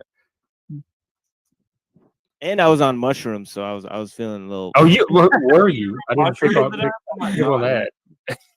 Dude, I would not have been able to do that, dude. I would have been like, yeah, I did it on purpose, because I was like, let me and it's the first debate I never wrote an opening statement for. I just went, you know. So I was just like, did it feel like the debate lasted for like 3 years, like when you're on mushrooms like that? I'm curious, like, because like, you know, mushrooms like has a time dilation effect, where like makes time seem like it goes away really fast. So that debate feel like it went on forever for you, or was it just seem like normal? Well, I had like 6 or 7 blunts that I had rolled up. So by the time I got to like my 7th blunt, because I was counting times by blunts, so it was like, so by the time it got to the question and answer section, I was like on my like 7th blunt. You know what I mean? So and it was all sativa. So I was like, oh my God. I was like, this debate was literally 7 blunts long. You know what I mean? You know, was, like no awareness of time. But yeah, I was like, I was blowed. By the time they got to the question and answer section, I was not even in this world anymore. I was like, whoa, you know. And Casimir debated, so that was another thing that made it so common, was him trying to wrangle the two of you. Oh my God. Yeah. I actually got mad at Casimir that time. You know, I told him, I said, why are you interfering? Because he wanted to clarify a question for Andrew. And I was like, I'm pretty sure he could have asked me that. You know, you didn't have to like go ahead and be like, oh, let me clarify this point for Andrew Wilson. It's like, yeah. This is turning out to be not so unbiased. You know.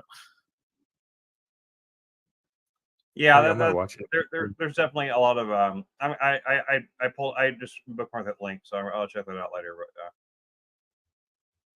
But yeah, I mean, that's just like, that's crazy, dude. There's so much weirdness that happens in like this tiny little like YouTube space, you know, like but like, I mean, like anytime like the FBI, the whatever have I don't kind of think avoid them as tiny little groups. They're not on anyone's radar, that aren't having any like major influence. That's always who they go after. You know, it kind of makes sense, because like if they went after bigger groups, like if they went after like always went after Proud Boys or something like that, it'd be easier to get them caught. You know, Well, it's just like if you went to the ideas of my show, if you went and turned in a report to the FBI and you said, okay, this show right here, The Machine Lies, it's about Islam and it's against technology. The FBI would be like, that's probably pretty serious. Like it's like if people formed an organization around those ideas, like they probably wouldn't like it so much, So like it's probably good that it's just me, because the thing is that if that is so so ideologically dissimilar to anything that anyone represents that it's a literal warlock, I mean, you kind of look like a warlock, dude. You do kind of. You look like Merlin, You got like the long hair and like the beard and everything, You're like Muslim Merlin. Yeah. Yeah. Your microphone is like a wand, like you're like, Yeah. Oh, look, another friend. Oh, look at that. I messaged Jack just a minute ago to let him know that we were on here with you also. Hey man, how's it going? Yeah, I heard the last few minutes and I figured, I'm already on the gallows pole. I might as well. Why are you on the gallows pole? They wouldn't let him ask his question last time. On the Crucible, they threw him in the back. What? That's communicated. I don't know 100% that it was on purpose, but I would. I mean, they know how to moderate stream. Like they know how to work StreamYard. How do you accidentally backstage somebody? Well, he knew I was there for like 45 minutes. And the thing is, like, I would never go and try to ruin his stream, even if he doesn't like me or even if I didn't like him. Like, I don't do that to people. So, it is what it is. Like, I think that what I was going to say would have been very interesting to a lot of people if they were actually listening to what I was saying. But it wouldn't have been like a troll. It would have been very much on topic because I felt that I needed to call in because it's like I want to see very good conversation, and I just felt that whole conversation was like, man, it was just so under capitalized on. Like there was so much stuff that they just said in passing and it's like they didn't even catch each other on like foundational parts that they could have both like went in on each other on, right? And it to me, it's like I hate seeing that. Which one was this? This is the one with Gnostic Informant and Jim Bob. Yeah, because the whole point of that thing is a very important topic, which is secular ethics versus I'll put the link for that. Secular ethics versus Christian ethics, and they both made very interesting points, but it's like I don't think they were actually listening to each other because I think they could have really both totally tore each other down. And I was basically trying to tear both of them up and down at the same time so that there would be a round two, maybe with somebody different on the same topic. You know what I mean? Like that's what but you know how the framing was wrong, right? Like in terms of the way Gnostic Informant presented Plato and Aristotle as quote unquote secular. Oh no, that's a great point, and I think that they are relative to Greek religion. Yeah, I guess Plato had his mystical rationalism. Aristotle was pretty. That's what it is. It's mystical. It's too mystical to be quote unquote secular. Okay. I mean, I guess it's well, and actually, that's what Gnostic Informant opened with in a sense, but he obviously didn't want to admit that it is mystical. But in other words, he was kind of admitting that. I don't want to give away too much because I do want to make a whole thing about this, but yeah, I mean, and Jim Bob could have defeated him with one sentence, as I just gave, but he danced around with this precept nonsense, Kantian horseradish that cannot be proved in this world. You know what I mean?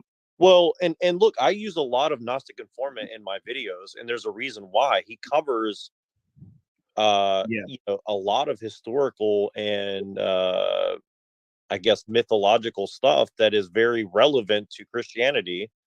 And he didn't use any of it that I saw. I mean, I didn't watch the whole debate, but I watched enough to see that he didn't really use his knowledge for an attack. And I was just kind of shocked by that. Like, he was kind of on the fence the whole time. Do you know the Myth Vision channel, Neuro?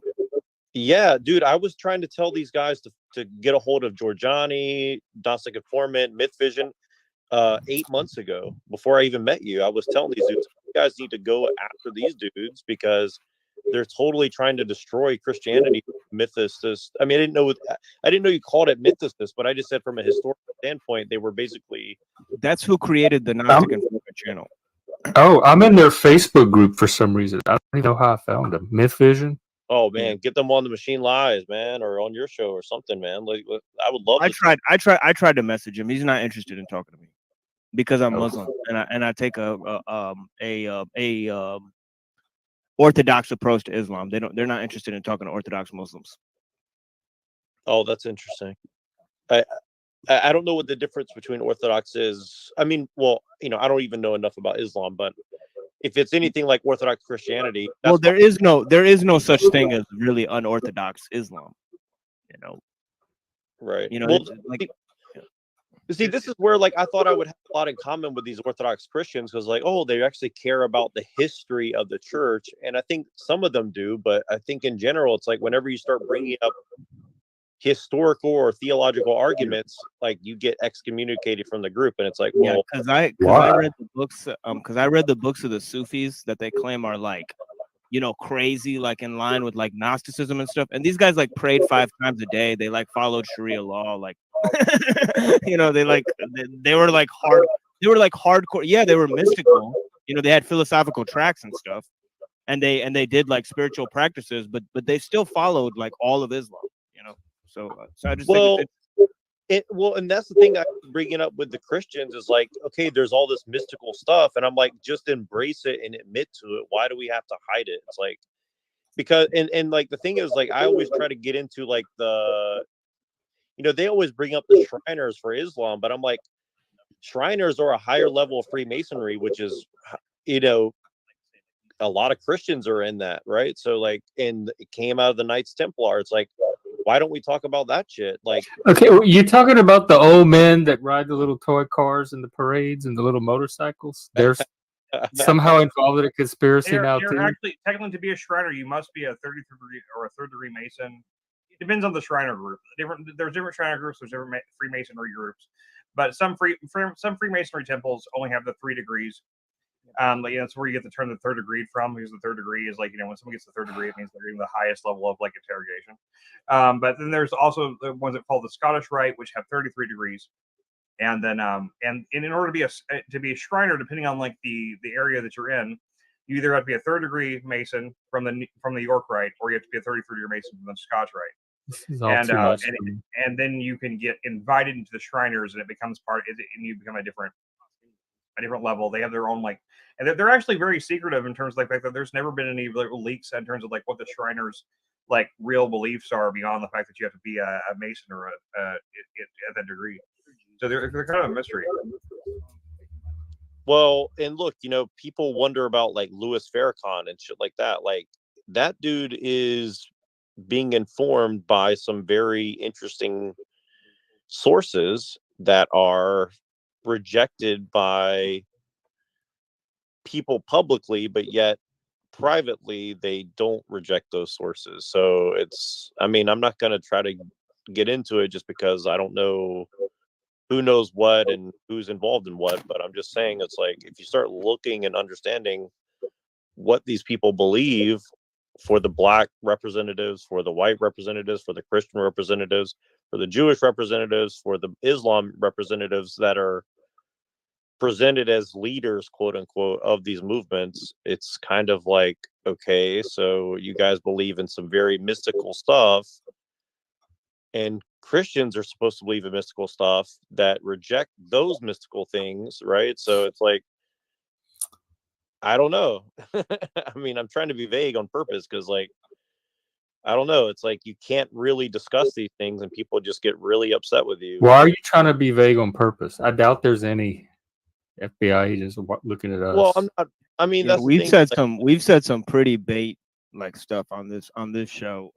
You know, I think Gen X Jeff might want to private this one particular stream. It's like we're just like As long as you we're on doesn't some take it deadly down, shit I'm this not time. worried.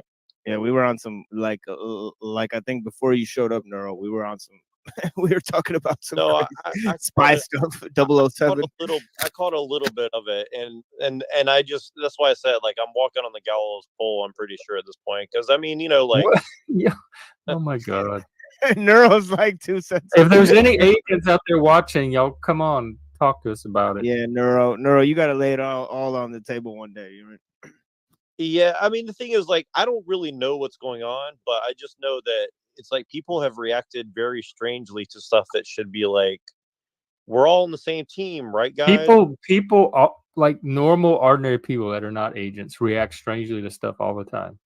No, that's exactly what I mean. Is like it, you could pass it off either way, I guess. But my point is, it's like if everybody's supposed to be on the same team, like, hey, we're Team Christian, or hey, we're Team American, or hey, we're team. That's not the But team they're on. like even Team Christian has been fighting for like hundreds of years about Christianity. Like Team Christian's not even unified, much less any of the other ones. Well, see, this is actually I'm glad you bring that up because this is something that I have brought up as like a general thing many, many times over the past year as a friendly thing, and people took it like I'm trolling. It's like, well, when should Christians A, fight at all, B, fight each other, and C, fight to defend, and D, fight as an offensive thing, right? And then when you start looking at people's justification for it, it's like there's very little Christian theology being incorporated into that. And so I'm like, okay, well, I can make a secular argument for ethics that is better than yours, and I can make a theological argument that's better than yours, and yet you don't want to discuss it. Or even tell me that I'm wrong. So it's like, okay, so why is that? Like to me, it's like it's very odd. It's because like this thing, Christianity or something like that, or let's say Islam, it is actually not determined by human actions, but in a sense it's ideologically pure, and in that sense, you know what I mean, it exists like apart from human actions, because you could look at something in terms of doctrine, and in terms of that doctrine it's fixed. That means that across a variety of variations of what it means to be a Christian to any particular person, they all follow a similar set of beliefs, and you can probably enumerate what those are, and you can do the same thing with Muslims, so you could say, well, there's a bare minimum of beliefs that it takes to follow this particular set, but nobody follows it fully is the thing, and the way you ideologically came to the conclusion that you should use this external doctrinal tool, such as Christianity, is through a different ideological set of beliefs than the other Christians came to, and there are groups that, may or may not align to your ideological set of beliefs you use to get to your Christian thing. But the thing is that this thing exists external to you, a purified doctrine that not only do you seek out, but you use, whether or not you've sought it out yet, you still use it, in order to organize the world, or your view of the world, and in that sense, like, I guess what I'm trying to say is that ideas are like, in a sense, they're like tools that we use, in order to change or modify the way we either view our reality or our experience of it, No, that's exactly what I said, and I often have used this term many, many times on Jim Bob specifically, but on other places as well.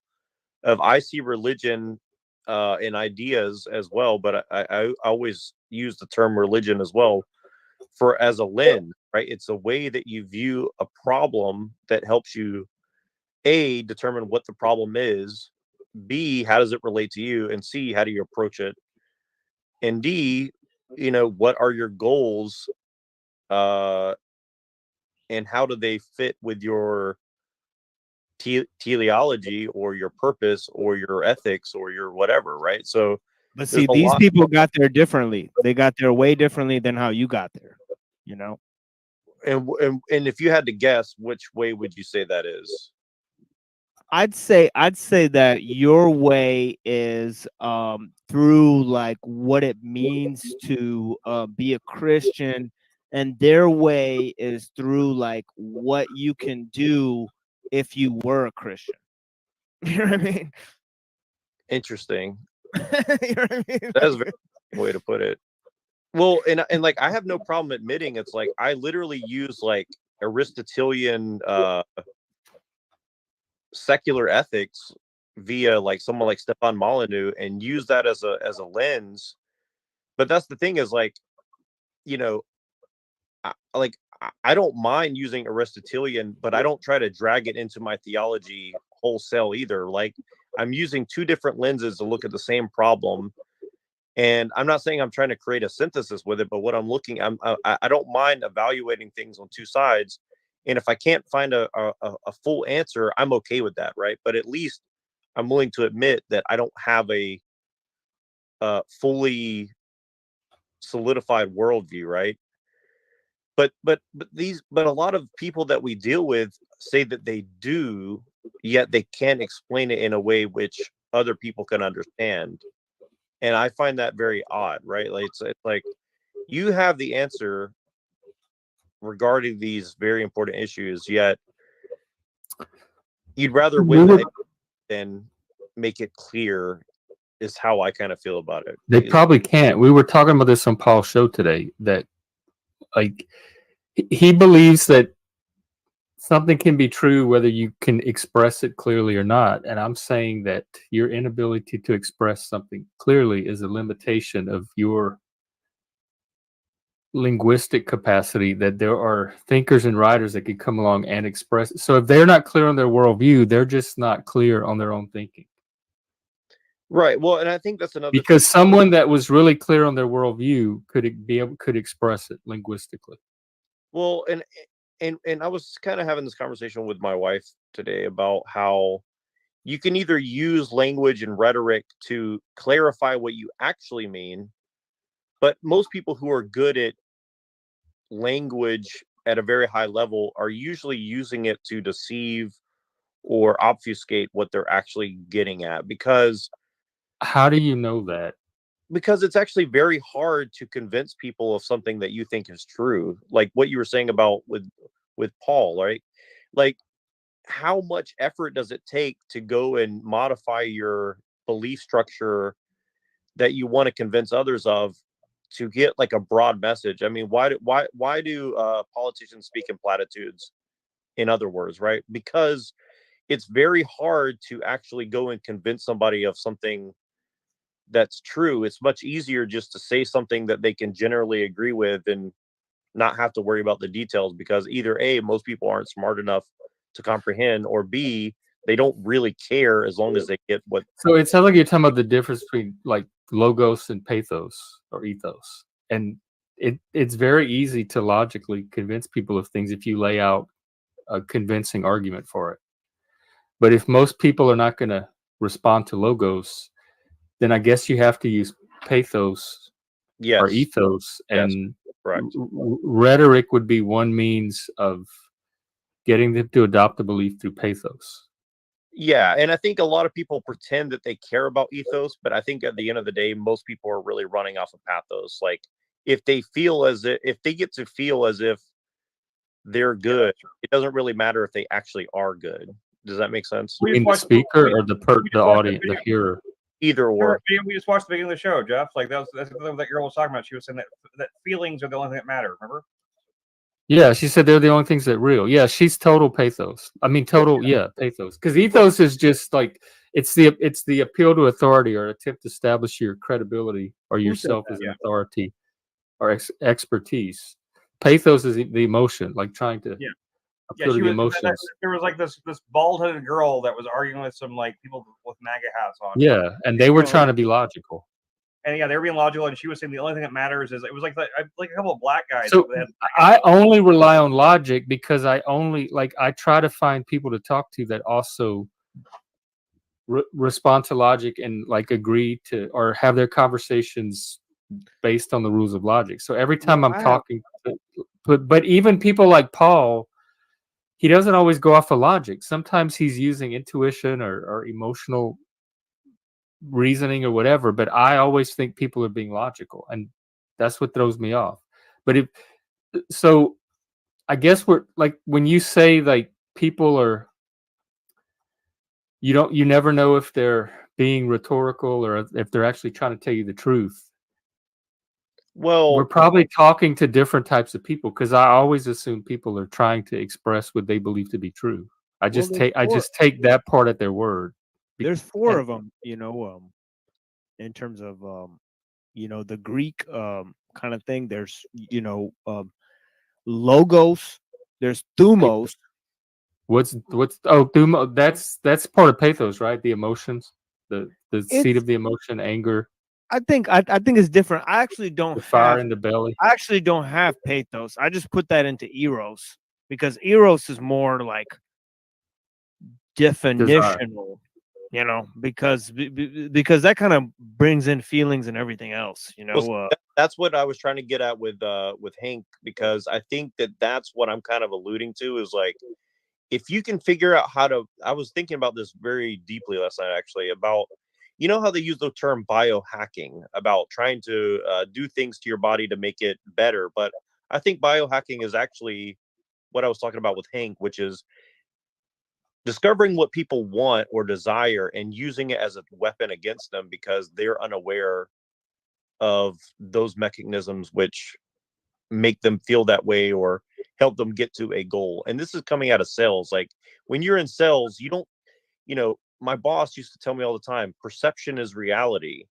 It doesn't mean literally perception is reality, but to the person that you're speaking to, you don't try and go in and say, you're wrong, you're fucking stupid, blah, blah, blah, blah, blah. You have to meet them where they're at and get them to where you want them to go. And the only way you're going to get there is by agreeing with them. Now, you're not going to get every single customer that way, but in general, you have to take that approach because you have to see what they feel, and B, more importantly, like you said, eros, what do they desire? And you have to try to deliver that to them in a way they can understand, right? Perception might as well be reality. Pretty much. I mean, I don't know about that one. What do you mean? That's dangerous. Yeah. Well, but I think that's how people work. Yeah. Well, the limits of our reality are the limits of what we perceive it to be. Our perception sometimes defines reality to some degree. Well, no, because you can imagine things that you can't see, and sometimes those influence you as well. Would that be part of perception?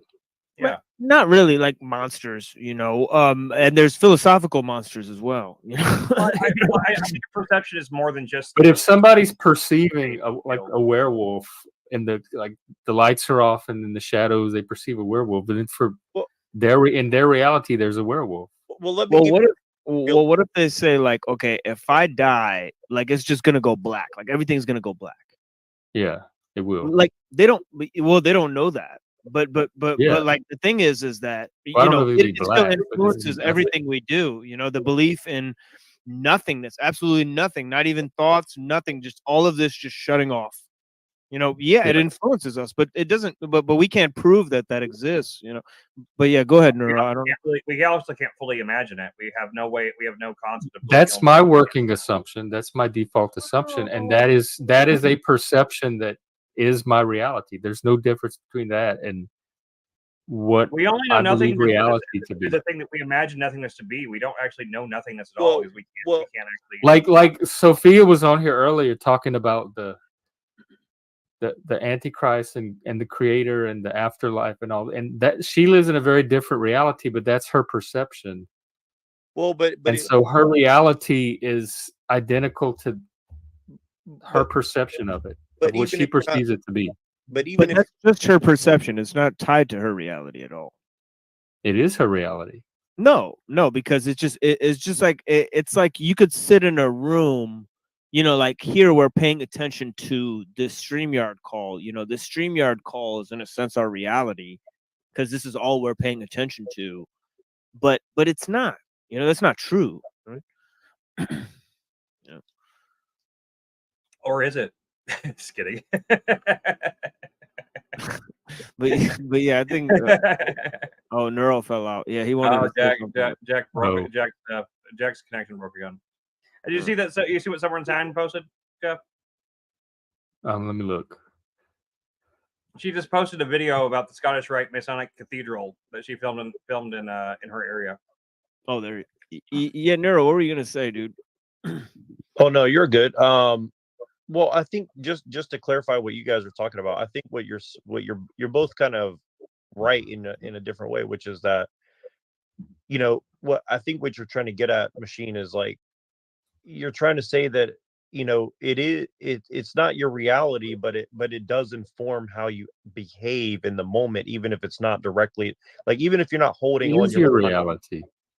Well, it affects your behavior in this reality. Like if you think nothing's coming after you die and it's just blackness and nothingness, you know, whatever your concept of that is, it does inform your behavior now, right? And just like if you think there's an afterlife and that's everything that matters, then it does affect how you act now. And like this is what I'm trying to get at with Christians and trying to get them to comprehend. It's like, you know, I just don't think that whatever you believe is coming after this thing, you don't know 100%. So you have to act as somebody who doesn't know 100%. That doesn't mean that I'm saying that I don't believe the Bible. What I'm saying is you don't know 100% exactly what's coming, right? So in the meantime, how do we evaluate our actions? If we're at least partially judged on our actions and what we do and what we don't do, how are we to evaluate those things, right? I think that's an important question. I think perception requires duality. You know, and I think duality, in my opinion, dualism, it doesn't work. There's no way in which dualism works because there's a problem of communication of the two halves, you know. What do you mean? What do you mean by that? How does that relate to what I said? Because I'm genuinely curious. Well, no. I mean, it's just going off of the perception thing that because I guess because I think what I was trying to point out and what you were kind of explicating was that imagination is different than perception, you know, and I think that's a good point. Like, and then a lot of people think that with the perception and the thing that you're perceiving, you know, which is like the I guess the object, you know, because you're the subject, because in perception there's subject and object distinction, you know, so like you're looking at something and the point is that, you know, see what me and Jeff understand, you know, which is why I halfway agree with him, is that this thing that you're looking at, it doesn't really exist outside of you. You know, it's like to a certain extent it exists in your head because like it is how you're looking at it, you know, to a certain extent. But then again, how can you look at something outside of yourself? You know, that's also a question because that is also happening. So the thing is that how does the inside communicate with the outside? And that invents a third thing.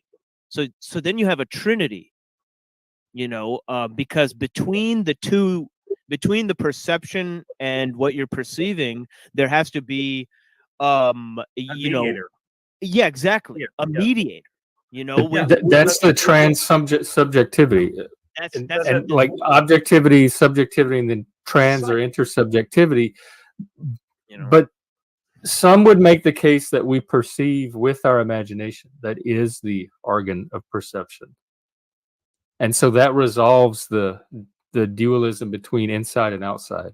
Well, no, because then there's the three things. There's the knowledge, there's the knower, and there's the knowing.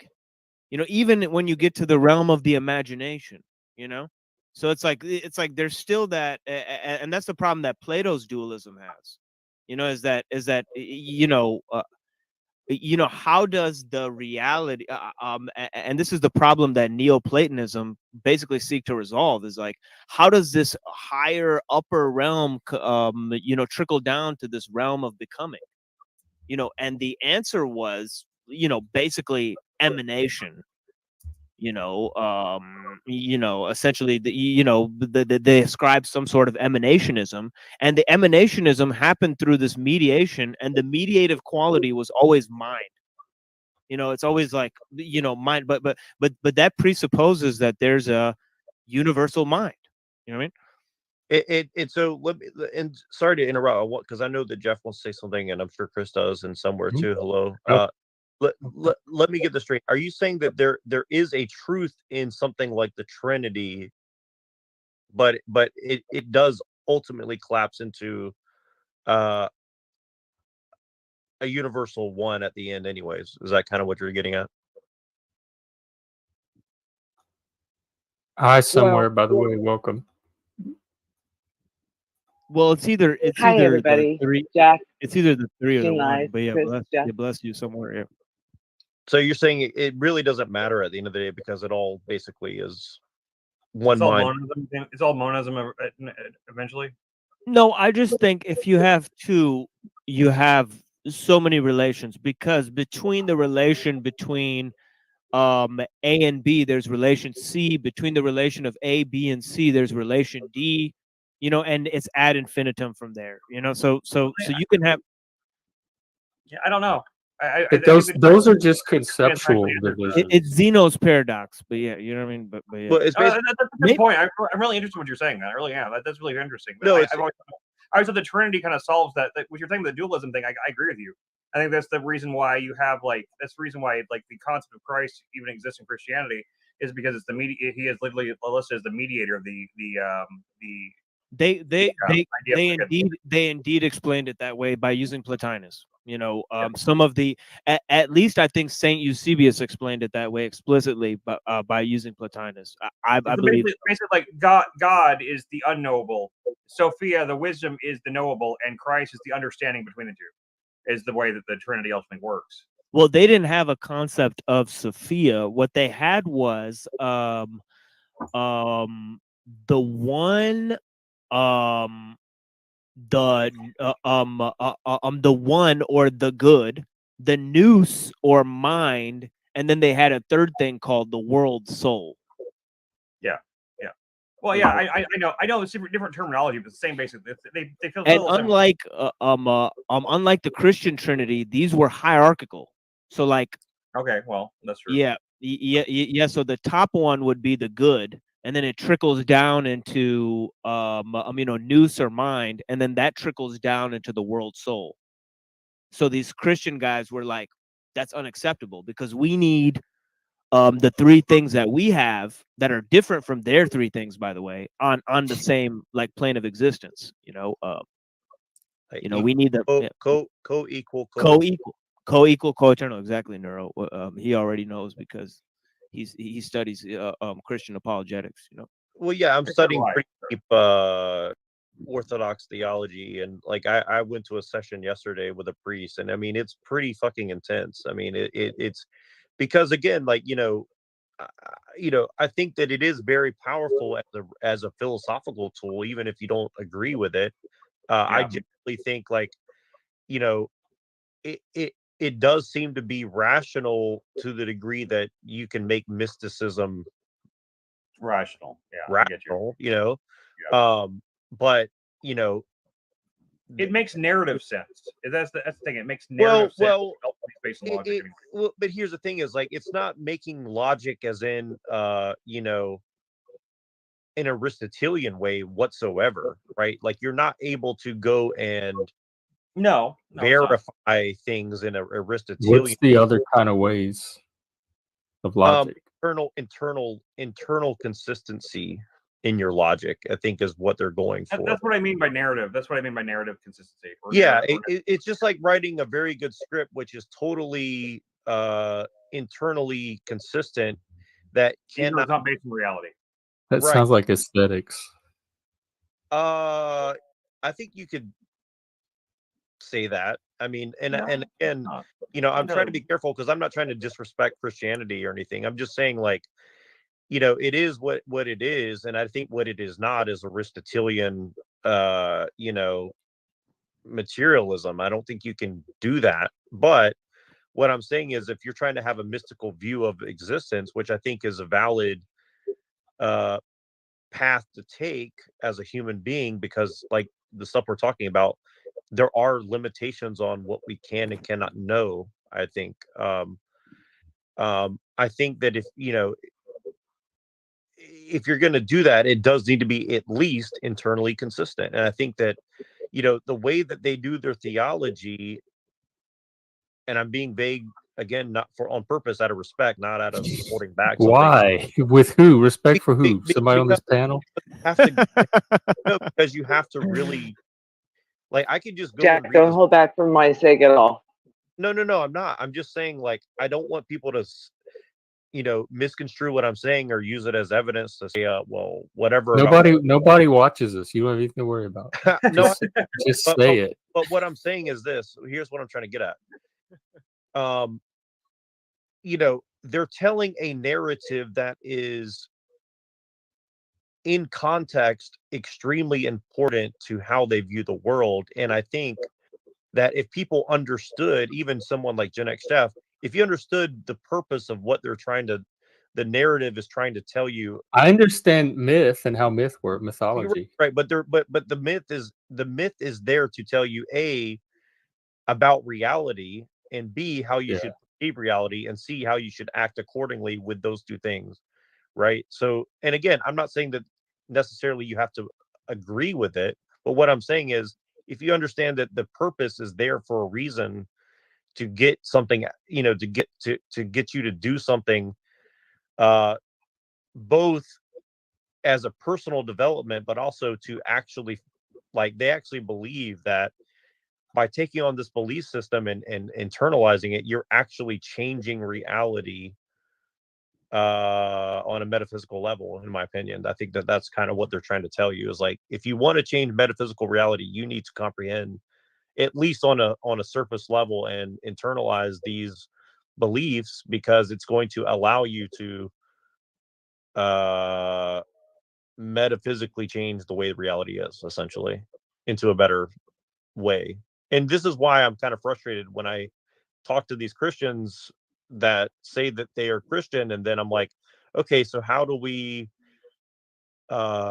use our system to go and create a better reality? They say, well, you can't do that. It's like, well, that's not what your theology says. It says exactly, you are here to change reality.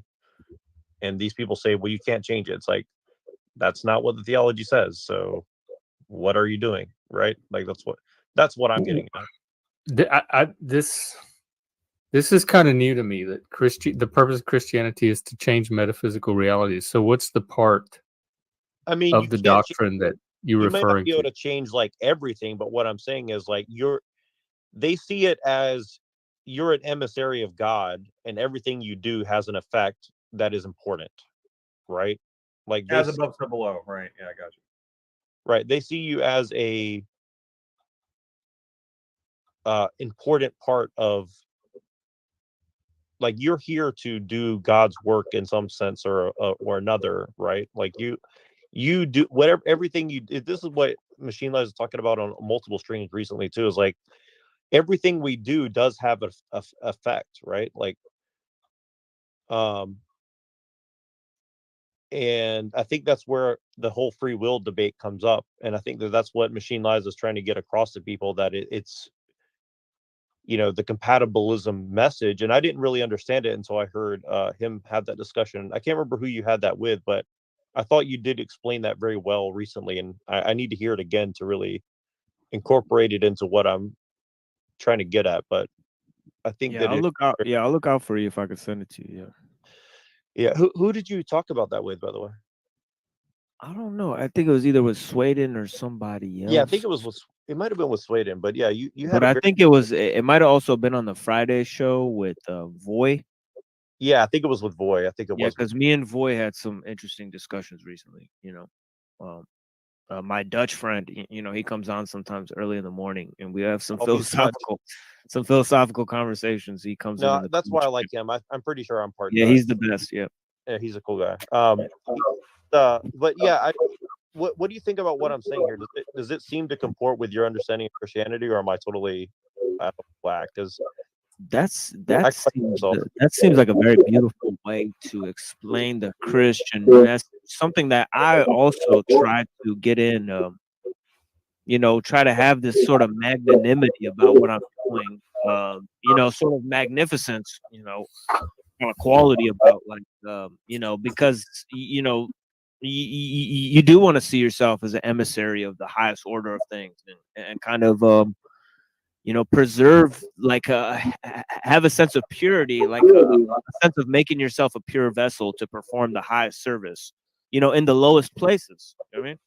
And this concept of kind of raised to be lowered, is kind of how I understand it, that, you're raised up high so that you can go down into the deepest depths and really make a pivotal change in that region, kind of this concept of this self-deprecating nature that Paul has about him humbling himself and saying that, I was chosen, but still I fell down beneath to this level so that I could do something for you fuckers. You know what I mean? Right? So I kind of that sort of that sort of magnanimity, of height, of understanding. But yeah, I dig that. I also found it a beautiful thing about the Gospels when you read it, the poetry there, very moving in that way. I mean, for sure. I agree for what it's worth. I mean, I think it's a beautiful way of looking at it. I'd say that you said the way I hadn't really fully, I guess, conceptualized it myself before, Jack, but I think that's an interesting way of looking at it. I have to think about it some. Somewhere, what's up? Hey, how's it going, Somewhere? Yeah. Hey there. The first word I came to when he was saying that and talking about machine was ripple, like a ripple effect, like putting the pebble in and then it ripples out. This could be in any arena, depending on the force that's dropping the pebble. So I think over the course of time, I was raised Catholic with a very large family, but yet breaking my mind free at such a young age because I was a seeker. So seeking is probably one of my favorite words, to continually seek. And there's also the seeks, right? Can you explain seek to me first before I carry on, Machine? Yeah, this is like a sort of 15th century religion started by a man named Guru Nanak, who traveled to he traveled to Afghanistan. He learned with the gurus and he studied with the Sufis. So he studied many different forms of religion, and he came to the conclusion that you should kind of live a life of simplicity, natural, not cut your hair or shave your beard or do any of that stuff, but kind of be a warrior and a saint. So he kind of developed this philosophy of being a warrior saint, being a sober, upright, pure person that is a service to everyone. And the Sikh temples, they have food for everyone, and they practice lots of chants and stuff like that. And ultimately, it comes from some of the practices of the gurus and some of the practices of the Sufis. But it's a prominent religion in India, especially among the Punjabis, which is actually the people that I come from. I'm a Punjabi, so my ancestors wore turbans, and they were Sikhs. They had long daggers, bejeweled daggers. Okay, you have just enchanted me. Okay, you just enchanted me. I have been eclipsed to this word, seek, Now, this Punjabi, you're gonna just go, what? Okay. My last name that I was raised under, which is not my blood, and I found this out in 2019, okay? But this is what I was raised under, was Yugoslavian, but the last name is Pinjuv, but it's actually spelled Pinjuv as in Victor, but they changed it at the border at Nellis Island and to an H, from H to V, because people couldn't pronounce it. And they want to pronounce it Pinjuv, this type of thing. So yes, that now you just brought everything you explained about what it's like, studying everything and then coming back to within and knowing your presence, getting your balance, bringing it to the center, and still having the what we would call, when I was performing, it is that peripheral vision, which would be the sword, I think that you're saying. So you are on a warrior's path, nothing's stopping you. This is me, okay? I am this, what you just explained, and I'm not trying to be patting myself on the back, but I've had a journey, and the journey's... What's going on, Neuro? Excellent conversation that we had earlier, you know what I mean? Yeah, that's why I didn't say anything and I didn't come back. I was actually interested to hear it, because sometimes I don't really catch everything in the moment. I think I do, but I'm trying to make sure like I'm actually comprehending. And I caught a couple of things that you said there that I didn't catch what you meant at the time, but now that I heard it again, yes. And it wraps up a nice bow on what I was discussing earlier about Aristotle and stuff, for real, you know, and even a lot of the things that you said, you know, even though you hadn't heard my presentation yet, you know. So like you were on, I need you know, because I haven't really read the source material and a lot of this stuff, like it is very helpful to me, because I'm really running half on my memory and half on my intuition, which is not really the most reliable way to do things. But yeah, I got a crazy one right here that I could show you, because this one is really you know, it gets down to the nitty gritty of what I was trying to explain before, you know. Just a quick rundown of just what this guy, you know, actually, you know, believed, and I'll get more into this next time, you know, but this is such an interesting, I don't know if you ever seen this show, but this show is such an important resource, you know, in terms of just philosophy lectures. This guy has just a good channel, but this particular show on this channel with Brian McGee, you know, called I think it's, oh man, I forget what this program is called. Yeah, the Great Philosophers, it's called, 1987 series on this, you know. This lady, man, to my knowledge, like when I read Aristotle and like put it in terms, like this lady really breaks it down, you know. yeah, it's sad that you have to look that far back to find some good explanations. That, like, I can honestly say, I know. I yeah, can this honestly is say, really, it's one of a kind. Yeah. No, I was gonna say, like, the only place I've really had Aristotle explained to me is like a very short period in college and a very short period in high school, and Stefan Molyneux. Like, those are the only three I have on Aristotle. Yeah, this 5 minutes, I mean, it really, I mean, if you get 5 minutes of this, I mean, it's really, really helpful. Like, this lady really, I mean, you know, if people open their ears and listen to like what this lady's saying about what Aristotle's philosophy represents in the West, about teleology and like how he introduces these concepts, I mean, it's just, I mean, it is some real shit, you know. I don't know where this lady came from, but she is a premier expert on Aristotle. Yeah, you know, she really lays it out in terms of something that matches my own reading or my own interpretation when I read Aristotle, you know, and some of the things that are important in terms of the transcendental argument, you know, because he talks about the law of non-contradiction. You hear them say that a lot, you know what I mean? the laws of logic. You know what I mean? Jim Bob brings that up every fucking day. Exactly. That comes from Aristotle. This lady explains it. It's crazy. You know. Where his contribution was unmatched for 1,000 years. Then work in general foundations of scientific explanation, general philosophy of nature.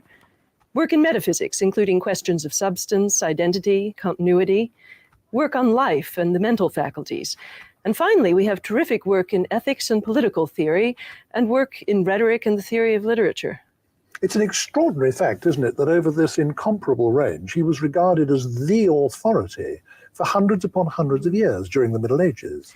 Yes, and I think this actually gives us a great difficulty in approaching Aristotle's thought. We're so used to thinking of him, as you say, as an authority, as the philosopher, Dante's the master of those who know, sitting on his throne. And I think actually this prevents us from seeing that Aristotle is really one of the most flexible and open-ended of philosophers, one who views philosophy as an ongoing search to attend to all the complexities of human experience, and who never rests content, but is searching for ever more adequate ways to bring that complexity into his thought. Now, across the enormous range of his output, is there any one unifying factor or mode of approach that one can point to? Well, Aristotle tells us that in every area, the philosopher's got to begin by setting down what he calls the appearances, then working through the puzzles that these present us with, and then coming back to them, saving, as he puts it, the greatest number and the most basic. To show you what this is, let me give you an example. Suppose you're a philosopher working on the problem of time. Now, what you'll do, according to Aristotle, is begin by setting down not only our perceptual experience concerning temporal succession and duration, but also our ordinary beliefs and what we say concerning time. You'll set all this down, then you'll see whether it presents you with any contradictions. And if you find contradictions there, then you'll go to work sifting and sorting out, and you'll try to see which of our beliefs are actually more basic than others, and you'll preserve those and then get rid of the ones that actually conflict with those, so that you come back in the end to ordinary discourse with increased structure and understanding. But time or anything else isn't the same thing as our belief about time or anything else. Does he make a clear distinction between the world and our discourse about the world?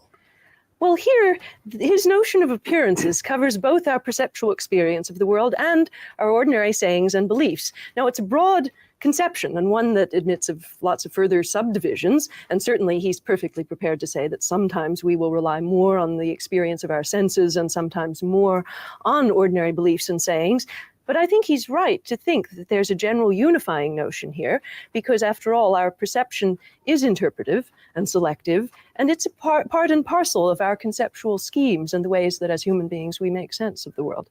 Isn't there a danger, though, that this approach might be flat-footed or pedestrian? Because, I mean, if he always starts from our experience, our perceptions, and takes off from that and always, so to speak, returns to it at the end, doesn't that mean that the whole of his philosophy is confined to the surface of the world of it? So, see, he brings out these three things that really pertain to mind, which is experience, perception, and conception. And these are really the three things that Kant relies on as well, you know, when he's drawing his image of the world, you know. And then there's the intuitive world, which is formed by imagination and the spatio-temporal kind of, laws of like motion and movement and stuff. And what you're saying is Kant dragging all that shit into this basically muddies what Aristotle was actually trying to get at. Is that kind of what you're alluding to? It's just interesting that that neither Kant nor Aristotle actually reject empiricism, you know, but they use it as a foundation, you know. Well, yeah, I mean that's where I get most of this lines up with my general. I would never would have put it in these terms, but it seems to line up with my general impression that I've gotten. And empiricism, see, this is... Empiricism is what the transcendental argument is trying to refute, but it presupposes it, you know? Right, so, well, and see, that's... You can't use it to refute empiricism, you know? See that you can only use it to prove a dualistic worldview, you know? That's fascinating. So are you saying that Aristotle made that mistake as well? Oh yeah, definitely. That's what she's explaining right here.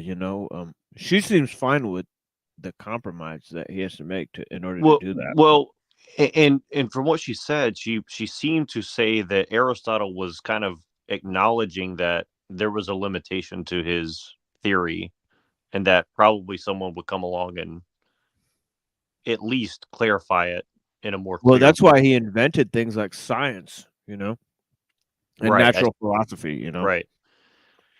Well, let me.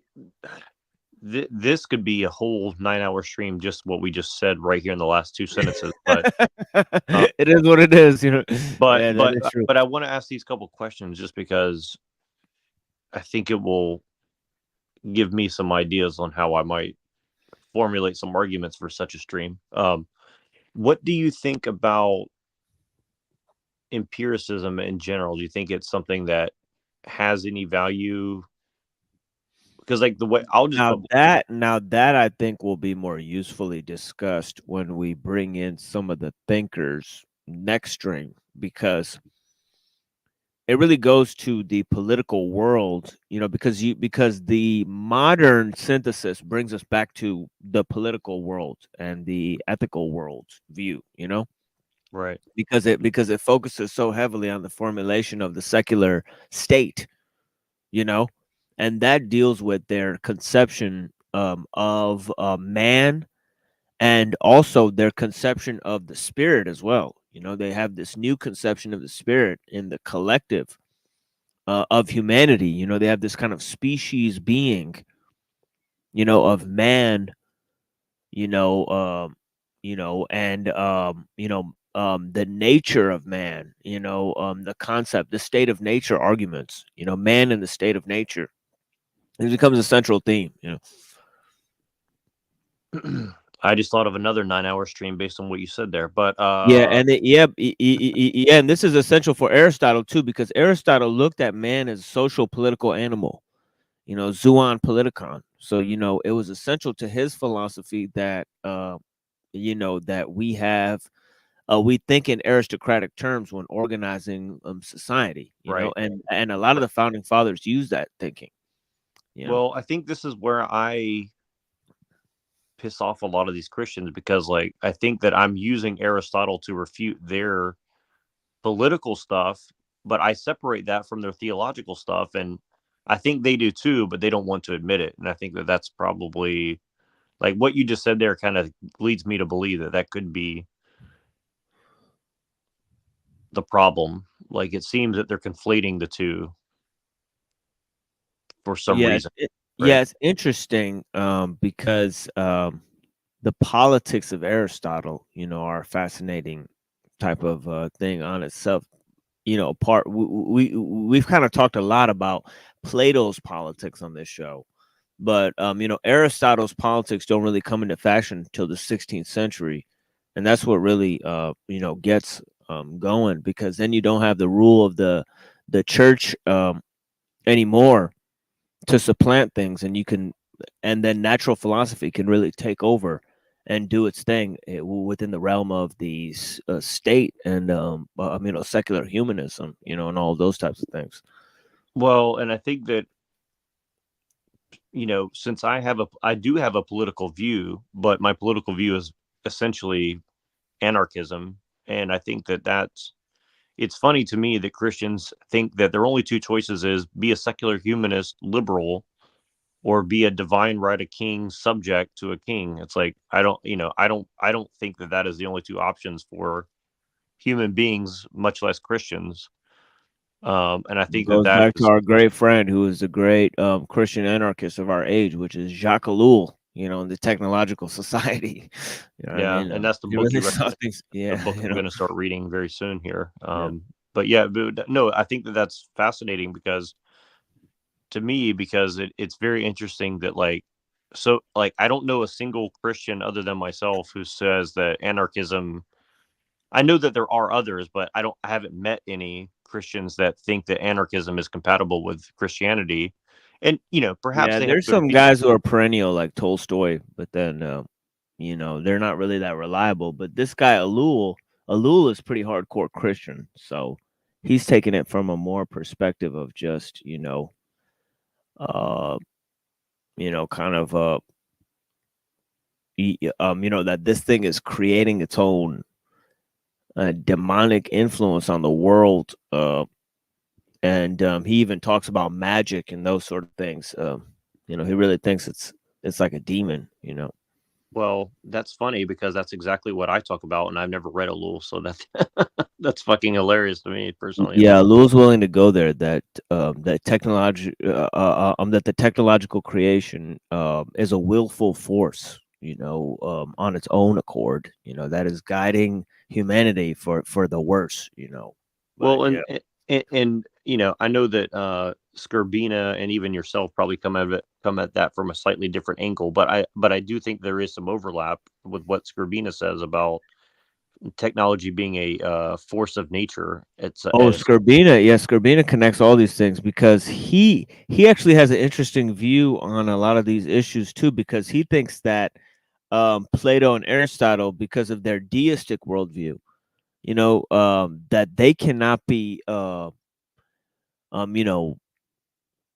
I guess very neatly tied in with the Christian cosmology. So he's even willing to take that one further, because no wonder these guys hate you so much, because they see you coming out of Scorbina. Then I mean, to me that makes a lot of sense now to me. Yeah. Yeah, it's interesting, except for I kind of disagreed with Scorbina partly in my book Christ Protagonist, because I pointed out that the use of Plato and Aristotle, and much in line with what Nietzsche says, I kind of reaffirmed what Nietzsche says, that actually, Plato affirms, it seems, mostly that Plato affirms a sort of Christian ethics, and even Islamic and Zoroastrian and Confucian and all of those types of things. Plato's ethics are complex, and I think it's probably the strongest part of his philosophy is his ethical realm. Well, his metaphysics falls flat on its face. His epistemology is mystical. Well, see, this is so interesting to me. Like, I swear, like, I hope we get to dive into all that soon, because I got you. Yeah. No, because I totally understand what you're saying there, because like ethics is really my big issue. Like, if I had to say like one issue I'm really worried about, aside from just my personal Christianity, it's ethics. I think ethics is the most underserved. Yeah, it's a cornerstone, of all knowledge, is virtue and ethics, as even Plato said, he said, wisdom is this thing that hangs on the soul, and virtue is the thing that benefits it. So, you gain some knowledge to commit a virtuous act, through self-sacrifice, and what you gain as the end result is experience, the difference between what you do and the result in the world once you do it, and that is the result is the currency of the soul, which is virtue, is the currency of the soul, and it benefits wisdom. Wisdom is the end goal of all knowledge, which only happens through experience, as I will reiterate. But see, that's the thing, is like, see, that sounds very Christian in a sense to me. Maybe not exactly, but it does. Yeah, that's what I was saying. Yeah, and I would love to get into that, about like what you say, what Scorbina says, what Plato says, what Aristotle. And here's what I was driving all this towards, and I don't know how much longer you want to go, because I'm getting ready to wrap this up, because I gotta drop it like it's hot because of the storage time after 9 hours. Well, here's my last question. I kept hearing Andrew Wilson and others talking about natural law, and I've heard this term thrown around quite a lot. Yeah, it's a big trap. Yeah. That term is a big trap. What does that mean? And like, what's the basic definition of that term? Because I've never really defined it. Well, how much of the first few, the first couple hours of this You know, did you listen to that a couple hours in the beginning? I did, but and I think that you did mention it in passing, Yeah, but I think every time I say necessity, exchange that for natural law. You know what I mean? okay, so basically You'll get the picture. it's Yeah. basically A stand-in for necessity itself, you know, well, with a capital N, you know, it's natural law, which means that, you know, they're basically things that have to happen in nature, you know, in terms of like they're inherent to nature itself with a capital N. So they're like definition of nature are these features and qualities, you know. So natural law is like things that are fundamental to nature with a capital N, and those things are, you know, some may consider them transcendental, you know, but many consider them to just be guiding forces. But yeah, they would be all forms of necessity itself, you know, that guides, and even in a certain sense God is limited by these things, you know, as we've seen. A lot of people of these medieval thinkers, you know, came to the conclusion that these natural laws even limit the way God can move to create things, you know. And then we go to Ghazali, who kind of came to the conclusion that natural law cuts off God's hands from creation. you know what it sounds like to me? It sounds like an ethical carte blanche to me. That's what it is. Well, it definitely doesn't help our problem of free will, you know, if we introduce necessity into the picture, you know.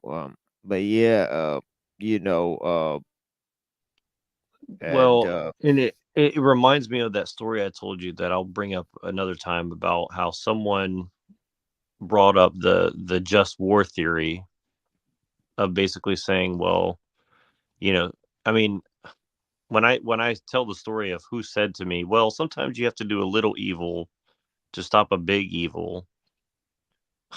I mean, to hear that people say that, yeah, like, two wrongs make a right, that old fallacy, you know. That's yeah, to say that casually, I mean, that's what it sounds like. It natural law kind of gives you a caveat for, is like basically saying, well, sometimes, you know. Well, there's problems, and you know, the first problem is regularities in nature. You know, if there's regularities in nature, there must be you know, patterns in nature that we could observe. Now, if those patterns are mathematical laws, then we have to think on what level they exist. You know, do they exist on the level of material reality? Do they exist on the level of immaterial reality? And on what level does God exist? You know, does God exist on the level of you know, material reality and immaterial reality? Well, we have to accept that if we're believers in God, we have to accept that he exists in both places. It doesn't matter if we're Christian or Muslim. Well, you know, who we would have to but that's the funny thing, is like these people, I'm not going to name names, but it's like they literally say, well, numbers are real whether humans exist. It's like, well, I mean, to me, it's like you're basically yeah, saying you're starting to see how that's a trap, right? I mean, yeah, that sounds like to me that you're saying numbers are God or something to that effect. I mean, it's like, or that God is limited by numbers, you know, which seems yeah. I mean, to me, it's like, it's totally. I mean, you can make that claim, but I mean, that's you know, I would love to see the, you know, empirical evidence for such a claim. I mean, it doesn't make or even philosophical consistency in that claim, and like I have not heard it, but you know, I've heard a lot of people who have secret society ties make those claims very emphatically, and so it just makes, to me, it's just very odd that Christians just say that in passing without, you know, blinking, but then they'll turn around and like accuse everyone else who makes a more benign claim than that you're, you know, whatever they want to call you. It's like, yeah. And I was talking to Sweden about how popular Muslim apologists are using the argument from contingency that Avicenna used in you know, 900 AD and it was already rejected in 1100 AD by prominent Muslim theologians because it was conflated to be, too Aristotelian. They said this is Aristotelianism. It's not Islam. And they rejected it as a heresy. And now they're using it again on the internet. It's a popular form of apologetics. Used by Muslim apologetics online. And, again, they're shooting themselves in the foot because they don't understand the philosophical development, of these things, of their own theological background, and they're, again, they don't understand that there's good arguments already proposed against these things, against Plato and Aristotle from a theological perspective. You don't have to look to modern 1800s and analytic philosophy and postmodernism and Quine and Kant and all of these types of things, to get into it. Well, and the thing is, like, if you're going to employ that in a political sense or something, that's one thing. But when you're dragging it into theology, that's a very different, thing, in my opinion, right? Like, exactly. Yeah. And that's what we saw in the medieval world, really people dragging it into theology when you have, the regularities of nature, you also have the problem of,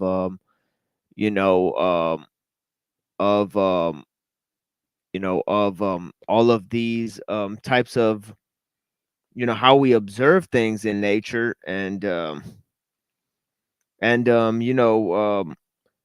natural law itself, presenting itself as some sort of mathematical code.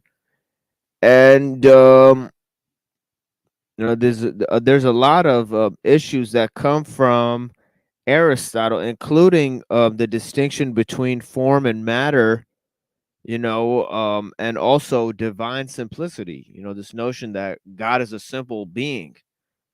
But we can get into a lot of that stuff soon, but yeah, and I know you want to close up, but yeah, I think yeah, bless you for joining us. This was a good little wrap up there for sure.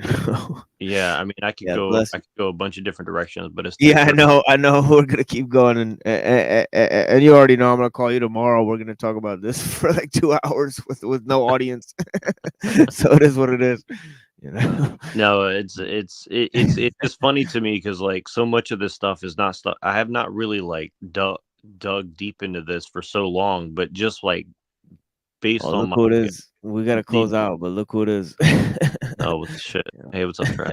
What's up, Trey? I just woke up. What's going on? We're about to close out here. But We're yeah, about to go to sleep. We're talking about Aristotle, and I see. yeah. Well, let's do another one tomorrow. We'll pick up where we left off.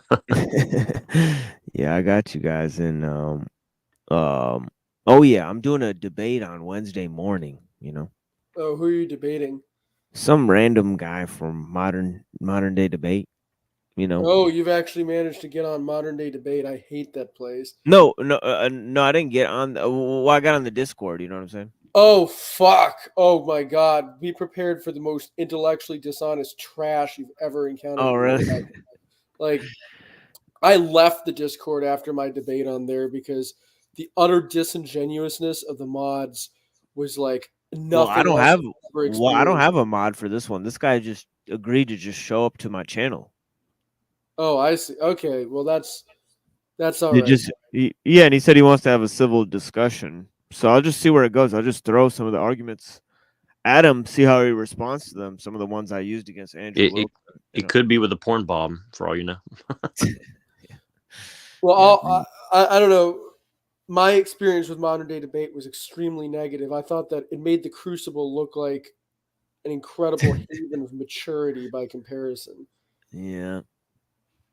Yeah, I mean, I just walked in there and I just said, who wants to talk about these different issues? I'm relatively unknown, but I've done like, public debates. So, and I told them, I have a channel too. You guys could come on there. We just talk about things. But yeah, I don't know.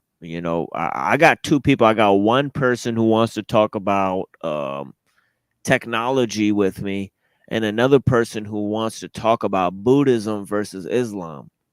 You know, so they'll be taking a Buddhist side, you know, and I'll just explain to them what I think about Buddhism, you know, and I've obviously Remember read a lot of their names by any chance? one of them is called Flex, Sicha Flex. Do you know about that person? I do not know that person.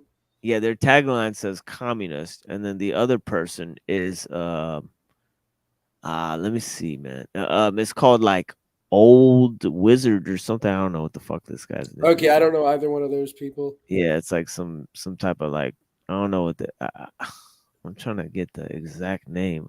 It's like Old Wizard or some shit. I don't know. Let me see what this guy is.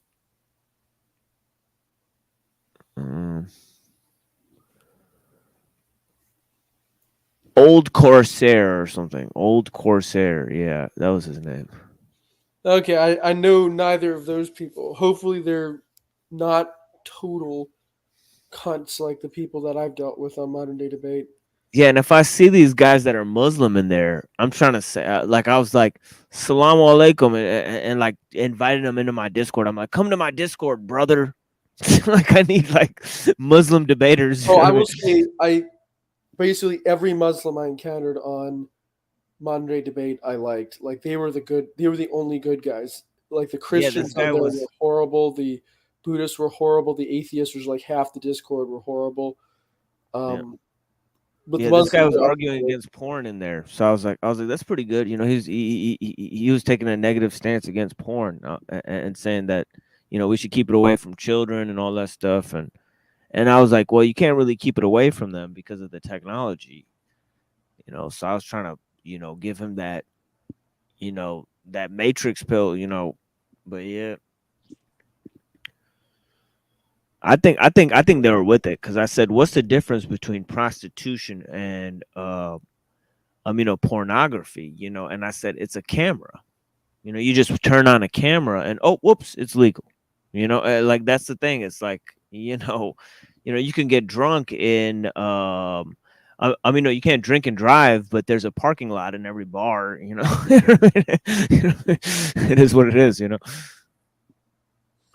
Yeah, fair enough. No, that's an interesting point that's brought up there. I mean, yeah, especially, I mean, laws in general are just so ridiculous and stupid. And well, see, prostitution, when it's weaponized with a camera and the internet, is fair game, okay?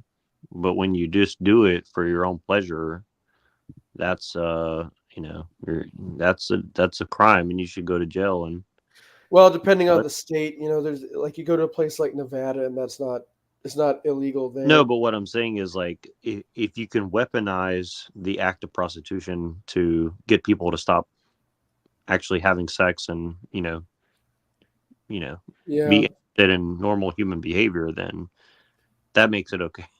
I mean, I also think part of the PSYOP is just to create a bunch of needless rules and regulations that just confuse people, because you're right, there's something inherently confusing and contradictory about a legal system that says, oh no, we're going to be like sexually permissive, except now we aren't, except now we are again, except now we aren't. It's like the sort of bullshit that they do in 1984. They're constantly keeping you on your toes with all these like arbitrary regulations about everything. Well, we had a good conversation on Flow State a few months ago, or a month, or I don't remember, sometime ago, maybe 2 months ago, about prostitution versus pornography and all that. And I think that it was a very interesting conversation, because it really got down to, like, you know, is it worse for human beings to watch other people do something, or for you to actually participate in it? And, you know, I guess you could argue both sides, but I think at the end of the day, mediating sexual activity is very dangerous on many levels. Yeah. Mm-hmm. Well, I apologize for interrupting there. I was just going to say, like, even if you're watching it, you're still participating in it, because, you know, prior to relatively recently with the internet, the idea of being a watcher, voyeurism, was actually listed as an example of a paraphilia, aka a sexual perversion. This was considered to be up there with, you know, Yes. bestiality and stuff like that. I think it is. I think it's the sickness of our time. It comes from the fundamental phrase of just seeing is believing. You know, it's like what we were discussing with Gen X Jeff. Perception is reality. You know, and I was like, that can't be true. That's goy jacking to falsehoods. But basically just flipping off the screen. Coming off just a totally truncated form of reality. Basically, I think essentially what it is it's voyeurism. It comes from watching screens all the time, and that foggy form of somatic detachment that comes from thinking that flickering shadows on a screen, images of things that are not even real are reality itself.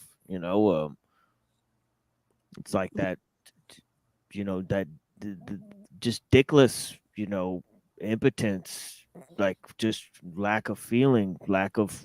Well, and I think, and see, this is where I get frustrated, and I'll end on this just because I won't shut up if I don't stop. But I think this is where I know. I'll just keep going because track came in. No. I mean, I want to continue, but I think that I have to stop. But I'll end on this. Is like, this is what bothers me about all these people who are quote unquote against degeneracy. It's like they take the most extreme version of it, which is pornography and being promiscuous, and they say, well, this is the ultimate form of degeneracy. But the thing is like, that may be the most extreme version of it, but the technology changes the way that we relate to reality on so many other levels that are at least as important as that as well, right? And so it's like the whole package. You can't have one without the other, right? And so it's like they just want to, we want to get rid of the bad pornography, but we don't want to get rid of like the medium that's facilitating it. It's like, A, that's not realistic, and B, you're taking not even a half measure, and you're just saying, well, job well done. It's like mission accomplished, like George Bush after on the fucking aircraft carrier. It's like, dude, it's a joke. It's like literally a sick joke that these people are telling their audience, and I get it. You're not going to make a lot of money by being honest, but Yeah, well, it's the whole, there's solutions, just this working within the system solution, this whole white pill stuff. Like, I mean, it just comes across increasingly to me as just childish. Like, I can't stand listening to somebody like Steve Turley anymore, because it's like his entire understanding of how the future is going to play out makes absolutely no sense on any level. I mean, literally, it is impossible to disconnect the modernity from the degeneracy that is created. And this idea that like, well, we can just sit back and like watch right-wing people have kids and all of a sudden that'll bring an end to all the problems in society is like, I'm sorry, but I have a hard time seeing how any adult could actually think that way, especially if you look into like, genetics and population structures and the cycle of civilization, all these things. Like, there is no solution to these problems with all the just degenerate, all the garbage that's going on in society, unless there's a radical restructuring of society, which can't happen as long as it's just, right-wing people just keep churning out kids in modern dystopia and somehow it'll work out. It's retarded. Well, and the only radical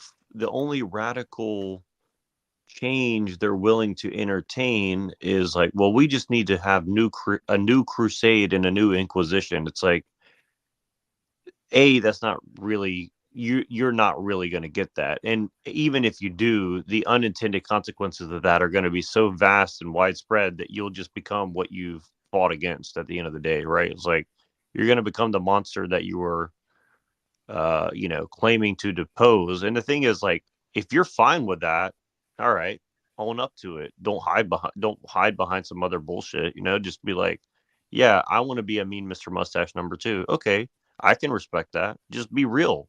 You know what I mean? Well, Don't the issue is though that because I think a lot of them are. Did I interrupt you again? I apologize if I did. No, you didn't. That's okay. Okay.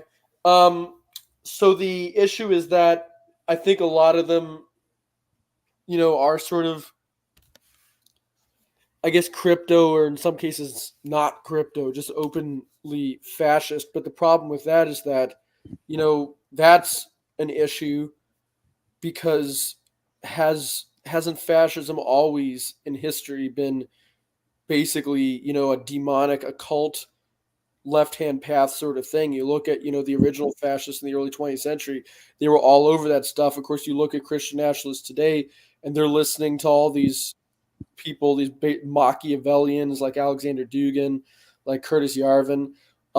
They're following the same path because finally the issue with the distinctly modern ideology of fascism, the distinctly modern far right, is that because it is distinctly modern, it has all these problems inherent in it. It has this tendency towards Machiavellianism.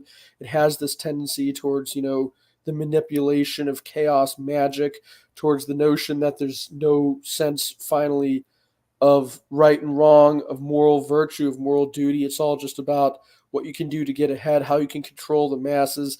And that's not something that I see as being better than like a woke dystopia where the masses are controlled, would be like a fascist dystopia where the masses are controlled. Because in both cases, it's basically this modern evil system using occult and using technology to control people. Yep. And we'll have to drop it right there, guys, in terms of the timing and all that, because I do have a little bit of passage that I want to read everybody and play a little musical outro for everybody. But yeah, bless you guys for being here. Let's have some closing statements from you guys in terms of, we'll let Neuro go first because Trad got here late. Neuro, go ahead and give us your little opening. Yeah, I mean, closing statement. Closing statement. Yeah, bless, man. No, yeah, thank you. I don't have much to add. I think that Trad pretty much took exactly where I kind of see things are going, and I think that I wish people would really listen to what Trad just said there, because I think that a lot of people think that they're fighting something when in fact, in my opinion, they're actually playing right into the thing that they think they're fighting. And I think it's kind of funny, but funny like in a very dark sense, and I think that it's just I hope people will come out of it before they actually can't get out of that abyss that they're staring into. That's kind of the way I'll put it. And thanks for having me on. Bless you, Neuro, as always. A key contributor to the show, the co-host really, and my other co-host right here, Trad Culture Preservation Society. Go ahead and hit them with some of your wisdom, brother. Well, yeah, so I'm just looking through the dark recesses of the internet as well as real life to try and find people that are open and receptive to hearing these things, because we are standing at what is absolutely an incredibly important time when we need to choose between basically, if you want to call it good and evil, you can call it that. Choose between our humanity and this new post-human thing that's going to be incredibly dangerous. And we need to make the right choice, and too many people are making the wrong choice and not even realizing that they're doing it. It's just natural, especially if you've been raised in it. If you're like Gen Z or something, you don't even think about it anymore. And this is a really dangerous thing, and we need to reach as many minds as possible. I have a channel called J.R. Busk's Traditional Culture Preservation Channel. It's pretty much dead, but hopefully, nudge nudge, wink wink, I can get some help growing it from some of the people watching the video right now. Neurojack has a channel called Silver Tongue Cavalier. Machine Lies, obviously, we're all just we're all looking into this dark abyss, trying to shine a tiny little lantern, trying to light up as little as we can. My own take, of course, obviously, is to try to use the wisdom of the past, use the wisdom of societies that haven't gone down this dark road that lasted for thousands of years, that don't have the problems inherent with the rise of civilization, aka the fall of civilization, which is what we have now. And I'm hoping that, after everything is collapsed into a smoldering crater, which I think it almost surely will, hopefully there will be enough people that will be left to try to create something better out of the ashes.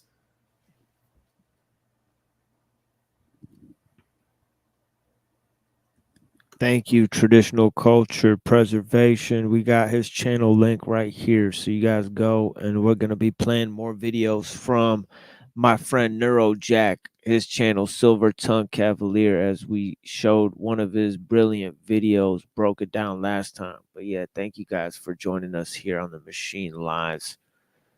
Yeah, bless you for being here, Trad. I'm going to read a little passage from this book. We were talking about perception, voyeurism, also there's escapism, which is part of the, swift and changeable rule of this age in terms of motion, and people being able to travel anywhere in the world. We're not only in a post-human stage, but we're in a post-geological stage, which kind of goes to a broader sense of our somatic detachment that we're facing in this kind of global world that we live in, interconnected world. But I'd like to read a passage from a post-medieval philosophy here from the Sufis. It says disclosure of direct perception. It says divine manifestation is disclosure. It is witnessed in two forms. One, experience in the hereafter, is beholding the absolute beauty with the eye of the head. The other, experience in present awareness and constant vigilance, is beholding the unseen in the state of which it is perceptible. To bring the unseen into the state where it is perceptible, that is the peculiar property of love. The masters of perfection strive in this world to acquire this spiritual state. Is direct perception the goal of this business, or is it non-existence? Question.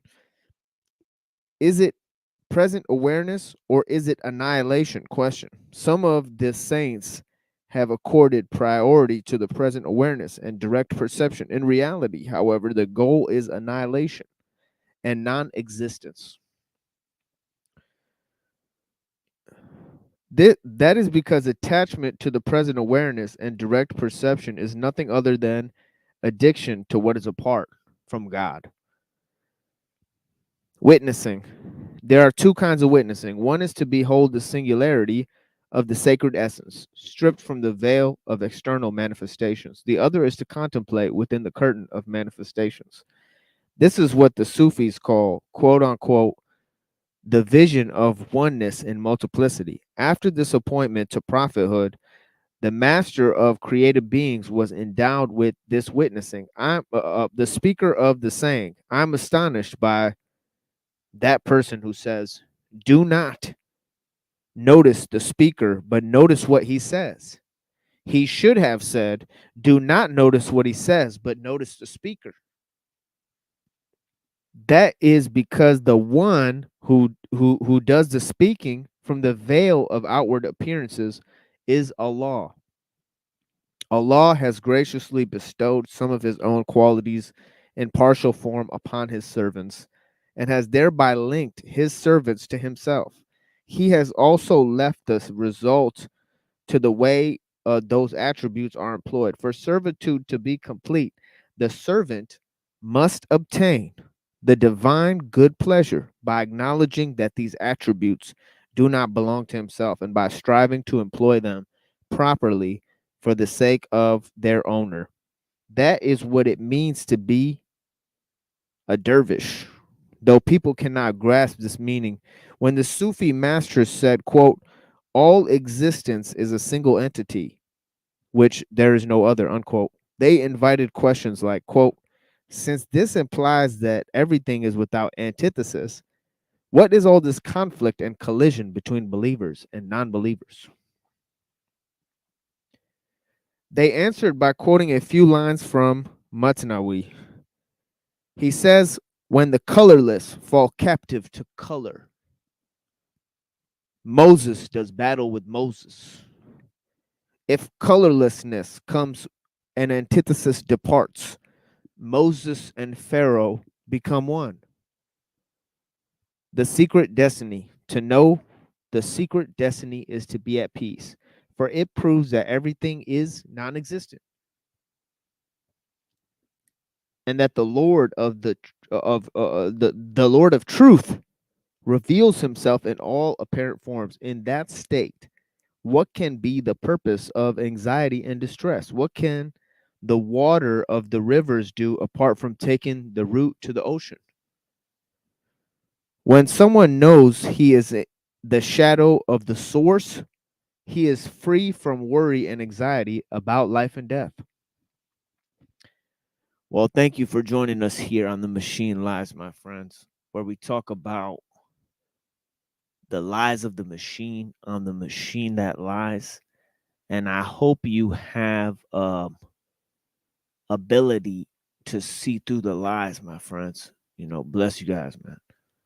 You know, and thank you for joining me here. And please pray for me in this dark time I'm experiencing. You know, thank you, friends. I'll join you soon. I promise. On Wednesday night. Join me soon, friends. Thank you. Bless you. You can't read the signs of the times. The kingdom of heaven is here. Now. Reflections, nothing special when they lake to liquid metal. And Fibonacci sequence shifting into states of peril. Isotopes of hydrogen combustible with vengeance. Used as a propellant for nuclear power weapons. Hallucinogenic venom takes the spirit to the heavens. 7 sins of torture warp your mind in 7 sessions. Hammers to the head are swung in less than 7 seconds. Ropes around the neck, guillotines behead them. The cycle of the hostile takes the art inside his movie. Psychological horror changes synapses to smoothie. Sucked into the vortex in the diamond sky, Lucy. Symmetry, semantics, all my phonics cast a beauty. Execute the prisoner, blind the thinking mechanism. Zoom in with the vision like the record book is itching.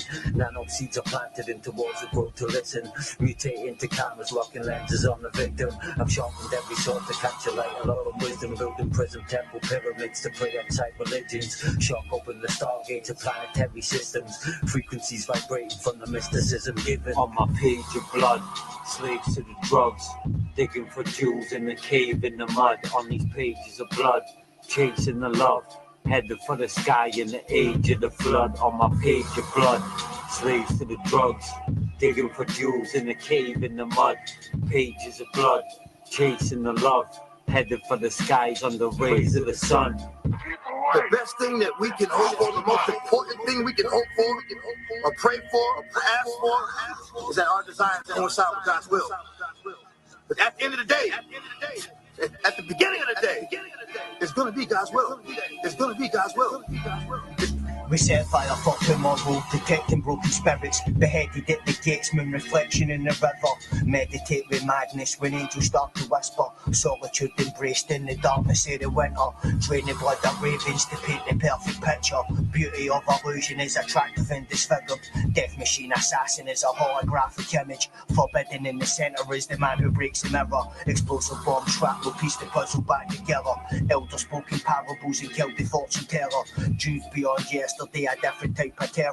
Bottle wine explodes for acoustics in the cellar. Golden eagle perched at the ancient Roman Senate.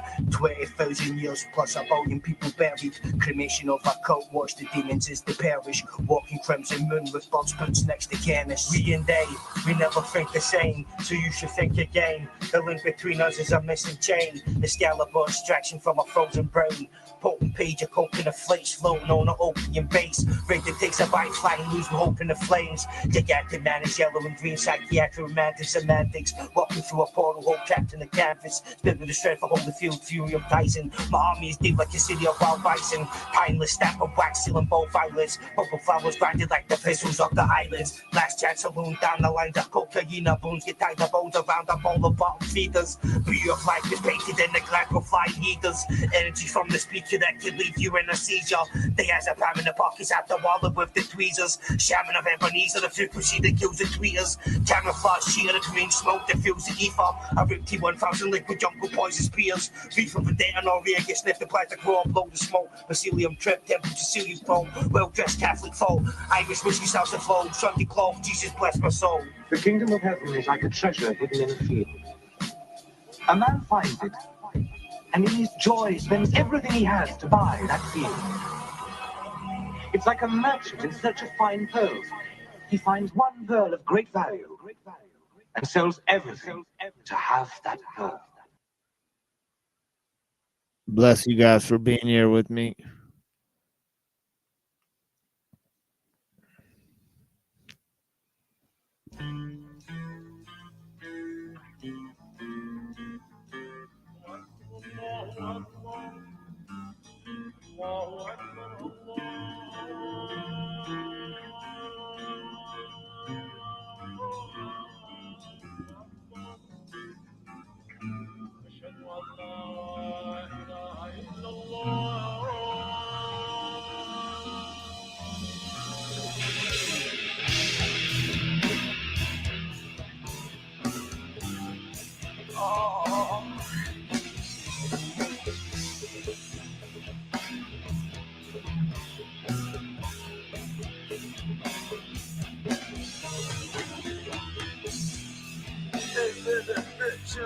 Do free will, all immune, marvel word. My heart caused fallen into the sound. Oblivion into real. Millennium perish. Philosoph desire. Therefore I'm seeing.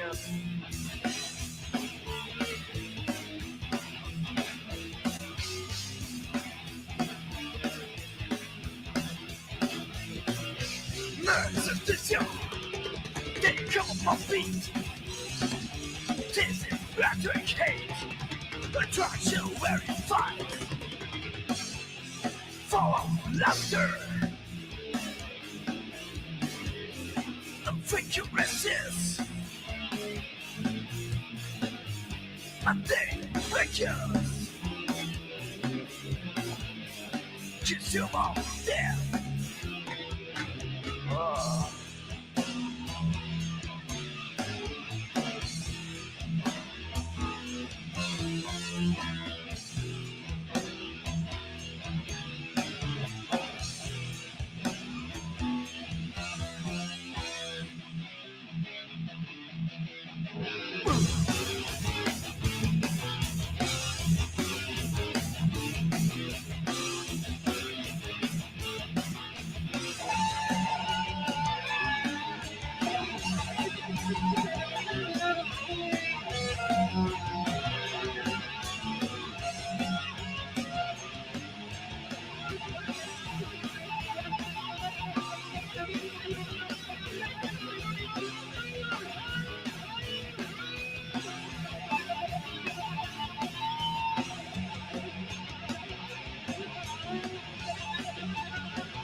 someone of repentance. My all-wise quest, the enigma still unborn. Origin of grinding stone, shores of lifted light,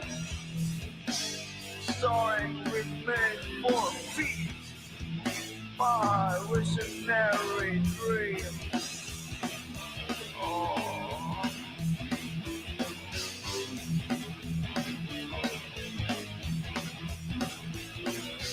Waves of lust, teaching and faith. Temples of crowd, capitalist man to rule. Kerosene to oblivion. Kerosene to oblivion. Kerosene to oblivion. Kerosene to oblivion. Oh.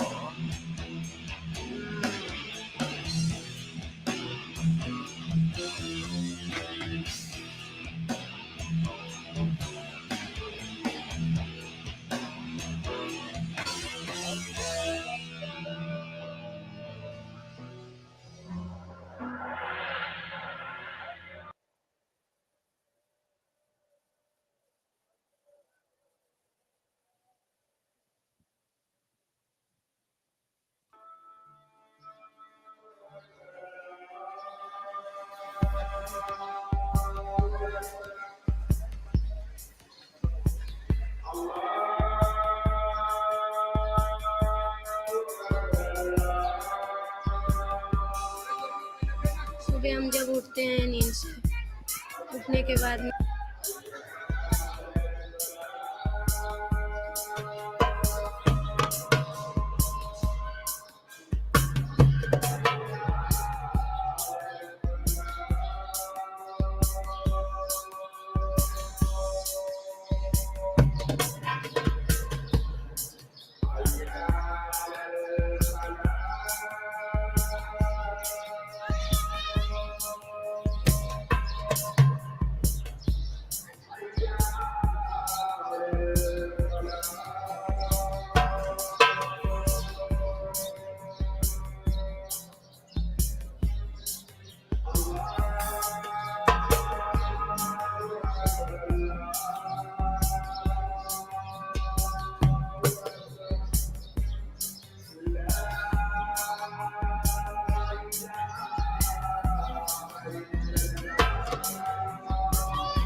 यहाँ पे आके तो दरगाह की हद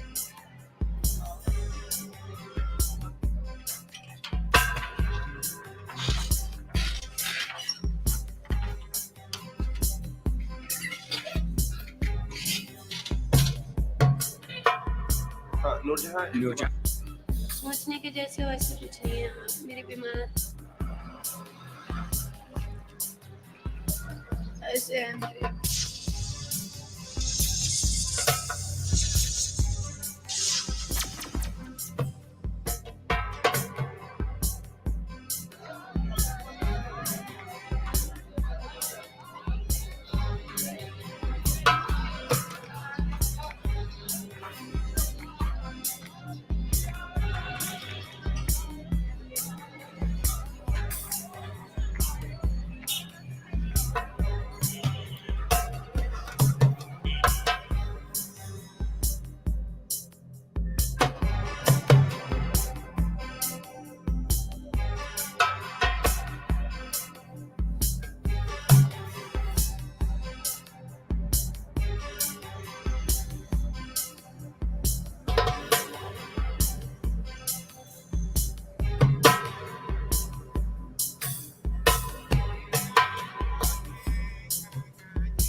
tenis, tenía que llevar